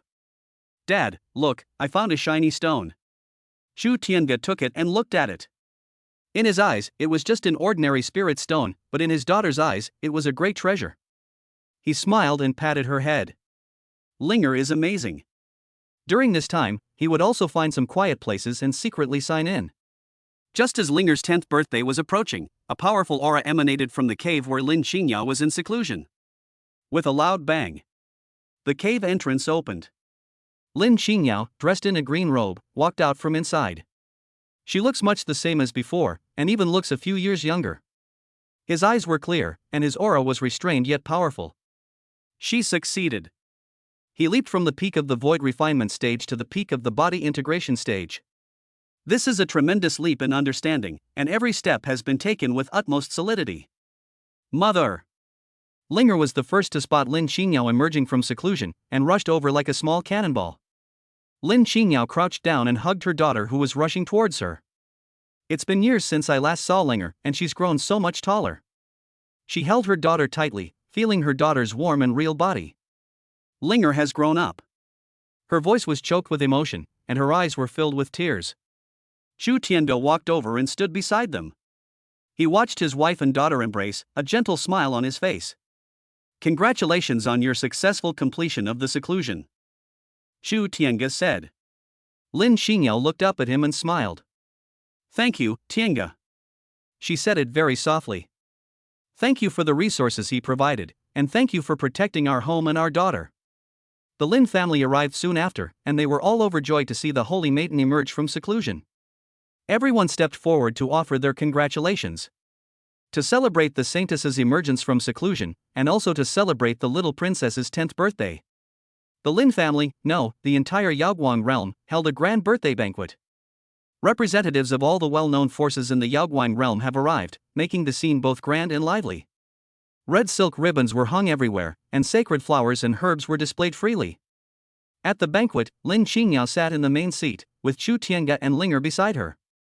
She looked at her clansmen and people below the stage, laughing and joking, at her healthy and happy daughter, and at the man who had always been by her side.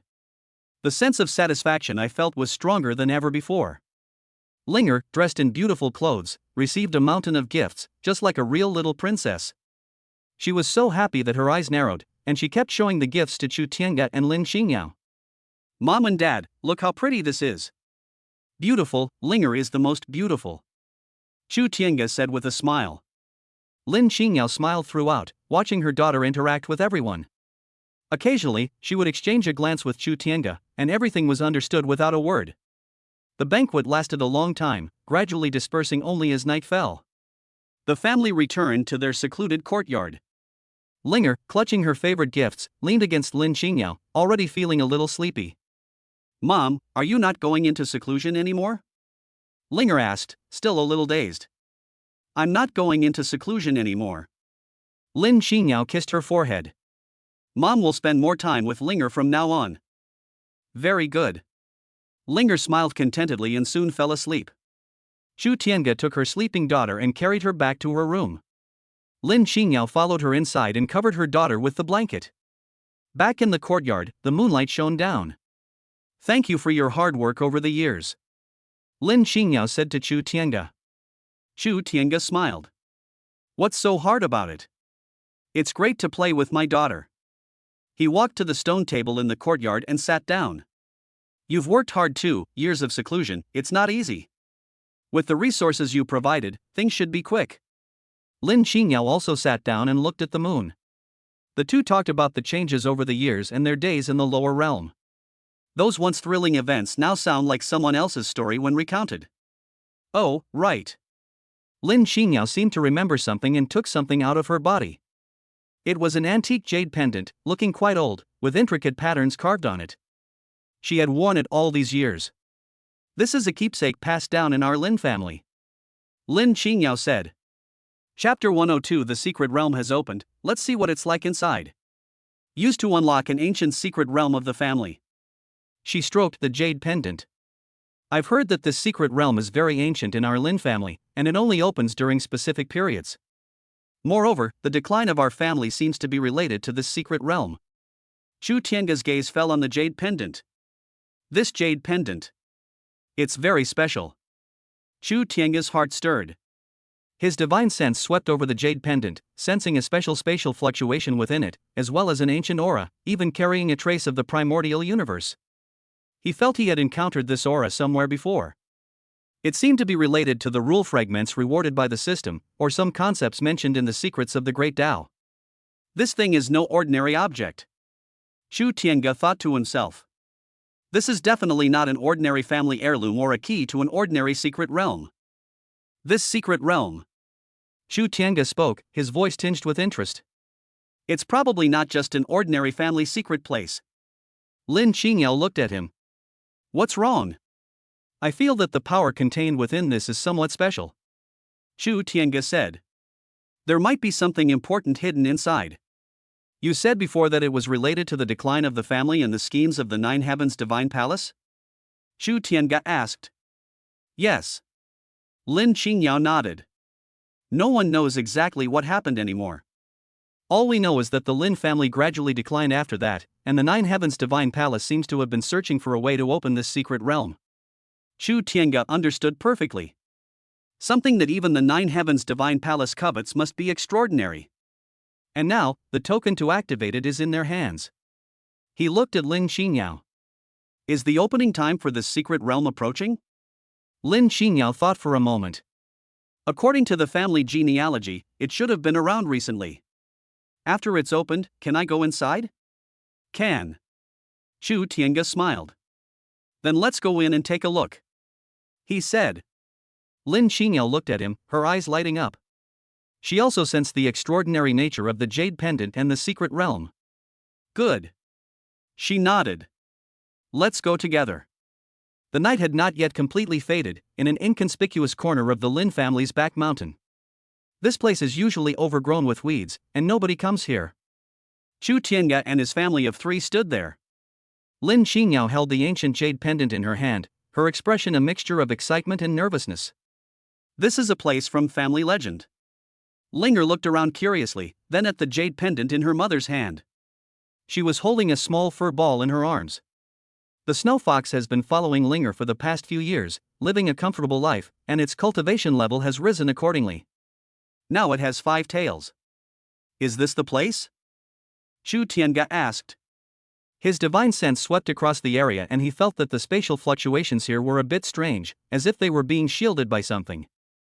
Yes, the entry point for the genealogy records is right here. Lin Qingyao nodded. Linger tugged at Lin Qingyao's sleeve. Mom, something is moving here. She sniffed with her little nose and whispered. Linger can sense it too? Lin Qingyao was a little surprised. This place was so well hidden that even she had never noticed it before. Chu Tiange understood that this was her daughter's talent. He gave Linger a thumbs up. Linger is really amazing. He didn't say much, but spoke to Lin Qingyao. Give it a try, I'll show you. Lin Qingyao took a deep breath and raised the jade pendant in her hand. He muttered incantations and cast a series of complex hand seals. The jade pendant began to emit a soft glow. The light disappeared into the air ahead, like a pebble thrown into water, creating ripples. But there were only ripples, no entrance was visible. Fine beads of sweat appeared on Lin Qingyao's forehead as she increased her magical output. The jade pendant shone even brighter, and the ripples became larger. But there was still no reaction.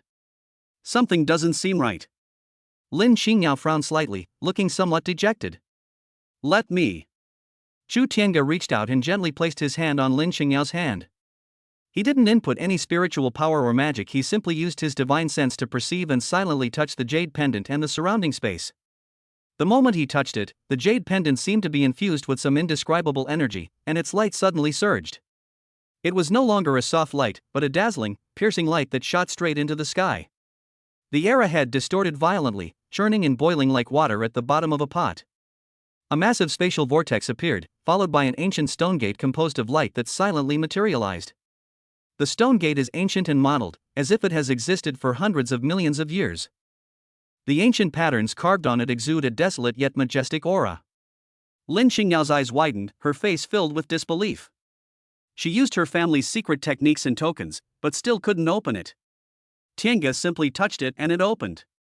This gap? The entrance is open. Chu Tiange spoke calmly. His divine sense had already probed inside. The restrictions within were indeed powerful. This would probably be a huge headache for any other immortal, but for him, it's nothing special. There is no danger.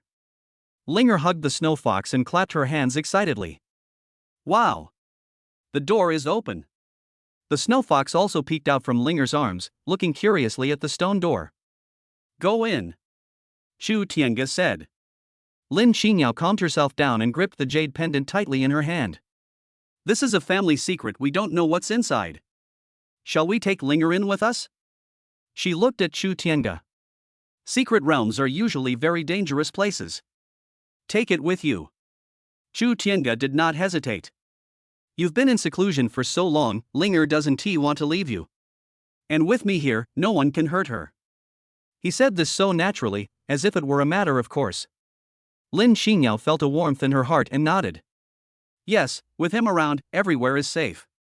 Let's bring the snow fox along too. Linger clung to the snow fox, refusing to let go. Okay, take it with you. Chu Tiange had no objection. The family, accompanied by a snow fox, walked toward the ancient stone gate. The moment you step through the stone gate, the scene before you changes abruptly. They arrived in a completely isolated space. The spiritual energy here is incredibly rich, almost condensing into a thin mist. But the air was filled with an ancient, desolate, and somewhat chilling atmosphere. Beneath my feet lies solid earth, and in the distance stretches a range of mountains and ancient forests. Everything seemed very primitive, as if time had stopped flowing here. The sky was very high and distant, but its color was not a normal blue, rather, it leaned towards an ancient bluish gray. Wow! Linger's mouth formed an O shape as she hugged the snow fox, her eyes darting around, unable to take it all in. The snow fox's little head turned back and forth, full of curiosity. Here it is? Lin Xingyao sensed that the spiritual energy fluctuations here were completely different from those in the Yaoguang realm. It was different from what she had experienced at the edge of the immortal realm and in the silent ancient realm. It is more ancient and pure, yet carries an indescribable sense of weight. This place is very old. Chu Tiange said. His divine sense detected a great deal of accumulated time and some powerful traces of restrictions here. Chapter 103 Trial of the Secret Realm. Just then, light shone on the ground ahead. Those ancient patterns emerged from the ground, connecting together to form a huge, complex array. In the center of the array, a phantom figure materialized. The figure was tall and blurry, his face obscured, but the aura he exuded carried an ancient majesty belonging to the Lin family bloodline. The guardians of the secret realm, or rather, the trials, have appeared. Outsiders, or returning bloodlines. The illusory figure emitted an ancient and majestic voice, a voice that resounded loudly. To delve deeper into the secret realm, one must pass a trial. He looked at Lin Xingyao. Descendants of the Lin family, accept the test. Lin Xingyao immediately felt an invisible pressure falling on her. This is a test of bloodline and character. Mother! Linger was a little scared and called out softly. Lin Xingyao patted her daughter and looked up at the illusory figure. His gaze hardened. I accept the test, she said. Chu Tiange stood beside Linger, holding her in his arms, watching quietly. The snow fox stayed obediently in Linger's arms. He sensed the power of the illusory figure. It was very strong, at least at the level of a former immortal king. But now it's just a remnant of consciousness or a spirit array. This is a severe test for Lin Xingyao. He held his daughter in one arm, while the other arm hung casually at his side. His eyes, however, were assessing the type of test. Is it about temperament? Or about the purity of bloodline? Or both? The test has begun. With a wave of his hand, the illusory figure caused the surrounding environment to suddenly change. Lin Xingyao found herself in a fog. Various sounds came to my ears, regrets of the past, temptations of the future, and fears in my heart. This is a test of one's character. At the same time, she felt an invisible pressure, as if it were examining whether her bloodline was pure and whether she was qualified to stand here. Lin Xingyao gritted her teeth and kept her composure. The images of Chu Tiange and Linger flashed through her mind. This was her most steadfast Dao heart. She channeled her spiritual power and practiced her cultivation techniques to fight against the illusions and bloodline suppression coming from all directions. Chu Tiange held Linger in his arms, his eyes calmly watching Lin Xingyao's figure struggle in the center of the array. He could see those invisible illusions and pressures, and he could also sense Lin Xingyao's pain and perseverance. That's interesting, he thought. This test will be very beneficial for strengthening her mindset and bloodline. He didn't rush to intervene. This is Lin Xingyao's own path. But when Lin Xingyao showed a pained expression because the illusion was too real, and her body swayed precariously. Chu Tiange's arm holding her daughter twitched slightly. An extremely faint fluctuation, in an incomprehensible way, instantly purified the strongest and most negative illusory energy around Lin Xingyao. At the same time, the bloodline suppression seemed to have encountered some higher level of permission and instantly subsided. This assistance was so subtle that even the illusory guardian was unaware of it. It happens only in a very short period of time. For Lin Xingyao, it was like grabbing a piece of driftwood while drowning. Although the test continues, the most dangerous moment has passed. Taking this opportunity, she calmed her mind, circulated her spiritual power, and used her unwavering will to fight against the remaining illusions and pressure. The illusory guardian seemed to be stunned for a moment, not understanding why Lin Xingyao's condition had suddenly stabilized so much, but it did not stop testing her. With her own efforts and that fleeting help, Lin Xingyao finally succeeded in overcoming this test of her character and bloodline. The fog dissipated. She stood panting in the center of the array, her face pale, but her eyes were incredibly clear. The illusory guardian figure solidified somewhat. Pass the test. Its voice carried a hint of approval. The Lin family bloodline is pure. Their Dao heart is steadfast. It gave Chu Tiange, who was standing to the side holding Linger, a deep look. Although it couldn't sense Chu Tiange's power, its instincts made it feel a strange sense of apprehension. Since you have passed the trial, the illusory figure continued speaking, the gate to the depths of the secret realm will be opened for you. The light from the array on the ground receded and slowly disappeared. But a new portal of light appeared ahead. Beyond that gate of light lay a deeper, more ancient aura. That leads to the depths of the secret realm, the illusory figure said. The core area holds the true secrets and legacy of the secret realm. It seemed to have completed its mission. Its figure began to blur, and finally dissipated into the air. The new light gate stood there quietly, waiting for them. Lin Xingyao walked to Chu Tiange's side, hugged Linger, and then looked at the gate of light. Shall we go in? She asked. Chu Tiange smiled. Certainly. The new light gate stood there quietly, exuding a profound and ancient aura. Go in? Lin Xingyao asked, her tone filled with anticipation. Chu Tiange smiled. Certainly. He held Linger in one arm and held Lin Xingyao's hand with the other. The family of three stepped through the gate of light. The scene before my eyes changed once again. They came to a much larger space. The spiritual energy here is even more concentrated, almost condensing into a liquid state. The ground was made of warm, smooth jade, and a faint medicinal fragrance filled the air. There are no mountains or forests here, only ancient palaces and elegant pavilions. Despite the passage of time, these buildings remain well preserved, exuding a profound sense of history. Wow! Linger exclaimed in surprise again. Her eyes were wide open, filled with curiosity about everything around her. Is this where our ancestors lived? Lin Xingyao said softly that she felt a sense of familiarity, as if the Lin family bloodline still lingered here. It should be. Chu Tiange nodded. He could sense the powerful restrictions contained within these buildings. They began to explore this ancient region. The first hall resembled a place for cultivation. Inside, there were futons, and ancient cultivation techniques were carved on the walls. As Lin Xingyao walked in, she could feel the power contained within the technique, which shared the same origin as the existing techniques of her Lin family, but was even more exquisite and profound. These are higher-level cultivation techniques, Lin Xingyao said with delight. She planned to carefully study and comprehend the Taoist principles left by her ancestors. Chu Tiange simply stayed by Lin Xingyao's side, watching her study. Linger ran around in the palace, occasionally touching the patterns on the walls, making a crisp ding-ding sound. After they finished their study, they entered the second place, a library. Inside, bookshelves lined the room, displaying jade slips and ancient books of various materials. Lin Xingyao went inside and picked up a jade slip to examine it. Her divine sense probed into it and was immediately overwhelmed by the massive amount of information. These are all records left by the Lin family ancestors. The origins of the family, the secrets of the Yaoguang realm, and the origins of this secret realm. Lin Xingyao's expression grew increasingly serious, sometimes revealing a look of shock. Chapter 104, Entering the Secret Realm. Chu Tiange stood beside her. His divine sense was much faster than Lin Xingyao's, and in an instant, he swept across the entire library, taking in all the information. That's interesting, he thought to himself.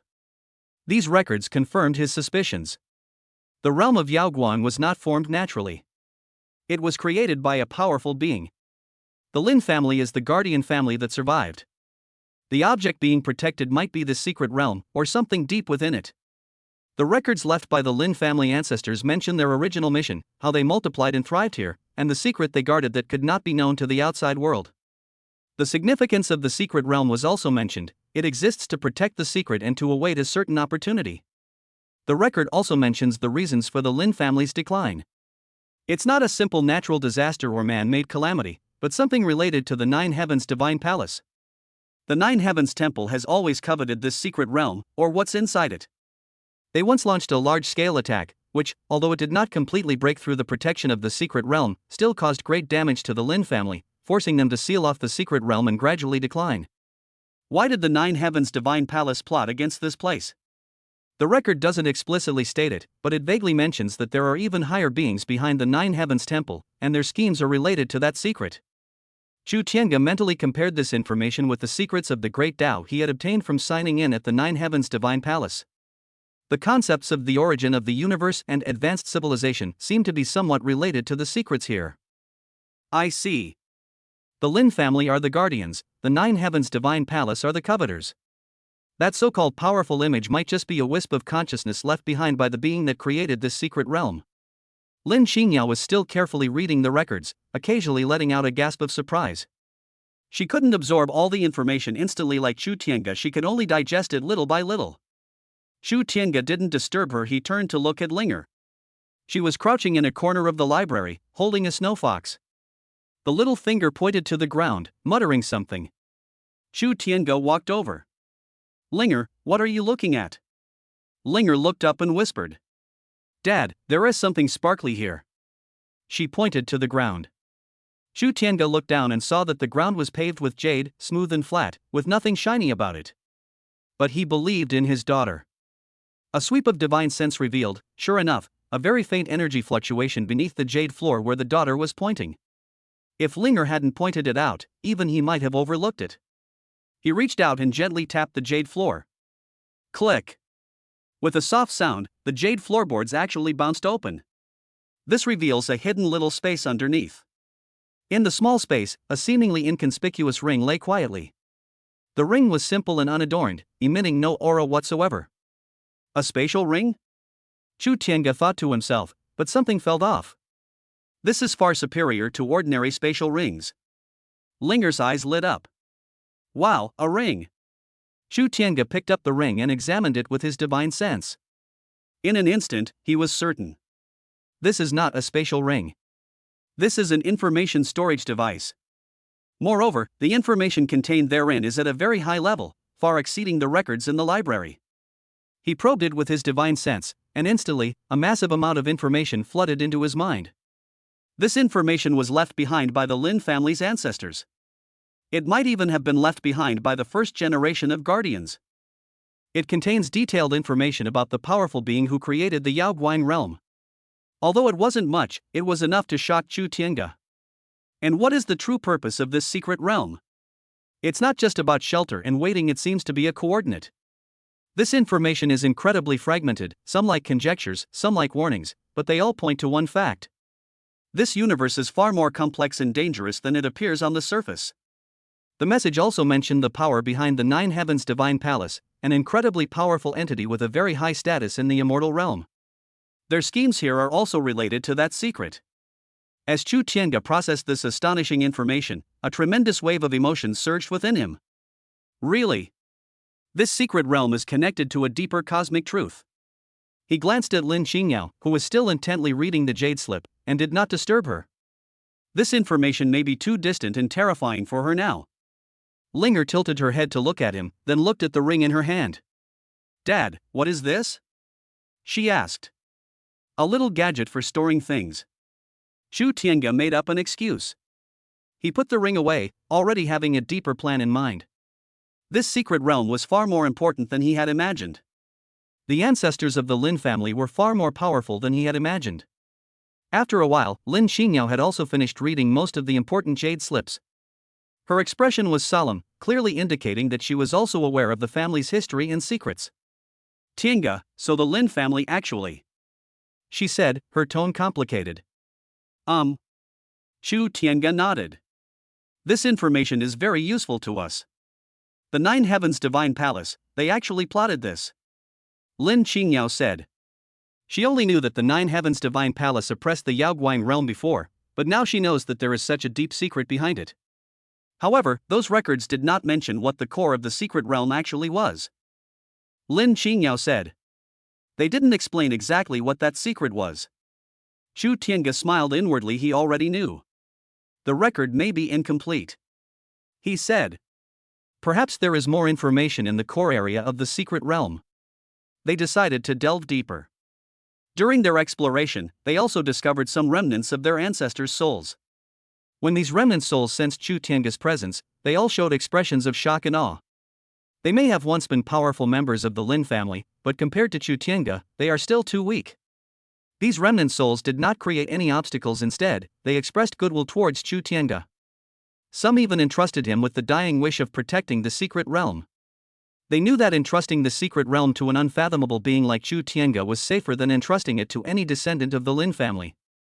They stopped in their tracks before the entrance to the deepest part of the secret realm. This is the core area. Lin Xingyao said she felt a powerful fluctuation coming from inside. Chu Tiange nodded. He knew what was inside. The secret that couldn't be known lay within. "Are you ready?" he asked Lin Xingyao. Lin Xingyao looked at him, then glanced at the sleeping Linger, her eyes resolute. "Ready." Chapter 105. The Core Secret Realm. The Ultimate Hidden Secret. Step through the portal of light. A purer, indescribable pressure descended, as if this space itself possessed consciousness. This is a huge circular space. A huge sphere of light, radiating 7 colors, floated in the center of the space. Countless runes seemed to flow inside the sphere of light, each rune containing unimaginable power of law. This is the core area of the secret realm. It is also the source of the power of the secret realm. Such a powerful pressure. Lin Xingyao exclaimed in surprise. She felt the spiritual energy within her body slow down, as if it were being suppressed by the laws of this place. Linger, however, didn't seem to notice anything, and curiously looked at the 7-colored orb of light. "Dad, that ball is so beautiful." Chu Tiange's divine sense was not restricted in the slightest. He could sense that the 7-colored orb of light was the origin of this secret realm, and even had a close connection with part of the origin of the Yaoguang realm. The origin of realms, the origin of laws. He pondered in his heart. The system seemed to be suggesting that he could do something here. However, he did not rush to take action. He wasn't particularly interested in the fundamental laws governing this place. His path had long transcended them. What caught his attention more was the secret of this hidden realm and its connection with the forces behind the Nine Heavens Divine Palace. Just then, the light from the 7-colored sphere suddenly contracted and then expanded outward. A tall figure materialized within the light. This figure wasn't as blurry as the guardian outside, although its face was still unclear. But one could sense the ancient and powerful aura emanating from him, as well as a faint trace of sorrow. This is the final guardian of the secret realm, a remnant soul of the strongest ancestor who remained here. The moment he appeared, the oppressive force in the entire space increased dozens of times. "Successors." A majestic and ancient voice rang out, tinged with weariness. To obtain the core inheritance, one must pass the final test. His gaze fell on Lin Xingyao. "You, a descendant of the Lin family, will you accept the test?" Then, he looked at Chu Tiange. Although it couldn't sense Chu Tiange's specific cultivation level, the remnant soul instinctively felt a trace of fear. He could see the incomprehensible rules within Chu Tiange, that essence that transcended everything. What is this? What kind of being is it? The remnant soul was greatly shocked, but his mission compelled him to speak. You can also accept the test. Lin Qingyao took a deep breath. This is her family's secret territory, her heritage, and she cannot back down. I accept the test. She stepped forward, her eyes resolute. She looked at Chu Tiange. Tiange, I want to take this test myself. Chu Tiange understood what she meant. Since following him, although her strength has increased rapidly, she has mostly been under his protection. She needs this kind of test of facing danger alone to hone herself and walk her own path. Good. Chu Tiange nodded. I'm watching over you. With me here, you'll be fine. These words were both an encouragement to Lin Qingyao and a reminder to the remnant soul, don't try to hurt her. The remnant soul naturally understood the subtext in Chu Tiange's words, and became even more wary. But he continued to carry out his mission. He waved his hand, and a beam of light from the seven-colored sphere enveloped Lin Qingyao. The test has begun. This test directly targets one's understanding of cultivation, inner demons, and control over one's own power.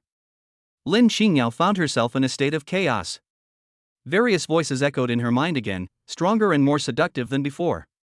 She felt that the spiritual energy within her body was no longer under her control, becoming violent and extremely unstable. This is the true ultimate test. She diligently circulated her cultivation technique, capturing and sorting through those fragments of rules, attempting to integrate them into her own path. She gritted her teeth and fought against her terrible inner demons. She carefully controlled the raging spiritual energy within her body, guiding it in the right direction. This is a comprehensive test of her cultivation achievements. This is also the last hurdle for her to overcome in her breakthrough to the Mahayana stage. Chu Tiange stood to the side, holding Linger, watching quietly.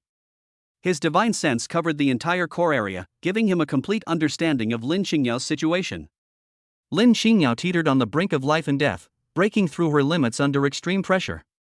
She seized that fleeting moment of enlightenment, suppressed her inner demons with unwavering willpower, and stabilized her Tao heart with her love for Chu Tiange and Linger. Boom! A roar erupted from within her. The inner demons were completely suppressed, and the raging spiritual power was tamed. A powerful and pure aura erupted from her body. Mahayana period. She successfully broke through to the early stage of Mahayana. The beam of light that enveloped her dissipated. Lin Qingyao was panting heavily, but her eyes were incredibly bright. Her strength had reached an unprecedented new height. The remnant soul's figure solidified slightly, and approval appeared in its eyes. Pass the test, and you will be qualified to inherit the legacy. It waved its hand, and a beam of light flew out from the seven-colored sphere and entered Lin Qingyao's brow. A massive amount of information and a surge of pure power flooded into Lin Qingyao's mind and body. This is the core legacy of the secret realm. Lin Qingyao immediately sensed that this inheritance was not merely about cultivation techniques and secret arts. It also includes secret methods on how to connect with the origin of the Yaoguang realm, how to condense the realm's fortune, and even how to enhance the potential of the Lin family members. At the same time, some information about the forces behind the Nine Heavens Temple also appeared in her mind. That force holds an extremely high position in the immortal realm. It seems to be an ancient immortal race. The Lin family seems to have a very deep connection with that immortal clan. Perhaps, the Lin family's ancestors are even in the immortal realm. This information shocked Lin Qingyao. Chu Tiange also shared this information through divine sense and understood it in his heart. An ancient immortal clan of the celestial realm, the backer of the Nine Heavens divine palace. Things seemed to be getting more and more interesting. Just then, the remnant soul looked toward a corner of the circular space. And there's that thing that must be suppressed. The remnant soul's tone carried a hint of heaviness. In that corner, a pitch-black ball of light was bound by countless rune chains, constantly struggling and twisting, emanating a nauseatingly evil aura. What is that? Lin Qingyao's expression changed. An ancient evil entity, possessing the power to devour the very essence of a realm. The remnant soul said. It can use special methods to refine the entire realm and obtain a supreme treasure. It looked at Chu Tiange, its tone pleading.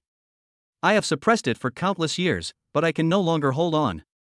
You possess supreme power, could you completely purify it for me?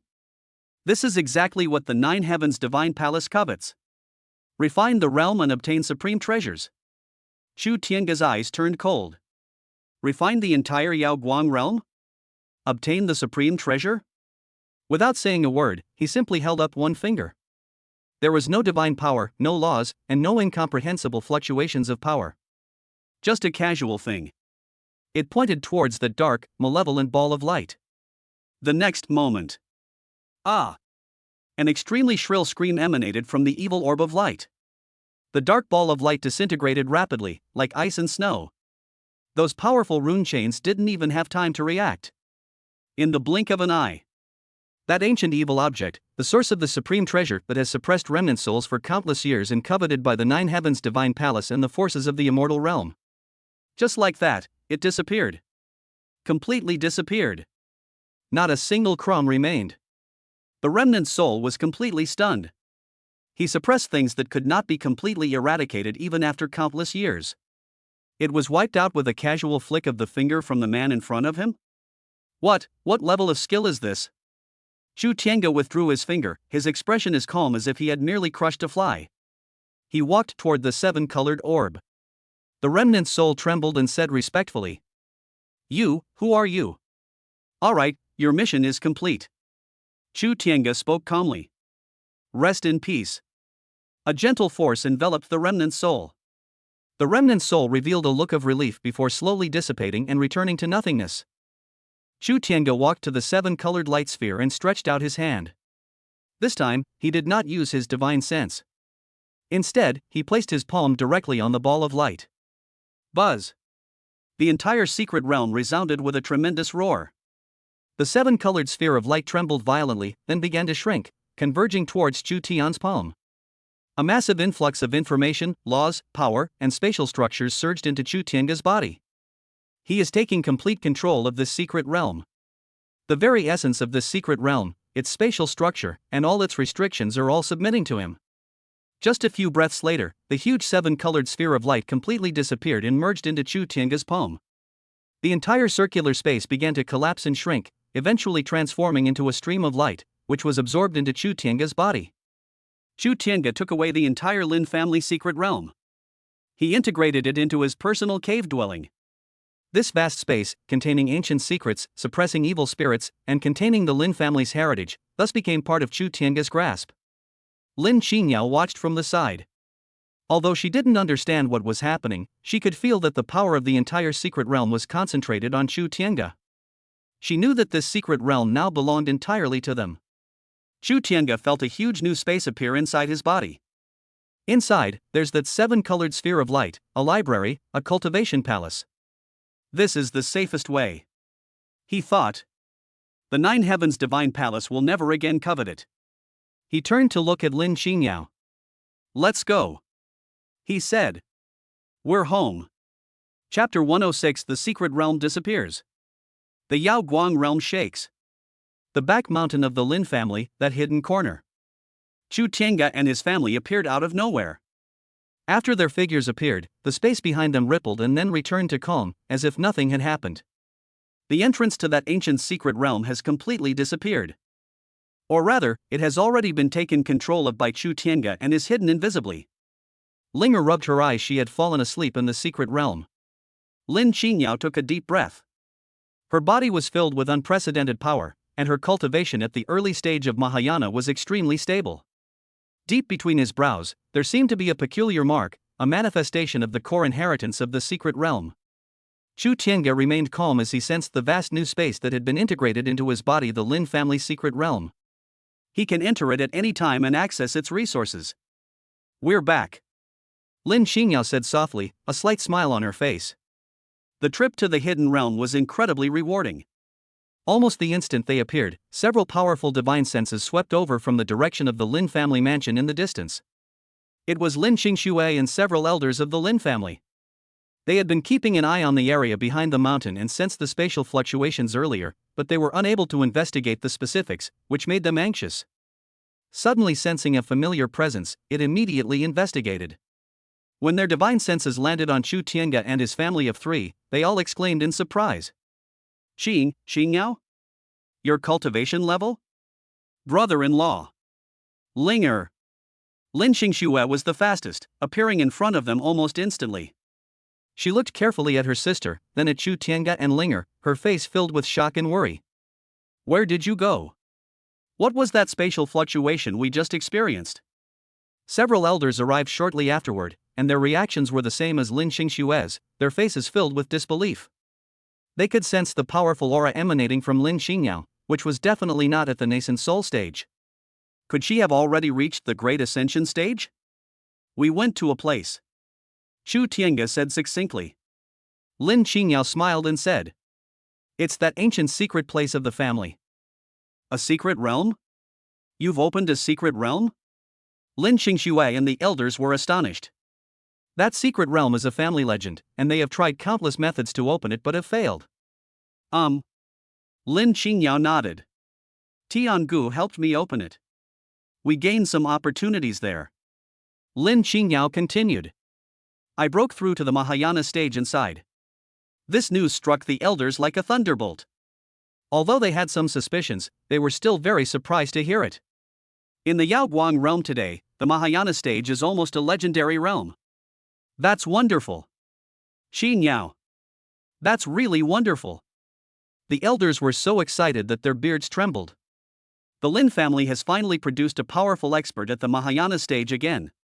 And Lin Xingyao paused for a moment and glanced at Chu Tiange. Chu Tiange smiled and nodded at her. Lin Xingyao then roughly told Lin Xingxue and the elders about the inheritance and information she had obtained in the secret realm. The Lin family is guarding a family secret, the fact that the Yaoguang realm was not formed naturally, and the true purpose of the secret realm. And why the Nine Heavens Divine Palace invaded the Yaoguang realm, and the powerful force from the immortal realm behind the Nine Heavens Divine Palace. These hidden pieces of information are all incredibly explosive. Lin Xingxue and the elders were stunned, their minds buzzing. They never imagined that the Lin family and the Yaoguang realm were involved in such a huge secret, and even had a conspiracy from the immortal realm. The Nine Heavens Divine Palace, a force in the immortal realm, is plotting against our secret realm. Lin Xingxue's expression was solemn. So, the Nine Heavens Divine Palace's invasion was because they knew of the existence of the secret realm and wanted to obtain what was inside. An elder suddenly realized. But things are better now. Another elder said excitedly. Xingyao has obtained the inheritance of the secret realm, and the Nine Heavens Divine Palace's scheme has been exposed. Lin Xingyao shook her head. The secret realm has been taken away by Tiange. She pointed at Chu Tiange. You put it away? Lin Xingxue was very surprised. How do you store such a large, independent space as the secret realm? Chu Tiange didn't explain, he just smiled. What the Nine Heavens Divine Palace originally plotted for has already been dealt with by me. He said it casually. Hearing this, Lin Xingxue and the elders were finally relieved. With their biggest target gone, the Nine Heavens Temple's crisis was over. Xingyao will share the heritage and resources within the secret realm with everyone. Chu Tiange said. Enough to raise the overall strength of the Yaoguang realm by several levels. Yes. Lin Xingyao nodded. I will compile the cultivation techniques, secret arts, and some resources in the secret realm to help everyone cultivate. The elders were excited again. This was an incredible opportunity. With these traditions preserved, the revival of the Yaoguang realm is just around the corner. Meanwhile, Linger, holding the snow fox, suddenly pointed at the ground and made a dugu-dugu sound. Linger, what's wrong? Lin Xingyao asked. Where Linger pointed with her little finger, tiny specks of light began to emerge from the ground. These lights are not spiritual energy, but a more mysterious and pure light. Is this light emanating from the very origin of this realm? A slight smile appeared on Chu Tiange's lips. Linger seems to have formed some kind of connection with the origin of the Yaoguang realm and the core area of the secret realm. Now that we've returned to the Yaoguang realm, this connection has become even stronger, and it can even affect the manifestation of the realm's origin. He seized the opportunity to strike. He drew upon a small amount of the essence of the realm's origin, obtained from the core area of the secret realm, and integrated it into the land beneath his feet. Boom! The entire Yaoguang realm was shaken. A rich spiritual energy surged in like a tide, making the laws of the entire space clearer and more stable. The spiritual energy level and the strength of the laws in the Yaoguang realm are increasing rapidly. What's going on? The spiritual energy has become even more concentrated. Throughout the entire Yaoguang realm, all cultivators felt this astonishing change. Those cultivators who had been stuck at a bottleneck for many years even felt an opportunity to break through at this moment. Lin Qingxue and the elders were utterly horrified. They could sense that the overall power level of the Yaoguang realm was increasing at an incredible speed. All of this is because of Chu Tiange. With the inheritance of the secret realm and the improvement of the realm, the Yaoguang realm is about to rise to prominence. The family returned to the Lin family home with a huge haul. Lin Xingyao began to organize the inheritance in the secret realm, preparing it for her family and the Yaoguang realm. Lin Qingxue and the elders then began to plan for future development. However, Chu Tiange had a new idea in mind. The information in the secret realm mentioned that there is a powerful immortal clan in the immortal realm that has a connection with the Lin family.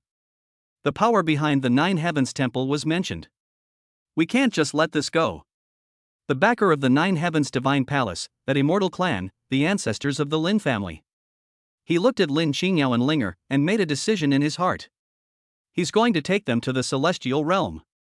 Go check on that immortal clan and resolve the future troubles of the Nine Heavens Divine Palace.